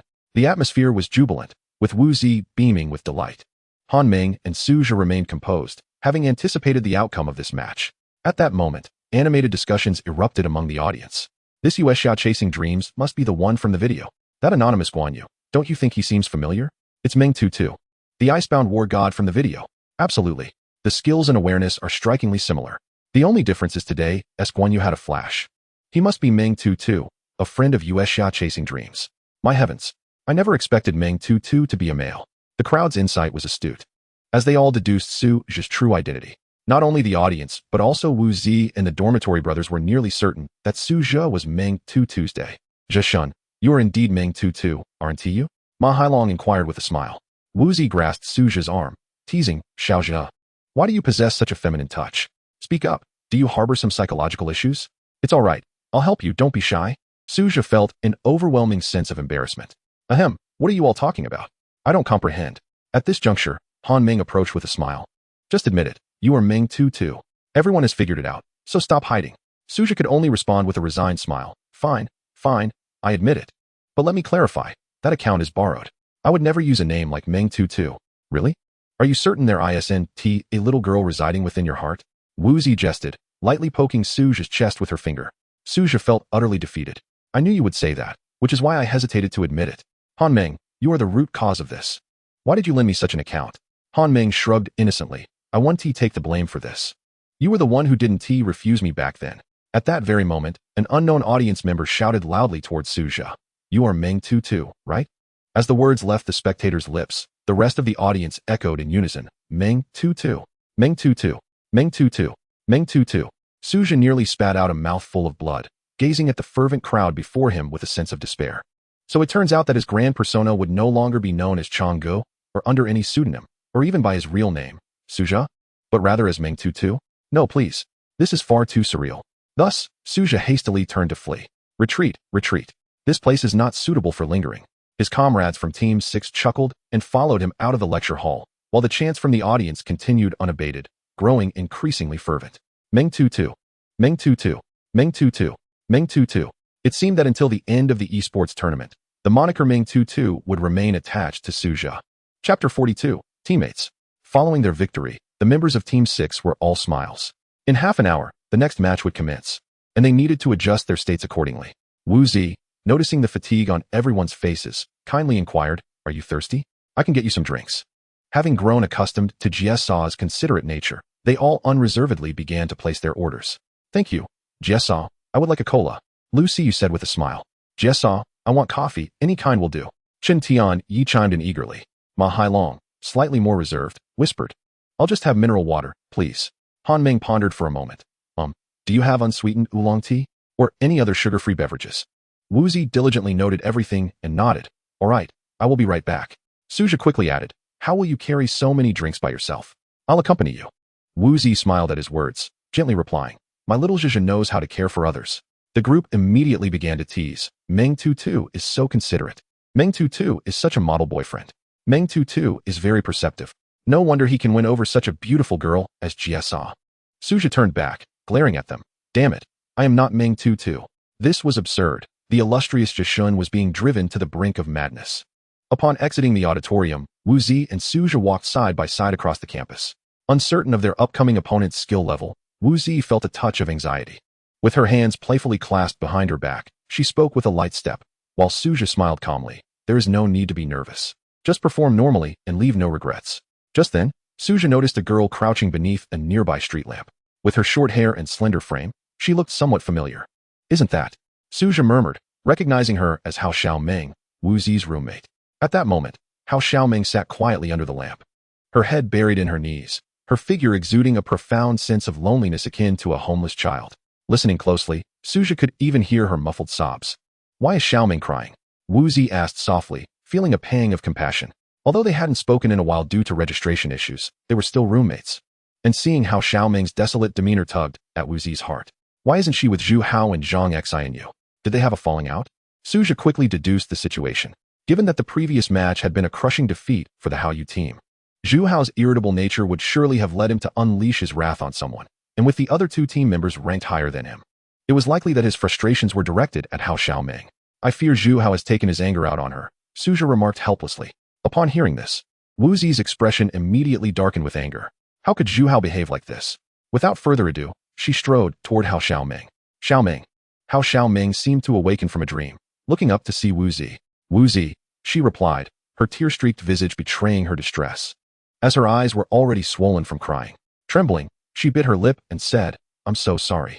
It was wrong of me to join Zhu Hao and Xianyu in kicking you out of the team. I truly apologize, I'm really sorry." Hearing Hao Xiaomeng's tearful confession, Wu Zi immediately crouched down and enveloped her in a warm embrace. "Silly girl, how long has it been? Why are you still dwelling on that? It's all right, I've forgiven you. Look, I've formed a new team, haven't I? Please don't feel guilty." Wu Zi spoke tenderly. Then cupping Hao Xiaomeng's face, asked, "Xiaomeng, why are you hiding here crying all alone? Did Zhu Hao say something to you?" Hao Xiaomeng nodded gently, then murmured, "Wu Zi, I absolutely despise this game. I shouldn't have participated in any esports competitions. I regret signing up. I will never play Glory again. I am not suited for this game." Hearing these words, Wu Zi felt a heaviness in her heart. The joyful moments shared among their dormitory companions during gaming sessions seemed so distant now, and all that remained for Hao Xiaomeng was resentment towards the game. "You must not have used your Zhuangzhou very often, right? I wager it's been no more than 10 matches. At that moment, Su Zhe, who had been standing nearby, suddenly spoke up. Hao Xiaomeng looked taken aback by the question, then nodded. "Yes, I've only used it 3 times. No wonder," Su Zhe chuckled. "Xiaomeng, your preferred role is jungler, and you excelled with Lan Ling Wang. I still remember the last time we played in a team match. Your timing when stealing the dragon with Lan Ling Wang was impeccable. Such awareness and skill could easily meet the standards of a diamond rank." "Really? Really? Hao Xiaoming looked up at Su Zhe, incredulous. If these words had been spoken by someone else, Ho Xiaoming would have paid them no mind. However, when they come from SZH, a paragon of glory and a masterful player, Ho Xiaoming naturally takes them to heart. It is akin to an amateur singer receiving a compliment from the illustrious Jay Chou. Such praise transcends the ordinary. SEH nodded earnestly and remarked, "Of course it's true. Why would I deceive you?" His words ignited a flicker of hope in Ho Xiaoming's gaze. Her disdain for the game stemmed directly from the traumatic experience of being overwhelmed in the opening match. SZH continued his analysis. Your expertise lies in the jungle role. Yet you were forcibly assigned to support, playing a hero you are unfamiliar with, Zhuing Zhu. This is the root cause of your poor performance. He added, do you think the support role is simple? Do you believe that Zhuing Zhu is an easy hero? It is not. The support role demands exceptional game awareness and teamwork. A competent support cannot be forged without thousands of hours of training. Zhuing Zhu is particularly easy to learn, but difficult to master. Can you flawlessly time each activation of his passive? Can you maximize damage through the swift execution of his abilities? Clearly, you cannot, as you have only played Zhuing Zhu 3 times. Upon hearing this, Ho Xiaoming experienced a profound realization. It was not that she was unfit for the game, but rather that she had underestimated both the support role and the hero Zhuing Zhu. Thus, today, she was not the true version of herself, but a mere victim of her compromise with ZHHO. Her true self is L-N-L-Ing-W-ing, the jungler, not Zhuing Zhu, the support.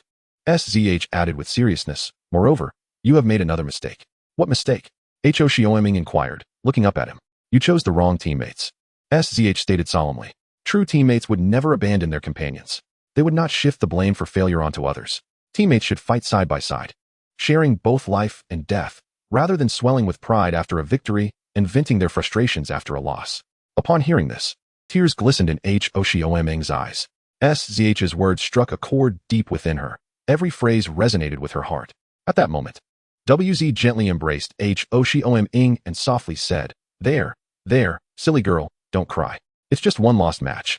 From now on, let my little SZH guide you to victory. Ho Xiaoming wiped her tears and nodded gently. Thank you, WZ. I will always support your 6 team. WZ beamed. That's the spirit. Ho Xiaoming then turned to SZH and earnestly stated, Thank you. Your character and skills are equally admirable. SZH, slightly embarrassed by her praise, waved his hand dismissively. I merely speak the truth. At that moment, Ho Xiaoming uttered a phrase that made SZH feel a surge of frustration. No, I truly appreciate you. Emming TTDSHing. Emming TTDSHing? SZH's sympathy for Ho Xiaoming dissipated instantaneously, wishing he could silence this mischievous child with a single blow. What do you mean by Emming TT? I am not called that. Ahem. We should go buy drinks now, WZ quickly interjected. SZH nodded in agreement. And the 3 parted ways. We'll go get drinks first. See you in the next match. All right, go 6. Ho Xiaoming replied, raising her fist. After purchasing drinks, SZH and WZ returned to the lecture hall, filled with laughter. The second match would also be held here, and the 6th team was set to face a squad known as Erludigu. However, upon entering the classroom, SZH noticed a rather somber atmosphere among the team. Following a recent victory, one would expect a sense of triumph, yet everyone wore grave expressions and remained silent, as if something disheartening had occurred. SZH exchanged glances with WZ, both sensing that something was amiss. Just as they were about to inquire, a murmuring arose from the audience. This 6th team is a classic example of relying on a single top laner, Guan Yu, and a jungler, Bil Su Nc, while the other positions are filled with novices, barely reaching gold rank. Indeed, especially since they chose LBNQHO. It's laughable. How old are they to still be playing LBNQHO? Not only did they pick LBNQHO, but they also bought a skin for the Game Boy. It's absurd that someone would even purchase LBN's skin, and such an expensive one at that. Look at the one playing LBN. They seem like a high school student still in uniform. No wonder they're using such a low-tier hero. The audience evidently held disdain for CHNT New York's LBNQHO, mercilessly criticizing him. This kind of derision is common in the realm of WNGZHRNYO. The short-statured LBN is indeed often looked down upon. In the diamond tier, if someone dared to play LBN, their teammates would undoubtedly unleash a torrent of vitriol. This character lacks mobility and self-protection skills, possesses a control skill that is often misfired, and has an ultimate ability that is slow and limited in damage. What good is he? As a result, LBNQHO often becomes a favorite target for assassins. Any assassin seeing LBN would be invigorated. Many players who specialize in assassins adore the little LBN, and SCH has encountered no fewer than 7 or 8 of them. Thus, while the audience's harsh criticism of CHNT New York's LBN did not surprise SH, it did not imply agreement. LBN has his own utility, and CHNT New York is part of the team. The glory of victory is shared by him as well. Hearing the audience mock CHNT New York, SCH's brow furrowed in silence. He glanced at CHNT New York, who was evidently disheartened by the audience's remarks. After a victorious match, one would expect cheerfulness. Yet CHNT New York sat silently, head bowed. Suja understood that the brother, who usually appeared fiery and passionate, actually possessed a strong sense of self-esteem. Hearing such words must have left him feeling quite uncomfortable. "Here's your coffee," Suja remarked softly as he approached and handed over the cup. Chen Tianai glanced up at Suja and unexpectedly murmured, "Zhishan, I was wrong. I realize I was a burden last match. I'll definitely follow your advice next time and use Sun Shangxiang or Di Renjia. I promise I won't use Lu Ban Qihao again." Hearing this from Chen Tianai, Suja felt a pang of guilt. "It's all right. What's wrong with Lu Ban? Lu Ban is quite good too," Suja reassured him, patting Chen Tianai on the shoulder. "As long as you hold your ground, no one can withstand Lu Ban's chaotic barrage." However, Chen Tianai frowned and replied, "But didn't you say that Lu Ban's self-protection ability is poor and he is easily captured? It was indeed the case last match.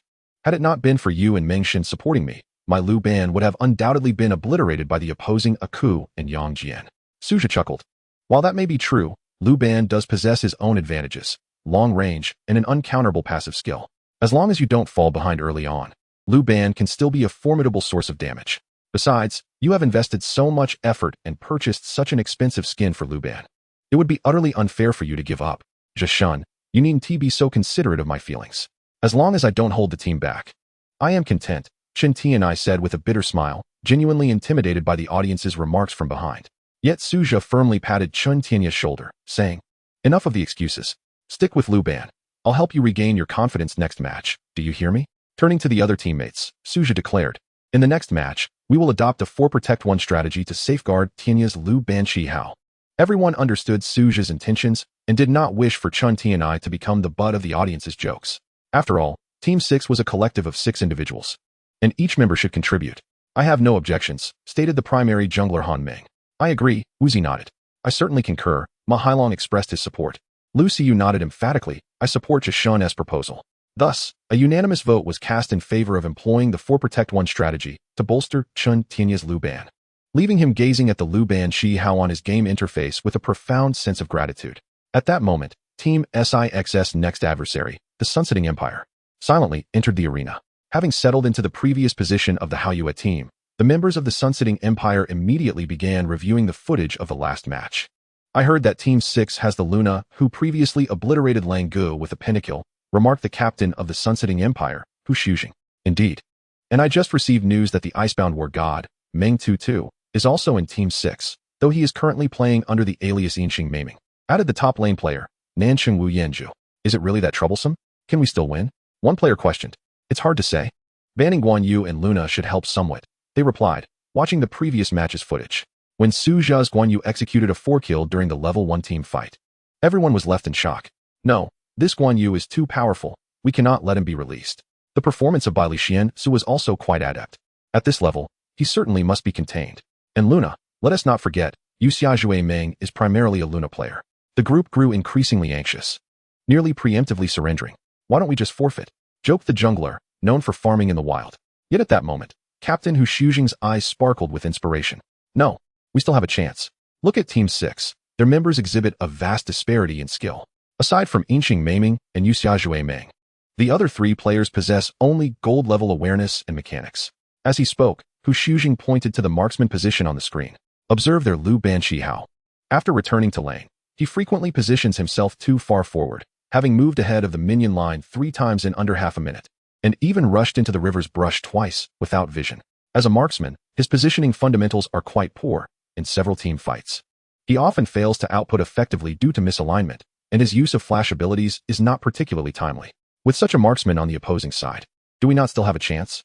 The members of the Sunsetting Empire, all of whom were at least diamond or star level, grasped the captain's insights. "Captain, you intend for us to exploit their bottom lane to create an opening and forcibly dictate the pace, correct?" "Precisely. It's a matter of understanding the shortcoming effect. Once Lu Ban is caught off guard, Yu Xiaojue Meng and Yinxing Maming will be powerless to recover.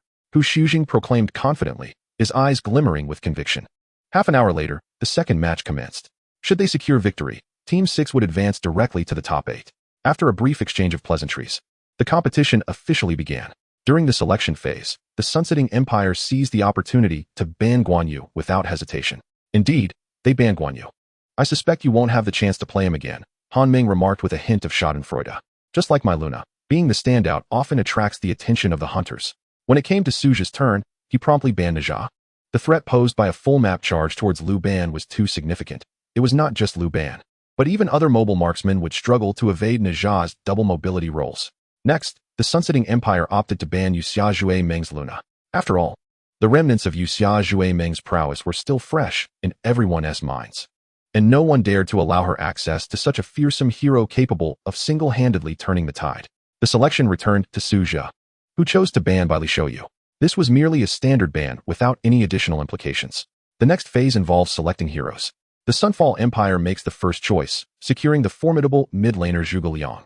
When it comes time for Team 6 to make their selection, Chen Tianai decisively opts for the whimsical hero Liu Ban Qihao. The playful voice of the gaming prodigy resonates, announcing his arrival. As the streamer goes live, excitement fills the air. Upon witnessing Chen Tianai's choice of Liu Ban Qihao once again, members of the Sunfall Empire can hardly suppress their amusement, believing the gaming prodigy is doomed. Chapter 44, Unrivaled Me. When Chen Tianai from Team 6 selects Liu Ban Qihao, the crowd erupts in derisive jeers. How could such a low-tier hero be brought to an esports stage? This is utterly ridiculous. While the other positions on Team 6 are commendable, this marksman is a significant liability. It is truly disheartening to see Liu Ban Qihao chosen. His previous performance was lackluster, rendering him less effective than a super minion. The spectators, seated within mere meters of the match, overhear every disparaging remark directed at Chen Tianai, and the hurtful words pierce his heart. Yet, he refuses to show weakness in the face of such contempt, resolutely focusing on his mobile device. Lowering his gaze at Liu Ban Qihao, Chen Tianai silently implores, "Little short legs, you must bring me honor. Did you hear that? Everyone looks down on you." Simultaneously selecting heroes, support player Ma Hailong claims the exceptional guardian, Zhang Fei. Following recent adjustments, while Zhang Fei's ultimate has become more challenging to execute, the increase in damage from his first skill allows him to provide substantial support while maintaining commendable offensive capabilities, keeping him among the top tanks. As the selection rights rotate, the opposing Sunfall Empire's jungle player, known as the Pig Farmer of the Wild, swiftly secures the assassin Lanling Wang. Among all assassins, Lanling Wang is the most reliable early-game ganker. With a single combo, he can easily eliminate any marksman, particularly targeting the vulnerable Liu Ban Qihao. The marksman chosen by the Sunfall Empire mirrors that of the Haoyue team, opting for the elegant Sun Shangxiang, whose performance in the current patch has been noteworthy. As the selection turns to Wu Zi and Han Ming, Wu Zi confidently chooses Wu Zetian, a choice beyond question. When it is Han Ming's turn, all eyes are on her, holding their breath in anticipation. Though her favored hero, Luna, remains banned, Bai Li Xiansu has been left available. In the previous match, the rhythm was dictated by Su Zhe's Guan Yu, leaving Han Ming with little opportunity to showcase her skills with Bai Li Xiansu. Thus, everyone eagerly awaits to see if she will employ Bai Li Xiansu again. However, when it comes time for Han Ming to select, she makes an unexpected choice. A figure appears on the screen, striking and gallant, Zhao Zilong. The choice of Zhao Yun astounds everyone, as his style seemingly contrasts with Han Ming's usual preference for high-skill heroes like Luna, Bai Li Xiansu, Lee Bai, and Han Xian, which challenge the limits of dexterity. Although Zhao Yun possesses a plethora of mobility skills, his operational complexity pales in comparison to the aforementioned heroes. Moreover, Zhao Yun's stats are notably balanced. While one could describe him as a flawless hero, it could also be argued that he lacks any distinctive features. The ever-elegant Yuxia Zhui Meng's rationale for choosing such a hero remains a mystery to all except those within Team 6. Suzhou understands that Han Ming's selection of Zhao Yun signifies a commitment to a protective strategy for Liu Ban Qihao. Zhao Yun is the most resilient assassin, equipped with ample crowd control, allowing him to both eliminate enemy backlands and safeguard his primary damage dealer. Thus, within the 4-Protect-1 composition, Zhao Yun stands as the optimum choice for the assassin role, unless the team opts to forego assassins entirely. The members of Sunfall Empire, however, fail to comprehend Team SIX's underlying strategy, misjudging the significance of Yuxia Zhui Meng's choice of Zhao Yun. They proceed to select the formidable support Sun Bin and the dominant top laner Cao Cao, clearly aiming to counter Liu Ban Qihao while avoiding direct confrontation with skilled players like Su Zhe and Han Ming. As the selection phase nears its conclusion, the final choice falls to Su Zhe of Team 6. With the top-tier hero Guan Yu already off the board, Suja must select a new champion. Should I use Yanjian? Let the dogs gnaw them to death. Ma Hailong suggests quietly. Philosopher, what other heroes do you excel with? Let us witness your prowess. He adds with a smile. After a moment of contemplation, Suja swiftly makes his choice. The unmatched under heaven. A flash of sword light announces his selection. The passionate and fiery Miyamoto Musashi. Miyamoto? The hidden name dares to use Miyamoto? What era is it? And yet he still has the audacity to choose him? Is Miyamoto still viable? Was he not reduced to a mere superminion? It has been ages since we last saw Miyamoto Musashi. Following Suja's selection, an uproar of lively discussions erupts among the audience. After all, the hero chosen is none other than the controversial figure, Miyamoto Musashi, a character that has faced countless nerfs. When he first appeared in Wang Zhirong Yao, his strength was unmatched, capable of single-handedly taking down 5 opponents with a single ultimate. However, with each subsequent patch, he has been incrementally weakened, giving rise to the saying, each version brings a new god. Each generation sees Miyamoto Musashi diminished. From the inception of the first generation to the present day, Miyamoto has undergone countless nerfs, transforming from a formidable beast capable of single-handedly vanquishing 5 opponents into a mere shadow of his former self. Now, he is merely a formidable presence whose enhancements vanish upon unleashing his ultimate ability. Who is that minor character wielding dual blades? Players in the current version might ponder upon seeing Miyamoto. However, as long as Miyamoto's mechanics remain intact, this hero will continue to wield significant power. When Suja opted for Miyamoto Musashi, the members of the Sunset Empire expressed their surprise. It had been a while since they had seen Miyamoto. Had he been nerfed once again in this game update? Apparently not, as the recent trend seemed to focus on nerfing Hua Mulan instead. While Miyamoto is still decent, he pales in comparison to Guan Yu. After witnessing this match featuring Guan Yu, it seemed that the opposing team, who had kept a low profile, possessed no notable skills. The members of the Sunset Empire believed that Suja had resorted to using the easily manageable and well-rounded Miyamoto Musashi simply out of necessity after facing Guan Yu. Yet, Han Meng saw through Suja's intentions and inquired with a smile, "Are you determined to play the supporting role this match?" "Well, since I proposed a 4-protect-1 strategy, I must set an example," Suja replied with a grin. Han Meng chuckled lightly. "It has been ages since I witnessed a support Miyamoto. It's a perfect opportunity for the opposing team to realize that the invincible me excels in support as well." The second battle commenced. Team 6 clashed with the Sunset Empire. Shortly after the match began, Chen Tianai and Ma Hailong from the bottom lane sought Suja's tactical guidance. "Zhishun, how shall we proceed?" Suja signaled towards the enemy's blue buff jungle and whispered, "Let's invade the jungle and simultaneously clear the enemy's camps." Thus, Liu Ban Shihao, Zhang Fei, Zhao Yun, and Suja's Miyamoto Musashi marched forth into the jungle, a formidable force brimming with aggression. However, after reviewing Team SIX's previous match footage, the Sunset Empire was already well acquainted with their opening strategy. Under the guidance of 2 exceptional players, Team 6 plays aggressively, and they are likely to invade the jungle for the blue buff, whispered the team captain, Xiao Hu. However, their mid lane mage prefers to farm minions in the mid lane to reach level 2 before joining the fray. "So we can set an ambush with all 5 of us in the blue buff area." As Suja led his team into the jungle, the 5 members of the Sunset Empire had already concealed themselves, preparing for an imminent level 1 team fight. The audience held their breath in anticipation. At that moment, Suja caught a glimpse of the enemy mid lane mage Zhuge Liang, who had yet to reveal himself on the lane, with only the minion wave in sight. He quickly grasped the enemy's intentions. 5 adversaries were undoubtedly lying in wait in the jungle. "There are 5 enemies in the jungle," Suja cautioned in a low voice. "Should we engage?" Chen Tianai asked nervously. "Yes, why not?" Suja replied with a slight smile. "After we secure the blue, we will swiftly clear the side camps and retreat." Chapter 45, The Defensive Miyamoto. As the level 1 team fight loomed, Suja did not rush into the fray. "Tianai, have your Liu Ban fire 4 shots to the sides." Liu Ban's passive skill triggers a barrage with the 5th attack. "So we aim to activate it at the start of the team fight for maximum damage," Suja advised softly. "Understood." Chen Tianai, though inexperienced, grasped this fundamental tactic and promptly began firing. Once Liu Ban activated his passive, Team 6 officially invaded the jungle, with Ma Hailong's Zhang Fei leading the charge into the brush. "Let the battle commence," Ma Hailong exclaimed excitedly as Zhang Fei unleashed his first skill, creating a barrier that briefly knocked up the 5 opponents hidden in the brush, revealing their presence in the jungle. "I am on my way." Upon noticing the 5 adversaries in the enemy jungle, Wu Zi hastily abandoned the mid lane to join the fight. As the distance between the mid lane and the jungle was relatively short, allowing Wu Zetian to arrive promptly. At this moment, all members of the Sunset Empire revealed themselves and began to retaliate in the jungle. "Do not rush to secure the blue buff. First, eliminate their Liu Ban." Captain Xiao who calmly orchestrated their strategy. As long as we secure an enemy kill, losing our blue buff will be inconsequential.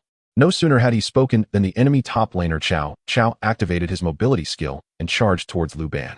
However, before Chao could reach Lu Ban, Chun Tianya's Lu Ban Chi Hao triggered his passive and began to unleash a relentless barrage. The faith of the great mage echoed the playful sound effect as Lu Ban Chi Hao unleashed a flurry of shots. Though Chao was robust and resilient, he struggled to withstand Lu Ban Chi Hao's fierce onslaught. The other teammates of the Sunset Empire, witnessing Chao's failed advance, rushed forward to provide support. Support hero Sun Bin cast his first skill, Time Bomb, while the assassin Lan Ling Wang employed his second skill, Shadow Stealth. Both skills were undoubtedly aimed at Chun Tianya's Lu Ban Chi Hao. The Sunset Empire had identified Chun Tianyi as the team's weakest link due to his lower skill level and awareness, and with Lu Ban Chi Hao's inherent fragility. They immediately focused their fire on him. At that moment, Chun Tianya's Lu Ban Chi Hao found himself positioned too far forward, leaving him unable to evade the enemy's targeted attacks. Just as Sun Bin and Lan Ling Wang's skills were about to strike Lu Ban Chi Hao, a robust and gallant figure intervened. Those who wished to challenge, line up, one at a time. Miyamoto Musashi materialized in an instant, swiftly executing his first skill, K-Mei Slash. A brilliant blade of energy surged forth, effortlessly intercepting Sun Bin's first skill and Lan Ling Wang's second skill. Witnessing this, the members of the Sunset Empire felt a wave of discouragement wash over them. Suja's timing in executing Miyamoto Musashi's abilities was impeccable, successfully safeguarding the diminutive Lu Ban Chi Hao. Those who play Miyamoto know that his K-Mei Slash is the most formidable defensive skill within the entire canyon, without exception. While the damage and slow effect of the first skill render its offensive capabilities noteworthy, its true significance lies in its defensive prowess. Miyamoto Musashi's K-Mei Slash can intercept all projectiles. When we say all, we truly mean all. Not only does Sun Bin's first skill and Lan Ling Wang's second skill possess flight visual effects, but all skills that exhibit flight or ordinary attacks accompanied by passives can be intercepted by Miyamoto Musashi's K-Mei Slash. For instance, the sniper strike from Bai Li Shou Yu and the ordinary attack from Yuji, enhanced by the magic ball effect, fall prey to this formidable skill. The audacity with which Miyamoto Musashi proclaims himself invincible largely stems from the terrifying potency of this first skill. With Suja's Miyamoto Musashi providing steadfast protection, Chun Tianya's Lu Ban Chi Hao finds his survival environment significantly bolstered. Lu Ban, fire away, Suja commanded after successfully blocking an incoming attack with Miyamoto. The gaming prodigy unleashed his second skill, the invincible shark cannon, triggering its passive effect instantly post-cast. A frenetic barrage ensued, catching Sun Bin and Lan Ling Wang off guard, leaving them reeling. At this moment, Wu Zi's Wu Zetian arrived, swiftly altering the tide of battle from a 5-on-4 scenario. An ensuing skirmish saw both sides begin to suffer as their resources dwindled. Observing that her teammates struggled to breach Lu Ban, Sun Shangxiang from the Sunset Empire, with determination, executed a forward roll into the fray. Following her roll, she unleashed a shot that traveled further and dealt greater damage. If she had the Wushuang rune, this shot could have obliterated 2/3 of a squishy target's health. Upon landing, the young lady's ordinary attack was aimed squarely at Chun Tianya's gaming prodigy. However, at that moment, Miyamoto Musashi, standing before the gaming prodigy, once again unleashed K-Mei Slash. Though its speed was slow, it steadfastly blocked the damage that Sun Shangxiang was meant to deal. No way it can block that? Sun Shangxiang was left questioning her existence, feeling that her forward roll had been in vain. Adding to her misfortune, she found herself unable to retreat after rolling forward and was caught off guard by Miyamoto Musashi's K-Mei Slash. The impact inflicted a slowing effect on her, allowing Chun Tianya's Lu Ban Chi Hao to hop in for the kill. Universal secret technique, up down, left right. The gaming prodigy babbled while incessantly firing. And with Sun Shangxiang's fragile state, she had no chance of survival under Lu Ban's gunfire. To everyone's astonishment, Chun Tianya's Lu Ban Chi Hao secured first blood. Oh yeah, considered the weak link of Team 6, Lu Ban Chi Hao surprisingly claimed first blood, leaving all present in disbelief. Lu Ban Chi Hao actually got first blood? This low-tier character can turn things around? The members of the Sunset Empire were in utter disbelief, reaching a peak of frustration. Not only did we fail to eliminate Lu Ban, but we also let him claim first blood. Sun Shangxiang, how did you roll in so carelessly? Chun Tianyi, having achieved first blood, was elated, his pre-battle frustrations dissipating. With the Sunset Empire reluctant to engage further, they retreated from the jungle. Clear their jungle, and then retreat, Su Zhou instructed softly. Tianyi, Lu Ban Chi Hao should go for attack speed boots first, followed by the end of days. Attack speed boots and end of days? Chun Tianyi was momentarily confused, for he had never built items this way before. Typically, he equipped armor boots, specifically Ing Rin Jizu, as their passive skill reduced incoming damage from ordinary attacks by 15, preventing his short legs from being slain by assassins. Zhishun, isn't this a bit too aggressive? Wouldn't it compromise self-preservation? Self-preservation? Suja chuckled helplessly. We shouldn't even discuss self-preservation for Lu Ban Qihao. No matter what boots you choose, your self-preservation won't improve much. Do you think that 15 damage reduction from Ing Rin Jizu will save you from assassins? Chen Tian Yi nodded in agreement. Realizing the truth in Su Zhe's words. Stay calm. We have a 4-protect-1 formation. Whatever equipment you build, we will ensure your survival, so feel free to build confidently. In this version, attack speed boots combined with end of days are standard. The attack speed they provide is unparalleled, coupled with the extraordinary passive of end of days. Once you acquire these 2 items, you shall be nearly invincible. Chen Tianyi obediently nodded. Understood, Zhishun. The initial skirmish concluded without a significant advantage for Team 6. As the Sunset Empire's gameplay was exceedingly stable, avoiding the collapse that had occurred during the previous match against the Hua Yu team. After clearing the jungle, Chen Tianyi's Lu Ban Qihao returned to the lane to farm minions, while Ma Hailong's Zhang Fei hid in the bushes near the enemy side of the river, serving as a lookout without consuming any of Lu Ban Qihao's resources. After the initial skirmish, Han Meng Zhao Yun did not invade the bottom jungle, but instead cleared the wild boars near the mid lane. Once finished, he promptly addressed Lu Ban. After you finish clearing the minions, head to the jungle to secure the red buff. The bottom jungle is all yours. This treatment was unprecedented for Chen Tianyi, as not only did he monopolize the minion waves, but he also had the entire bottom jungle to himself. What a delightful experience. Thank you, Mingshun. Chen Tianyi exclaimed excitedly, having just cleared a wave of minions. He then bounced towards the jungle. Give me a thumbs up. The skin of the gaming prodigy made Lu Ban appear like a carefree child, and at that moment, Chen Tianyi felt a weight lifted off his shoulders. However, merely securing first blood did not alter the audience's perception of him. Many believed that the first blood was merely a stroke of luck. I never expected the weakest player of Team 6 to get first blood. I think giving him first blood is a complete waste. How could you Xia chasing dreams let him have the entire jungle? Isn't that a waste of resources? Indeed. Resources should be allocated to those who can drive the pace of the game.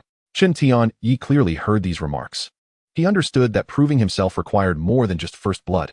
Chapter 46. This Lu Ban has gone mad. The audience's skepticism ignited Chen Tianyi's fighting spirit. He must prove himself before their eyes. I recall that Zhishun once mentioned that delivering the final blow to minions can yield additional gold. Chen Tianyi, with unwavering focus, attentively last hits the minions on the lane, while the enemy team, under the vigilant watch of Ma Hailong's Zhang Fei, provides a nurturing environment for Lu Ban Qihao's development. A single kill, a lane, coupled with the entirety of jungle resources, allows Lu Ban Qihao to swiftly mature. Zhishun, I have already acquired the boots of attack speed and the end of the world. What should be my next item? Indeed, your progress is commendable, Suja remarked, who was engaged in an exchange with Sun Shangxiang and Sun Bin in the top lane. For your third item, you can directly opt for the Infinity Blade. With your attack speed, this will enhance your damage output and critical strike potential. Understood. Chen Tianyi nodded, determined not to be the one dragging the team down this time. Meanwhile, the members of the Sunsetting Empire were conspiring to make a move.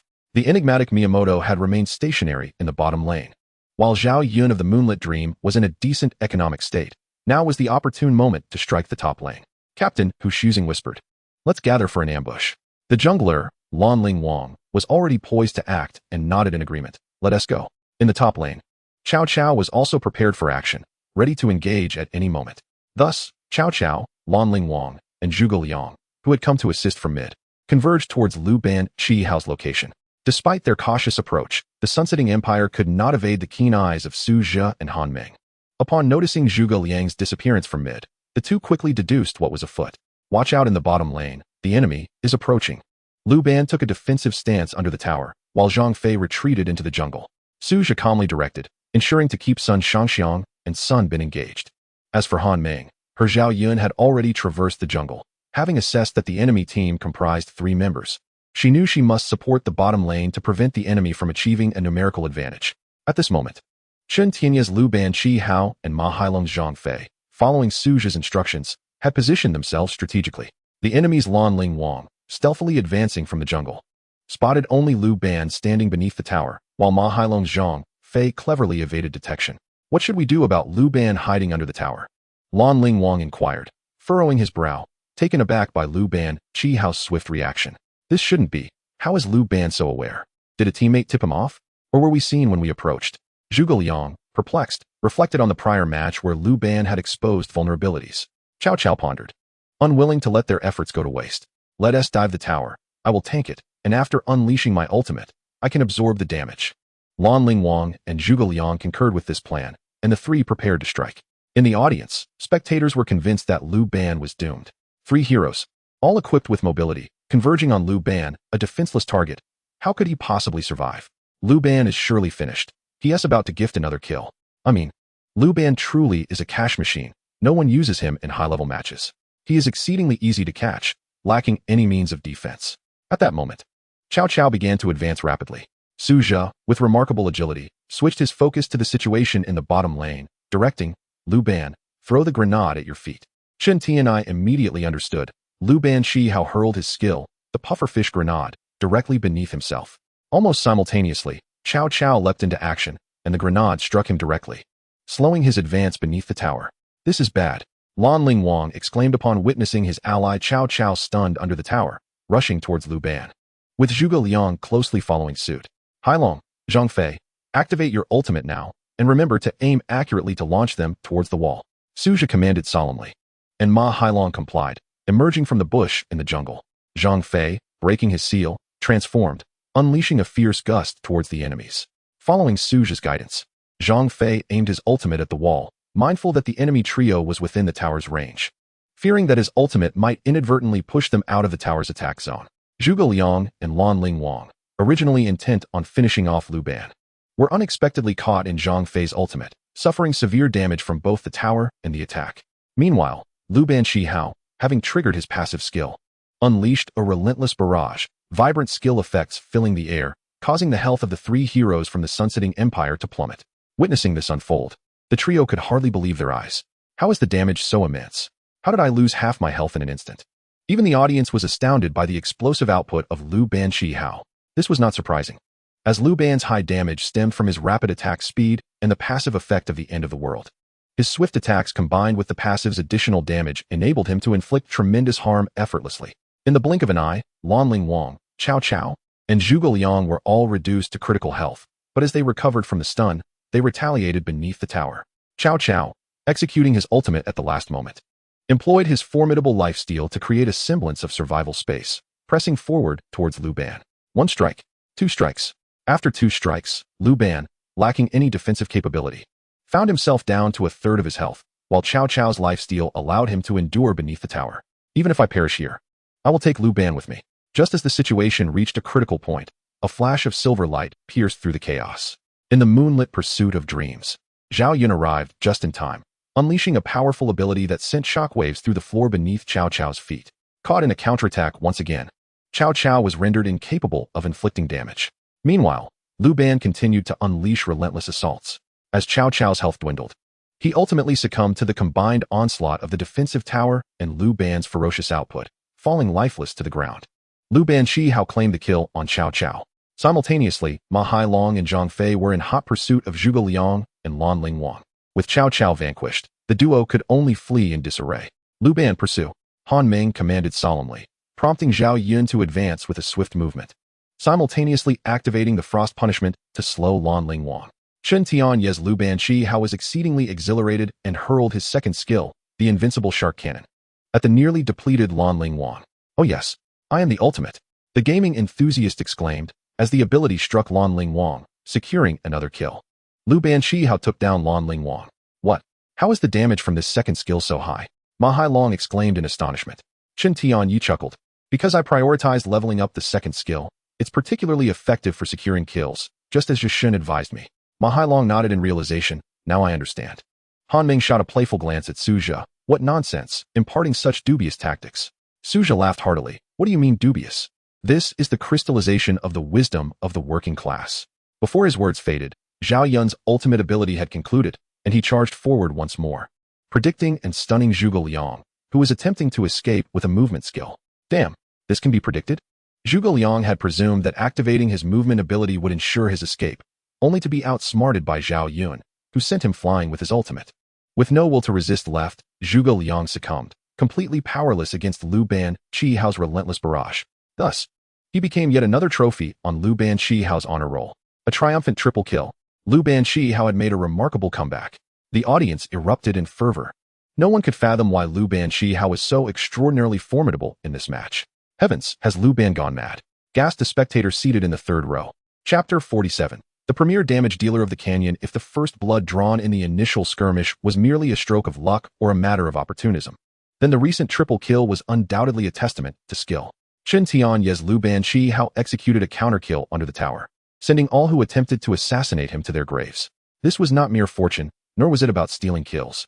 If the Empire of the Setting Sun were granted another chance, those who dared to underestimate the little short-legged figure would similarly find themselves vanquished. They had failed to notice that during their assembly, Lu Ban had already acquired the attack speed boots, the Doomsday weapon, and half of the Endless Blade, leading them by a staggering 500 gold. With such a disparity, and bolstered by the full support of Zhang Fei and Zhao Yun, how could they possibly succeed? The little short-legged figure's resurgence was a culmination of everyone's efforts. Support Zhang Fei had relinquished a lane's worth of gold, while jungler Zhao Yun had generously conceded half of the jungle to provide Lu Banshihao ample room for growth. Everyone had made sacrifices, to varying degrees, for the sake of Lu Ban's development, which made him a formidable presence indeed. After claiming 3 kills, Chen Tianyi could hardly contain his joy. I'm rich. Zhishun, I've completed the Endless Blade. What should I build next? Should I go for the Lightning Blade? Suja replied with a smile. Well done. The little short-legged figure has made a comeback. For your next item, skip the Lightning Blade and go for the Red Cross. Red Cross? Is that the Shadow Blade? Chen Tianyi asked in surprise. Suja nodded. Indeed, the Shadow Blade. The revised attributes are perfectly suited for Lu Ban, making it an indispensable item for a berserk Lu Ban. Building the Shadow Blade is undoubtedly the right choice. Chen Tianyi eagerly agreed with Suja's advice, promptly declaring, all right, I will build the Shadow Blade right away. Following Lu Ban's triumphant triple kill, the morale of Team 6 soared. Suja, seizing the opportunity as the opposing Sun Shangxiang made a positional error, unleashed a series of moves with Miyamoto Musashi. He swiftly rolled to Sun Shangxiang's side with his second skill, and his ultimate, the Two Heavens Flow, locked onto her. Even with a flash, Sun Shangxiang could not escape the grasp of the Two Heavens Flow and was forced to endure the impact from Suja's Miyamoto Musashi. As she was lifted, he executed his first skill, the Void Slash, inflicting significant damage while also applying a slowing effect. Following the slow, he struck with 2 basic attacks. Miyamoto Musashi's signature item, the Ice Grip, further hindered Sun Shangxiang's movement. Yet, slowing was not the same as stunning. Sun Shangxiang hastily performed a forward roll to evade control, desperately seeking to escape with her remaining health. At that moment, Miyamoto Musashi's second skill had already refreshed, allowing him to close the gap and unleash his summoner's ability, securing Sun Shangxiang's demise. With both the top and bottom lanes flourishing, the Empire of the Setting Sun found themselves in disarray. The marksman Sun Shangxiang, in despair, questioned her captain. Captain, didn't you say that Lu Banshihao was a weak link? Didn't you claim that as long as we focused on Lu Banshihao, we would have a chance to win? How could you lie to me? The expression on the face of the Empire's captain, Hu Suzong, grew grave. Could it be that Lu Banshihao truly hasn't been replaced?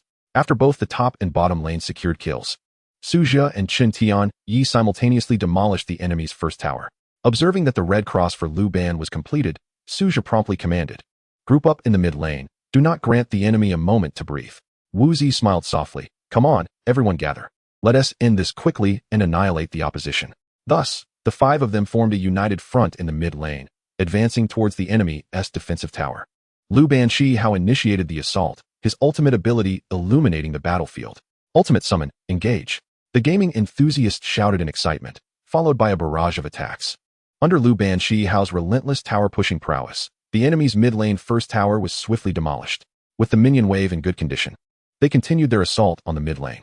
As for the opposition, the members of the Sunsetting Empire were in a state of panic. Captain, what shall we do? The mid-lane is on the brink of collapse. Should we defend or not? Should we engage in team fights? The captain of the Sunsetting Empire, Hu Shuzhing, furrowed his brow, pondering the same dilemma. To engage in battle? The opposing Lu Ban's firepower was overwhelming. Victory was uncertain. Yet, if they chose not to engage, and the high ground tower fell to super minions, they might find themselves unable to fight at all. Lan Ling Wang, do you have confidence in taking down the enemy Lu Ban? Lan Ling Wang smiled wryly and replied, to be honest, I have no confidence. Hu Shuzhing contemplated briefly and resolutely declared, let us give it a try. We will focus all our efforts on eliminating Lu Bankihao. If we succeed, the team fight will be ours. If we fail, we shall surrender promptly. With that, Hu Shuzhing commanded, Sunbin, unleash your ultimate. Sunbin's ultimate, Time Flow, is a strategic gem in a siege battle. No enemy dares to fight within its radius. Once activated, foes would be silenced, slowed, and subjected to significant magical damage. Who could withstand such an onslaught? Hu Shujing intended for Sun Bin to initiate the attack to buy them some time. However, the moment Sun Bin cast his ultimate, Suje's Miyamoto Musashi executed a forward roll into the front lines, immediately unleashing his first skill, Clear Light Slash. The blue blade slashed forward steadily, severing Sun Bin's ultimate before it even touched the ground. Seeing Sun Bin had cast his skill but the circle had yet to appear, Captain Hu Shujing grew anxious and shouted, "Sun Bin, where's your ultimate? Where is it?" With despair etched on his face, Sun Bin replied, "It was cut.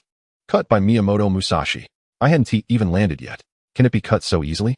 Hu Shujing felt utterly helpless, exclaiming, "Is there no justice in this world?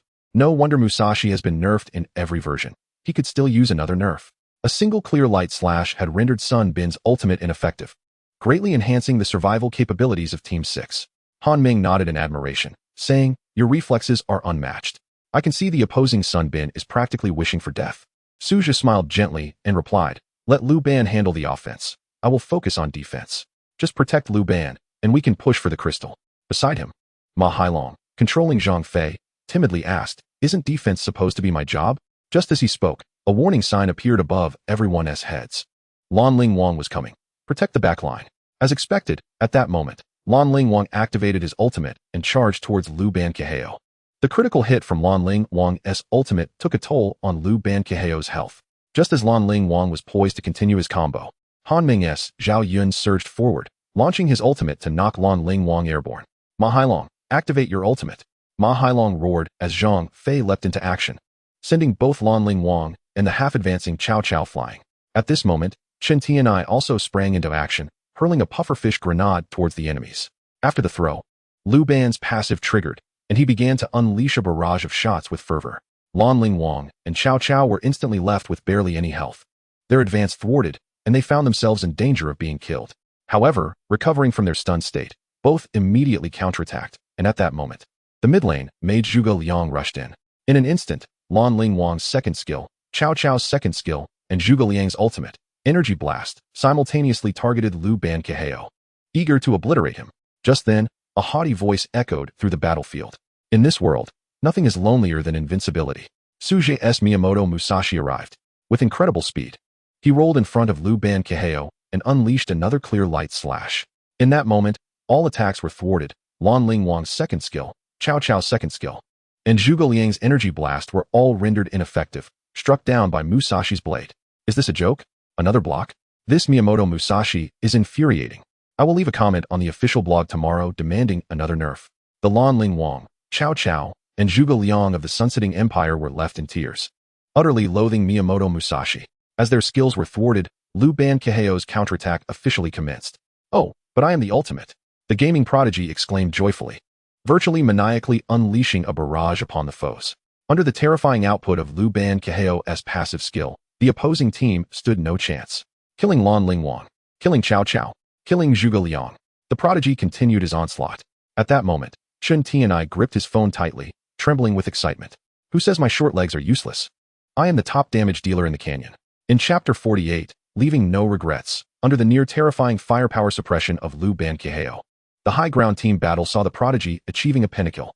The combination of attack speed boots, Apocalypse, Endless Blade, and the Red Cross created a pure violence ensemble, causing the red numbers above his head to never cease, delivering critical hits that left the opposing team questioning their existence. "Let us give up. We can't win. Let us surrender." This Liu Ban Keheo is simply overpowered.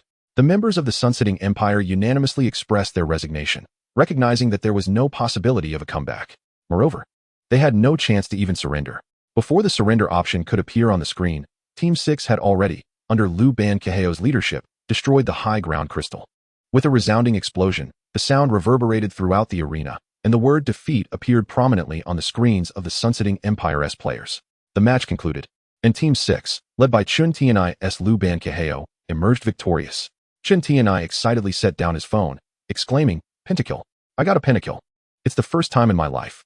The audience was equally astonished. Having witnessed Liu Ban Keheo's terrifying output, everyone regarded this prodigious short leg with newfound respect. In an exhilarating display of prowess, Liu Ban Shihao, empowered by his passive ability, unleashed a barrage that could instantaneously eliminate any opposing hero. Even the act of demolishing the crystal became a mere extension of his passive capabilities. It was astonishing to witness Liu Banqihao's might. Equipped with the Infinity Blade and the Red Cross, I had previously assumed this was merely a hallmark of Huangzhong. Yet Liu Ban's execution of this equipment was even more formidable. It was an embodiment of unthinking strength, rendering any attempts by the foes to breach the backline futile. Could it be that Liu Banqihao truly reigns as the paramount damage dealer in the canyon? Amidst the spectators' discussions, Chen Tianai proudly lifted his head, as he had finally proven his worth in this match. Even if he wasn't a master, he was certainly not the one dragging the team down. With the support of his teammates, even the glory of the golden rank could flourish.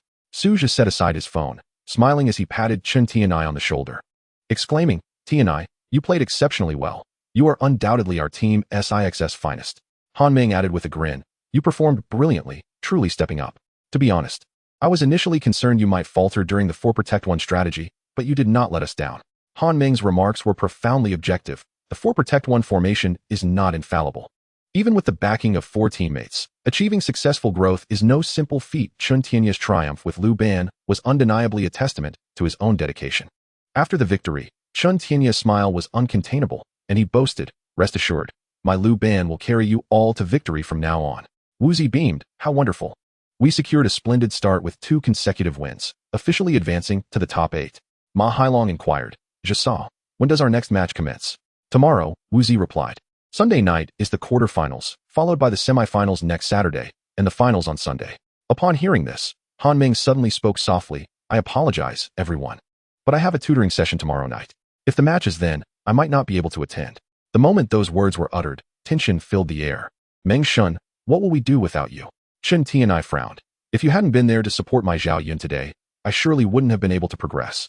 "We cannot afford to be without you, Meng Shun," Ma Hailong urged. Wu Zi, aware of Han Meng's impending absence, felt a pang of regret.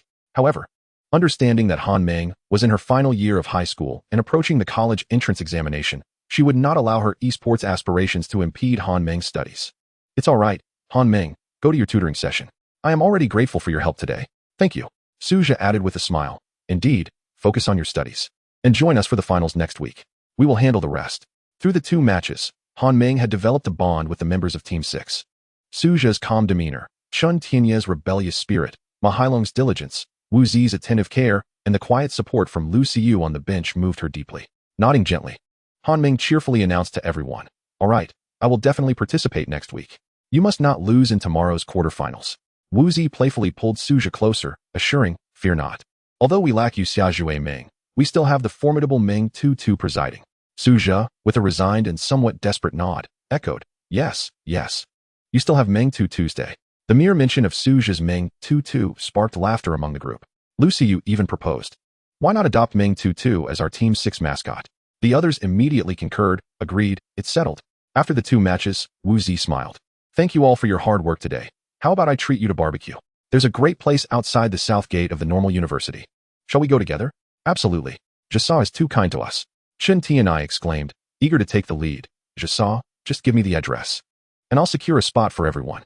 Wu Zi smiled as she sent the barbecue restaurant's address to Chen Tianai, prompting him to rush ahead to reserve a table.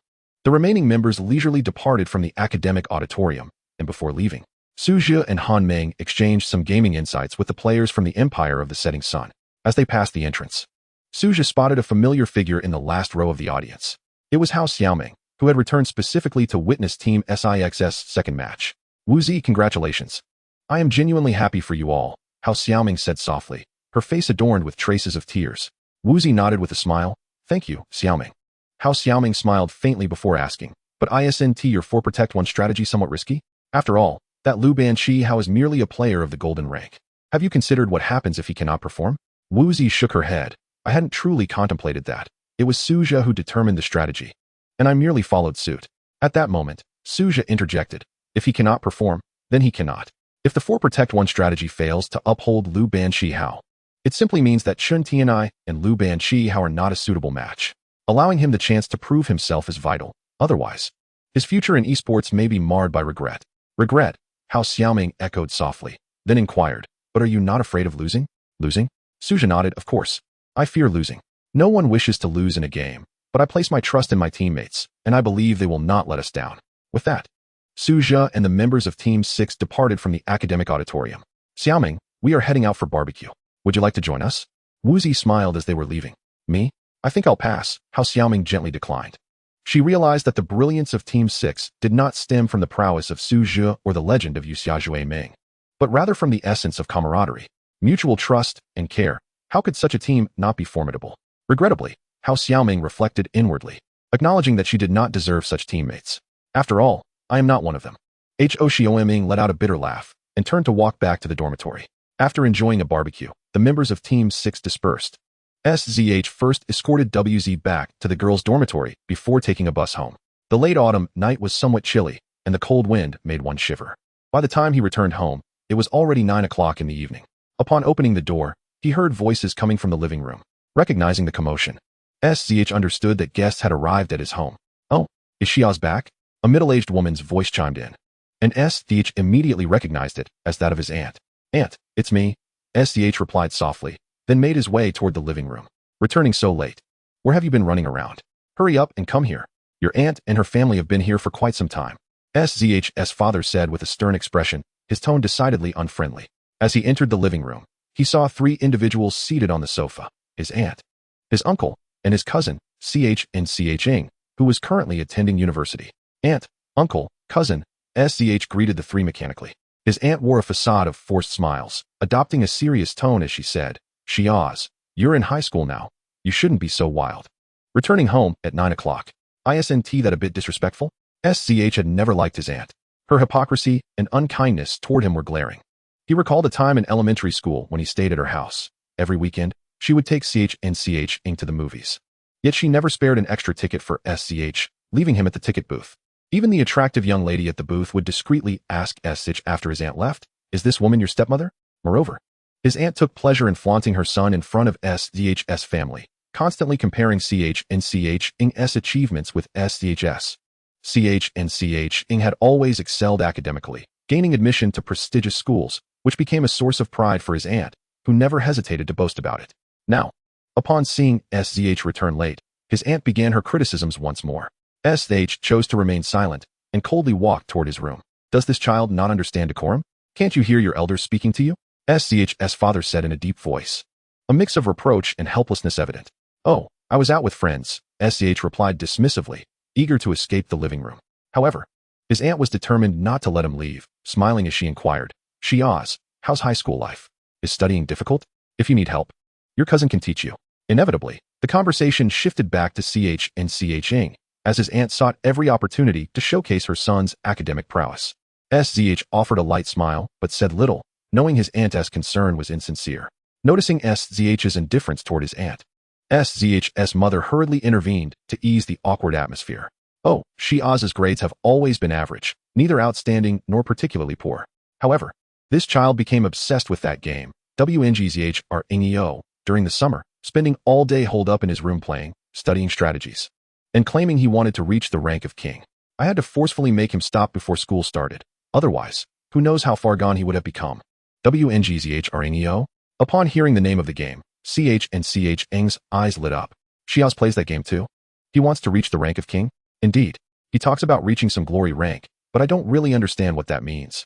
SZH's mother replied with a wry smile. Glory king? Don't joke around. Aunt, Ching immediately countered, shaking his head with a smile. Achieving glory king is no simple feat. I doubt Xiaoz has that level of skill. I think reaching platinum or diamond would be the best he could do. Before Ching could finish speaking, his aunt interjected. Oh, sister-in-law, I know about that WNGZHRNEO. It seems to be a very popular game. Our Ching plays it often at university and is even a member of their esports team. What? Their SA school team for this game? Your university organizes competitions for it? SZH's mother asked, bewildered, as this exceeded her comprehension. Ching nodded. Yes, it's called esports. And it has become a competitive discipline, much like traditional sports. There are professional events and players now. Our university established a WNGZHRNEO team at the beginning of the year, and I am one of its members. SZH's mother finally realized that WNGZHRNEO was not an ordinary game. CH's university had actually founded a team for it. So, if one excels at this game, can it help secure admission to a good university? Our Xiaoz's grades might not be sufficient for a top-tier institution. If he could leverage this game, SZH's mother began to connect the dots in her mind, eager to find a path for her son to a prestigious university. Ch, however, chuckled and shook his head, saying, "Aunt, don't hold on to unrealistic expectations. Excelling at WNGZHRNEO is no easier than getting into a good university. It also requires talent, diligence, and a bit of luck. Shiaz will end up in a university that matches his abilities. Don't aspire for things that do not belong to you." Having always been a prodigy, CH consistently ranked at the top of his class and scored an impressive 620 points on the college entrance examination to gain admission to the University of Technology, which naturally imbued him with an air of superiority. He had always looked down upon his cousin SH, and today's remarks reflected his belief that SCH would not be able to attend a prestigious university, urging SCH's mother to relinquish her hopes. SZH's mother detected the underlying tone in CH's words, her expression dimming with displeasure. Unfazed, CHing turned to SZH and asked, "Shiaz, what rank have you achieved in WNGZHRNEO? Me?" Suja glanced at his cousin with a nonchalant expression and said, "Glory King." Chinchong chuckled upon hearing this. "I'm speaking seriously, don't joke with me." "I'm not joking," Suja replied calmly. Upon hearing this, the smile on Chinchong's face instantly froze. "Xiaozhe, one may lack ambition, but one cannot lack dignity. Respect is earned through skill, not through lies and boasting. Do you understand?" Chinchong could not possibly believe that Suja was indeed a glory king. He had diligently practiced day and night for 3 entire seasons, achieving a maximum rank of only King 9 stars. How could his cousin, who had always performed worse than him and was merely a high school student, possibly hold a higher rank in glory than he did? Faced with his cousin's lecture, Suja felt no inclination to argue. The strong rely on their own strength, and explanations are futile. Noticing Suja's silence, Chinchong was further convinced that he had been bragging, for only a liar would appear so sheepish when their deceit was exposed, to the point of being rendered speechless. Thus, Chinchong cleared his throat and adopted the demeanor of an elder, saying, "Xiaozhe, I happen to be participating in an esports competition for glory at the Normal University tomorrow night. You should come and watch. I believe it will greatly benefit you." "Oh." At this, Suja's eyes finally sparkled. He had not expected that his cousin would also be participating in the esports tournament at the Normal University. "You are competing at the Normal University?" Chinchong nodded. "Yes, it's a team formed by my friends at the Normal University for the Glory League. Although the collegiate esports competitions cannot compare to professional levels, they still showcase a high degree of skill and commendable tactics. Since you enjoy this game, you should come and observe. It will aid in your future development." Chinchong's invitation to Suja to watch the competition was largely motivated by a desire to showcase his own skills before his cousin. If his sole intention was to help Suja improve, he could simply have done so from home. Auntie, who was nearby, further incited, "Exactly. It's a perfect opportunity for you to learn from your cousin. He has set a great example for you, both academically and in gaming. Don't miss this chance." Suja remained silent and did not respond. He was contemplating the probability of encountering his cousin in the round of 8. "What is the name of your team?" Suja inquired. "It's called Longzhu," Chinchong replied proudly. "So what do you think, Xiaozhe? Will you come to watch the match tomorrow?" "No," Suja replied decisively, shaking his head. "Why not?" Chinchong felt somewhat displeased by his cousin's refusal. "For no particular reason. I have an appointment with my classmates tomorrow," Suja answered candidly. Chinchong shot Suja a dissatisfied glance, inwardly cursing, "Unappreciative brat." Upon returning to his room, Suja requested the video of the top 8 from the daytime esports competition from Wuzi. Among these top 8 teams, there indeed was one named Longzhu. "Wuzi, how much do you know about the Longzhu team?" Suja messaged.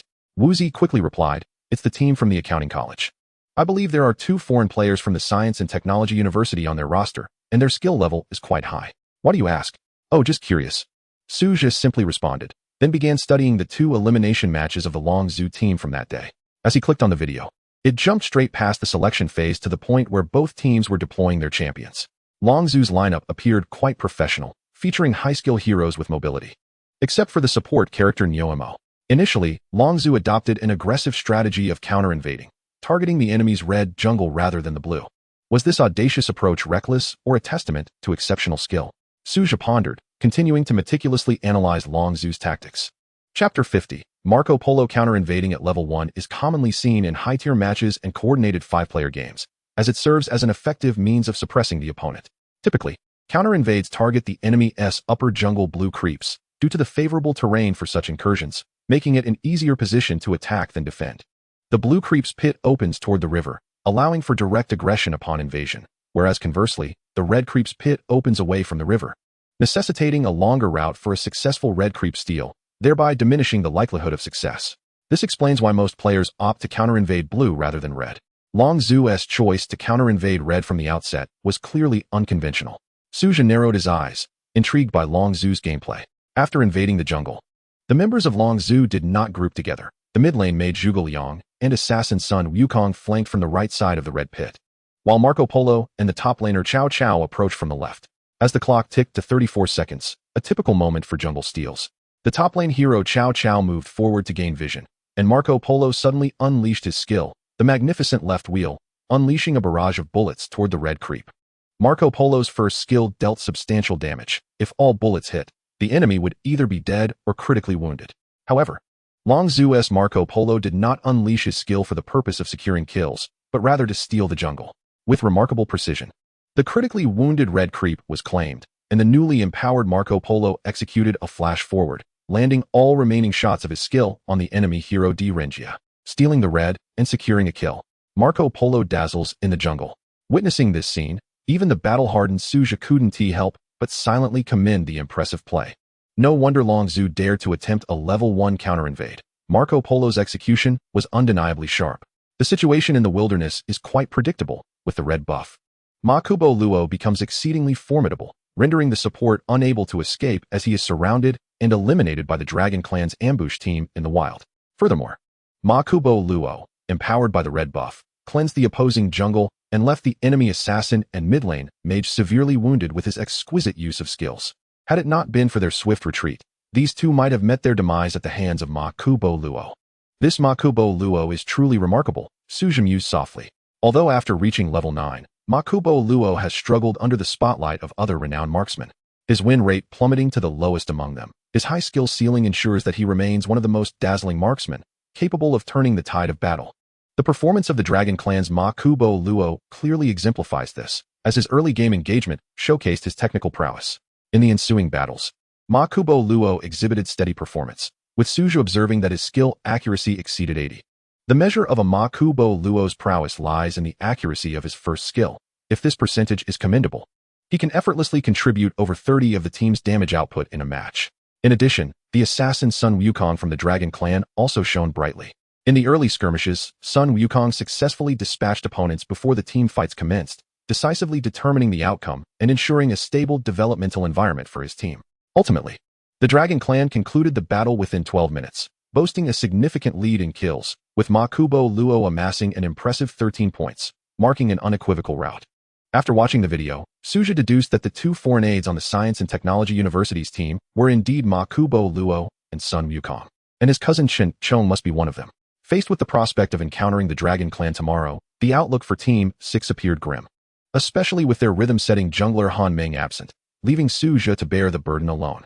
Suja gently massaged his forehead, grappling with the daunting situation. The opposing marksman and assassin were both sharp, and with only himself to rely on. Any attention from the enemy towards the mid or bottom lane could lead to a collapse of Team SIX's formation. In such circumstances, even Chun Tianya's favorite hero, Liu Ban, would struggle, and even if he attempted to utilize the agile Sun Shangxiang, escape from the onslaught of Sun Wukong and Ma Kubo Luo would be far from guaranteed. Must he concede defeat? Suja shook his head. Surrender was never his style. Moreover, within the Dragon Clan stood his cousin, whom he had admired since childhood. Xiaozhe, your cousin is a role model for you in both academics and gaming. You must learn from him. The boastful voice of his aunt echoed in Suja's ears, and the proud visage of his cousin loomed persistently in his mind. Humph, whether you are Ma Kubo Luo or Sun Wukong, we shall meet on the battlefield tomorrow. A cold smile crept across Suja's lips as he gently set down his phone. In his mind, a perfect strategy began to take shape. The following day, in the afternoon, Suja set off for the normal university. After meeting Wu Zi at the school gate, the two proceeded to a nearby tea house. Why did you suddenly ask me about the Dragon Clan yesterday? Is this team really that formidable? Wu Zi inquired, her curiosity piqued by Suja's sudden interest in the Dragon Clan.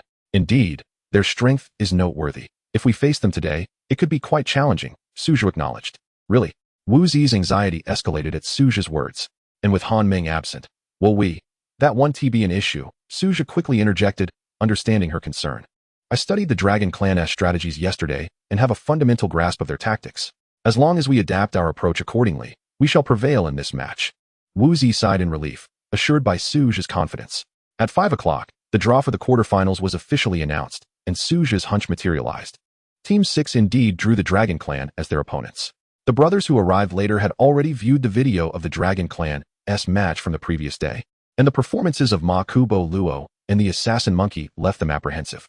I certainly cannot use Lu Ban this match.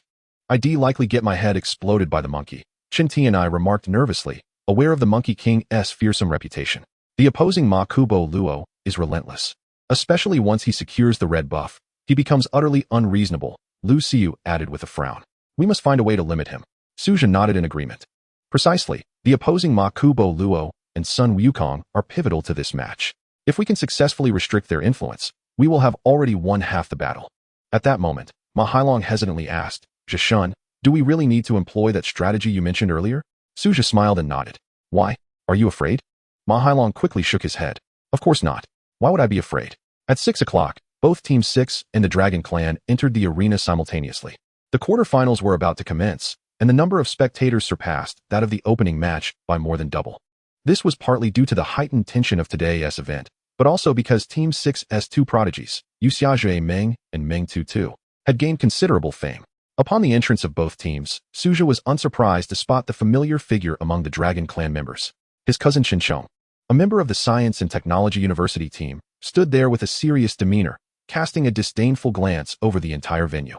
To him, it seemed that nothing else mattered but his own unparalleled nobility, akin to a king surveying his domain. It was only when Chen Chong spotted Suja among Team 6 that his haughty gaze transformed into one of astonishment. What are you doing here? Chen Chong strode toward Suja, disbelief etched across his face. The members of the Dragon Clan approaching this way also startled Wu Zi and the others. What are you doing? Wu Zi inquired, her voice tinged with tension. Chen Chong waved his hand impatiently. Step aside. I'm looking for my brother. He then called out loudly, Xiaozhe, what are you doing here? Participating in the competition, Suja replied calmly, just like you. You're here for the competition? You're a member of Team 6? Chen Chong exclaimed in astonishment, as this notion had never crossed his mind. What is your name? Yin Xing My Ming. Suja responded with a faint smile as he uttered the 4 words. What? Upon hearing this name, Chen Chong was utterly taken aback. Chapter 51. An unusual lineup. Just last night, Chen Chong had watched the earlier matches of Team 6 and was particularly impressed by Guan Yu and Miyamoto Musashi. In the first match, Guan Yu rampaged across the battlefield, slaying foes with ease, while in the second match, Miyamoto Musashi displayed a perfect balance of offense and defense, capable of both eliminating strong enemies and protecting allies. Although not as dazzling as Liu Banqi Hao, his contributions were undeniably significant. The individual wielding these two heroes was none other than the one known as Yin Xing My Ming. Furthermore, insider information revealed that the true identity of this Yin Xing My Ming from Team 6 was the enigmatic gaming deity Meng Tutu, who had recently gained immense popularity for a brutal video that went viral across the internet. Therefore, upon hearing that his cousin was indeed Yin Xing My Ming, Chen Chong found it utterly unbelievable. How could his inept cousin, who had been overshadowed by him since childhood, possibly be a master of Wang Zhirong Yao? Stop joking. How could you possibly be Yin Xing My Ming? Chen Chong scoffed, waving his hand dismissively. Suja, disinterested in engaging in a debate, replied nonchalantly. You'll find out whether I am Yin Xing My Ming during the match. This made Chen Chong furrow his brow. He had not anticipated that his cousin would possess such confidence. Could it be that this cousin, who had always been perceived as inept, was indeed a maestro in Wang Zhirong Yao? Humph. Even if he is Yin Xing My Ming, what of it? I doubt this bunch of high school students could pose a significant threat, Chen Chong mused internally, before turning to Suja and stating, fine. But let me make it clear. I want to go easy on you just because you're my cousin. Better not, Suja responded coolly. A fair competition is what truly matters. With that, Chen Chong returned to the Dragon Clan's team. Once Chen Chong had distanced himself, Wu Zi whispered, Suja, is he your brother? Yes, he is my cousin, Suja confirmed with a nod, and he happens to be our opponent in this match. What position does he play? Is he the Marco Polo from the video? Wu Zi inquired curiously. To be honest, I am not quite sure. I am not very familiar with him, Suja admitted. Shaking his head. I see, Wu Zi nodded lightly. It was evident that Suja's relationship with his cousin was not particularly good.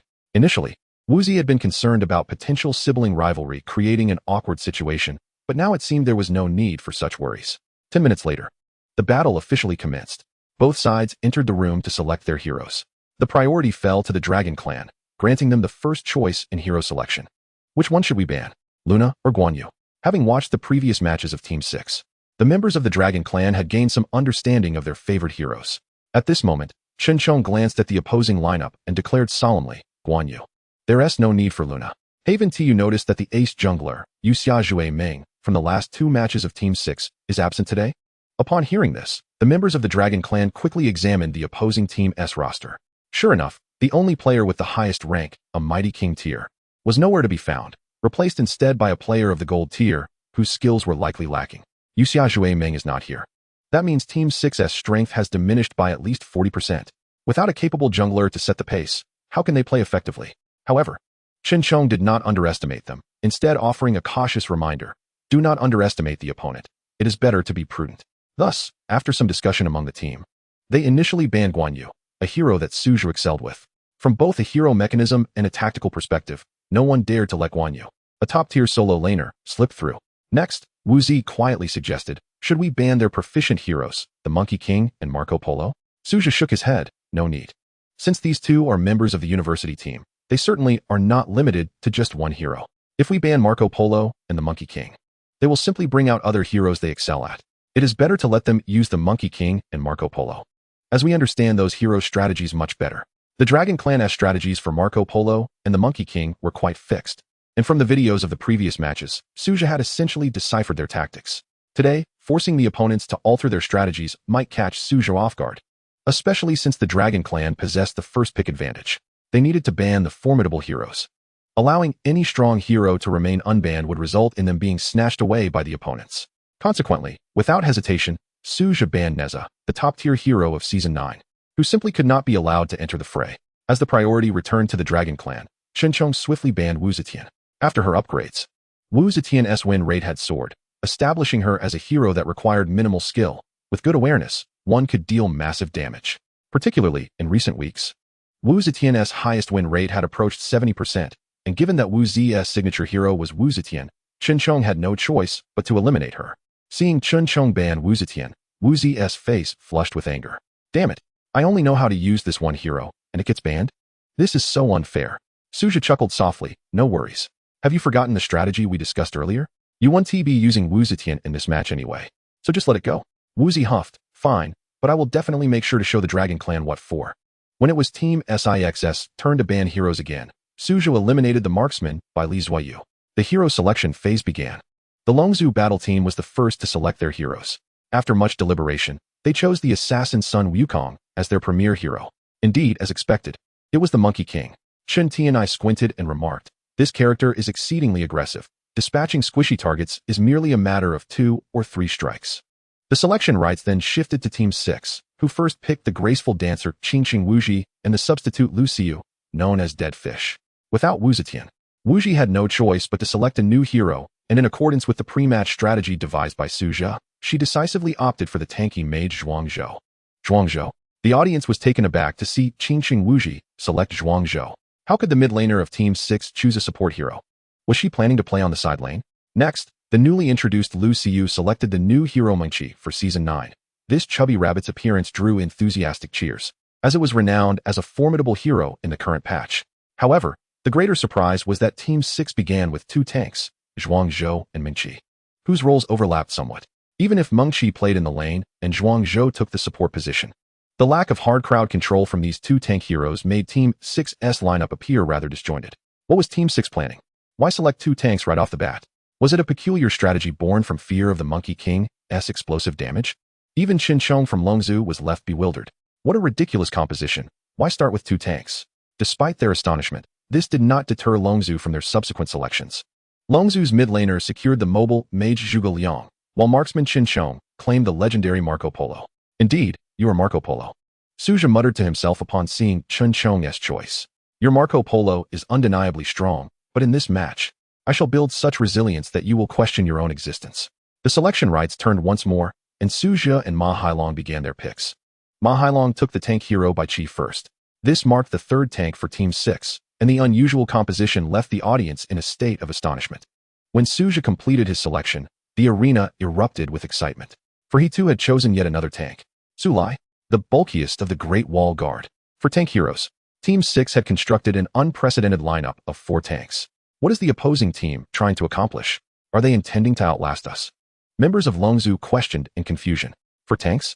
Are these individuals planning to play like turtles? Chun Chong frowned, feeling somewhat disoriented by such an unconventional setup. The bizarre lineup of Team 6 was evidently a deviation from the norm, yet by this point, Longzhu's selections were nearly complete, making it improbable to adjust their strategy on the fly. Thus, Longzhu could only proceed with conventional picks, and the final selection for Team 6, made by Chen Tianai, was the jungler and marksman Li Yuanfang. Ultimately, Team 6's composition solidified: Zhuang Zhou, Meng Qi, Bai Qi, Su Lai, and the jungler marksman Li Yuanfang. An unparalleled lineup. One so resilient it could potentially lead the opposing team to despair. The selection phase was officially concluded. Longzhu was utterly at a loss, having never encountered such an eccentric strategy. Chen Chong, also disoriented by Team SIX's composition, attempted to maintain composure, stating, "Do not panic, with everyone equipped with a broadsword. We can certainly handle them." Indeed, given the enemy's bulk, without the broadsword and void staff, it would be nearly impossible to inflict damage on the jungler monkey. Hu wryly remarked, "I believe they are simply intimidated by us, hence their cautious choice of tanks for defense." The monkey's analysis was not without merit.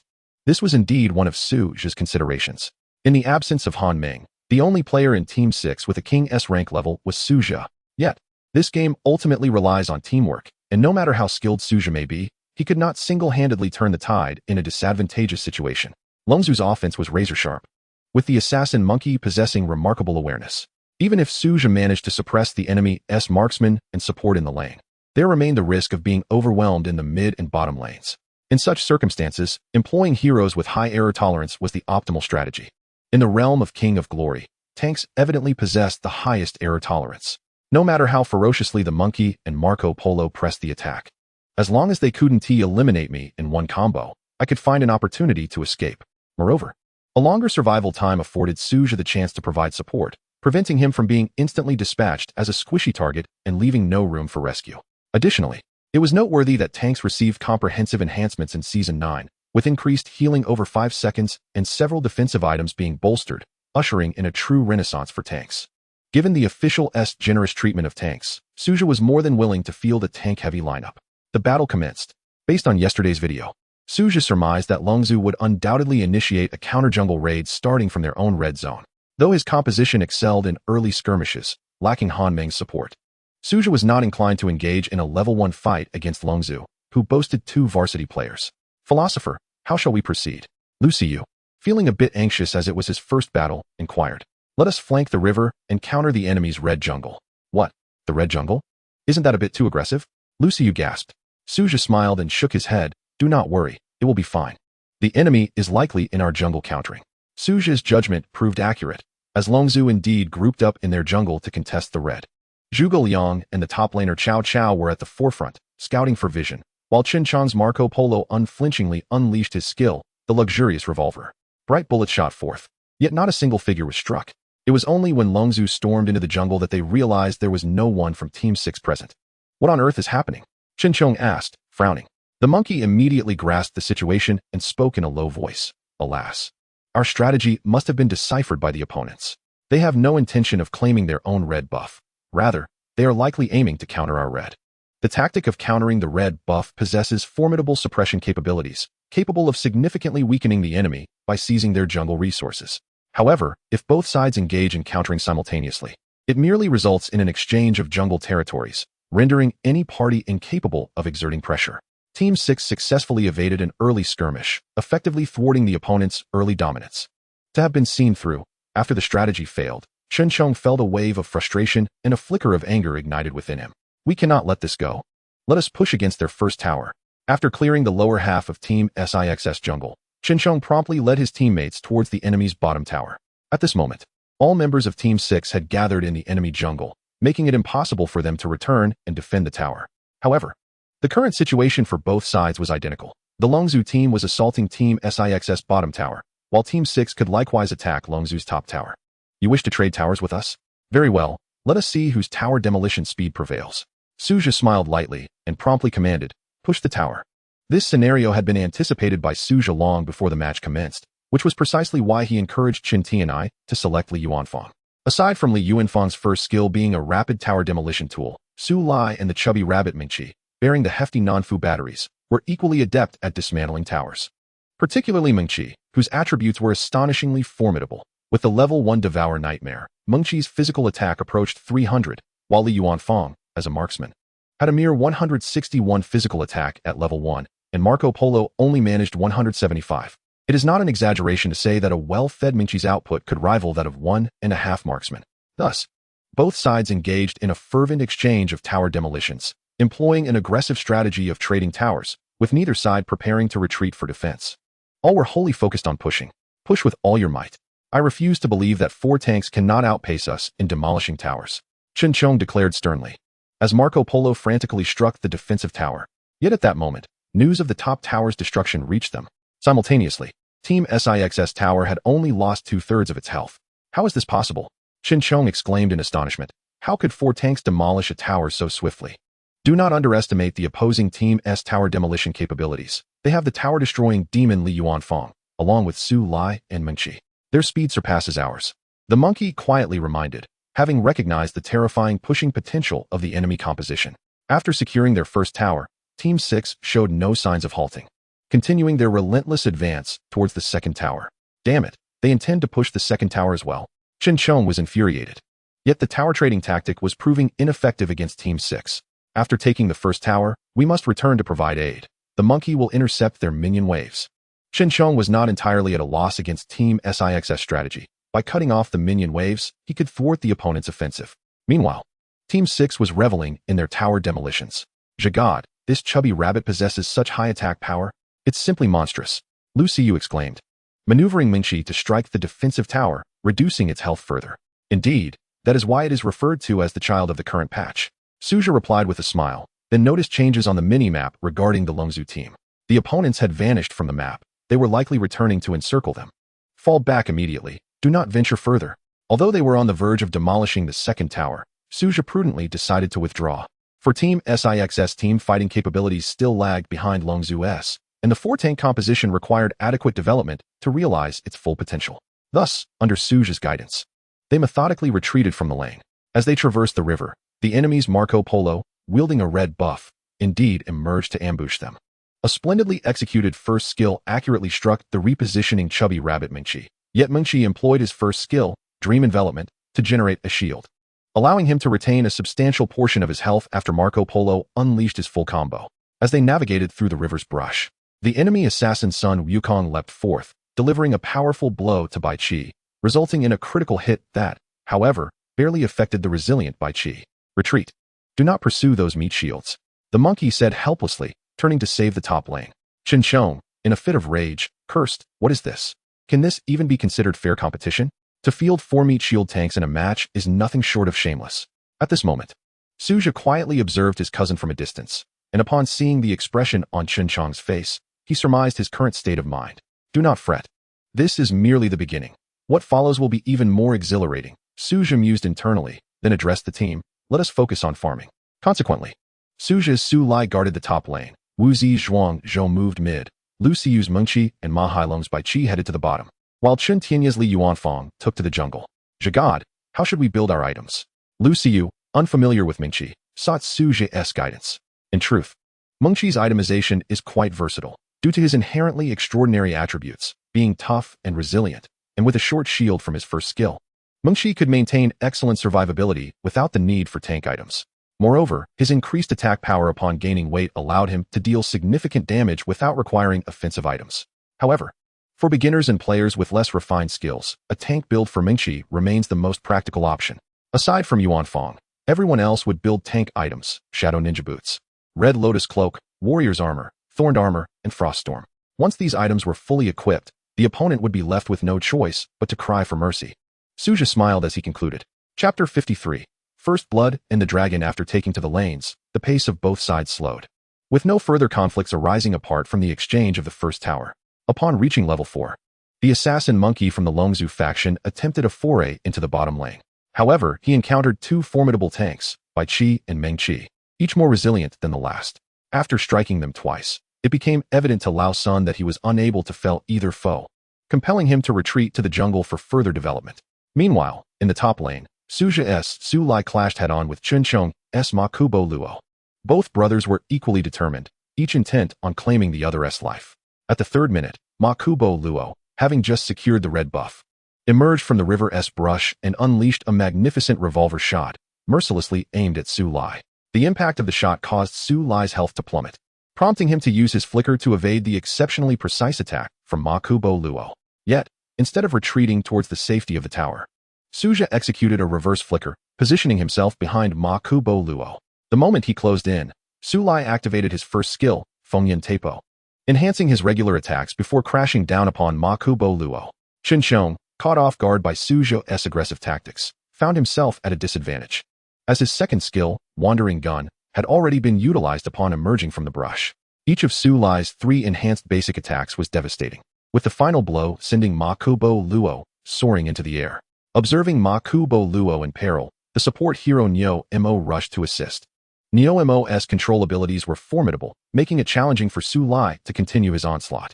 Nevertheless, Suja showed no signs of retreating. He was meticulously calculating the duration of Neo Mo's control. Once Neo Mo completed his skill sequence, Su Lai immediately activated his second skill, Wushuang. Although it required a brief charging time, this moment of vulnerability allowed the astute enemy to evade the attack. Chen Xiong, clearly perceptive and experienced, quickly noticed Suja's activation of the second skill and promptly dodged. However, due to Neo Mo's miscalculated positioning in an effort to protect Ma Kubo Luo, his hefty form could not escape the forceful push from Su Lai, sending him crashing into the tower. With a thunderous proclamation, Su Lai's voice boomed, as Neo Mo was firmly ensnared within the range of the turret. The final impact propelled Neo Mo against the wall, triggering an additional stun effect upon contact with the terrain. Yet, Suja was far from finished. He swiftly activated Su Lai's third skill, Hao Lai Wan Jun. This skill required a charging phase, during which the longer the charge, the greater the damage and area of effect. However, any interruption would disrupt the ultimate ability, necessitating that Su Lai act before Neo Mo regained consciousness. As Neo Mo emerged from his daze, his skill, Hing Xing Ba Dao, was ready for use, posing a potential threat to interrupt Su Lai's charge. Almost instantaneously as Neo Mo began to move, Su Lai unleashed his ultimate, Hao Lai Wan Jun, seeking the launch effect rather than prioritizing damage. Consequently, Neo Mo's massive form was sent soaring into the air, while Su Lai executed 3 enhanced basic attacks in swift succession. As Neo Mo descended, Su Lai closed in to deliver a final blow, infused with extra damage, which dispatched the already weakened Neo Mo. First blood was drawn, with Su Lai skillfully dismantling the enemy marksman and support, sending Neo Mo crashing into the tower for the kill. Meanwhile, Ma Kubo Luo, who had intended to secure a kill on Su Lai, could only stand by helplessly, witnessing his ally's demise from a distance. The loss of first blood evidently dampened the morale of the Longzhu team, prompting the mid lane, Mage Zhuge Liang, to express his discontent. What is happening? How could a tank secure first blood? Who claimed Su Lai was merely a tank? Look at his item build, protested the disgruntled Neo Mo. Upon examining the status bar, Zhuge Liang noted that the top lane Su Lai had equipped a pair of attack speed boots alongside 2 attack speed daggers. The amalgamation of these items granted a 35 increase in attack speed, enabling Su Lai to swiftly execute his enhanced attacks, which explained the ease with which Neo Mo had fallen. Chen Xiong chimed in. Su Lai possesses an exceptionally high attack attribute, particularly when his first skill triggers, as it adds an additional 100 physical damage to his basic attacks. I admit, my impulsiveness earlier provided Su Lai with a golden opportunity. Neo Mo was merely trying to protect me when he was pushed into the tower. Had it not been for Chen Xiong's hasty actions, Neo Mo would not have succumbed to first blood. However, rather than succumbing to despair over the loss, Neo Mo remained optimistic. No worries. Their top laner isn't exactly a god, right? Letting him take first blood is only natural. Fortunately, the rest are merely easy targets. We can pick off the soft ones. Yet, Chen Xiong felt a surge of dissatisfaction at this remark. A god? What kind of god is he? Ever since discovering that Yin Xingmai Ming was Suja, Chen Xiong harbored a deep-seated resentment, vowing that he would not allow his younger cousin, whom he had always overshadowed, to outshine him in honor of kings. In truth, given Chen Xiong's experience with Ma Kubo Luo, such a blunder should not have occurred. The lapse in judgment stemmed largely from his eagerness to claim Suja's life. Having reflected on his missteps, Chen Xiong resolved to remain calm. He understood that to achieve victory, he must maintain composure and exercise caution in battle. At that moment, the monkey in the bottom lane signaled for a gathering, compelling the beleaguered assassin to seek an opportunity to sneak a dragon. Ma Kubo Luo promptly accompanied Neo Mo to the dragon pit for support, as the experience and gold from a single dragon in the early game could sufficiently sustain the team. Observing Ma Kubo Luo's sudden disappearance from lane, and realizing it was not the time for the red buff to respawn, Suja quickly surmised that the enemy was attempting to steal the dragon, and promptly signaled his teammates. "See you, Hailong, gather at the dragon pit," Suja whispered as he made his way toward the dragon pit. Ma Hailong and Lu Xiu have been lurking in the bottom lane, diligently accumulating resources, and have now crafted the precursor to the Honglian doping, the Ronglian GXN. Upon hearing Suja's summons, they hastily made their way over. At this moment, Suja had already revealed himself above the dragon pit. Observing that the dragon's health had diminished to half, it was time to prepare for a team fight at the dragon pit. Suja spoke softly. "Bai Qi, you should use your ultimate to jump in and taunt them first. Meng Qi will follow up by using his ultimate to dive into the fray and deal damage. Remember, during the team fight, stay close to them to avoid being kited by their marksmen. If the enemy retreats, do not pursue. After securing the dragon, turn and flee. Understand?" "Received." Zhishun understood. Suja nodded. "All right, let's charge in and initiate the fight." No sooner had he finished speaking than Ma Hailong's Bai Qi leaped into the dragon pit, executing a taunt.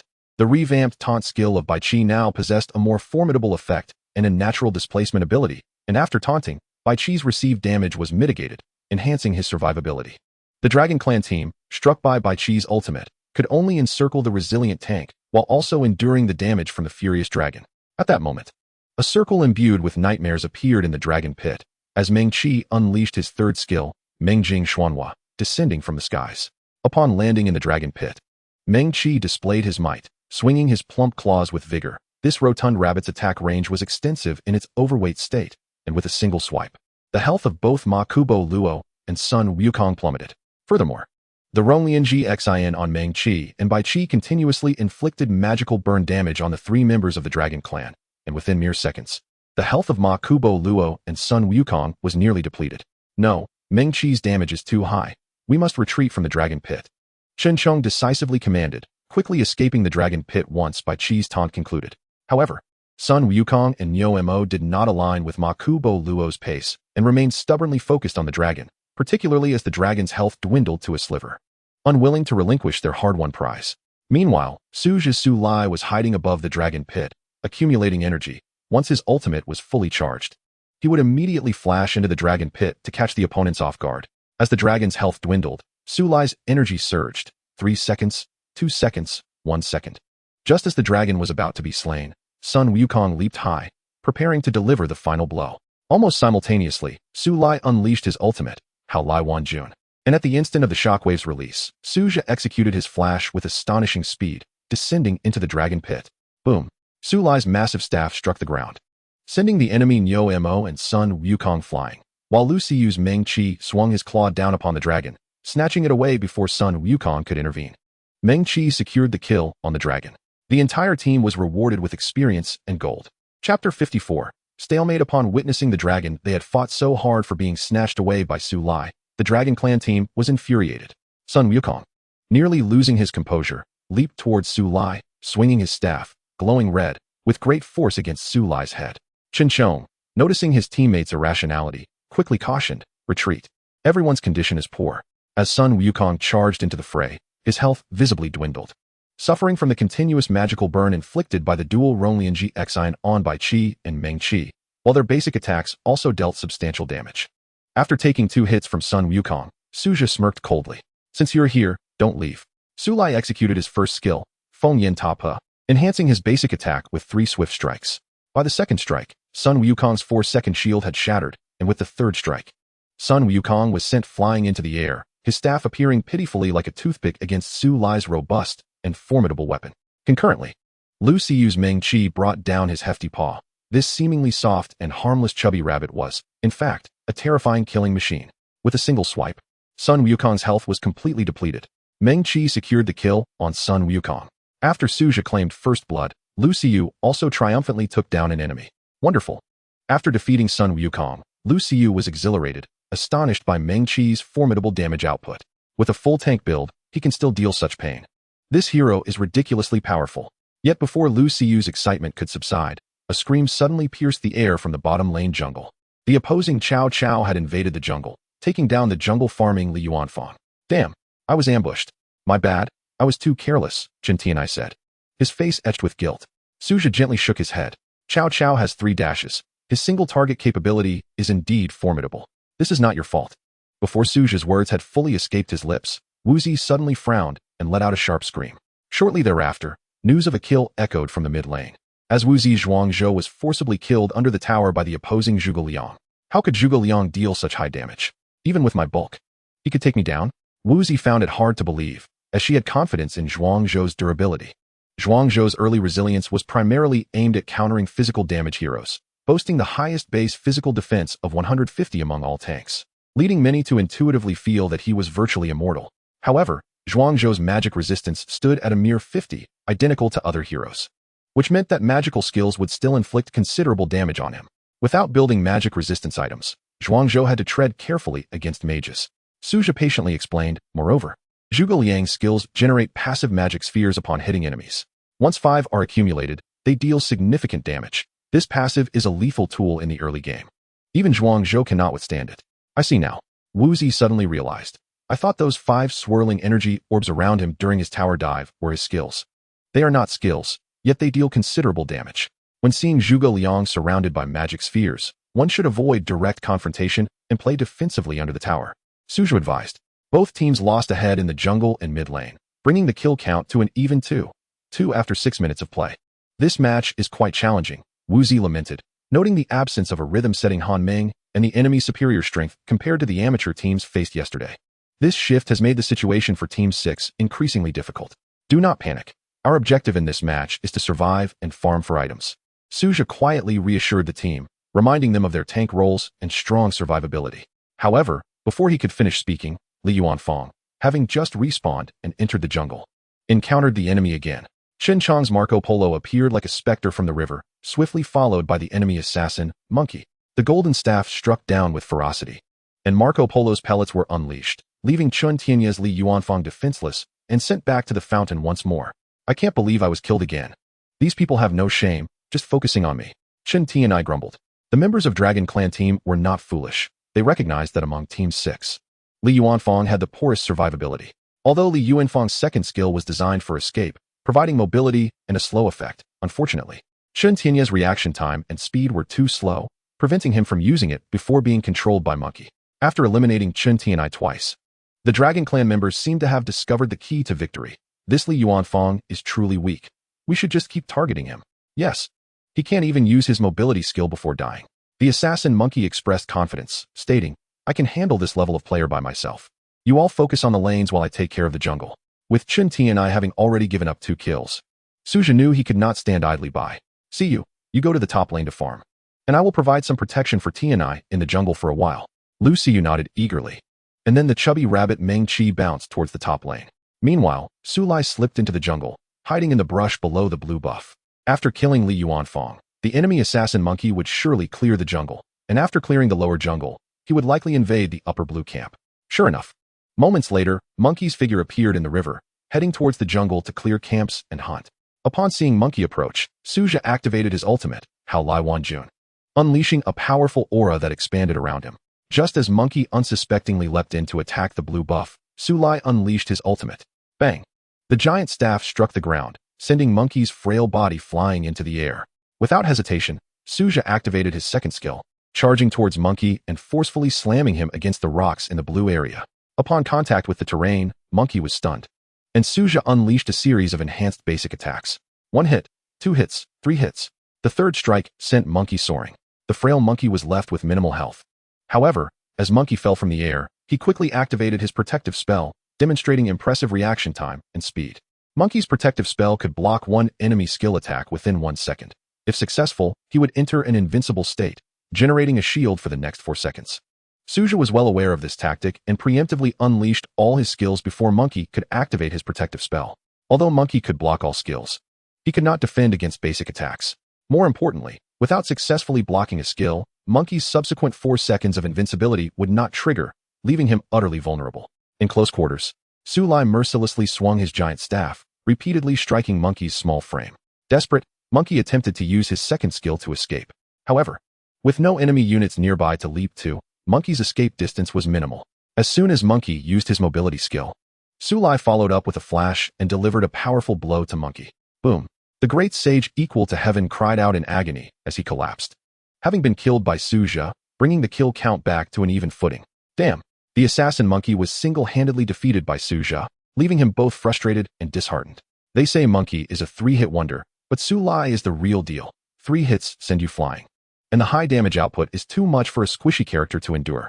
I didn't expect Su Lai to possess such exceptional killing ability. He must not be allowed to initiate. Chen Chong shook his head in resignation, acknowledging. After all, he is a current popular hero, with dazzling passive abilities, skills, and base stats. Not only is he outstanding at securing kills, but he also plays a significant role in team fights. His ultimate can turn the tide of battle if he can land it on the enemy. The assassin monkey nodded helplessly. So what do we do next? The battle is so intense, we cannot gain an advantage. Chen Chong glanced at the mini-map and quietly stated, the 2 tanks on their bottom lane have been taken down.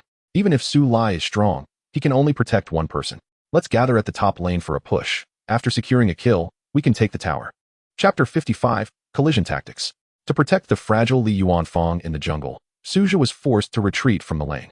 As Suja killed Monkey, Chen Chong began directing his teammates to move towards the top lane. The lower tower had been taken down, but the upper tower stood resilient. Previously, Suja's Su Lai had defended it meticulously, leaving no openings, but now, with Lu Siyu's Meng Qi in charge, vulnerabilities began to emerge. As the formidable duo of Nyo Mo and Ma Kubo Luo advanced towards the defensive tower, clearly poised for a bold assault, Lu Siyu gravely underestimated the enemy's offensive prowess, mistakenly believing that their composition would deter them from breaching the tower. Simultaneously, the mid lane, Mage Zhuge Liang stealthily flanked from the jungle, maneuvering to the rear of the upper tower to ambush Meng Qi. The trio formed a pincer movement, rendering escape nearly impossible for Meng Qi. Observing the enemy's icons clustering on the minimap, Suja urgently alerted. Meng Qi is forced to use his ultimate to flee. We must abandon the tower. The 3 adversaries, accompanied by a minion wave, swiftly overwhelmed Meng Qi, whose ability to clear minions was inadequate. The upper tower was undoubtedly doomed, and losing the tower could even lead to further casualties. Despite Meng Qi's exceptional talents and high resilience, Lu Siyu, being a novice, might not be able to harness Meng Qi's full potential. In a panic, Lu Siyu hastily prepared to unleash his ultimate for a desperate escape, but just as he initiated, Neo Mo charged in to immobilize him. The subsequent knockup interrupted Meng Qi's casting, thwarting his escape and causing him to lose his internal nightmare, leading to a noticeable reduction in his stature. With his diminished form, Meng Qi's durability waned significantly, forcing him to rely solely on his first skill's shield for survival. Meanwhile, Chen Chong's Ma Kubo Luo executed a skillful maneuver, darting beneath the tower, followed by a dazzling left-handed shot that unleashed maximum damage upon Meng Qi. The precision of the combo amplified Ma Kubo Luo's damage output, with each bullet striking true. Concurrently, Zhuge Liang, who had flanked from the jungle, utilized his second skill, Time Warp, to traverse through Meng Qi and arrive at the tower, subsequently unleashing his ultimate, Energy Bomb. Under the crushing assault of the 3, Meng Qi's shield shattered instantly, and before he could summon a second protective barrier, Zhuge Liang's ultimate struck home. A heart-wrenching cry echoed as the unfortunate rabbit soared into the sky like a deflated balloon. Lu Siyu's Meng Qi succumbed to the pressure of the upper lane, conceding a kill and relinquishing a defensive tower. My apologies, I misjudged the situation. Lu Siyu quickly acknowledged his error, realizing he should not have lingered beneath the tower. Suja gently shook his head, reassuring him, it's all right, it's just one kill. After respawning, focus on clearing the wave, a team fight is imminent. Meanwhile, the Longzhu team, having secured the upper tower and a kill, experienced a significant boost in morale. Chen Chong wore a sardonic smile, remarking, the skill disparity of Team 6 is quite apparent, aside from Yin Xing Mai Ming and Yu Xiaojue Ming. The rest are merely at the platinum level. Each one is a potential target. We can easily pick them off. The jungler, Ho Zi, nodded in agreement, indeed. As long as we avoid the stealthy Su Lai, the rest of Team 6 are practically walking ATM machines. It's a pity they are all tanks. Had they fielded a regular composition, this group of novices would have been obliterated by now. Zhuge Liang, having just claimed Meng Qi's life, felt a sense of triumph. The support, Nyo Mo, chimed in mockingly. If they weren't running a tank composition, they would have surrendered by the 6-minute mark. Laughter erupted from the Longzhu team's ranks, inciting displeasure among Team SIXS members. Zheshun, these brutes dare to mock us. Chen Tianai frowned, noting his own dismal record of 0 kills, 2 deaths, and 0 assists. So what if they secured a kill? It's nothing to boast about. Wu Zi huffed in frustration, as her Zhuang Zhou also struggled in performance. Suja glanced at the clock, realizing it was already the 13th minute of the match, a period that signified the transition into the mid to late game, where equipment should have reached its peak. Opening the status bar, Suja confirmed that the necessary items had indeed been acquired. Aside from Li Yuanfang, the tank players had all equipped a red lotus cloak. with Bai Qi and Meng Qi having constructed the frigid storm, while Bai Qi, in excellent condition, had also crafted a thorned armor. Wu Zi Zhuangzhou, having been eliminated by Zhuge Liang in the mid lane, prioritized a witch's cloak to mitigate the mage's explosive magical damage. Examining the economic standings, the disparity was not substantial. Although the Longzhou team held an advantage in kills and towers, Team 6 had claimed a dragon, rendering the gap less significant. "Let us engage them in battle," commanded Su Zhe, rallying his team. The members of Team 6, fueled by frustration from the enemy's taunts, surged forward in response to Su Zhe's call. They invaded the opposing jungle, quickly initiating combat upon encountering enemies. Su Zhe instructed firmly, "Our composition is strongest during this phase. As the game progresses and they acquire penetration and critical strike items, our advantage will diminish. To eliminate tanks, it is essential to employ a dual approach, utilizing physical and magical penetration to breach their defenses while leveraging critical damage to diminish their high health pools. In the mid-game, output heroes often either possess critical damage without penetration or vice versa, making this period a golden opportunity for tanks to thrive, allowing them to roam freely without fear of death. The essence of Su Zhe's strategy lay in forcing confrontations during the mid-game, where the 4-tank composition's power was unparalleled. Just then, they stumbled upon Ma Kubo Luo, who was in the midst of securing the red buff. Having completed only half of the buff, he was startled to see several imposing figures charging toward him. "What is happening?" Ma Kubo Luo exclaimed, quickly unleashing his first skill, Dazzling Revolver. Without hesitation, Ma Hailong lunged forward, unleashing his second skill, Scythe of Death. "Fear not. Let him strike. The more, the merrier. We must stay close to their heroes," Su Zhe calmly directed, urging Bai Qi to engage aggressively. Meanwhile, Wu Zi Zhuangzhou pursued closely, ensuring Ma Kubo Luo could not escape, flanking from behind. Qin Chong found himself sandwiched between the two tanks, feeling a mix of tension and absurdity. Come on. The opposing team, comprised of several inexperienced players, has invaded our jungle. Let's execute a counter-encirclement and send them back to their fountain." At the behest of Qin Chong, the support character Niu Mo and the assassin Sun Wukong promptly arrived on the scene, charging directly towards Bai Qi and Zhuangzhou with ferocity, particularly since they were in their own jungle. However, Bai Qi and Zhuangzhou aimed to absorb the incoming damage, embodying the very essence of tank characters. After withstanding the assault, Bai Qi's equipment, Extreme Cold Storm, activated its passive ability. This passive skill, Ice Impact, inflicted magical damage on nearby enemy units, while simultaneously reducing their attack and movement speeds by 30. As the members of the Longzhou team rushed in, they were instantly hindered by Ice Impact, rendering them sluggish and unable to act. Concurrently, Zhuangzhou unleashed his first skill, Butterfly Transformation, which not only dealt magical damage but also further diminished the enemy's mobility.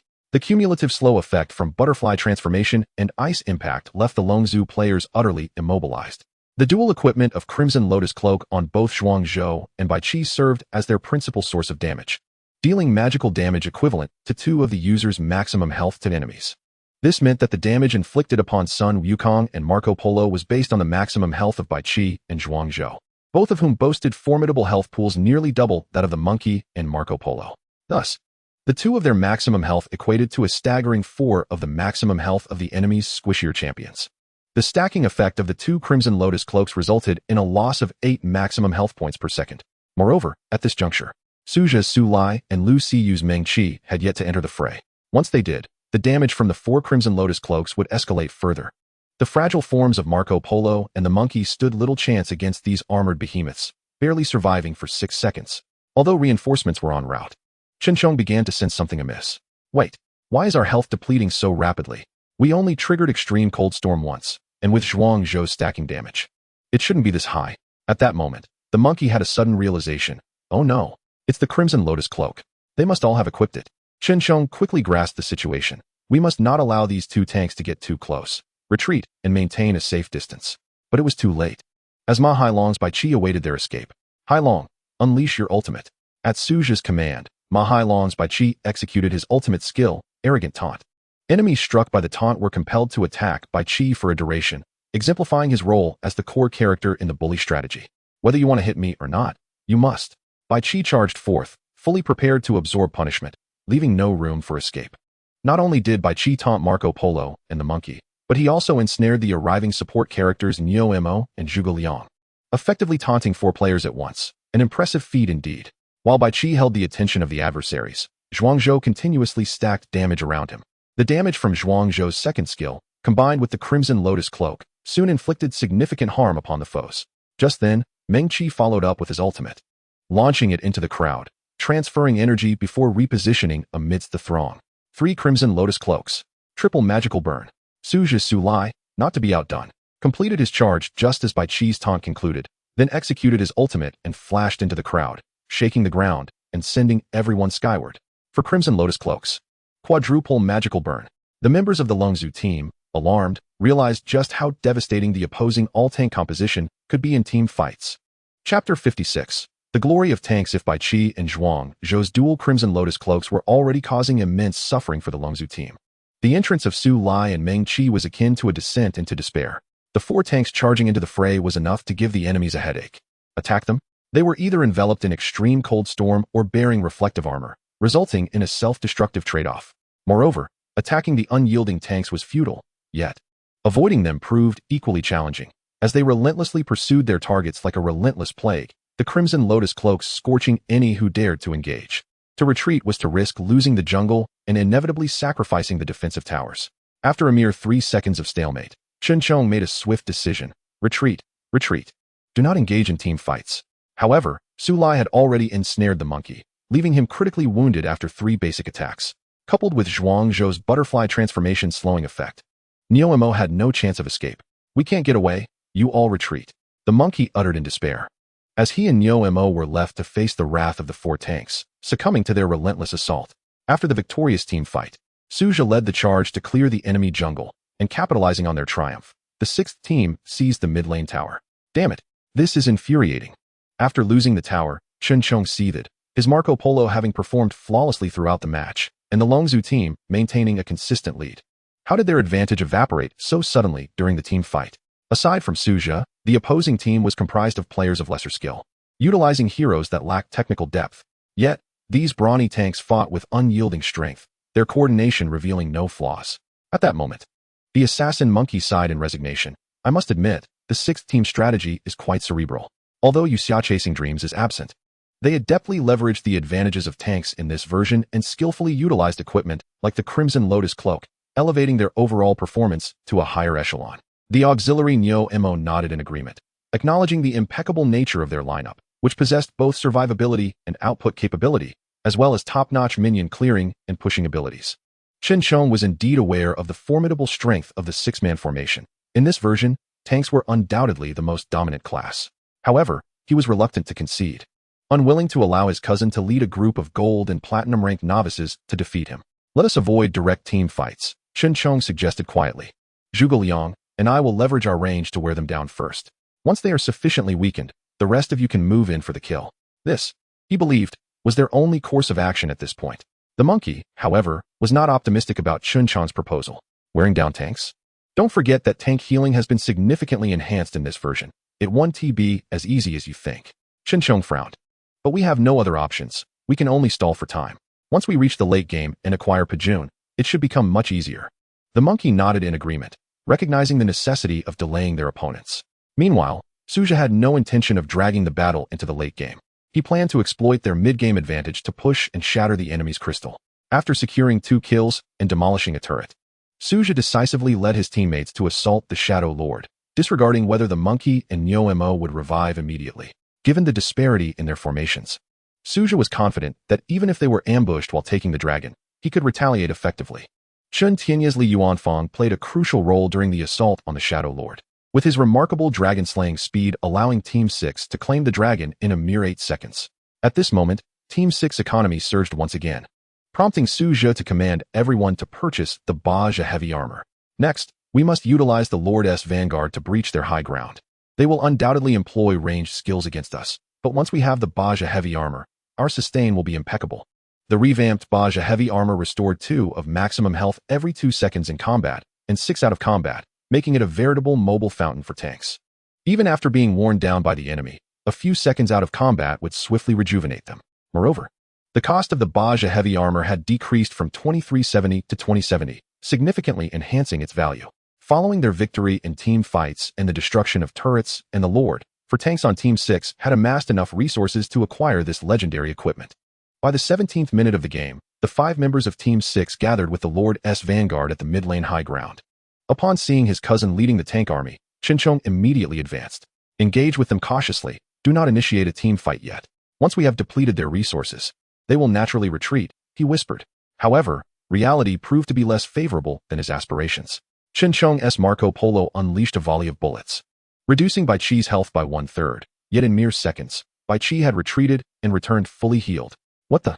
Chong was on the verge of cursing. How could Bai Qi recover so quickly? Just then, the shielded fat rabbit Meng Qi bounced forward, absorbing the turret's damage and ensuring the Lord's vanguard remained intact, as it was essential for pushing the tower. Is this fellow really willing to tank the turret? The mage Zhuge Liang swiftly repositioned, unleashing a series of skills that shattered Meng Qi's shield. Without his protection, Meng Qi was swiftly forced to flee from the turret's range. The plump rabbit scurried behind the minion wave, appearing innocently mischievous, only to re-emerge 5 seconds later, his health fully restored. What is this nonsense? Zhuge Liang was equally exasperated, realizing he had wasted his skills. Upon checking the status bar, he understood the underlying secret. The opposing tanks had all equipped the Baja heavy armor. What? The revelation left Chong astonished. The new version of Baja heavy armor restored health so rapidly? As the main damage dealer, he was not well versed in tank equipment. You can see for yourself, Neomo lamented. This item is essentially a mobile fountain. Consequently, Chong opened the equipment panel to examine the new version of Baja heavy armor, and his despair deepened. What is this game coming to? Restoring 6 of maximum health every 2 seconds. Can tanks even be killed anymore? Neomo sighed, adding, that's not even the worst part. The most terrifying aspect is that Baja heavy armor grants an additional 2,000 health, which amplifies the damage from their Honglian cloak. If they charge in for a team fight now. Before he could finish, Suja had already given the command to attack, charge in, and initiate the fight. Thus, Ma Hailong's Bai Qi leaped under the turret, activating his ultimate taunt and ensnaring for enemy heroes. Amidst the onslaught, the Frost Storm triggered its passive, slowing the attack and movement speeds of the Dragon Clan team. Following this, Lu Xiyu's Meng Qi seamlessly executed his ultimate, launching the enemy team into the air. Shortly thereafter, Suje's Su Lai joined the fray, sending the Dragon Clan team soaring once more. Simultaneously, Chun Tianai's Li Yuanfang had already destroyed the high ground, requiring no effort against the enemy heroes, as the 4 Honglian cloaks had rendered them nearly helpless. Under the relentless barrage of crowd control from successive ultimates, the health of the Dragon Clan team plummeted. The agile Marco Polo and Cao Cao managed to retreat to their fountain, while the remaining Neomo, Zhuge Liang, and the monkey fell on the battlefield. Though Team 6 tanks had been whittled down to low health during the attrition battle, the Baja heavy armor enabled them to swiftly regain their composure. Subsequently, they pushed forward without hesitation, culminating in a resounding explosion as the high ground crystal was obliterated. The battle concluded, and Team 6, with their unconventional lineup of 4 tanks, staged a remarkable comeback, securing victory in the 19th minute of the match. This unexpected outcome elicited gasps from the audience. In Chapter 57, Shifan Xiaodui, absent the presence of Yue Xiaojueming, Team 6 managed to turn the tide against their opponents through their peculiar strategy, earning a well-deserved triumph. As the crystal shattered, the players erupted in jubilant cheers, having anticipated a grueling contest, only to find themselves sailing smoothly through the latter stages of team fights. Zheshun, this formation is incredibly potent. Our team fights are practically unbeatable. Should we not adopt this strategy moving forward? Ma Hailong exclaimed with enthusiasm. However, Suja shook his head, responding no. This tactic thrives on surprise and can easily be countered. The opposing Longzhu team did not specifically counter our selection, which allowed us to dominate the match. But if they adjust their picks to include tank killers like El Bu, Dian Wei, or BNK, we would merely become targets. Ma Hailong, realizing this, scratched his head and said, it seems we cannot rely solely on one trick to conquer all. Suja sighed in agreement, indeed. For there are no invincible strategies in games. If such a strategy existed, the game would inevitably reach its conclusion. Chen Ti and I chuckled, no worries. I am content with this one stroke of fortune. I never expected that Zheshun could lead us, for players of gold and platinum ranks, to victory against the roster of a prestigious university. Wu Zi quickly interjected, hold on, Ti and I. While you may consider yourself a novice, I refuse to be included in that category. Lu Xiyu joined in the jest, exactly. I also do not acknowledge myself as a novice. Chen Ti and I, exasperated, retorted, all right. You are all masters, and I shall remain the sole novice. But honestly, when I was taken down by Cao Cao today, I feared I would drag us down. Especially after my previous 5-kill performance as the formidable Lu Ban. Suja smiled and advised, to redeem your honor, the best approach is diligent practice. Ti and I, your reactions and awareness require training. Mastering Yuanfang can transform him into a lethal weapon, or at the very least, a reliable guardian. while Team 6 reveled in laughter. The atmosphere was somber for the opposing Longzhu team. At that moment, Wu Zi gently nudged Su Zhe's elbow, whispering, "Xiao Zhe, your cousin is watching you." Su Zhe turned to see Chen Chong standing nearby, glaring at him with a mix of resentment and unwillingness. With a cold smile, Su Zhe approached him. "What brings you here?" Chen Chong sneered. "I cannot believe you would resort to such shameless tactics." "Shameless?" Su Zhe scoffed. "I neither cheated nor exploited glitches. Can that be deemed shameless? Deploying 4 tanks is hardly a skill. If you possess the courage, face me with a conventional lineup." Chen Chong, flushed with indignation, retorted. "What constitutes a conventional lineup?" Su Zhe could not suppress a smirk. "Is it a formation with warriors, tanks, marksmen, assassins, and mages? Do not be naive. The essence of competitive gaming lies in its adaptability and inclusiveness. As long as it adheres to the principles of fair competition, any formation qualifies as conventional. The 4-tank strategy is merely one of many tactics, and it is unfortunate that you failed to counter it." Chen Chong found himself at a loss for words. Yet he stubbornly argued, "Do not play word games with me. This season is undoubtedly a tank-dominant version. You only won by exploiting the version's advantages." He continued, "If you truly believe in your 4-tank formation, how does one counter it? There is no method to counter it. And even a team of 5 bronze players could win with such a lineup. This victory lacks any technical merit. Is that so?" Su Zhe coldly replied. "Then let me ask you, do you understand what true damage is?" "True damage?" Chen Chong hesitated, suddenly realizing he had overlooked this crucial aspect. "When we selected Bai Qi and Meng Qi, why did you choose Cao Cao for the lane? Were you unaware that under the true damage inflicted by El Bu and Dian Wei, a tank's shield is rendered ineffective? It is not merely in the late game.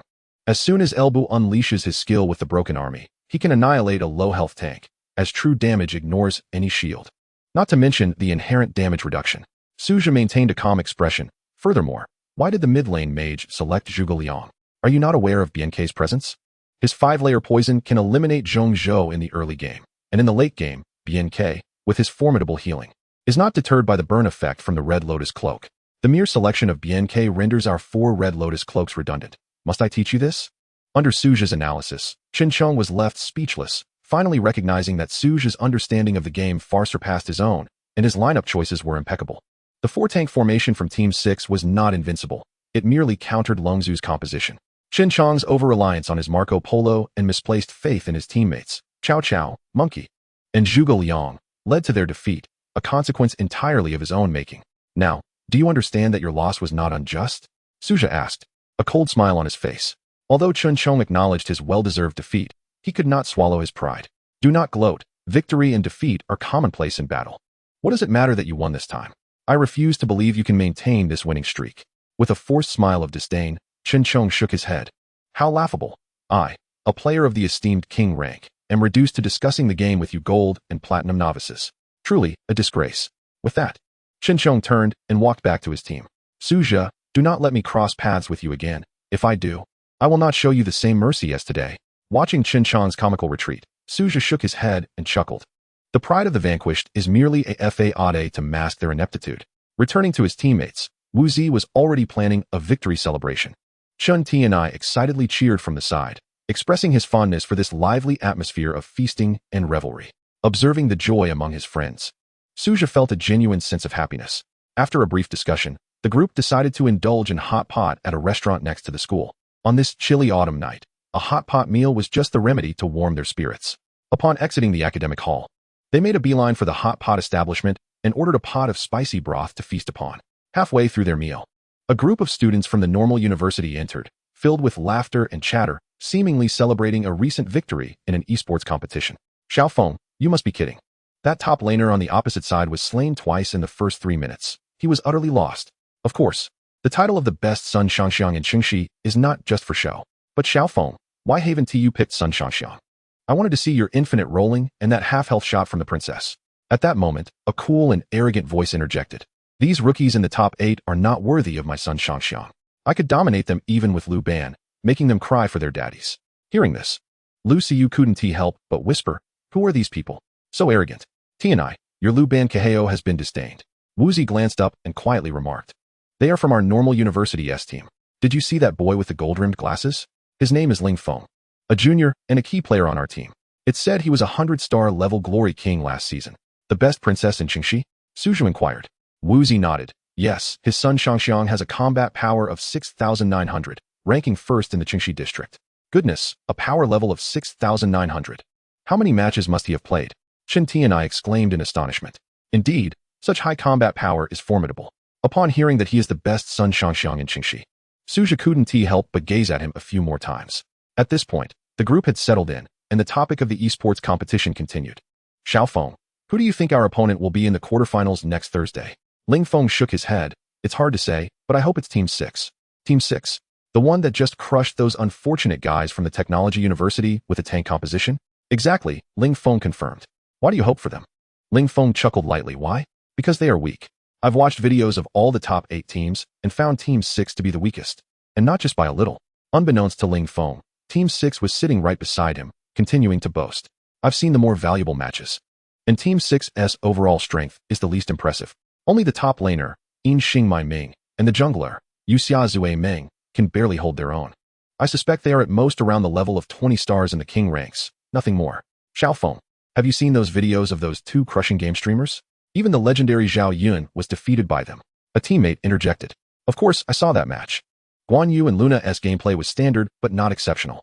In my view, the game streamer lost primarily due to underestimating them. It wasn't that those 2 were particularly skilled. Ling Feng remarked with a cold sneer. In summary, Team SIX's level is hardly worthy of recognition. Their continued success is largely due to luck. This team lacks any sense of teamwork, simply a bunch of nooblets. Hearing this, Wu Zi abruptly stood up. Although she consistently presented a gentle and caring demeanor in front of Su Zhe and the others, her temper was actually quite fiery. Hey, what are you saying? Wu Zi pointed at Ling Feng, demanding an explanation. It was at this moment that Ling Feng and his teammates noticed Team 6 sitting nearby, and the atmosphere grew awkward. ISNT this Wu Zi, the junior? Junior, are you here for Hot Pot 2? Wu Zi was regarded as a campus beauty at the Normal University, having caught the attention of many seniors upon her arrival, including Ling Feng, who had attempted to ask her out twice, though without success. Despite Ling Feng's playful demeanor, Wu Zi was unimpressed. Who are you calling a junior? What did you just say? Repeat it. Ling Feng was aware that Team 6 was established by Wu Zi, which fueled his disdain for them. In his view, girls should not engage with a game like King of Glory. They should stick to simpler games that require less skill. However, he also recognized Wu Zi's fiery temperament and her black belt in Taekwondo. If the situation escalated, he would likely be the one to suffer. Ahem, junior. Don't be so angry. I was just joking, Ling Feng said with a grin. But I'm merely offering advice to your Team 6. Listening to my suggestions could benefit your progress. After Ling Feng's comment, a curly-haired teammate chimed in. Exactly. Others would be eager to hear advice from a team player, but can't even get it. Wu Zi coldly smiled and replied, Who cares for your worthless advice? Stop pretending to be nice. Don't you look down on us in Team 6? Next weekend, you'll witness our prowess. Oh dear, I'm so scared. Ling Feng feigned a dramatic expression. I beg you, gentle lady, to go easy on me. Wu Zi, infuriated by Ling Feng's insincerity, grabbed Suja beside her and declared, Ling Feng, don't think your marksman is something special. With my little Zhizha as the top laner, we will definitely make you question your existence. Suja, suddenly pulled up by Wu Zi, felt a bit embarrassed but couldn't let her lose face. So he adopted a cool demeanor to glare at Ling Feng. Ling Feng, glancing at Suja, cheekily inquired, Are you the hidden name? I am indeed the hidden name. The one you claim is at most 20 stars in the king ranks. Suja replied expressionlessly, but his words were laced with a hint of menace. Indeed, the young lad plays quite well. With diligent practice, he has a promising future ahead. Ling Feng chuckled lightly, dismissively remarking. Yet, his words evidently belittled Suja, as he regarded him merely as a junior to be evaluated. Unbothered by the verbal sparring, Suja calmly replied, If we meet next weekend, I suggest you bring out Sun Shangxiang. Oh, you wish to see me play Sun Shangxiang? Ling Feng, still nonchalant, inquired leisurely. Suja smiled faintly. Because if you choose Sun Shangxiang, perhaps your defeat won't be as humiliating. What? Ling Feng paused for a moment, momentarily speechless. The next instant, he and his teammates erupted into laughter. Ha ha, this guy is a perfect 100 in bravado. His words are truly amusing. I'm dying of laughter. How dare he provoke Xiaofeng? Is he really that foolish? Does he not realize that all top laners are like dogs before Xiaofeng? Despite the mockery from the Normal University team, Suja maintained his composure, unwilling to engage in fruitless debate, as he believed arguing was never a means to resolve issues. Let's just eat, he urged Wu Zi softly, tugging at her sleeve. Wu Zi huffed disdainfully, pointing at Ling Feng. Do not underestimate others. I wonder if you will still be laughing next week. After a raucous exchange, Ling Feng and his companions finally quieted down, while Suja's side was filled with suppressed frustration, eager to create a room and annihilate the Normal University team. Wu Zi consumed 3 slices of fatty beef in one breath to quell her anger. She set down her chopsticks and asked Su Zhu in a hushed tone, "Xiao Zhe, we can surely dominate this arrogant bunch next weekend, right?" Su Zhe, perplexed, responded while picking up a piece of beef tripe. "Who said that? You said it yourself. Unless Ling Feng brings out his best, Sun Shangxiang, they will suffer a crushing defeat." Wu Zi insisted anxiously. "Oh, you mean that?" Su Zhe chuckled, slowly swallowing the beef tripe before continuing. "We were merely bantering with them. I was just pretending to intimidate them. I have yet to see Ling Feng's Sun Shangxiang. How can I be confident about defeating him?" Upon hearing this, Wu Zi was left speechless. Not only her, but even Chen Tianai and Ma Hailong were nearly at their wits' end. "So you were just talking nonsense? What if we can't beat them?" Wu Zi asked nervously. "They are the normal university team, constantly training together for matches. It's normal for us amateurs to lose to them," Su Zhe replied with a calm demeanor, reaching for the hot pot once more. "Eat, eat, eat. You still have the nerve to eat. No, we must win against them, otherwise I won't be able to swallow this humiliation." Wu Zi snatched the chopsticks from Su Zhe's hands, whispering, "I will find videos of their matches right now. We will analyze strategies immediately. Do you hear me? Is it that urgent?" Su Zhe, reluctantly captivated by the delicious hot pot, stole a glance at the bubbling red broth. "The shrimp I just placed is almost done, and there is still plenty of beef to fish out. Can we finish eating first?" If Su Zhe had any obsessions in his life, one was WNGZHRNEO, and the other was food. To witness such a feast before him, yet be unable to partake, was an unbearable cruelty. "Shrimp? Beef? Once we defeat the team, I will treat you to 3 days and nights of feasting," Wu Zi declared, slamming the table with resolute determination. "Waiter, the bill." Beside them, Lu Xiyu quietly remarked, "Je saw, the 3 of us are merely novices. We won't be of much help against the team.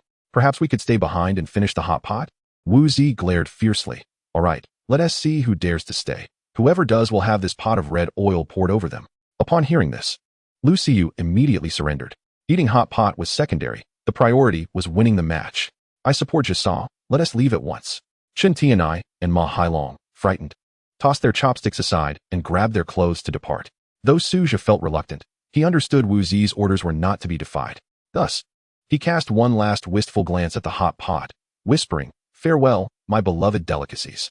Upon exiting the hot pot restaurant, Wu Zi promptly copied the previous match's videos from the organizing party. Subsequently, everyone gathered in the library to analyze Ling Feng's marksmen. The normal university team had divided into 2 smaller squads for the esports competition, with Ling Feng's team named Lightning Storm. In the first elimination match, Ling Feng opted for Ho Yi as his marksman. This hero is rarely utilized in high-level matches, but serves as a formidable tool for lower tiers. After the match commenced, Ho Yi immediately secured the red buff in the jungle, then flanked the river to ambush the opposing top laner, Gongsun Li. With the red buff, Ho Yi slowed Gongsun Li and promptly unleashed his second skill, Rain of Arrows. The slow effect rendered Gongsun Li, who was merely level 1 and had yet to learn a mobility skill, utterly unable to escape. Following this, Ho Yi activated his first skill, Fiery Wind, to increase his attack speed, and with a flurry of arrows, he secured first blood with a series of swift and precise maneuvers, leaving Gongsun Li's demise unjustifiable. In Chapter 59, the eccentric marksman, Ling Feng's performance with Ho Yi was rather standard. This strategy is a common approach among seasoned players. The marksman secures the red buff in the jungle to reach level 2, ensuring that the support does not share experience, or otherwise, the marksman 1T reach level 2. Then flanks the river to ambush the enemy top laner, utilizing the level advantage to execute a combo that eliminates the top laner. However, this strategy has a low success rate in high-level matches. Once players reach Diamond 2 and above, it becomes increasingly difficult to execute, as an experienced top laner would never position themselves forward at level 1. Instead, they would choose to play defensively, guarding the tower until the marksman reveals themselves. Thus, when Su Zhe witnessed Ling Feng securing first blood, he was not overly astonished. This was merely standard procedure. What truly surprised Su Zhe was Ho Yi's subsequent build. After achieving first blood, Ho Yi immediately crafted a pair of boots, but to his astonishment, they were the boots of the Shadow Ninja. Ingrenji Zhu is a quintessential piece of equipment for tanks, as its passive effect mitigates 15 points of normal attack damage. However, it is perplexing that Ho Yi, a damage dealer, would opt for such a defensive item. To Su Zhe's astonishment, Ho Yi's subsequent choice of equipment was the defensive item Binghenjiwa, commonly known as Ice Pulse. This item is typically favored by warriors, and is a must-have for Zhao Yun and Gong Bin. While even the conservative Lan Ling Wang occasionally selects it, Binghenjiwa grants an impressive 800 maximum health, 200 physical defense, 10 cooldown reduction, and 500 maximum mana. Furthermore, its passive effect enables the next basic attack to reduce the enemy's attack and movement speed after using a skill. Given that ranged heroes experience a diminished effect of Bing Hen Ji when compared to melee heroes, it is rare for marksmen to choose this item. Witnessing Ling Feng's Hou Yi equip Bing Hen Ji Hua, Suja could only shake his head in disbelief. This is utter nonsense. However, even more absurdity lay ahead. After securing the second red buff, Hou Yi positioned himself in the brush at the bottom lane, remaining completely still. What is he doing? Is he lying in ambush? Chen Tian Yi inquired with curiosity. Suja quickly discerned Ling Feng's intention. Indeed, he was lying in wait for an assassin. The revelation left everyone astonished. Throughout history, numerous assassins have ambushed marksmen, yet it was unprecedented for a marksman to ambush an assassin. Remarkably, Ling Feng's trap bore fruit shortly thereafter. Moments later, a shadow flitted by as the opposing Aku approached the bottom lane, intending to hunt Hou Yi, completely unaware that Hou Yi lay in wait. As Aku dashed into the brush, Hou Yi unleashed his ultimate ability, Zheng Jie Shi Ji, sending forth a blazing firebird that collided with Aku, inflicting a brief stun. Following this, Hou Yi activated his first skill, Ji Ri Ji Feng, unleashing 3 consecutive attacks that drastically reduced Aku's health. However, the stun duration from Hou Yi's ultimate was contingent upon the distance of the firebird's flight. A close-range cast did not incapacitate Aku for long. Nevertheless, after casting the skill, Hou Yi triggered the passive effect of Bing Hen Ji Hua, successfully diminishing Aku's movement and attack speed. Upon awakening from his stunned state, Aku attempted to leap upon Hou Yi from behind, but to his astonishment, he found himself unable to penetrate Hou Yi's defenses. While other fragile marksmen would have succumbed after a couple of hits, this Hou Yi still retained 2/3 of his health, leaving Aku questioning his life choices. Suja smiled faintly. It is the 15 damage reduction from Ing Ren Ji Zhu, combined with the 800 health provided by Bing Hen Ji Hua, which explains why Aku could not eliminate him. Wu Zi, Ma Hailong, and Chen Tian Yi were left dumbfounded. Is there truly such a style of play for Hou Yi? Equipping semi-tank items to lie in ambush for assassins? What a remarkable maneuver. With Aku unable to defeat Hou Yi, his fate was sealed. Under the 10 cooldown reduction from Bing Hen Ji Hua, Hou Yi soon unleashed his second skill, Liao Yuan Jianyu, combining skill damage with his own formidable attack power, ultimately leading Aku to meet his demise in the brush. Mission accomplished. Aku's mournful voice echoed as he was dispatched back to the fountain. Yet, Ling Feng's Hou Yi was not content to rest. After successfully ambushing Aku, he stealthily made his way to the middle lane brush. The opposing mage, Wang Zhaojun, remained blissfully unaware of the impending danger, innocently collecting minions in the middle lane. Suddenly, a volley of arrows erupted from the brush, and Hou Yi activated his first skill, charging forth to unleash a barrage of attacks. The slowing effect from Bing Hen Ji were rendered Wang Zhaojun unable to escape, forcing her to confront Hou Yi head-on. The first skill, Diaoli Bing Jing, struck Hou Yi but failed to inflict significant damage due to the health boost from Bing Hen Ji Hua. He was no longer the fragile marksman that she once perceived. Moreover, the second skill, Jing Guhan Shuang, was effortlessly evaded by Hou Yi, as its wind-up time was too lengthy. Despairing, Wang Zhaojun resorted to her ultimate ability, Lindong Yi Ji, unleashing a storm of ice and snow that still packed considerable damage. However, Hou Yi had anticipated this move, promptly casting his ultimate ability, Zheng Jie Shi Ji, to stun Wang Zhaojun and interrupt her skill. With her ultimate thwarted, Wang Zhaojun was left defenseless, meeting her in beneath Hou Yi's bow. Impressive, truly impressive, Chen Tian Yi remarked in admiration. Hou Yi equipped Bing Hen Ji Hua and fought like an assassin. The entire rhythm of the game was dictated by a marksman. He truly lives up to the title of the best in Qingxi. Wu Zi, however, was not pleased and playfully slapped Chen Tian Yi, admonishing him to temper his praise for the enemy. Nevertheless, even Wu Zi had to concede that Ling Feng's Hou Yi exhibited remarkable ingenuity. The outcome was clear.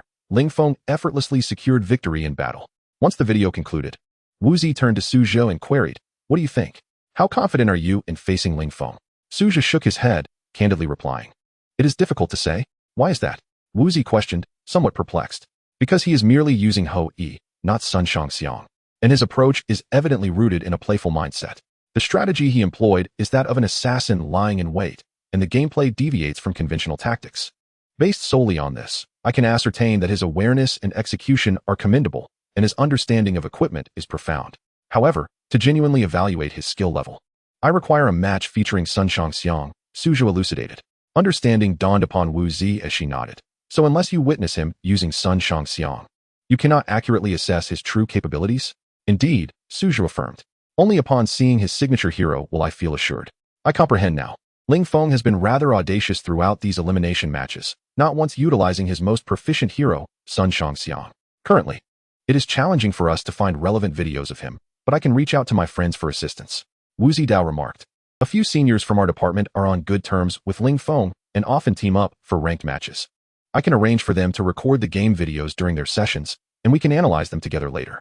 That would be ideal, Suja nodded and replied. After all, different marksmen employ various strategies, making it challenging to generalize. If I truly wish to counter his Sun Shangxiang, I must begin by examining the videos of his gameplay. Understood, leave it to me, Wu Zi assured, thumping his chest, within 3 days. I will definitely acquire the videos of Ling Feng and Sun Shangxiang. After watching several more videos where Ling Feng dominated with different marksmen, everyone returned home. From the analysis of these videos, it was evident that Ling Feng's marksman skills were indeed remarkable. However, despite his impressive play, this did not accurately represent Ling Feng's true capabilities. Basing an assessment solely on his performance in the videos could lead to underestimating him. On Wednesday afternoon, Wu Zi sent Suju a video featuring Ling Feng's recent ranked match from the previous night, in which he played as the #1 Sun Shangxiang in the Qingxi district. During self-study, Suju discreetly opened the video from his seat. Both teams consisted of players at the king rank, with Ling Feng's teammates marked as ranked 77 and 92 in their respective servers, indicating their status as illustrious kings. It was clear that this was a high-tier king match, often referred to as a Grand King battle. The presence of Glory Kings underscored the skill level of the participants.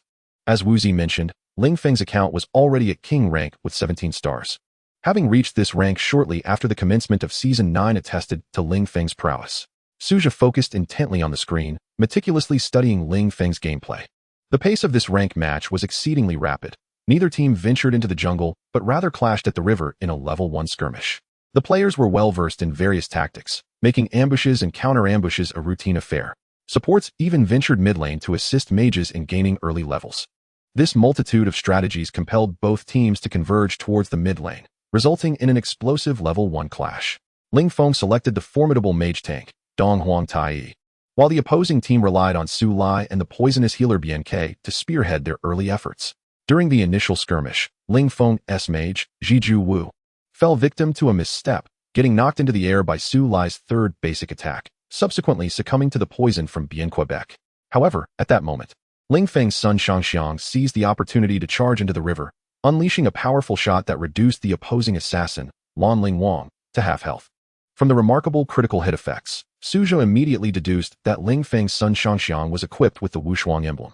Wushuang and Huiyuan are among the most favored emblems for critical hit champions, with Wushuang enhancing critical damage, favoring late-game impact, while Huiyuan boosts critical hit rate, benefiting early game aggression. After severely wounding Lan Ling Wang, Sun Shangxiang deftly rolled aside to evade the counterattack. Ling Feng's rolling trajectory was precise, allowing him to slip into the nearby brush. In the swift flow of the match, no one pursued a retreating Sun Shangxiang, enabling Ling Feng to remain unnoticed by his foes. Following a regular attack, Sun Shangxiang's roll cooldown reduced, allowing her to roll again shortly. At this juncture, the level 1 skirmish had left the opposing marksman and assassin critically injured. Sun Shangxiang accurately rolled in and fired a shot. Her penetrating effect combined with critical damage resulting in a remarkable double kill. The title queen of the shot was indeed well-deserved. After securing 2 kills, Ling Feng did not linger in battle but instead executed a serpentine maneuver through the dragon pit, infiltrating the enemy jungle to claim their red buff. With both the marksman and assassin down, the enemy had no recourse to contest the red jungle, permitting Ling Feng to clear their jungle effortlessly. Remarkable. Suja couldn't help but exclaim softly. Ling Feng's execution and strategic thinking were nothing short of divine. The precision with which Sun Shangxiang executed a long-range shot to secure 2 kills illustrated Ling Feng's profound mastery. Having cleared the enemy jungle, Sun Shangxiang returned to the lane, relentlessly pressuring the opposing top laner, Su Lai. Initially, Su Lai, with his passive ability granting him 2 lives and substantial damage output, had been a formidable presence in the top lane. However, under Ling Feng's relentless pressure, Su Lai dared not approach the economic zone, resulting in him earning no gold in the first 4 minutes, the lowest in the match. Conversely, Ling Feng's Sun Shangxiang continued to roll and shoot, suppressing Su Lai while successfully demolishing the tower by the 4th minute, achieving the highest economic value in the game. After dismantling the tower, Sun Shangxiang relentlessly cleared the jungle and participated in team fights, dealing immense damage thanks to her equipment advantage. The enemy assassin attempted to ambush Sun Shangxiang multiple times, but was consistently outmaneuvered by Ling Feng, who even managed to score a narrow kill in one instance. Meanwhile, Su Lai, mercilessly suppressed by Sun Shangxiang, became the most unfortunate character in the game, left with only 2 lives and rendered ineffective after being slain. The outcome of the match was inevitable. Ling Feng's team secured an effortless victory. With the opposing top laner unable to contain Sun Shangxiang, the battle's fate was sealed. After viewing the video, Suja's expression turned grave. The #1 Sun Shangxiang in the Qingxi district was indeed deserving of her reputation. After the evening study session, Wuzi specifically sought out Suja at school.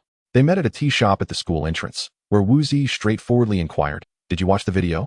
How was Ling Feng's Sun Shangxiang?" Suja let out a wry smile. "Strong, exceedingly strong." Wuzi furrowed his brow and asked, "Isn't your top lane capable of suppressing him?" Suja shook his head, remarking that Sun Shangxiang is an extraordinary hero. Before reaching level 4, she exhibits formidable strength, and her prowess only amplifies as the game progresses, rendering her nearly unbeatable.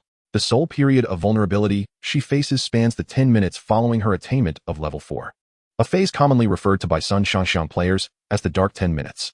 Ironically, this timeframe coincides with the optimal period for top laners to suppress marksmen, thus granting Sun Shangxiang a natural advantage against them. "What about Guan Yu?" Wuzi inquired, her curiosity piqued. "Your Guan Yu in the top lane seems rather unyielding. Could he possibly falter against Sun Shangxiang?" After all, Suja's Guan Yu has previously left Sun Shangxiang in a river of blood. Guan Yu is indeed capable. But do you believe the opposing team would allow him to be picked? Suja chuckled helplessly, acknowledging that the confines of the little black room were inescapable. "And what of Hua Mulan? It said that she is also formidable, perhaps even excessively so?" Wuzi pressed on. "Indeed, Hua Mulan possesses remarkable strength and is quite unique, with virtually no weaknesses. Her only period of vulnerability occurs before reaching level 4, during which she is unable to switch between her light and heavy sword states, rendering her survival capabilities quite feeble. Ironically, this coincides with Sun Shangxiang's peak burst damage period. Hence, if I were to play as Hua Mulan, I might very well be overwhelmed by Sun Shangxiang before reaching level 4, Suja lamented with a wry smile. Upon hearing this, Wuzi became increasingly anxious, beads of sweat forming on her brow. "What should we do? Are we truly destined to lose at the hands of this fellow? Let us not forget what he said about us at the hot pot restaurant. He clearly holds us in contempt." Wuzi had always disdained Ling Feng's self-important demeanor and was loath to be mocked by such a person. The mere recollection of Ling Feng's words at the hot pot restaurant filled her with indignation. "Do not fret, solutions are not lacking. I merely need to gather my thoughts and study Ling Feng's playstyle more meticulously," Suja replied calmly. "After all, we have a few days to prepare, and I shall ready myself further." Wuzi glanced at Suja, suddenly clearing her throat and stating seriously, "By the way, allow me to share a secret. When I first arrived at university, Ling Feng once pursued me. He even delivered flowers to our dormitory and invited me to a concert." Suja was perplexed, looking up at Wuzi and asking, "And then? What happened next?" Wuzi, exasperated, responded, "Suja, do you not comprehend my meaning? Ling Feng pursued me. He is indeed your rival. Would you resign yourself to losing to your rival? Would you allow yourself to be humiliated in front of him?" "Oh, I see. So we are rivals," Suja mused, finally grasping the situation. After all, he and Wuzi had yet to establish a relationship, and the notion of Jasa was still merely a jest among friends. "Hey, can you not value me a bit more? Ling Feng's pursuit of me does not evoke any sense of urgency in you?" Wuzi exclaimed, playfully slapping Suja and fuming. At last, Suja understood Wuzi's intent. She hoped to ignite his fighting spirit through provocation. Thus, he smiled and nodded affirmatively, assuring her, "Rest assured, I will give it my all. I understand that Team 6 is your passion and dream, and you cannot permit anyone to belittle us. In truth, Team 6 is also my labor of love and aspiration, and I will stand by you to protect this team." With that, Suja gently took Wuzi's hand. "Let us not forget our promise before the competition, for the sake of glory. As long as I am here, I shall not allow this honor to be tarnished." Hearing Suja's earnest pledge, coupled with the warmth of his hand in hers, Wuzi felt her cheeks flush and her breath quickened. "I believe in you. You will not disappoint me," she whispered. Suja nodded softly, his mind drifting back to Ling Feng's relentless Sun Shangxiang. This time, he knew he must truly give his all. As Friday arrived, Wuzi organized a gathering for the members of Team 6 to discuss the semi-finals occurring the following day. The prestige of securing a spot in the top 4 was immense, far surpassing that of the previous elimination rounds. Last week's matches featured a mix of teams with varying levels of skill, but this week's top 4 promised to be a convergence of exceptional talent, showcasing the pinnacle of competitive prowess. In addition to Team 6, 2 of the other 3 teams comprised members from the normal University S team, while the third, though not a formal squad, boasted an impressive assembly of players all at the king rank. Thus, for Team 6 to emerge victorious in the semifinals would undoubtedly pose a significant challenge. However, there was exhilarating news for Team 6. Their ace jungler, Yu Meng, was making a return. As evening fell, Han Meng arrived at Team 6's meeting location, instilling confidence in everyone present. I've heard we've been looked down upon? Han Meng inquired with a smile, already aware of the situation regarding the normal university team from Suzhou. Wu Zi, her expression filled with indignation, replied, indeed. During our celebration after qualifying last time, we encountered members of the university team, and they claimed that we, Team 6, were the weakest among the top 4. It seems those university players are rather arrogant. Do you have any footage of their matches? Bring it forth, I would like to take a look. Han Meng remarked with a sardonic smile. Wu Zi quickly produced videos of the previous matches against the Lightning Storm team for Han Meng to analyze closely. The opposing marksman, Ling Feng, is a glory king and currently ranks first in the Chengxi district as Sun Shangxiang. While playing the video, Wu Zi elaborated. He is indeed the best in Chengxi? That certainly indicates some level of skill, Han Meng said, her brow furrowing in concentration. Suzhou, should we face this university team? You will be directly matched against this top-ranking Sun Shangxiang. Do you believe you can suppress him? Han Meng asked. Suzhou smiled, responding. What hero do you think would be suitable for me to counter the opposing Sun Shangxiang? Han Meng pondered for a moment. Firstly, Sun Shangxiang possesses exceptional mobility, and her passive ability allows her to effectively roll indefinitely. To match her, we must certainly choose a champion with mobility. Yang Jian, Cao Cao, and Hua Mulan are all viable contenders. However, mid-sentence, Han Meng shook his head and remarked, yet, Yang Jian's displacement skill lacks stability. The relentless bites from the dog can be easily countered in high-level matches. Furthermore, Yang Jian's late-game potential appears somewhat lacking. If he fails to establish momentum in the early game, he is prone to being overturned. Cao Cao exhibits superior capabilities across various aspects. His 3-stage displacement is exceptionally formidable. However, his drawback lies in the extended cooldown of his displacement skill early on, and he is devoid of any crowd control abilities. If he faces off against Sun Shangxiang before reaching level 4, he is unlikely to gain any advantage. Suzhou nodded in agreement, stating, indeed. You can observe their team's second elimination match video. Upon opening the video, Han Meng discovered that in this match, Cao Cao was matched against Ling Feng, who had opted not to use Sun Shangxiang, but instead employed the mobile marksman, Marco Polo, effectively suppressing Cao Cao to a state of utter defeat, a display of skill that could only be described as terrifying. If even the lane bully Cao Cao could not find his footing, one can only imagine the plight of Hua Mulan, whose disadvantages before level 4 are glaringly evident. While Sun Shangxiang enjoys a marked advantage during that period, Han Meng lamented. Listening to the analysis from Han Meng and Suzhou, Wu Zi felt a wave of pessimism wash over her. So, does this mean we cannot find anyone capable of countering Sun Shangxiang? Han Meng replied helplessly, it is indeed a challenge. In this version, Sun Shangxiang possesses extraordinary talents, and the enhancements from Zhongshi Ji Li have rendered her dark 10 minutes far less daunting. To restrict the young lady on the opposing side is a formidable task. Wu Zi, still unwilling to concede, turned to Suzhou and inquired, Suzhou, do you not have any other heroes who can suppress her? Suzhou pondered for a moment before suddenly replying, well, there is one, but what? Wu Zi pressed eagerly. Unfortunately, my alternate account does not have that hero. Suzhou shrugged. That is simple. I can assist you with a recharge and use points to purchase it. Are you in need of runes as well? I can help with that too. Wu Zi responded nonchalantly, as any issue solvable by money posed no problem for her. However, Suzhou sighed in disappointment. No, this hero cannot be bought. We must await a special event. Upon hearing this, Han Meng chuckled. I see now. I can surmise who you intend to employ against the illustrious Sun Shangxiang of Chengxi. Wu Zi, perplexed, asked curiously, who is it? Which hero is so elusive that money cannot procure it? Suzhou did not answer directly, but instead asked, by the way, Wu Zi, is your account fully equipped with heroes? Yes, I possess all the heroes from the current version, save for the earlier one, AI Lin, Wu Zi replied. Suzhou nodded. Then, during our match, can players exchange game accounts? My account's hero count is rather limited. I may require yours. That should not be a problem. Provided that the team members remain unchanged, account swapping is permissible, she affirmed. That settles it then, Suzhou said with a smile. I nearly forgot about this hero, having not used them for quite some time.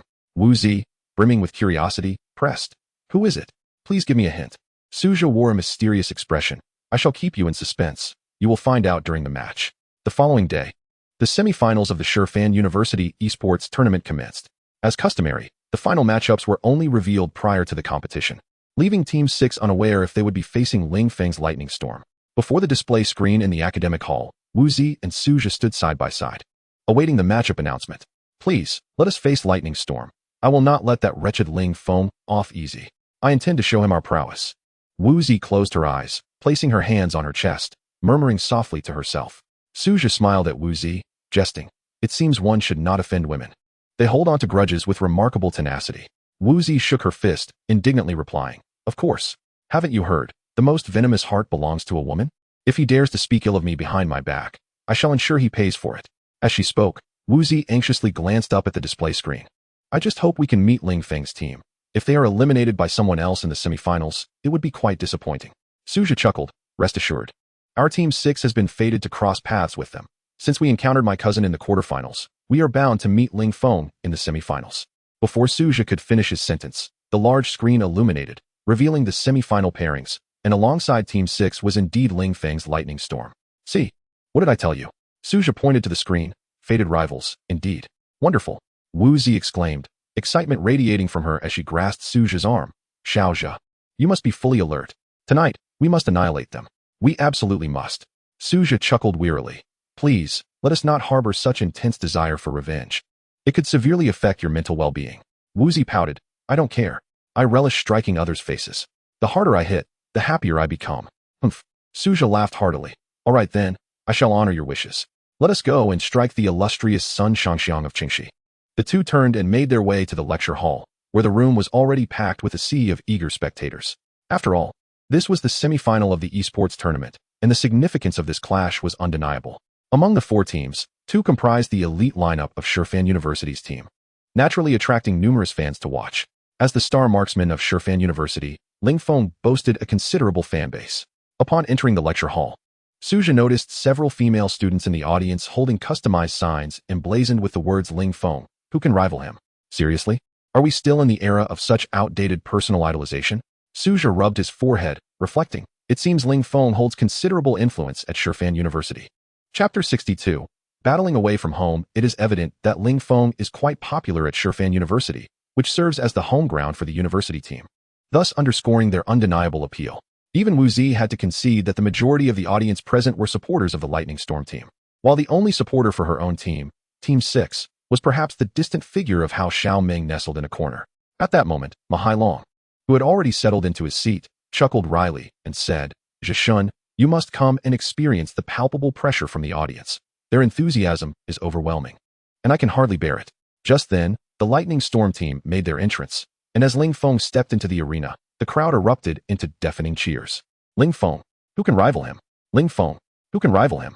Wu Zi looked on in disbelief at the exuberant audience and disdainfully remarked, Goodness. I almost thought I had traveled back to a decade ago, when Supergirl and Superboy were all the rage. What era is this that such outdated slogans still exist? Suja laughed and said, It seems your normal university is indeed fervent about Wang Zhirongyao.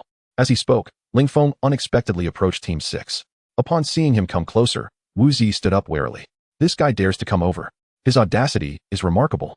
Suja also rose to stand alongside Wu Zi, eager to hear what this formidable opponent had to say. You arrived quite early, my adversaries, Ling Feng said. A nonchalant smile etched across his face. Humph, I couldn't wait to crush you, so I came a bit earlier, Wu Zi retorted sharply. It truly seems that the heavens have favored us by placing us in the same group, she added. The heavens favor? Ling Feng laughed heartily. Wu Zi, you are so naive. Let me inform you, it was not the heavens doing it all. I intentionally requested the organizers to pit our two teams against each other. What? Wu Zi was taken aback. You mean to say you orchestrated this behind the scenes? And what of it?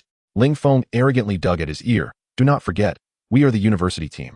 Essentially half the organizers ourselves.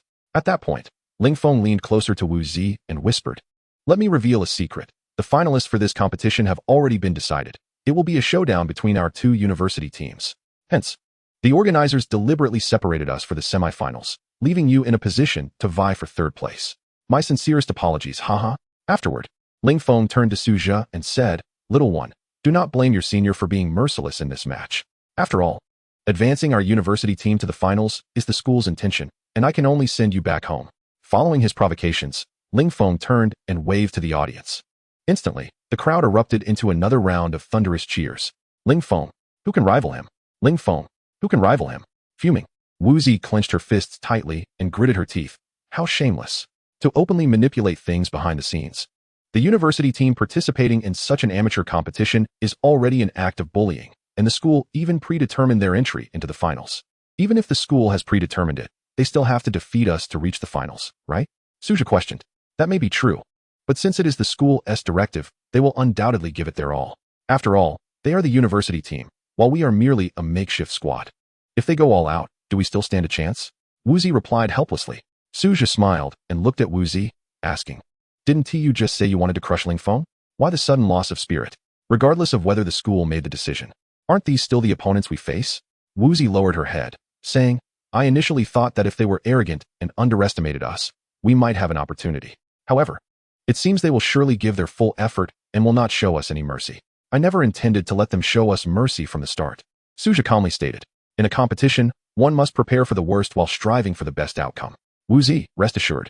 No matter how formidable our opponents may be, I will not concede. As long as we give our all, even in defeat, we shall have no regrets. Yes, I will give my all, Wuzi said through gritted teeth. Even if they are the university team, I will not abandon hope. Both sides took their seats, and the battle was about to commence. From the moment the teams entered, discussions among the audience had not ceased. Will Fengshen demonstrate his prowess again? I wonder what hero he will choose this time. Did you see Fengshen's semi-tank Hou Yi in the last match? He was a nightmare for assassins. Yes, I saw. I've never witnessed a marksman lurking in the bushes like that. It was simply too flashy. And last weekend's Marco Polo, navigating through team fights with pure skill. He was unbeatable. This time, Team 6 is going to be utterly crushed. Absolutely, it seems we are in for another 6-point rhythm. Chen Tianyi, growing impatient, turned around to glare at the audience behind him, angrily saying, Can you all be quiet for a moment? Are you the ones competing, or are we? Seated nearby, a young woman immediately retorted, It's not a movie. Why can't we talk during the match? You all are being a nuisance and distracting me. Chen Tianyi shot back, clearly not one to be trifled with. At that moment, another girl recognized Chen Tianyi and mockingly said, Oh, I remember you. You're Li Yuanfang from the last match, right? Haha, I'm truly amazed. With such strong survivability, you still got caught and killed twice in the jungle. Her words struck a nerve, and Chen Tianyi, momentarily infuriated, snapped, What if I'm bad? What business is it of yours? How dare you be bad and still have the audacity to complain? You truly lack any sense of shame. Just wait and see how our normal university team crushes you. The girl scoffed. As the situation seemed to escalate towards a confrontation, Suja quickly intervened, pulling Chen Tianyi back. Let it go, don't engage with the audience. We need to remain calm. The match is about to begin. Chen Tianyi understood the significance of this semi-final and took a deep breath, uttering a silent prayer. He refrained from engaging with the two women behind him, who were relentless in their taunts. Take a good look at our Fengshen. Not just anyone can be called that. One of them remarked, Their marksman is a true marksman, while yours is merely a floundering fish. The sentiment was echoed by other spectators, who held little faith in Team 6. One team was a professional school team, while the other was merely an amateur group. The match appeared to be a lopsided affair, with the school team poised to dominate. As the selection process commenced, Team 6 found themselves on the back foot when the choice of characters fell randomly to the Lightning Storm team. After a brief consultation, they promptly selected Suja's favorite hero, Guan Yu. It was clear that Ling Feng had no intention of releasing Guan Yu, as he was preparing to select Sun Shangxiang. Han Meng calmly assessed the situation and posed the question of whether they should consider banning Sun Shangxiang. No need. I would like to experience his Sun Shangxiang firsthand. Suja replied with a smile, opting instead to ban the formidable top laner, Neja. Ling Feng, noticing that Suja had not banned Sun Shangxiang, smirked with a hint of mischief. The young lad is quite confident. I shall not hold back. The second ban from Lightning Storm was Luna, especially since Team SIX's ace jungler, Yuxiajue Meng, had made a return. The balance of power shifted back to Team 6, where Suja opted to ban the Rhythm Master, Gue Guzi. Despite the fact that no one had utilized Gue Guzi in prior matches, he remained one of the most frequently employed heroes among professional teams. As the selection process officially began, Lightning Storm seized the opportunity and Ling Feng, without hesitation, selected the marksman Sun Shangxiang. The moment the esteemed character appeared on the screen, the entire auditorium erupted in cheers. The impact of Ling Feng at Normal University was nothing short of extraordinary, and his Sun Shangxiang commanded immense popularity. The first Sun Shangxiang of Qingxi. The first Sun Shangxiang of Qingxi. It was evident that everyone recognized Ling Feng's status as the premier Sun Shangxiang of Qingxi district and, indeed, the unrivaled champion of Normal University. The audience was eager to witness Ling Feng's prowess with Sun Shangxiang, transforming the match into a showcase of his abilities. Finally, they would witness senior Ling Feng's Sun Shangxiang once more. It had been a long time since he had played this hero. The last time was during the first half of the University League, where his son Shangxiang executed a 4-kill comeback that allowed Normal University to triumph over the Institute of Technology. Yes, indeed. Just thinking about it brings tears to my eyes. That match was absolutely thrilling. To be defeated by senior Ling Feng's son Shangxiang would not be considered a disgrace for Team 6. Amidst the clamor of the audience, Suja felt the weight of immense pressure.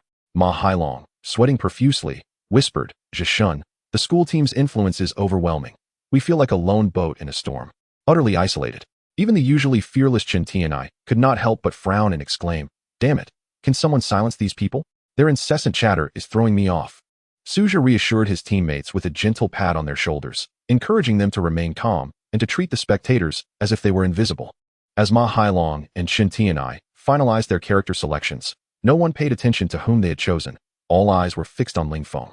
The selection rights returned to the Lightning Storm team, which chose the tank heroes Damo and Lien Pa for their second and third positions. Gradually, the audience's fervor began to subside, and they started to focus on the other player selections. Team SIX's third position, an anonymous player, unexpectedly chose Wu Zetian, garnering gasps from those familiar with Team SIX's history. In everyone's memory, this anonymous player had always played the top lane, selecting standard warrior heroes.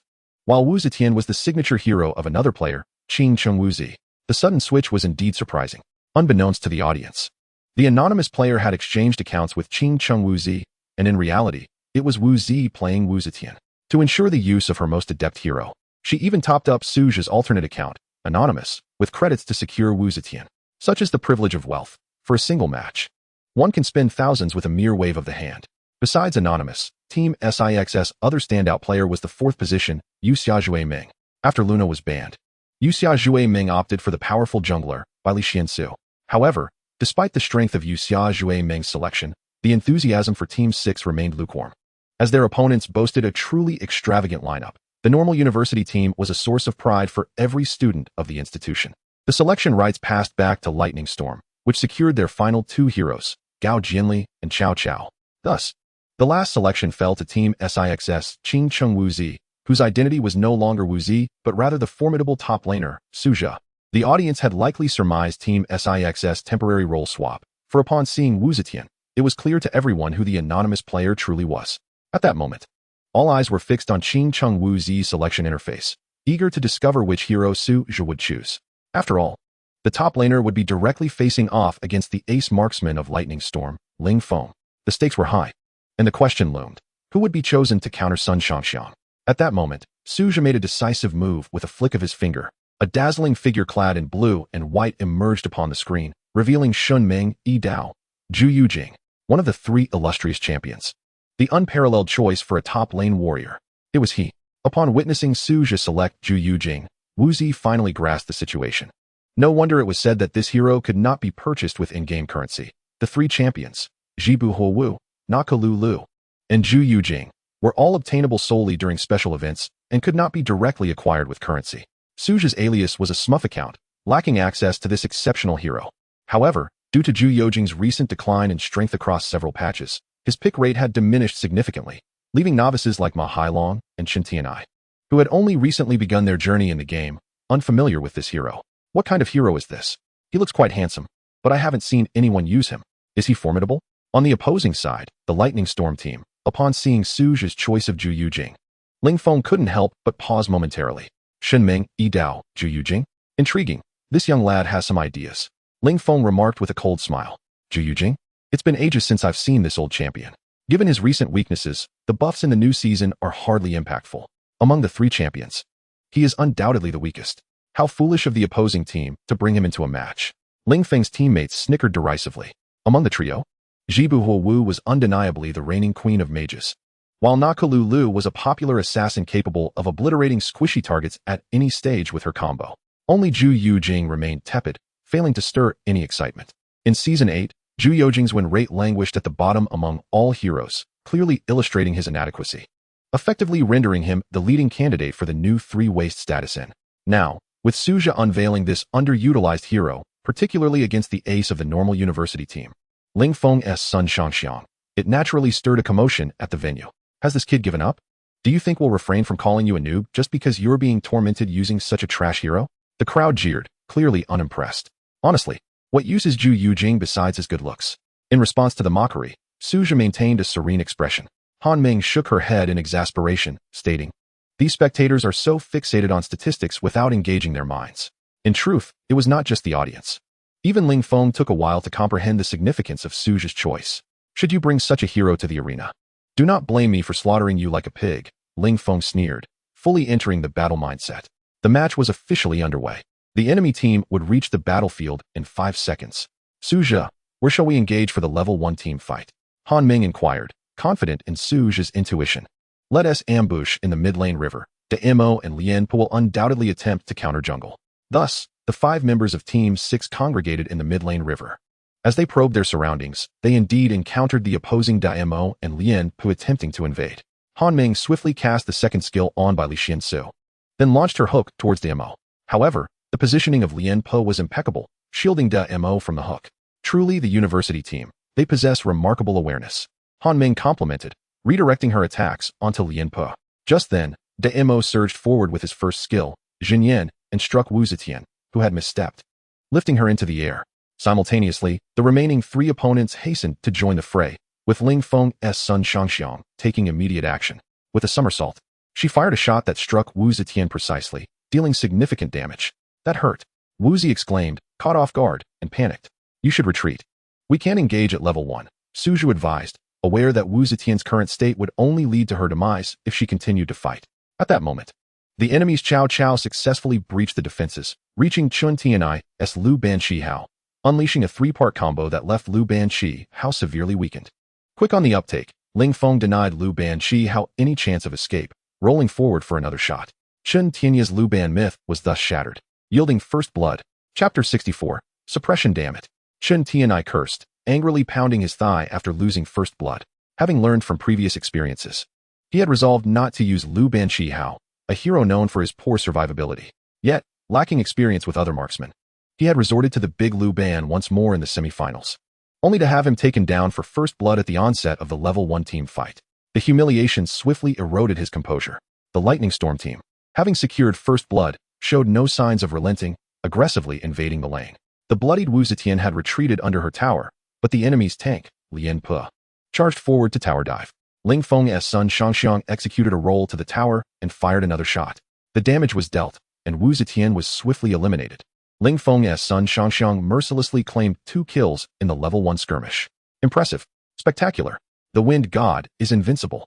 The venue erupted with sustained applause, all cheering for this valiant champion who had brought glory to the normal university team, while Wu Zi, having suffered a second blood loss, felt her face flush with indignation, unwilling to be humiliated any further by Ling Feng.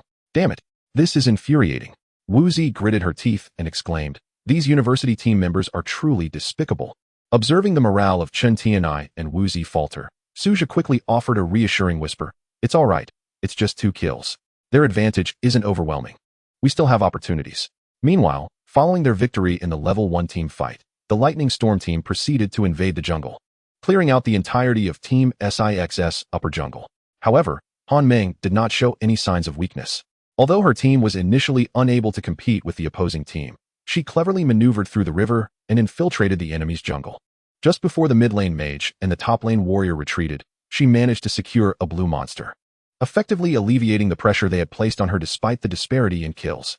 Yet, Ling Feng's son Shangxiang swiftly claimed 2 kills, granting him an economic advantage of 500 gold over Suja in the top lane. This amount was sufficient for Sun Shangxiang to acquire an early defensive item, bestowing Ling Feng a natural advantage over Suja, whose operational awareness was already commendable. At this moment, Ling Feng was filled with a sense of triumph and, casting a glance at the top lane hero Zhu Yujing, who was quietly guarding under the tower, he scoffed, "Young one, what makes you think you can contend with me in lane?" Han Ming, fully aware of the immense pressure faced by an economically disadvantaged top laner, suggested, "Suja, perhaps it's best for you to play defensively under the tower for now. Sun Shangxiang possesses a significant economic edge. You may not be able to match her." However, Suja shook his head. "I cannot simply play defensively under the tower. If I do that from the outset, what was the point of choosing Zhu Yujing?" To maximize Sun Shangxiang's economic benefits, the support tank Lien Pai immediately began roaming, confident that Ling Feng's Sun Shangxiang, bolstered by an economic cushion of 500 gold, would not fall prey to the enemy's ambush. Thus, the top lane became a one-on-one duel between Ling Feng's Sun Shangxiang and Suja's Zhu Yujing. a battle that belonged solely to the two of them. At this time, Ling Feng had completed his boots of attack speed, and with this enhancement, the young lady became a formidable force. Noticing that Zhou Yujing hesitated to approach, she commenced a barrage of distant artillery fire. Nevertheless, Suju's Zhou Yujing exhibited remarkable agility. Weaving through his minion wave, Ling Feng attempted several long-range shots, but either they were evaded by a deft sidestep or intercepted by minions absorbing the critical hits. After clearing a wave of minions, Zhou Yujing remained within the economic vicinity, and while he was cautious under the fierce onslaught of Sun Shangxiang, he did not miss out on experience and gold. This kid is somewhat interesting. His positioning is quite professional, Ling Feng thought to himself with a smirk. However, at this juncture, Sun Shangxiang not only held an economic advantage, but also had a level lead over Zhou Yujing. As Zhou Yujing reached level 2, Ling Feng's Sun Shangxiang had already attained level 3. It is time to send you home. A glint of murderous intent flashed in Ling Feng's eyes as Sun Shangxiang suddenly executed a forward roll towards Zhou Yujing. This aggressive advance left Suju's Zhou Yujing with no option to evade the strike. The critical hit registered in red. The effect of the rune Wushuang caused Zhou Yujing to lose a third of his health in an instant. Simultaneously, Ling Feng unleashed his second skill, Red Lotus Explosive Bomb. At a speed that was astonishing, Zhou Yujing hastily dodged, evading the central area of the explosive bomb, yet the extensive area of effect still slowed him down. Seizing the opportunity, Ling Feng relentlessly began to deal damage, with Sun Shangxiang's attack speed, bolstered by the swift boots, proving formidable. Throughout the assault, Ling Feng meticulously controlled the distance between Sun Shangxiang and Zhou Yujing, ensuring he could kite effectively. Although Zhou Yujing's second skill posed a threat, its limited range allowed Ling Feng to confidently maneuver away. The audience, witnessing Ling Feng's aggressive playstyle, erupted in cheers, convinced that Suju's life was all but forfeit. Zhou Yujing's health steadily declined, plummeting from 2/3 to 1/3. Yet, Suju showed no signs of retreat. Zhou Yujing's attacks momentarily faltered for half a second. Though brief, this pause felt prolonged amidst such a high-stakes encounter. Even Ling Feng found himself momentarily taken aback. This stutter did not align with Suju's typical caliber. However, as the half-second passed, Ling Feng swiftly comprehended the significance of Zhou Yujing's delay. A flash of lightning erupted from the long blade at his waist, signaling the activation of his passive skill, Powerful Draw Slash. Zhou Yujing's passive skill, Secret Sword Illusory Blade, triggered every 5 seconds, significantly enhancing his attack range and applying a slowing effect on hit. With a resonant clang, Zhou Yujing, who had been on the defensive, suddenly unleashed his blade. The strike emitted countless glimmers, enveloping Ling Feng's Sun Shangxiang in a flurry of blade light. Quick to respond, Ling Feng attempted to retreat, but the extensive range of Zhou Yujing's draw slash still caught Sun Shangxiang, diminishing her movement speed and making it nearly impossible to evade further attacks through nimble maneuvering. Yet, seasoned and composed, Ling Feng did not panic upon being hit. Sun Shangxiang's first skill, under the enhancement of basic attacks, had a cooldown of merely 35 seconds and was ready for use. Rolling backward to evade Zhou Yujing's reach, Sun Shangxiang raised her weapon and fired. Farewell, Ling Feng remarked with a smirk, fully confident that this shot would send Zhou Yujing back to the fountain. Just then, Zhou Yujing's body began to spin mid-air, blue and white light streaking across the screen as he activated his first skill, Yin Fan, to pursue. The mobility of Yin Fan exceeded that of Sun Shangxiang's roll, and coupled with Zhou Yujing's agile positioning, he successfully closed the distance. Struck by Yin Fan, Sun Shangxiang not only suffered damage, but also reduced the cooldown of Zhou Yujing's Yin Fan by 50 seconds. Originally set at 7 seconds, it instantly dropped to 35 seconds upon hitting an enemy. Simultaneously, Sun Shangxiang's roll skill, enhanced by her passive, also had a cooldown of 35 seconds, meaning only Zhou Yujing among the top lane fighters could pursue Sun Shangxiang without interruption. Zhou Yujing's movement not only evaded Sun Shangxiang's critical strike, but also brought them closer together. Without hesitation, Zhou Yujing unleashed his second skill, Ai, dealing substantial damage while stunning Sun Shangxiang. This was dire indeed. At this moment, Ling Feng finally comprehended the significance of Suju's summoning Ji Yuqing. However, it was too late for realization. Seizing the opportunity while Sun Shangxiang was momentarily dazed, Ji Yuqing advanced and unleashed a series of 3 attacks, leaving Sun Shangxiang's health alarmingly low. Just then, Sun Shangxiang regained her senses and swiftly executed her first skill to roll back and escape.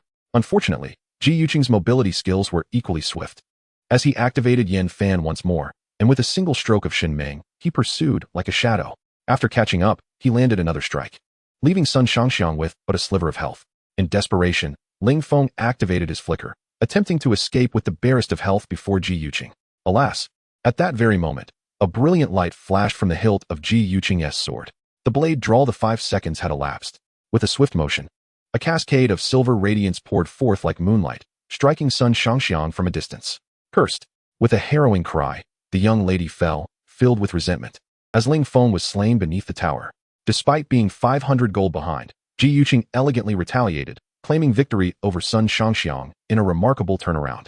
Chapter 65, Quadruple Kill. Ji Yuqing slays Sun Shangxiang. After Su Zhi successfully secured the kill on Sun Shangxiang, the arena fell into a grave silence.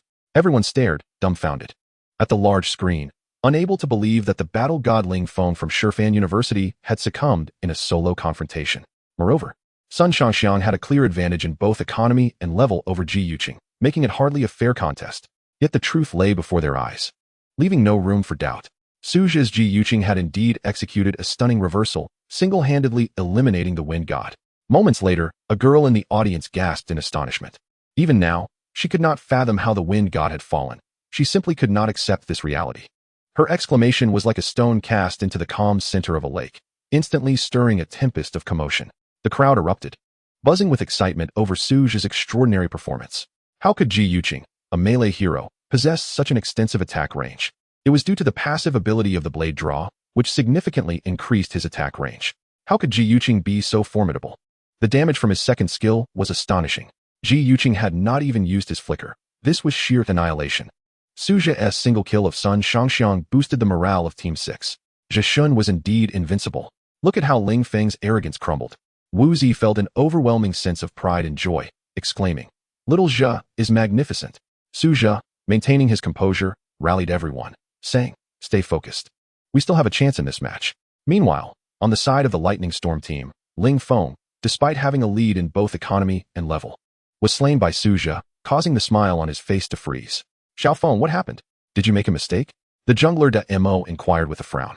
"No," Ling Feng gently shook his head. "I underestimated Ji Yuqing as a hero. Since the new version adjustments, I had not encountered Ji Yuqing, and thus misjudged the threat he posed to me. The new version has nerfed Ji Yuqing, while his normal attack damage has been increased. I had not thoroughly studied these changes, which allowed him to exploit my oversight." "I see," Mo nodded. "Then you must be cautious moving forward." Meanwhile, the support Lianpa asked, "Wind God, do you need my assistance to return?" "No need," Ling Feng replied, shaking his head. To have the support return to assist would be tantamount to admitting inferiority to Su Zhi. The single kill by Su Zhi ignited Ling Feng's rage. He needed to redeem his honor. At this time, having claimed the kill and a wave of minions, Ji Yuqing successfully reached level 4 ahead of Sun Shangxiang. However, upon respawning, Sun Shangxiang also attained level 4, thus neither had a disadvantage in levels. Descending from the high ground, the red jungle monster had just respawned. Ling Feng cautiously entered the jungle and used his second skill to scout for ambushes in the brush. After all, Ji Yuqing from the top lane had vanished, and it was highly probable he was lurking in the jungle, with the red monster's location being the optimal ambush spot. The seasoned Ling Feng was not one to let his guard down. After casting his second skill and receiving no response from the brush, Ling Feng's vigilance waned slightly. He then deliberately drew the jungle monster closer to the minion wave's brush to eliminate it, ensuring he would have some reaction time should Ji Yuqing indeed be hiding there. As the jungle monster's health dwindled, Ling Feng remained ever watchful, until the last moment. Ji Yuqing could emerge from the brush at any time. When the monster's health reached its final sliver, Sun Shangxiang executed a forward roll critical strike to secure the kill, thus averting the possibility of Ji Yuqing snatching the monster in the nick of time. After acquiring the red buff, Ling Feng happily made his way back to lane, confident that with the buff, Sun Shangxiang's combat prowess would soar, and Ji Yuqing would no longer pose a threat. However, as Sun Shangxiang passed through the brush, a flash of blades suddenly appeared before her. Ji Yuqing's secret sword, Ling Dao. The powerful blade draw once again slowed Sun Shangxiang. Damn it! Ling Feng couldn't help but curse. Ji Yuqing had indeed been lying in wait in the brush. If we consider the female counterparts of ambush heroes to be Ji, Wang Xiaojun, and Angela, then Ji Yuqing is undoubtedly the male counterpart among heroes, an ambusher of unparalleled prowess. His passive blade draw has an extensive range, making it nearly impossible for any hero passing through the brush to escape unscathed. Following closely was the second skill, which inflicted high damage and prolonged stun, leaving anyone ensnared in his grasp with no avenue of escape. Su Zhi had long since grasped the psychology of high-level players, who often believe assassins will lurk in the brush near jungle monsters to secure buffs. However, after successfully acquiring the red buff, There is often a fleeting moment of lowered vigilance, and it was precisely this moment that afforded Suja his opportunity. After the blade draw struck Sun Shangxiang, Ji Yuqing in the brush immediately unleashed his second skill, and Sun Shangxiang was rendered motionless, a mere fish on the chopping block awaiting slaughter. Subsequently, the third skill of Juhui Jing, Xiexue, was activated, unleashing a flurry of blades that danced through the air. At this moment, Juhui Jing, having unleashed the Shadow Battle Axe, triggered his equipment's passive, crippling Sun Shangxiang and persistently diminishing her movement speed by 20. In the blink of an eye, Sun Shangxiang was left with scant health. Upon regaining her mobility from the stun, she hastily performed a backflip to escape. However, Juhui Jing promptly executed his first skill, Yin Fan, relentlessly pursuing her like a shadow that clings to the bones. Passing through Sun Shangxiang once more, he inflicted additional damage, leaving the young lady's health teetering on the brink. After unleashing a series of combos, Juhui Jing's passive skill, Blade Slash, activated once again. Faced with the desperate struggles of Sun Shangxiang, Juhui Jing wielded his blade without hesitation. A kill. Once again, he sent Lingfeng back home. Oh! Witnessing Juhui Jing's stunning performance of Blade Slash, Hakai, Xiexue, and Yin Fan, the audience could not contain their gasps. Under this onslaught, scarcely any fragile characters could escape unscathed. Lingfeng, once again sent back to base, wore a grim expression. He had never experienced such a humiliating defeat. Not only had he been outmatched in economy and levels, but he had also been slain solo by an opponent he deemed inferior. To add insult to injury, he had gifted the enemy a kill and a red buff, an utter disgrace. Nevertheless, as a professional player, Lingfeng's composure prevented him from collapsing under the pressure. Taking a deep breath, he solemnly declared, "Lianpa, follow me to the bottom lane. I may not be a match for Juhui Jing alone." Each word resonated with gravity, and his teammates, having never witnessed Lingfeng concede, were taken aback. After the second kill of Sun Shangxiang, Suja's Juhui Jing elegantly returned to the lane, but meanwhile, the situation in the bottom lane grew dire. The level 4 Damo emerged from the brush, forcefully kicking Chen Tianai and Ma Hailong against the wall. His second skill followed up with substantial damage, and after triggering the second phase of his ultimate, he swiftly dispatched Lu Ban Kaheo. In the upper lane, Cao Cao charged in, teaming up with Damo to execute a brutal assault on the tank by Qi, resulting in the collapse of the bottom lane and the loss of the first tower. At this juncture, Lianpa, who had roamed to the middle lane, used his first skill to initiate on Wu Zetian, stunning her with his summoner spell. Gao Jianli rushed in, unleashing his ultimate to effortlessly claim Wu Zetian's life. Just as the bottom and middle lanes were crumbling, Bai Xuanzi arrived just in time. With his hook, he ensnared Gao Jianli, triggering the second phase to slam him beneath the tower, delivering 3 critical strikes in conjunction with the tower's damage to eliminate Gao Jianli. After the kill, Bai Xuanzi's speed surged as he pursued Lianpa, but the latter, sturdy and equipped with a mobility skill, evaded capture after a brief chase. Since the beginning, the disparity in kills between both teams remained negligible, and no one anticipated that the amateur Team 6 could contend so fiercely against the formidable school team. Among the most surprising developments was the downfall of the marksman Lingfeng, who, after being slain twice by Juhui Jing, saw his once leading economy plummet to near the bottom, with only a meager 300 gold more than the roaming support Lianpa. Meanwhile, Suja successfully completed Juhui Jing's first item, the Shadow Battle Axe. The cooldown reduction from the Shadow Battle Axe bestowed Juhui Jing with newfound vigor, augmenting his already brief cooldowns.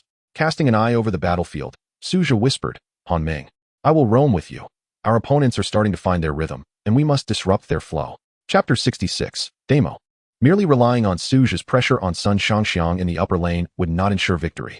Under the onslaught from the school team, the middle and bottom lanes of Team 6 began to crumble. Although Han Ming's Bai Xuanzi could help dictate the pace, he could not safeguard the safety of both lanes. As he witnessed Ma Hailong, Chen Tianai, and Wu Zetian fall one after another, Suja recognized the need for decisive action. To avoid being led by the enemy, the best course was to take the initiative in controlling the tempo. Fortunately, Juhui Jing excelled in exerting pressure in the top lane and was also a formidable assassin. After 2 kills on Sun Shangxiang, he demolished the top tower, liberating himself from the lane. Dragon. After Cao Cao and Damo took down the bottom tower, they vanished from sight, conveniently in the lane leading to the tyrant. Han Ming immediately turned towards the dragon pit, suspecting the two were plotting to attack the tyrant. Suja's Juhui Jing swiftly descended the river to support the dragon pit. "There are 2 enemies. Be cautious," Suja warned, aware that Han Ming could easily be ambushed by both foes. Han Ming nodded lightly and cautiously maneuvered around the back of the dragon pit from his own jungle, positioning himself to observe the current situation without risking encirclement. However, as Bai Xuanzi stood atop the dragon pit, Han Ming noticed that no one was attacking the tyrant. The recently victorious Cao Cao and Damo had seemingly vanished without a trace. Something's amiss. At that moment, Han Ming suddenly grasped the reality. These two could not have both vanished simultaneously. One must have returned to the lane to farm, since they were not engaging the dragon. The only possibility was that they were lying in ambush. Regrettably, Han Ming realized this too late.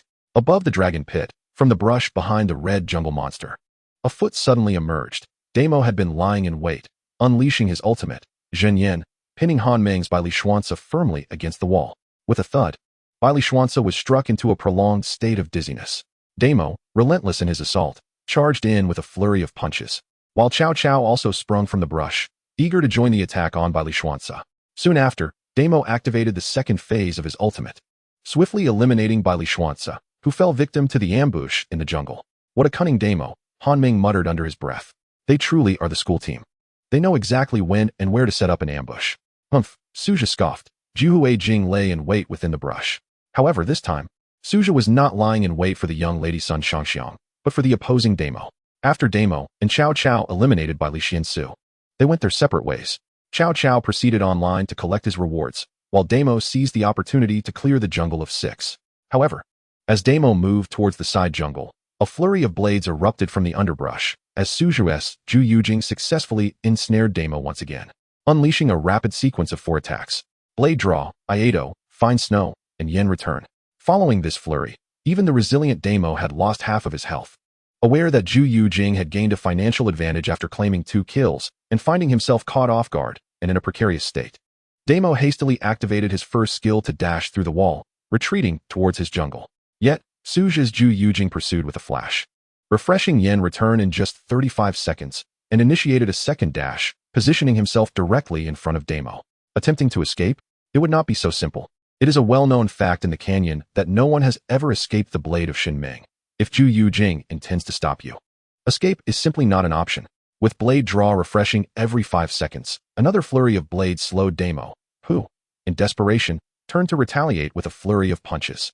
However, Suja was well prepared and deftly evaded the slowed Damo's attacks, quickly positioning himself for a second skill, Iato, which he unleashed, stunning Damo before executing another yen return that swept through him, leaving Damo severely weakened. Any further struggle was futile. Damo had become a fish in a barrel, and Zhu Yujing, with elegance, delivered the final blow in the river, slaying Damo. Zhu Yujing was on a rampage. Witnessing this, the audience in the academic hall collectively gasped in astonishment. Whether they had heard of Su Zhou or not, whether they supported Team 6 or disdained them, everyone was taken aback.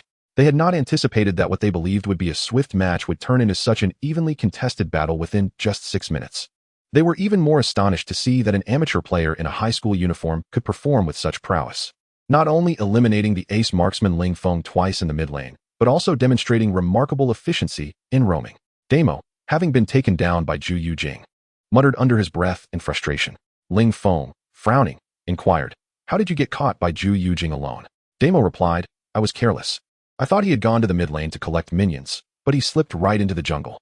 Ling Feng nodded slightly, solemnly stating, "That Zhu Yujing is playing very cunningly. Be cautious. His solo combat ability is exceptionally strong, and if he catches you, it's practically a dead end." Damo understood, nodding gently. With Damo slain, the survival conditions for the marksmen on Team 6 improved significantly. However, Chen Tianai, having once been bitten by a snake, was now wary of crossing the river, fearing that Damo might leap out from the brush at any moment. Meanwhile, Ling Feng, upon respawning, quickly focused on farming, soon catching up economically. After taking down Damo, Suju's Zhu Yujing returned to the lane, devising an ambush with Han Ming to target Ling Feng. Han Ming had felt quite constrained in this match, primarily due to being targeted from the onset. The failed level 1 team fight had led to half of their jungle being cleared, severely hampering the jungler's rhythm. 10 minutes into the match, Han Ming had only claimed a single kill on the mid laner Gao Jianli and was eager to carve open a path from the top lane, lest the assassin become ineffective. Observing that Ling Feng was pushing the lane a bit too far and was only guarded by Lian Pe, Han Ming and Suju exchanged knowing glances and stealthily moved along the river-s brush. Han Ming's by Li Xiansu dashed in, accurately throwing the hook and scythe to ensnare Ling Feng's Sun Shangxiang. The sudden emergence of the hook was nearly impossible to evade, even for Ling Feng with his quick reflexes. However, Lian Pe reacted swiftly, immediately using his first skill to intercept Bai Li Xiansu, followed by a combination of summoner skill to stun and his second skill. Bai Li Xiansu was rendered immobile.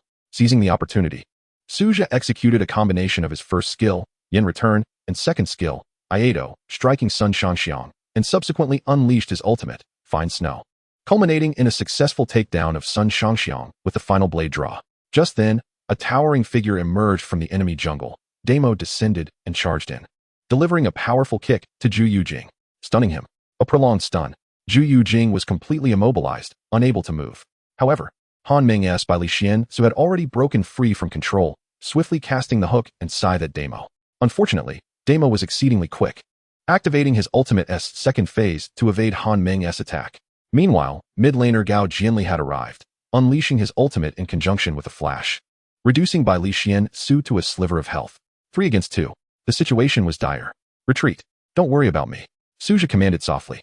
Han Ming hesitated momentarily, but ultimately turned to flee into the jungle. This was not the time for camaraderie. Remaining would only lead to death alongside Zhu Yujing, serving no purpose but to gift the enemy additional gold.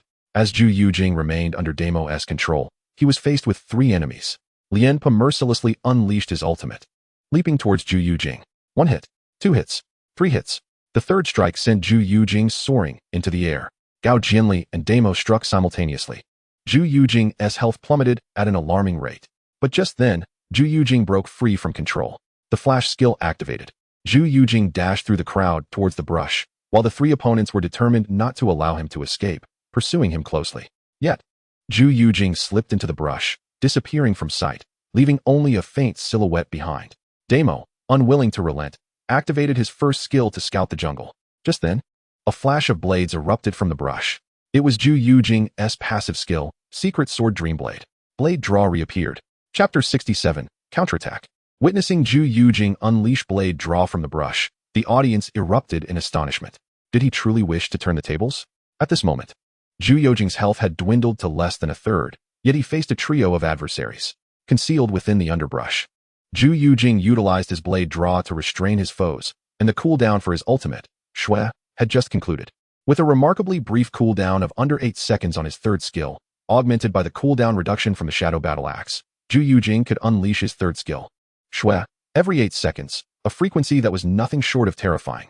At that instant, Zhu Yujing struck, unleashing a tempest of blades upon his enemies, simultaneously restoring nearly a quarter of his health.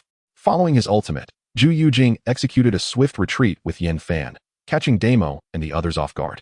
Damn it! Pursue him! Lianpa, somewhat provoked by Suja's taunts, swiftly activated his mobility skill to keep up, and Damo along with Gao Jianli were not far behind.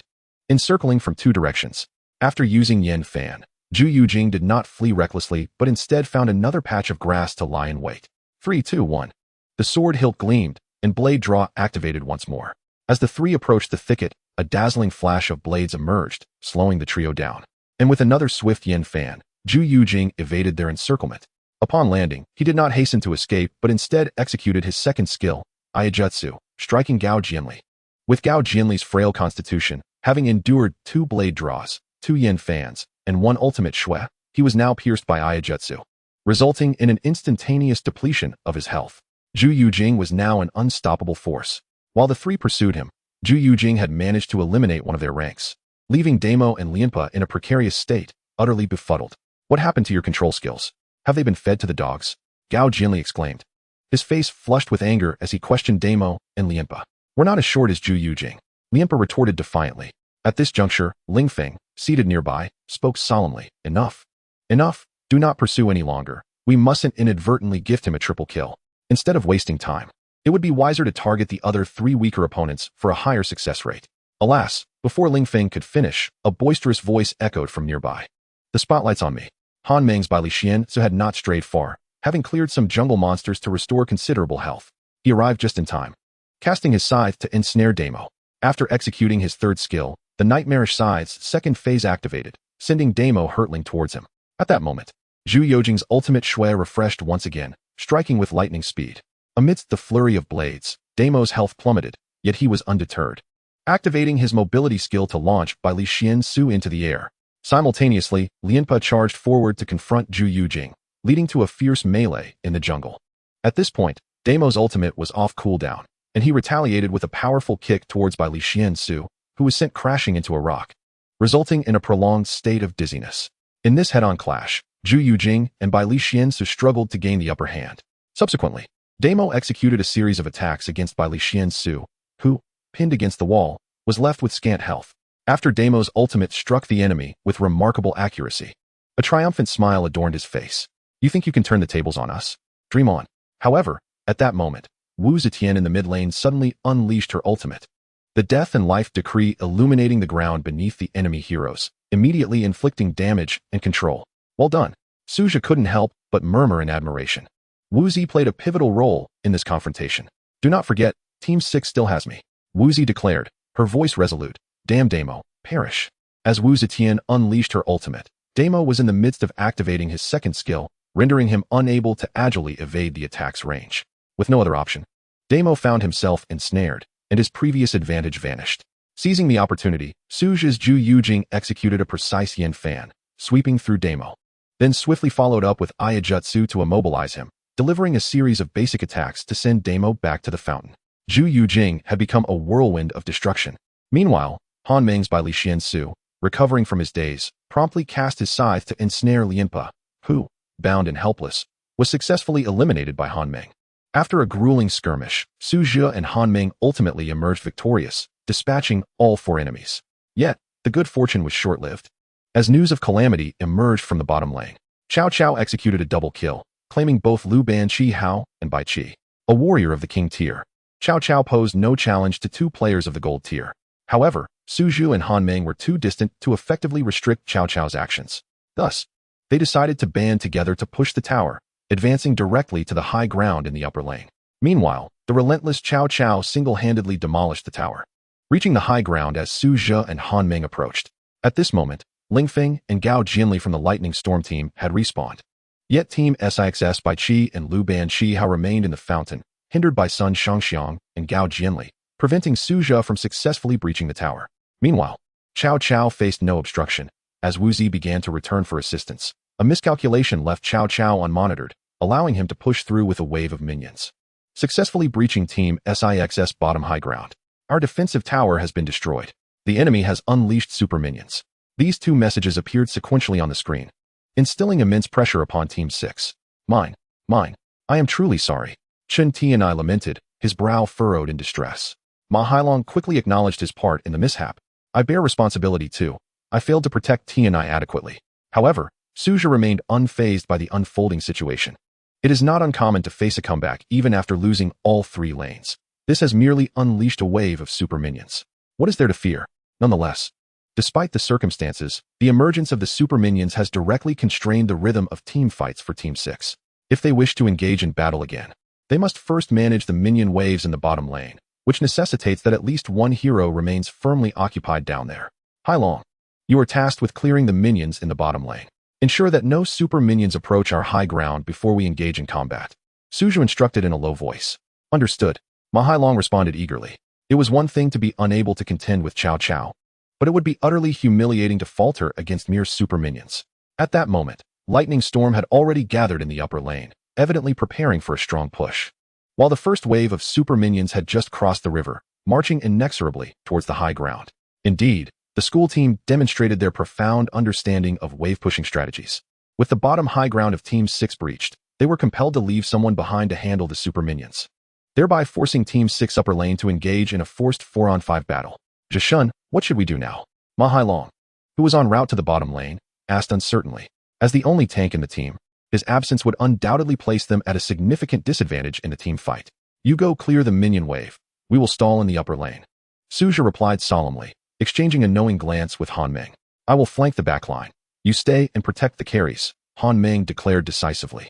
In a typical team fight, the marksman and mage primarily focus on dealing damage, while the top laner and assassin are responsible for cutting the backline. With the tank Bai Qi absent from the fray, it became imperative for either the top laner or assassin to remain and safeguard the backline. Bai Li Xiansu, with his full set of engaged skills, possessed far inferior capacity for backline protection compared to his ability to eliminate backline threats. Thus, the role of safeguarding the backline fell to the semi-tank warrior Zhu Yujing. Leave the rest to me. You just focus on eliminating Sun Shangxiang, Suju instructed, rallying his teammates beneath the tower. This battle could very well determine the outcome of the match, should they falter in the team fight. Lightning Storm would undoubtedly advance to demolish their high ground.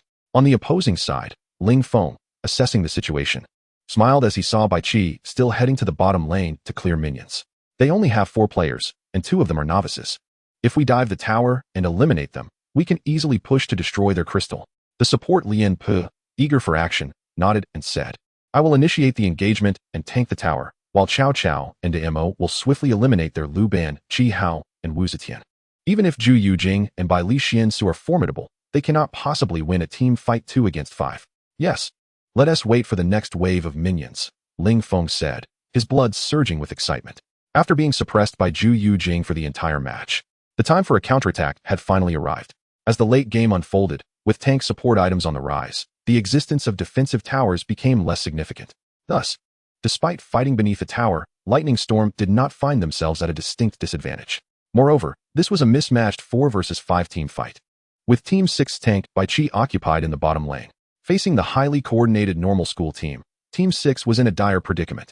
Stall. The only option left is to delay, Suja whispered. Tianyi, use your ultimate to clear the minion wave. Chen Tianyes Lu Ban Qi Hao promptly activated his 3rd skill for aerial support.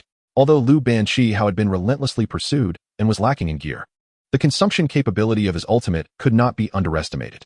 Ling Feng did not rashly charge into battle against Lu Ban's ultimate, but instead waited patiently for the right moment.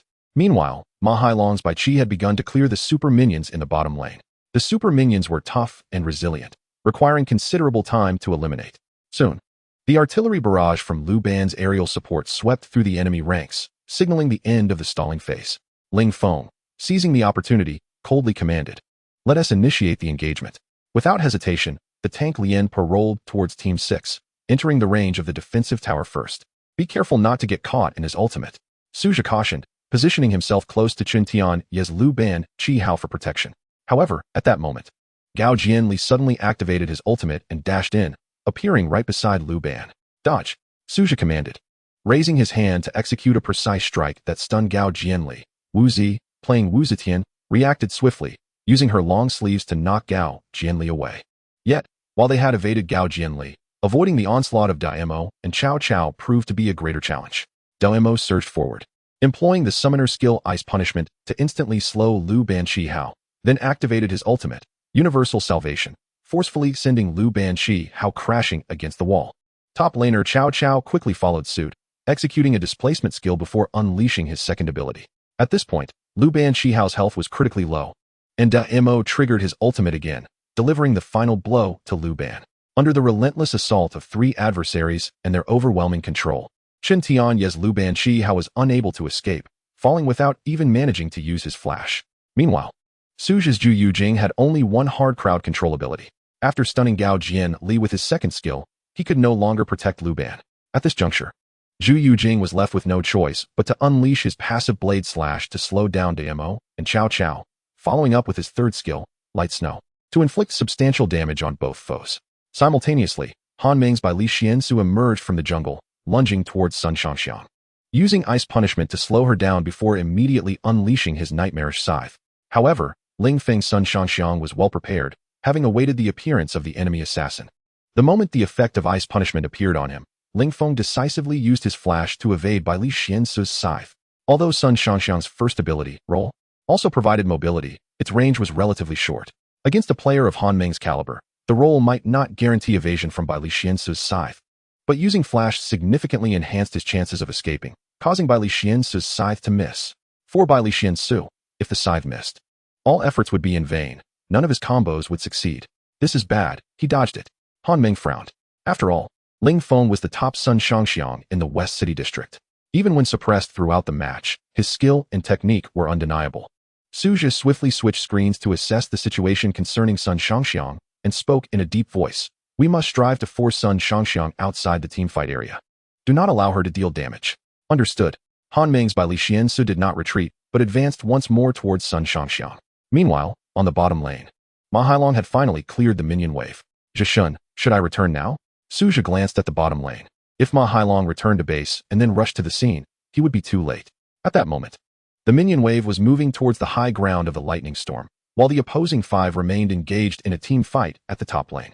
A bold idea emerged in Suja's mind, a venture that was exceedingly risky. Hailong, do not return, continue pushing the lane, and go straight for their high ground. Suja commanded solemnly, as Zhu Yujing flashed over Damo and Cao Cao, pursuing Sun Shangxiang alongside by Li Xiansu. Lian Pa swiftly turned back to rescue Sun Shangxiang, while Damo and Cao Cao pressed forward towards Wu Zetian. Wu Zi, retreat quickly, Suja urged, and Wu Zetian promptly turned to flee towards the high ground. After using her flash, Wu Zi barely managed to escape the relentless pursuit of Cao Cao and Damo. Concurrently, Zhu Yujing caught up with Ling Feng's Sun Shangxiang using Yin Fan. After flashing, Sun Shangxiang executed a forward roll and landed a cannon shot directly on by Li Xiansu, inflicting critical damage and reducing his health by a third. However, Zhu Yujing's second skill, Ai, was used simultaneously, stunning Ling Feng's Sun Shangxiang. Just as Zhu Yujing prepared to follow up with more damage, the tank Lian Po arrived in the nick of time, using his first skill to knock Zhu Yujing up, and then unleashed his ultimate, Justice's Might, around Sun Shangxiang. The first two tremors of Lian Pei's ultimate dealt physical damage and slowed enemies, while the third would launch them into the air. Thus, being caught within the range of Lian Po's ultimate was perilous for both Su Zhe and Han Ming. However, if they chose to retreat now, approaching Sun Shangxiang again would be impossible. Once Sun Shangxiang recovered from her stunned state, her devastating damage output would surely turn the tide. Consequently, both Su Zhe and Han Ming opted to endure Lian Pei's ultimate while advancing towards Sun Shangxiang. The third shockwave sent both of them flying, and at that moment, Sun Shangxiang successfully broke free from her stun. Awakening from her control, Sun Shangxiang revealed her fierce fangs and unleashed a torrent of attacks upon by Li Xiansu. Critical hit. Another critical hit. After landing, Han Ming's by Li Xiansu was already on the brink of death. Yet, she displayed no intention of retreating, knowing that to withdraw would mean certain death. After all, Damo and Cao Cao lurked nearby, each capable of finishing her off. Thus, Bai Li Xiansu swung her sickle, executing her second skill at the very last moment, striking Sun Shangxiang with pinpoint accuracy. Having already used her flash, Sun Shangxiang could not evade Bai Li Xiansu's sickle and was firmly ensnared. This is bad. She intends to trade one for one. Ling Feng instantly grasped Han Ming's intent, yet it was too late to escape. Bai Li Xiansu's sickle could not be interrupted, and even the divine skill purification was futile. I am losing control. Bai Li Xiansu's frenzied voice echoed, as Han Ming, with lightning speed, activated her ultimate to traverse to the opposite side of Sun Shangxiang. But at the same time, Ling Feng, unwilling to yield, executed a forward roll. Should he manage to fire off a shot, Han Ming's Bai Li Xiansu would surely be eliminated. In that critical moment, it became a contest of speed. With her main hero being Luna, how could Han Ming's dexterity falter? Before Sun Shangxiang could land another critical hit, she promptly unleashed her second skill's second strike. Perish. Bang.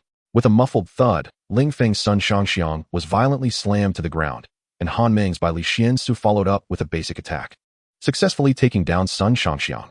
However, at that moment, Damo and Cao Cao, having failed to pursue Wu Zetian, turned around to assist, with Cao Cao dashing in to swiftly eliminate the already weakened Bai Li Xiansu. As the team fight progressed, they had lost both Lu Banqi Hao and Bai Li Xiansu, while the mage Wu Zetian was left on low health, resulting in only Su Zhe's half-health Zhu Yujing standing against the four opponents, a true 4-on-1 team battle. Prepare to be overwhelmed, Damo declared eagerly. Having suffered too much suppression from Su Zhe's Zhu Yujing in the early game, now was the time for revenge. Gao Jianli, Cao Cao, and Lian Po were equally eager, all vying for a chance to take down the elusive and sharp-witted Shen Ming. Yet suddenly, an urgent alarm sounded from the high ground of Lightning Storm. Unmonitored, Ma Hailong was pushing the tower with fervor, akin to a charge infused with adrenaline. This is bad. Return someone. We need backup. Ling Feng's Sun Shangxiang, counting down in the fountain, quickly directed his teammates to assist. Gao Jianli, go back. We'll handle Zhu Yujing. Damo spoke in a low tone, advancing to confront Zhu Yujing, with Cao Cao and Lian Po following closely, eager to unleash their control skills. At this moment, Gao Jianli concealed himself in the brush beside the minion wave, initiating his recall, racing back to save the lane. If he could successfully return, Ma Hailong would be unable to steal the crystal. Observing Gao Jianli's countdown on the screen, a glimmer of coldness flashed in Su Zhe's eyes. Thinking of escaping? Not so easily. Chapter 69. The Undying Zhu Yujing. Lian Po, aside from his ultimate's knock-up, lacked long-lasting hard control. His momentary knock-up of Zhu Yujing was fleeting. Upon landing, Zhu Yujing wasted no time, executing Yin Fan, diving into the brush before raising his hand for a swift sword slash. Gao Jianli's recall was abruptly interrupted, forcing him to retreat and hide elsewhere to continue his recall. However, Su Zhe's Zhu Yujing was relentless, pursuing him and stunning Gao Jianli with a swift ii. Damn it! Gao Jianli, desperate to return and save the lane, was frantic as Suja made things exceedingly difficult, while Cao Cao and Mo, witnessing Suja chase after Gao Jianli, hastily initiated their own recalls. However, the time taken to return to the base was excessively prolonged, making one susceptible to interruptions. Suja set aside Gao Jianli and swiftly charged towards the two, startling Cao Cao and Mo into preemptively halting their return to the base. As they confronted Zhu Yujing, who was advancing from the side, Cao Cao unleashed his ultimate ability, surging towards Zhu Yujing, while Mo's ultimate skill, Jinyan, had completed its cooldown. Amidst the assault on Zhu Yujing by the two, Gao Jianli made another attempt to return to the base. Yet, Suja remained unperturbed, once more executing Yin Fan, gracefully evading Cao Cao and Mo, and subsequently delivered another blade slash that struck Gao Jianli, interrupting his return for the third time. Damn! Enraged, Gao Jianli lost his composure, just as his ultimate ability was ready. I will eliminate you. Gao Jianli unleashed his ultimate towards Zhu Yujing, whose high burst damage rapidly diminished Zhu Yujing's health. However, concurrently, Zhu Yujing activated his third skill, Shishue, inflicting substantial physical damage while also restoring health. Meanwhile, Mo and Cao Cao had encircled Zhu Yujing, launching a ferocious assault. Unfortunately, the duration of Yin Fan was too brief. Zhu Yujing once again evaded Mo's ultimate, Jinyan, with a swift Yin Fan. At this moment, Lian Pe, who was poised to retreat and guard the lane, was interrupted from his return by Zhu Yujing's distant blade slash upon landing. What the hell? Will this guy ever stop? Lian Pe, infuriated, executed a forward roll to charge in. Simultaneously, the high tower of Lightning Storm was reduced to a third of its health. Disperse. You four spread out and return simultaneously. He can interrupt one of you, but cannot stop all four. Ling Feng, the observer, promptly offered advice. Thus, Cao Cao, Lian Pe, Mo, and Gao Jianli scattered and commenced their returns. In the face of this maneuver, Suja merely smiled calmly. Wu Zetian, activate your ultimate. Wu Zetian, who was currently replenishing her state at the fountain, promptly responded to Suja's command and unleashed her ultimate ability. Her ultimate simultaneously interrupted the returns of all four, granting precious time for Bai Qi, who was demolishing the lower tower. Destroy the enemy's defense tower. We deploy super minions. Ma Hailong's Bai Qi surged forward, leading his troops directly towards the enemy's crystal. Fantastic. Chen Tianai, who was respawning, excitedly raised his fist. Who would have thought that Ma Hailong would become the pivotal figure in securing victory? Damn. The members of Lightning Storm went insane after winning a team fight. They found themselves losing the match. While taking advantage of Wu Zetian's control, Suja's Zhu Yujing approached Gao Jianli and unleashed a Ki. Zhu Yujing had become unparalleled. Turning to Cao Cao, Zhu Yujing activated his third skill, Shishue, once more. At this moment, the remaining Lian Pe and Mo were utterly preoccupied with saving Cao Cao and hastily initiated their returns.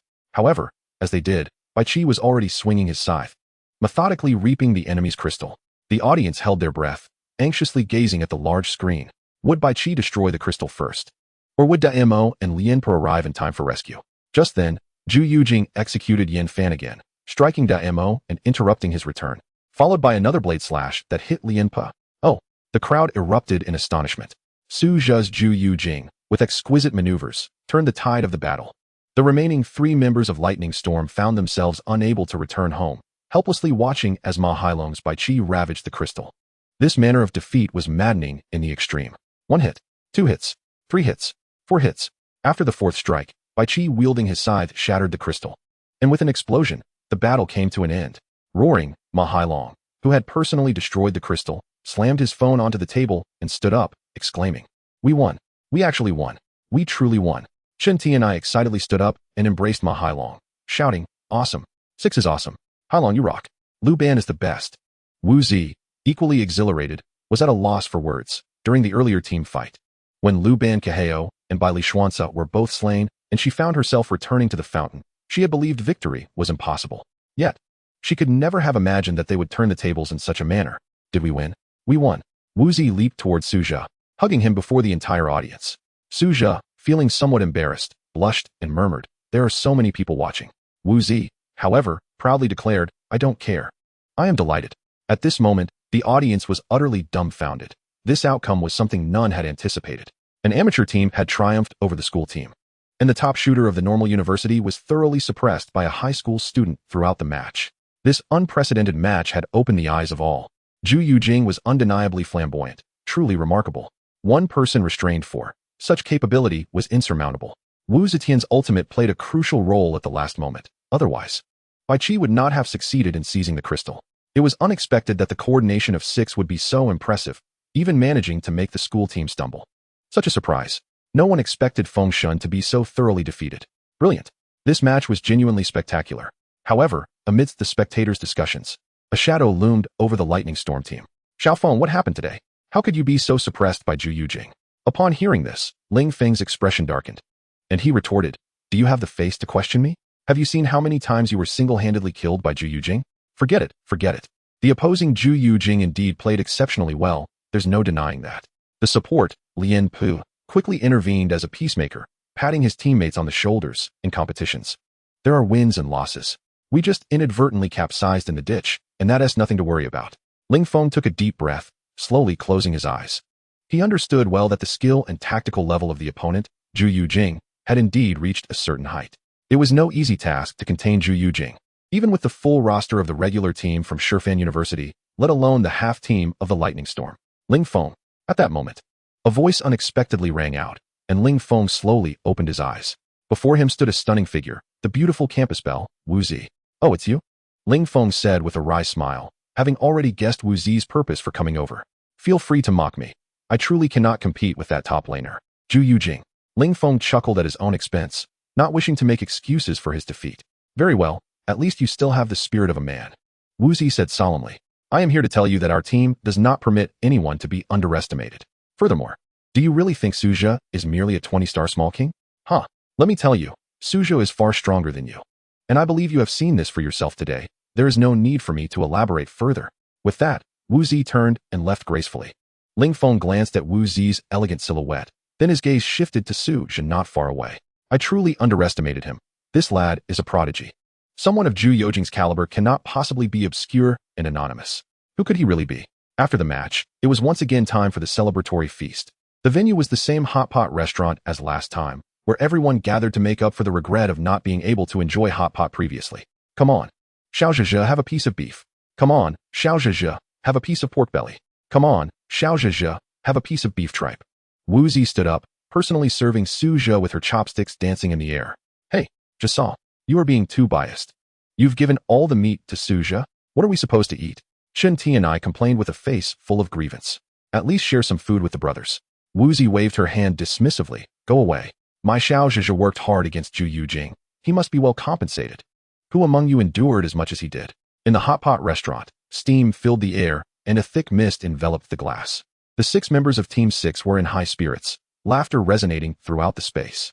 Wu Zi openly favored Suzhou in front of everyone, provoking discontent among the other team members. Jasal, we want meat too. Han Meng teased with a smile. Ma Hailong stood up and added, that's right. I personally destroyed the crystal, making me the top contributor today. Let's talk. Without my Wu Zetian's ultimate protecting you, could you have successfully destroyed the crystal? Wu Zi retorted domineeringly. I am the true main contributor, alright? Hey, my Lu Ban Shihao also. Chen Ti and I was unwilling to back down and chimed in. However, his interjection only invited a wave of ridicule. Oh my heavens, how can you still mention your Lu Ban Shihao? You fed the enemy like a dog. What do you call your Lu Ban Shihao? Lu Ban Shihao's little brother, Lu Ban Baihao. Chen Ti and I resolutely rejected their criticism, sporting a defiant expression as he said, what do you know? This is my new tactic. My Lu Ban Shihao is a pseudo-core, as the name suggests. It is a false core. I made the opponent believe I was the core, successfully drawing their fire so that the real core, Zhu Yujing, could withstand it. Do you understand? After hearing Chen Ti and I's explanation, everyone was left in a state of disbelief. Shameless, truly shameless. I have never seen such audacity. Ma Hailong sighed. To frame feeding the enemy as having tactical significance is a first for me. Kudos to your imagination. Lucy, you laughed. Han Meng couldn't help but chuckle as well. Chen Ti and I, if you were a commentator, you would undoubtedly excel. Chen Ti and I grinned. After all I've said, I should at least get some meat, right? If not, all will be devoured by Zhishun. Throughout, Suzhou remained focused on devouring meat, his obsession with food rivaling his passion for gaming. While Chen Ti and I was busy rambling, Suzhou had already cleared the hot pot of all the beef tripe. Oh my, Suzhou, were you starved in your past life? Lu Xiyu exclaimed in despair upon seeing Suzhou scoop up all the beef tripe. Suzhou looked up with a grin and asserted, you all know my speed, right? What is so surprising about it? Please, Meng Shin's speed is not any slower than yours, yet she doesn't scoop up beef tripe like this. Han Meng retorted with an air of pride. Oomph, I'm a girl. How could I possibly devour food like you men do? Wu Zi quickly interjected, all right, everyone calm down. I promised that as long as we defeated Ling Feng, you could eat for 3 days and nights without worry. Once we finish, we'll continue ordering whatever is insufficient. Oh yeah, Lu Yu shouted excitedly, long live Jasa. Let us add an order of beef tripe. Shen Ti and I then asked with a flattering smile, Jasa, are you in need of a lackey? As the group chatted animatedly, the door of the hot pot restaurant was suddenly pushed open, and someone walked in. The season had turned to early winter, and the air was filled with a chill. As the door opened, a gust of cold wind swept in, causing the hot steam to swirl. Who lacks manners? Barging in and leaving the door wide open. Woozy complained impatiently, instinctively turning to glance at the entrance. However, upon seeing who it was, Woozy was taken aback. The newcomer was none other than Ling Feng, the ace player of the Shifan University team. However, Ling Feng now bore a new identity, that of the defeated opponent of Team 6. What astonished Woozy even more was that Ling Feng, after entering, did not head elsewhere, but walked directly towards the table of Team 6. I guessed you would be eating hot pot here. After the last time, I couldn't enjoy it properly, but now I can finally eat in peace. After experiencing defeat, Ling Feng's face had regained its former playful smile, yet he was much more subdued in front of Team 6, no longer carrying the air of an arrogant senior. Upon the arrival of Ling Feng, everyone instinctively set down their chopsticks, with the exception of Suja, who continued to indulge in his meal. Seemingly oblivious to Ling Feng's presence, Woozy cast a displeased glance at Ling Feng and asked in a low voice, "What brings you here? Are you not welcome?" Ling Feng replied with a smile, "Of course, you are not welcoming me. You are not our friend." Woozy coldly retorted, "Come on, junior sister. Do not be so petty. I have indeed offended you before, but did you not take your revenge on me? Can't we consider that a clean slate?" Ling Feng maintained his playful demeanor, saying, "Let bygones be bygones. Shall we not hold grudges?" Woozy scoffed, countering, "Enough with the nonsense. If you have something to say it. If not, be on your way." Ling Feng sighed in resignation. "Is this how you truly reject me? Even if I were genuinely persuaded by your performance today and approached you earnestly for guidance, would that be unacceptable?" Woozy rolled her eyes, declaring, "I do not believe such empty words."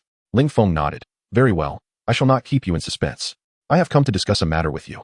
During the previous competition, did I not hint that the grouping was manipulated behind the scenes? I now possess new information." "What information?" Woozy inquired impatiently. "Must I plead with you to reveal it?" "Certainly not," Ling Feng replied with a smile. The school's leadership initially intended for the Shifan University team to be split into 2 squads for the esports tournament, aiming for a clean sweep of the top 2 positions, culminating in a final match between the 2 teams, thereby affirming the university's esports prowess. However, tonight's results caught the administration off guard. One squad, the Pathfinders, successfully advanced to the finals, but unfortunately, our Lightning Storm team was eliminated by your Team 6, which has left the administration quite dissatisfied, as your actions disrupted their original plans. "What nonsense plans?" Woozy exclaimed indignantly. "Shouldn't esports be about fair competition? The manipulation of group orders was already shameless enough. Does the administration intend to interfere with who reaches the finals?" Han Ming nodded in agreement. "Indeed. How could such a reputable institution as Shifan University resort to such underhanded tactics?" Ling Feng raised his hands in a gesture of understanding. "I comprehend your sentiments, and I too am quite disdainful of the administration's actions. The essence of competition lies in fairness. Relentlessly pursuing results is merely an object of mockery. Yet, some individuals prioritize their image and will not allow a non-university team to claim victory. Thus, they will surely resort to the most unscrupulous methods in the finals to ensure the university team prevails." "What?" Woozy asked in a low voice. "How does the administration intend to obstruct us?" Ling Feng shook his head. "I am unaware of that, but after today's match, I caught wind of some rumors.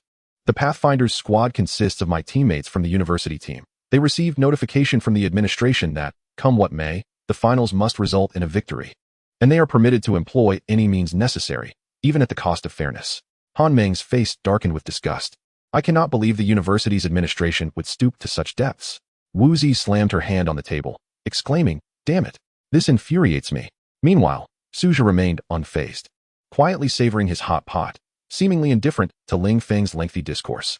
"Hey, Xiaozhe, did you hear that the university team might resort to unscrupulous tactics in the finals?" Woozy nudged Suja, speaking softly. "Huh." Suja finally emerged from the delightful realm of hot pot, lifting his gaze to Woozy in confusion. "What unscrupulous tactics? I do not know the specifics yet, but it is said that the organizers have mandated that the university team must secure victory." "Must secure victory?" Suja shook his head. "No one can guarantee a definite win. The outcome of any competition possesses an element of randomness. What if they resort to deceitful practices and unfair means against us?" Woozy pouted slightly. Suja glanced at the steaming hot pot. "Let's discuss this after I finish my meal, shall we?" Chapter 71. The university team coach seeing Su Zhe's nonchalant demeanor, Ling Feng couldn't help but chuckle. I truly admire your calm demeanor. No wonder today, in the match, Zhu Yujing performed consistently well, remaining unflappable even in adverse circumstances. Su Zhe smiled faintly. I am naturally slow to react. Who would have thought that it would turn into an advantage? Ling Feng, feeling quite at ease, sat beside Su Zhe and cheerfully remarked, however, Su Zhe, your skill level must be at least 50 stars in the King realm, right? If I am not mistaken, Yin Xing My Ming must be your alternate account. What is your main account? Could you perhaps reveal it for my admiration? Su Zhe shook his head. Not a chance. With that, he returned to his hot pot. Ling Feng, having faced rejection, was not disheartened. He understood that he had initially insulted Team 6, so such treatment was to be expected. However, Ling Feng possessed a commendable attitude towards admitting faults, and Su Zhe's performance evoked a sense of mutual respect in him, allowing him to accept the cold shoulder with grace. Unfortunately, the members of Team 6 still held a strong aversion towards this star player of the university team. Wu Zi cleared her throat. Have you finished your rambling? If so, be on your way, so as not to spoil our appetite. Ling Feng chuckled ruefully. I have said my piece, so I shall take my leave. However, do be cautious in tomorrow's finals. The Pathfinders will undoubtedly bring forth their utmost strength. That is not for you to worry about. We are well aware of our capabilities. Wu Zi retorted with a snort.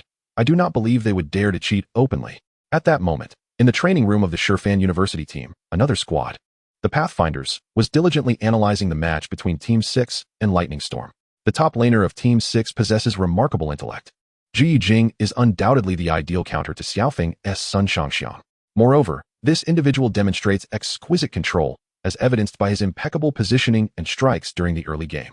Chun Muran, the captain of the Pathfinders and also the captain of the university's team, solemnly remarked that Su Zhe's Zhu Yujing had indeed left a profound impact on him. I had previously assumed this player was solely adept at playing Guan Yu. Yet it appears he can single-handedly dominate any top lane match he engages in. Not to mention, in the previous game, Su Lai's ultimate combined with Flash in a full tank composition was unparalleled. Another member of the university team added, it is crucial to understand that Su Lai's Flash must be executed the instant his ultimate is cast. Any delay would render it ineffective.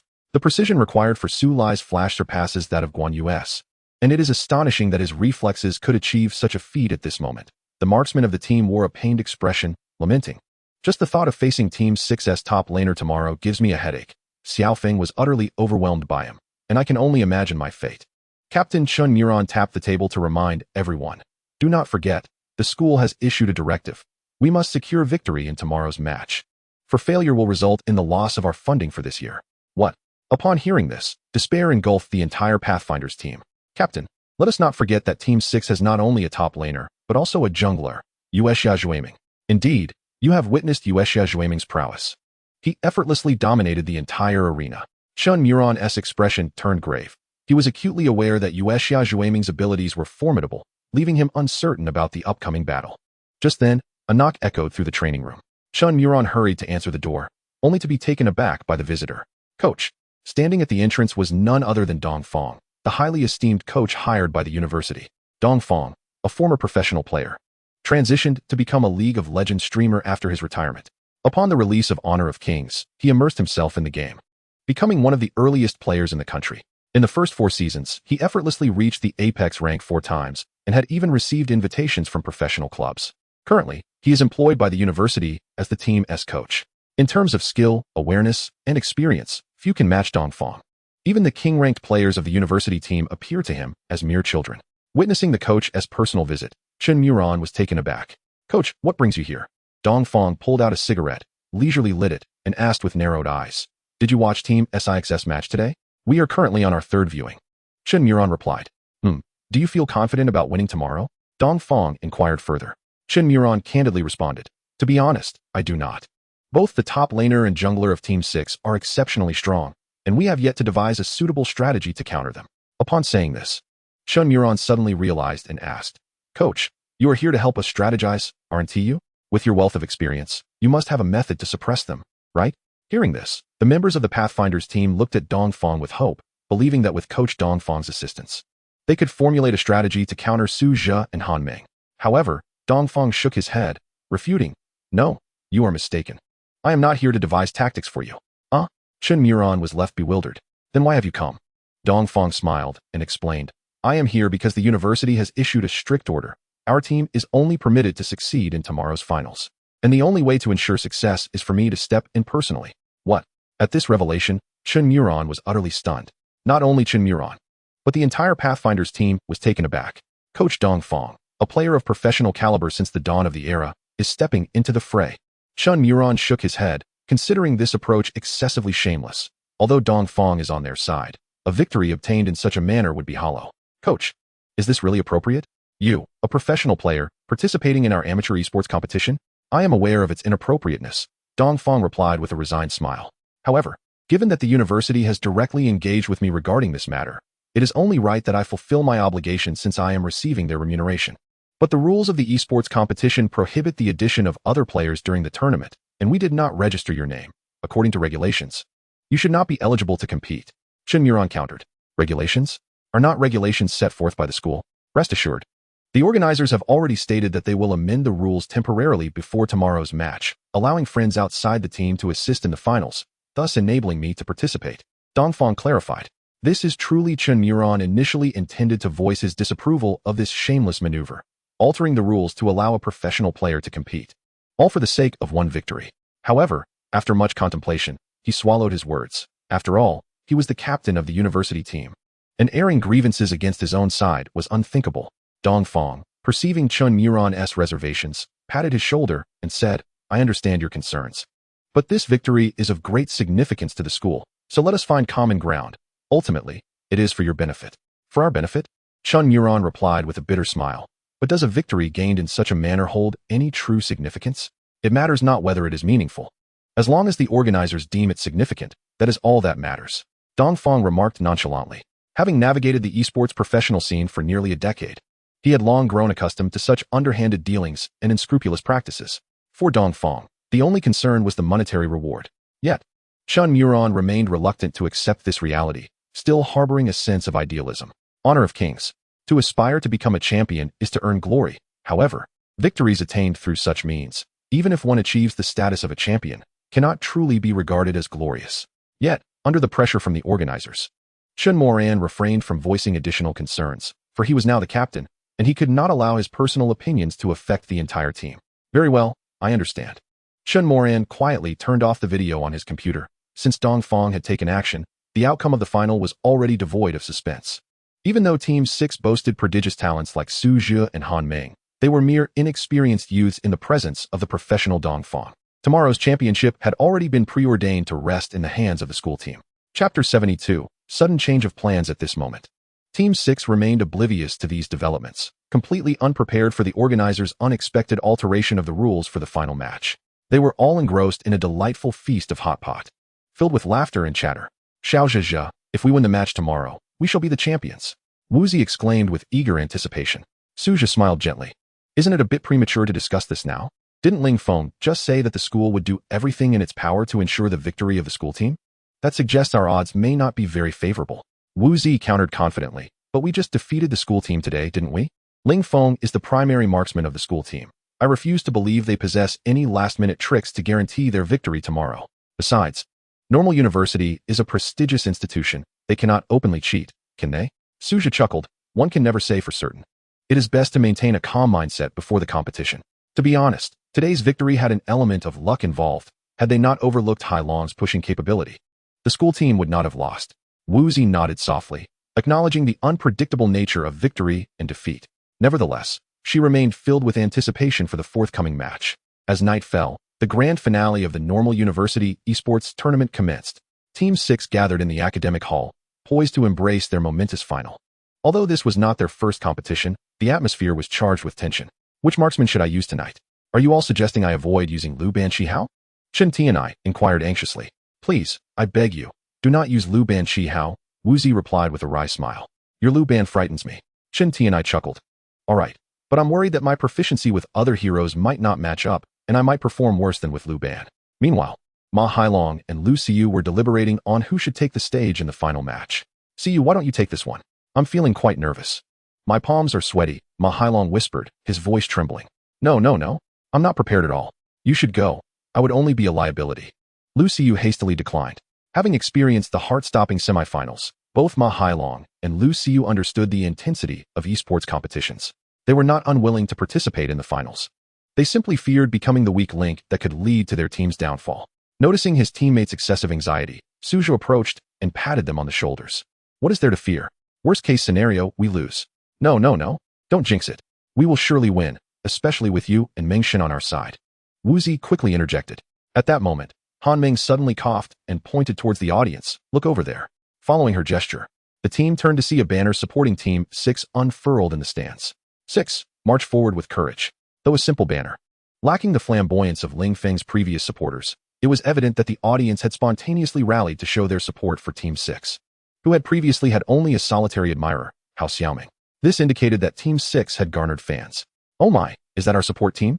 Wu Zi exclaimed in disbelief, her joy palpable. Until now, Team 6 had fought silently, relying solely on each other. Witnessing their newfound supporters filled her with immense happiness. Suja felt similarly moved, as Team 6 represented the culmination of their collective efforts, from when Wu Zi was ostracized by her dormitory peers and removed from the team, to his persistent endeavors to recruit the ace jungler Han Ming. The significance of having supporters now meant that their hard work had not gone unnoticed, and this sentiment surpassed even that of winning a championship title. Let us strive hard and not disappoint those who support us, Suja said softly. We will give our all and fight for glory. Wu Zi promptly nodded in agreement. Thus, all the members of Team 6 unitedly proclaimed, for glory, we shall fight. Half an hour later, the two teams entered the arena for the final match. As it was the concluding esports competition, the atmosphere was particularly grand.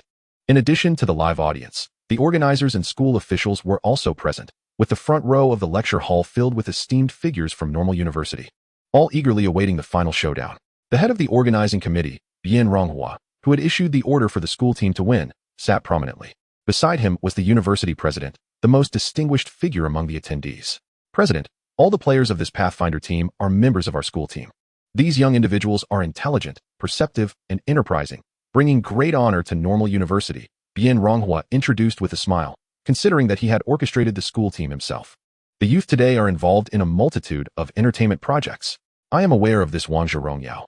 My son has recently become obsessed with it, and I worry it might affect his studies, the president responded with a laugh. In every profession, excellence can emerge, and now these games have evolved into burgeoning careers, with elite players reaping both fame and fortune. Why not consider guiding your son towards a professional path?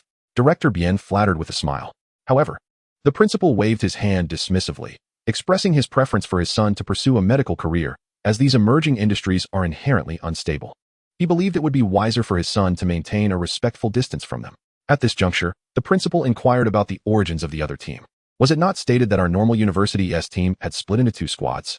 Is the other one also composed of our school's players? The mention of this topic irked Director Bien. He had intentionally separated the two teams during the semifinals to ensure both would advance to the finals, envisioning the principal's pride upon seeing two seed teams from the Normal University competing. This would reflect his adept leadership and the caliber of his team. However, this well-intentioned scheme was thwarted when Team 6 decisively defeated one of the school teams, Lightning Storm, in the semifinals. This defeat fostered a quiet resentment within Director Bien towards Team 6. That team is merely an amateur squad, Director Bien remarked dismissively, hastily shifting the conversation. Yet, the principal expressed a keen interest in Team 6. An amateur team reaching the finals? That is indeed a remarkable feat. As the saying goes, true talent often resides among the masses. It appears that Normal University has a wealth of unrecognized talent. Director Bien, visibly displeased, dared not contradict the principal and forced a smile, stating, Principal, amateurs will always remain amateurs. Once the match commences, you will see that there is a significant gap between them and our school team. Had it truly been a fair contest between Team 6 and the Pathfinders, Director Bien would not have uttered such words. However, with Coach Dongfang personally leading the Pathfinders today, he was certain of the school team's inevitable victory. The principal, upon hearing this, smiled contentedly at the big screen. Very well, today I shall witness the prowess of our school team. Meanwhile, the esports event host had taken the stage. After a captivating introduction, the host suddenly announced a new rule aimed at enhancing the finals excitement. Both teams could invite friends from outside to bolster their ranks, thereby intensifying the competition. Upon hearing this rule, a cold smirk spread across Bien Ronghua's face. Team 6, let us see how you will disrupt my plans now. On the other hand, Team 6 was caught off guard. What? We can invite outsiders to assist? Isn't that blatant cheating?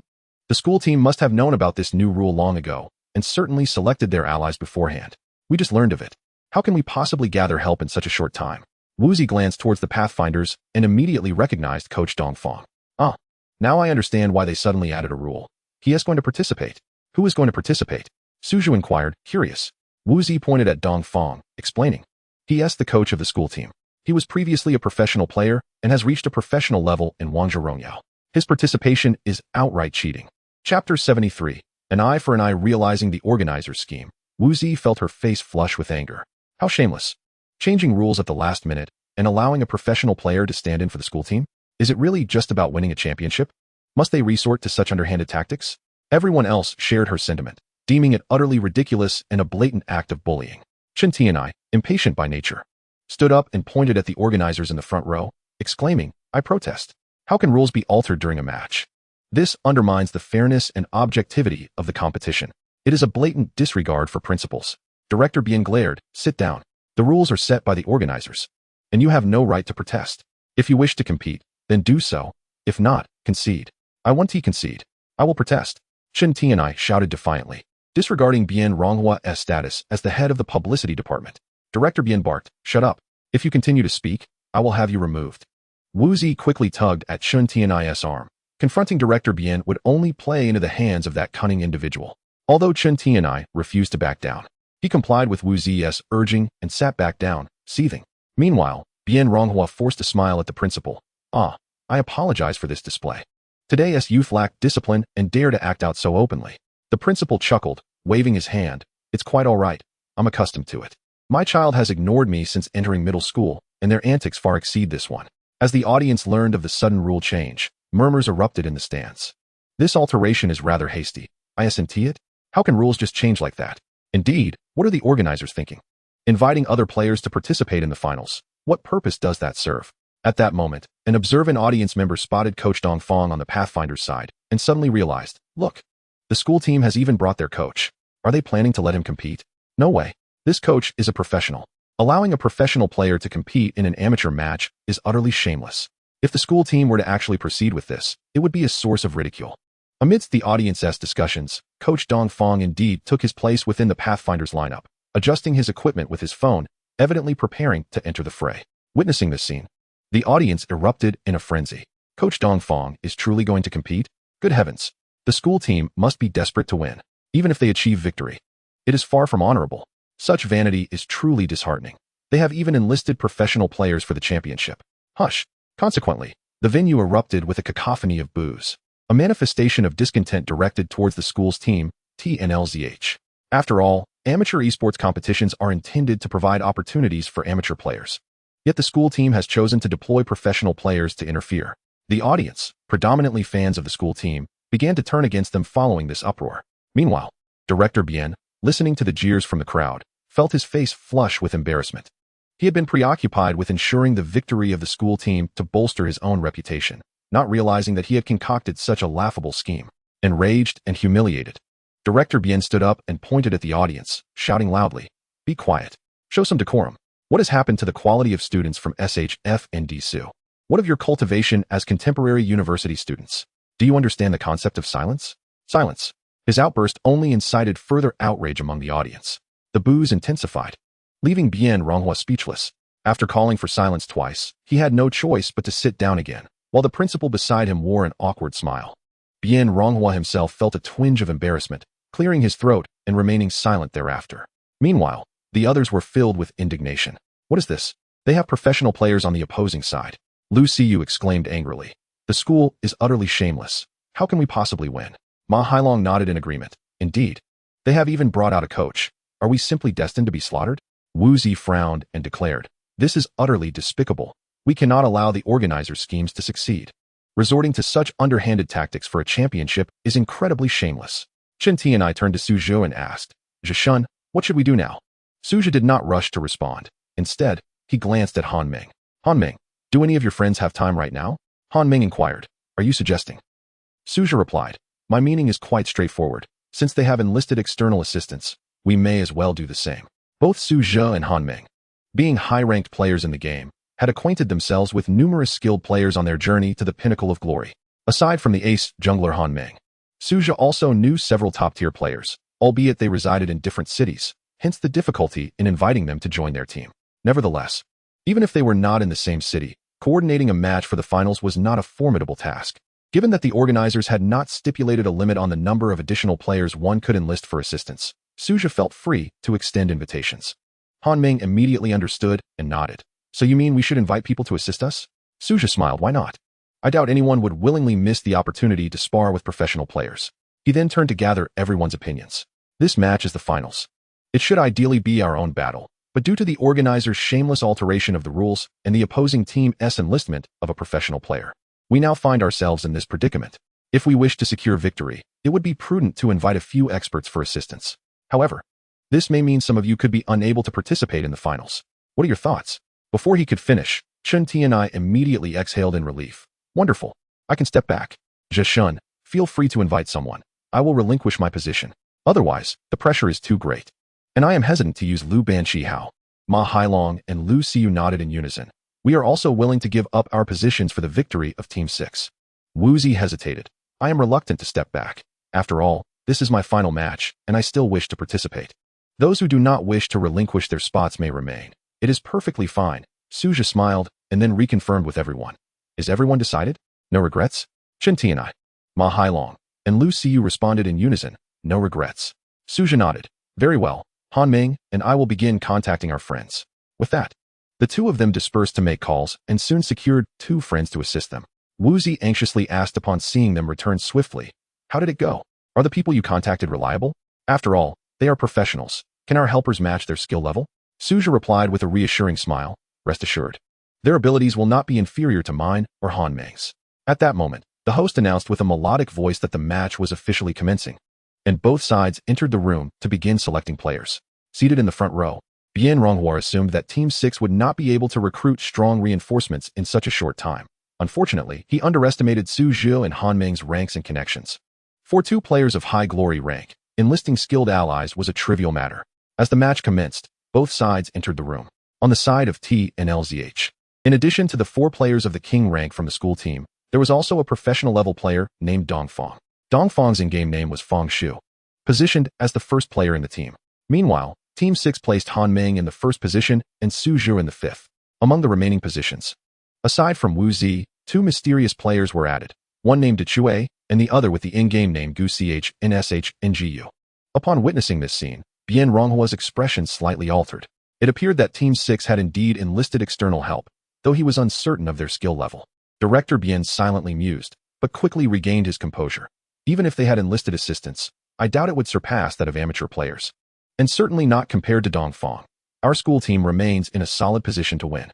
However, just then, someone in the audience suddenly exclaimed, Wait. I have seen this Gu Ch Nsh Ngu. He is on the list of top players in our server. He seems to be the strongest Zhong Kuei in the national server. Chapter 74. The strongest in the national server. The strongest Zhong Kuei in the national server? Upon hearing this title, Bian Ronghua furrowed his brow slightly. In truth, he was not well versed in the game and did not comprehend the significance of being the strongest in the national server. However, the words of this viewer immediately stirred a small commotion, as many people gathered around to observe his phone. At that moment, the player ranked first on the Dashin leaderboard in the vicinity was surprisingly the domestic deity Chang Ge.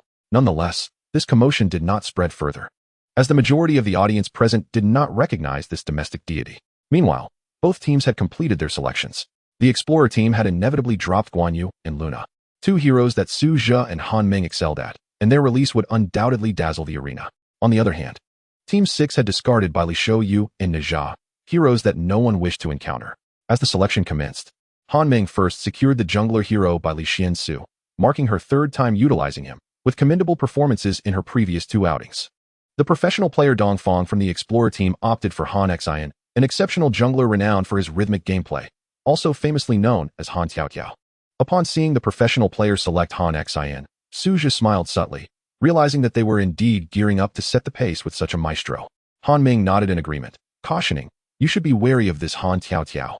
Apart from Dong Fong, another player from the school team selected the marksman Di Rinjia. As the turn shifted to Team 6, it was time for De Chue and the domestic deity Chang Ge to make their selections. De Chue was Su Zhe's friend, while Chang Ge was a friend of Han Ming. Neither was familiar with the other, having merely exchanged greetings through voice chat in the room. Now, as it was their turn to select, they began to communicate. Bro, you go first, De Chue said courteously. You go ahead. I'm flexible. Shingo replied with a smile. No, no, you choose first. I'll base my choice on yours, Dechue insisted, showing steadfast humility. Shingo felt a bit awkward, stating, I haven't decided who to pick either. Why don't you go first? Their mutual insistence continued, prompting Wu Zi to interject. Hey, are you gentlemen or not?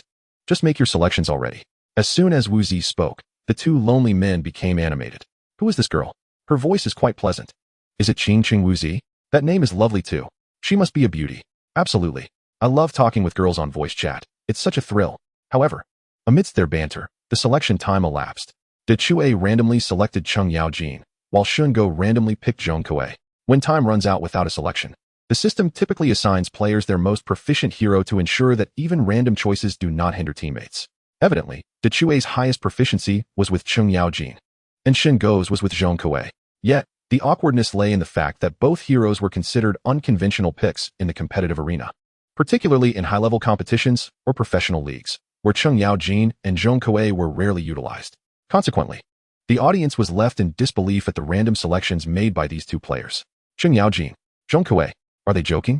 Even more embarrassing was the fact that both heroes belonged to the tank category, overlapping in function. After all that deliberation, selecting two tanks seemed utterly absurd.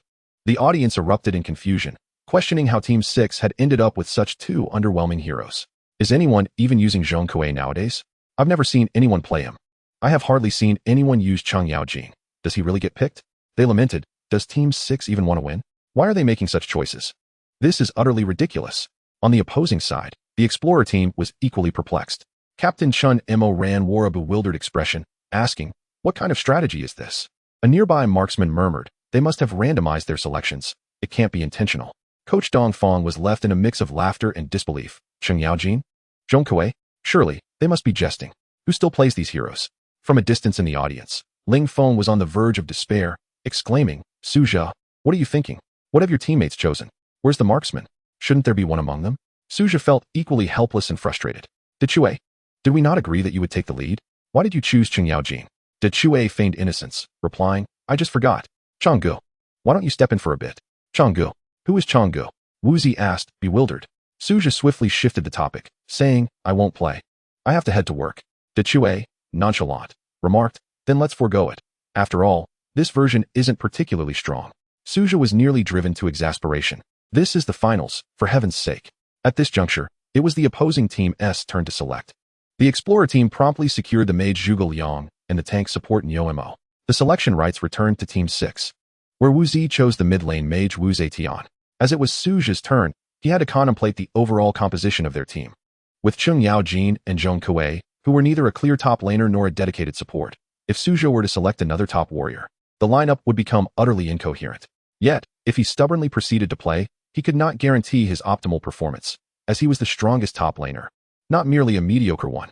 After much deliberation, Suja made his final selection. In the end, what matters is loyalty. He declared, Renda Yichang Liu Bei, the illustrious Liu Sanchang, brother of Guan Yu. This hero, typically seen in the jungler role, was fundamentally classified as a warrior. But due to his extended attack range, he could also serve as a substitute marksman. Driven to desperation by the nonsensical choices of Dechue and Shingo, Suja reluctantly opted for Liu Bei as his top laner, a makeshift solution. Upon seeing Suja's selection of Liu Bei, Coach Dong Fong from the teacher's team shook his head repeatedly. Such absurdity, truly absurd. To forcibly assign Liu Bei to the top lane is nothing short of ludicrous. Liu Bei, the paragon of heroes, excels in jungle clearing. His prowess in swiftly slaying dragons during the early game is unparalleled, making him a natural jungler. Utilizing him in any other role is a folly of the highest order. The other members of Team 6 harbor doubts regarding Suja's choice. Han Meng furrows her brow and inquires, Suja, are you really going to use Liu Bei in the top lane? Isn't that rather inappropriate? It may not necessarily be the top lane. We shall see how circumstances unfold. These two characters, Cheng Yaojin and Zhong Kuei, have utterly bewildered me. At this moment, the final pick for the Explorer team is the top lane hero, Kai. The revamped Kai has received substantial enhancements, and his combat prowess is not to be underestimated. Clearly, the school team has seized the opportunity to showcase this formidable hero. Thus, both teams have finalized their selections, and the finals are on the verge of commencing. Observing the lineups displayed on the grand screen, the audience cannot help but feel that Team 6 is facing dire straits. Bai Li Xiansu, Cheng Yaojin, Zhong Kuei, Wu Zetian, Liu Bei, what sort of lineup is this? One might not even encounter such an absurd composition in a casual ranked match, let alone in the finals of an esports tournament. Initially, the spectators were somewhat supportive of Team 6 due to the organizers' erratic rule changes, but upon witnessing their lineup, hope has all but evaporated. This is utter chaos. It seems that Team 6 has surrendered all resistance. It would be a miracle for this lineup to secure a victory. I do not mean to disparage Cheng Yaojin and Zhong Kuei, but what utility do these heroes possess? There is no need to watch further. The outcome is already determined. Meanwhile, the members of the Explorer team sitting opposite Team 6 begin to chuckle. Dong Fong, in particular, scoffs and remarks, in my opinion, there is no need for me to participate today. Clearly, Team 6 lineup is destined for failure. Cheng Yaojin and Zhong Kuei? In even slightly higher tiers. These heroes would not even be present. Their inherent mechanics are too weak to keep pace with the rhythm of high-level matches. However, before Dong Fong can finish his sentence, the game has entered the loading screen, and as it loads, the information of the opposing players becomes visible. Next to Cheng Yaojin's player, De Chue, and Zhong Kuei's player, Guochan Shingo, each bears a formidable shield emblazoned with a trident crown insignia. Upon seeing these shields, a shiver runs down Dong Fong's spine, and he instinctively gasps. Not only Dong Fong but the entire audience is rendered speechless, captivated by these two shields. For these shields signify 4 words, Guofu Zuechang, the top 10 players in national rankings. The players who have been ridiculed, De Chue and Guochan Shingo, are, astonishingly, the strongest Cheng Yaojin and Zhong Kuei in the national server. Upon realizing that Team 6 features 2 of the strongest players in the national server, the audience erupts in exclamations of surprise. After all, each hero has only 10 players who hold the title of strongest in the national server. And for a single team to boast 2 of them is unprecedented. In truth, Suja simply did not deploy his main account, Chang Ge, who, in the previous season, secured the titles of the strongest Guan Yu and the strongest Hua Mulan in the national server. Faced with the sight of the strongest shields, professional player Dong Fong finds himself at a loss for words. He may look down upon Team 6 and the unconventional heroes, Cheng Yaojin and Zhong Kuei, but he cannot dare to underestimate the 4 words that signify the strongest in the national server. Dong Fong once aspired to be the number 1 Han Xian, the number 1 Daimo, and the number 1 Gong Ben Wuzong several seasons ago. Although he succeeded, the journey was fraught with challenges. If a professional player cannot easily ascend to the pinnacle of the national server, it speaks volumes about the true value of being the strongest in the national server. Thus, even if the 2 strongest heroes on Team 6 are lesser known, they remain formidable. At this moment, the captain of the Explorer team, Chen Mo Ran, remarks, I never expected them to have 2 players who are the strongest in the national server. What sort of background does Team 6 have to possess such powerful connections? Yet, the marksman player beside him dismisses these 2 national players, as the opposing lineup appears utterly bizarre. Look at their composition, no hard crowd control, no marksman. They cannot possibly win. Chen Mo Ran, however, shakes his head, countering, no, you are mistaken.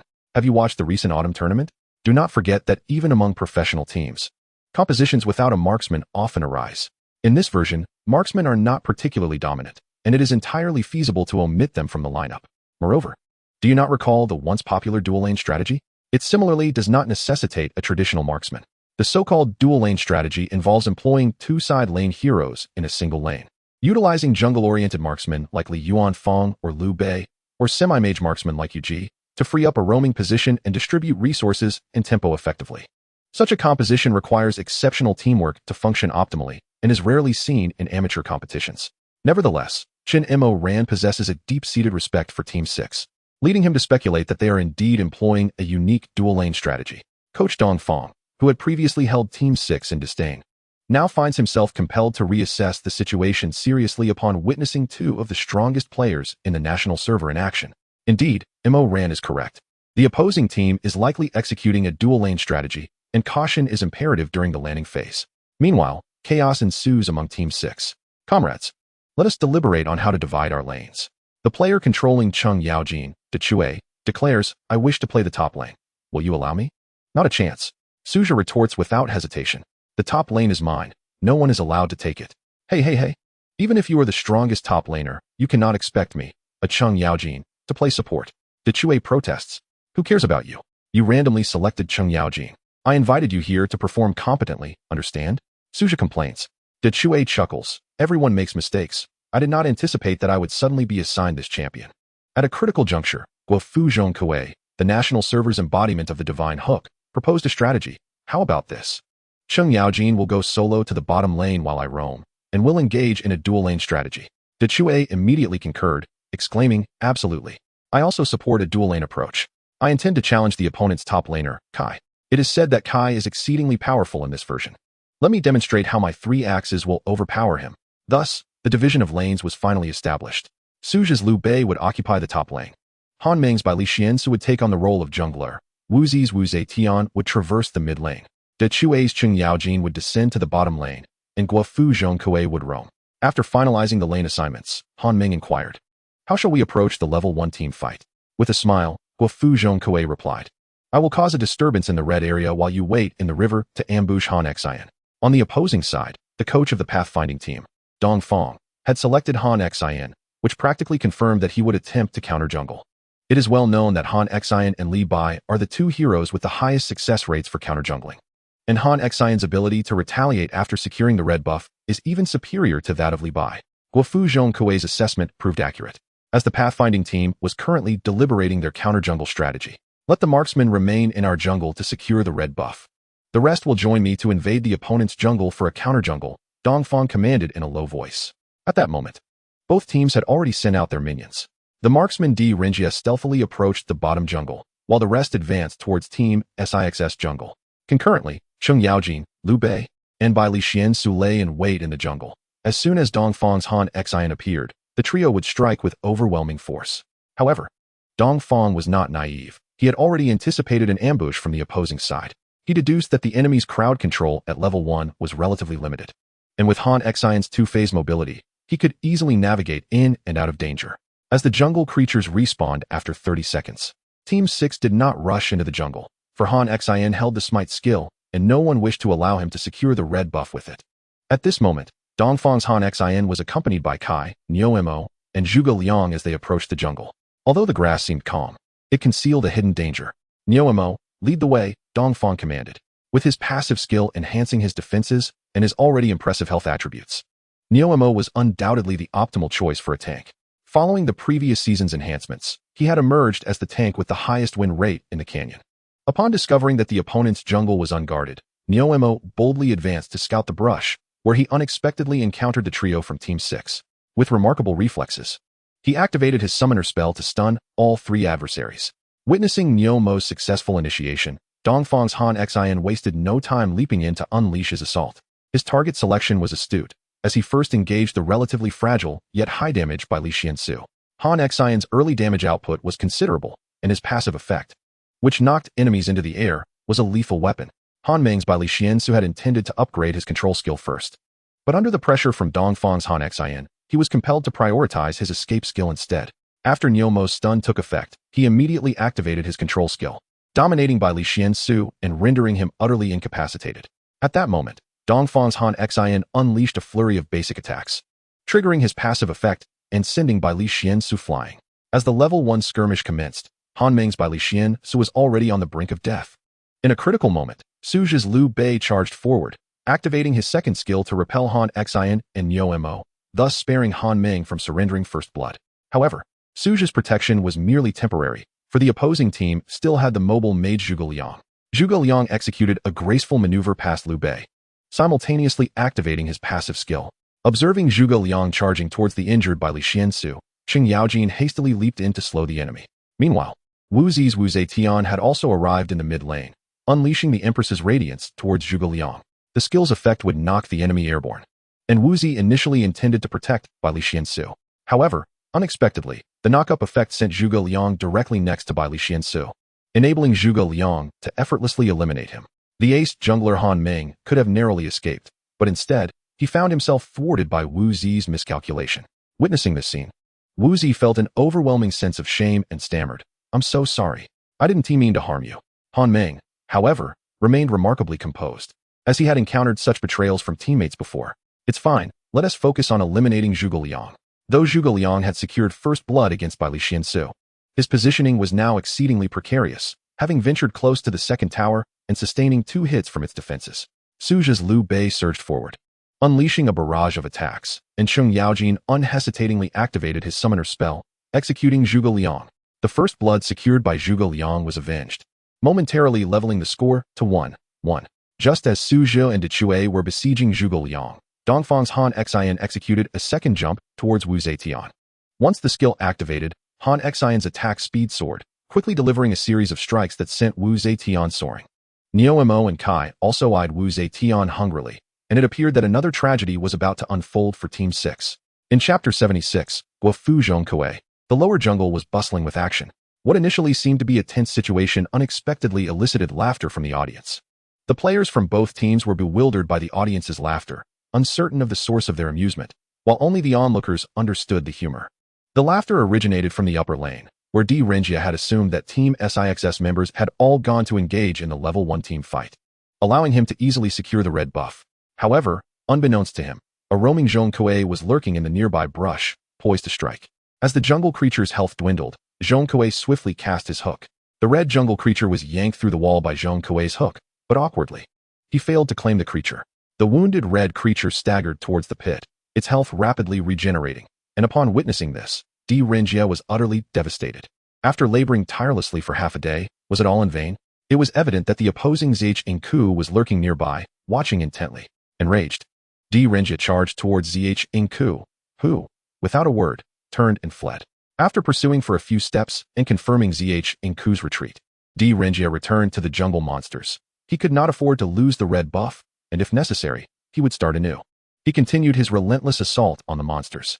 At last, after much effort, he had reduced their health to a critical state, but then, out of nowhere, a hook descended from the heavens, snatching the monster away. Cursed be it. Di Renjia was beside himself with rage, feeling that the red buff was forever out of reach. Not only had his arduous efforts yielded no reward, but he also gained nothing financially. Meanwhile, the composed Zhengku, having established his roaming position, had purchased the knowledge gem at the outset. This gem not only increased movement speed by 5, but also allowed the hero with the lowest economy in the team to earn an additional 5 gold every 3 seconds. With nothing else to do, Zhengku had ample time to toy with Di Renjia. Simultaneously, the skirmish in the bottom lane escalated. After Han Xian launched a strike against Wu Zetian, both Niu Mo and Kai arrived simultaneously, and together they dispatched Wu Zetian. However, before they could turn to leave, Suja's Lee Bai charged in with his second skill, leading the charge. The enemy trio was too tightly clustered, allowing Suja to knock down all three, forcing them beneath the tower.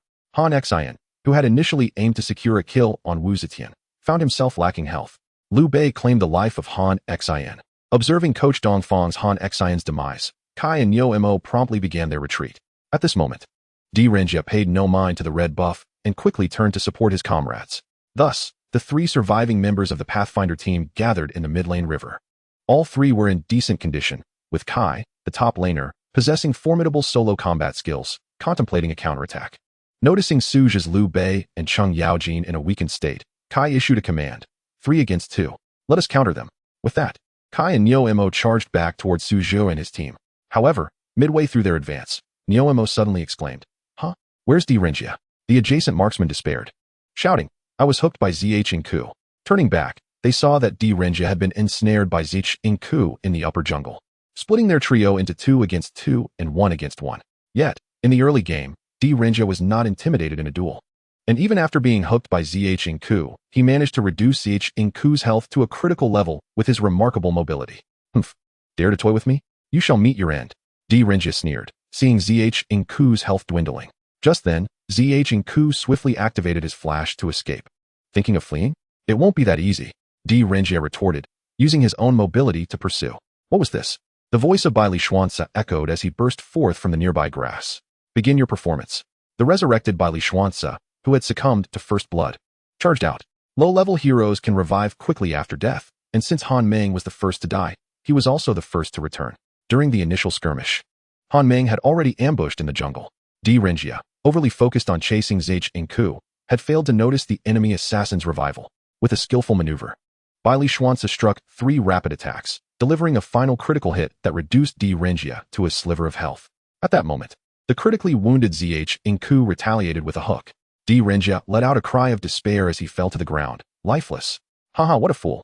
The domestic Zhengku chuckled. With such a performance, you dare to pursue me? As if that were not enough. The domestic Zhengku continued to taunt his opponents, even typing provocations in the public chat. Little trash, why not continue your pursuit? Are you dead? Haha. What a noob. This outburst elicited laughter from the audience. This was the finals of the esports competition at a normal university, and the match was being broadcast live for all to see. With such provocations, the entire audience bore witness. At that moment, the principal seated in the front row turned pale, clearing his throat awkwardly. The director beside him was so furious that he puffed out his cheeks, shaking his head and exclaiming, "This is a disgrace. A disgrace." Han Ming coughed softly and remarked, "Hey, we are competing in a university esports event, and you are typing for everyone to see." The domestic ZH in Ku suddenly understood, laughing and saying, "Oh, so I am going to be famous?" As a result, this individual not only did not temper his behavior, but escalated it further. "Hello everyone, I am the strongest ZH in Ku in the national server. I heard I am on television. Greetings, audience. Let me hear your applause. Were my moves sharp just now? Did I win your admiration?" The public chat was flooded with the domestic ZH in Ku's messages, obscuring the other players' statuses on the screen, leaving the audience in a state of amused exasperation, unable to do anything about him. Meanwhile, D. Renjia, who had been returned to the fountain by ZH in Ku's hook, was seething with fury. Had the domestic ZH in Ku been present, he would have rushed over to exact vengeance. First, he was continually harassed in the jungle, unable to secure the red buff after an eternity, then provoked in the river, hooked into the jungle. And just when he thought he could finally eliminate that troublesome ZH in Ku, the enemy jungler revived to assist, and to top it off, it was ZH in Ku who scored the counter kill. What was even more infuriating was that after the counter kill, ZH in Ku openly taunted him, with all his words visible to the entire audience. This was nothing short of a tremendous humiliation. This is nothing short of a violation of one's dignity.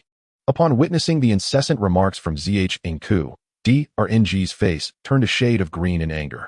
What sort of person is this? Where on earth did Team 6 recruit such trash, exhibiting such poor quality? Captain CH and MRN quickly discerned DRNG's crumbling mentality and promptly advised him, "Do not get agitated. It was merely a counter kill, nothing significant." Ding Fing, on the other hand, calmly pointed out DRNG's shortcomings. "Had you not been overly greedy in pursuing Ziching Ku, you would not have been countered. Regardless of the circumstances, one must always maintain composure. Do you understand?" DRNG nodded. Yet he harbored a deep-seated hatred for this domestic deity of a hook. "I shall surely defeat him someday." DRNG vowed silently. Thus far, the first team fight had officially concluded. Team 6 suffered the loss of HNM as the first blood, while WZ was slain in the mid lane, incurring a total of 2 fatalities. On the opposing side, Ding Feng's HNXN, the mid lane mage ZH Liang, and DRNG, who was pursuing the weakened ZH in Ku, were all taken down, totaling 3 losses. However, overall, the first team fight was evenly matched. Since first blood is valued at 100 gold more than a standard kill, both sides were essentially at a stalemate. Subsequently, both teams resumed their ascent, beginning to develop steadily. Ding Feng's HNXN was unable to secure the red buff, so he commenced farming from his own jungle's red. In any case, after the disturbance caused by the domestic deity of a hook, DRNG also failed to claim it, leaving the jungle intact. However, before the assassins from both sides could set the pace, the domestic deity of a hook, ZH in Ku, began to act once more. This unruly individual had been plotting mischief since the outset, and now he brazenly provoked on the public screen. Are the little ones on the opposite side ready? Daddy ZH in Ku is coming.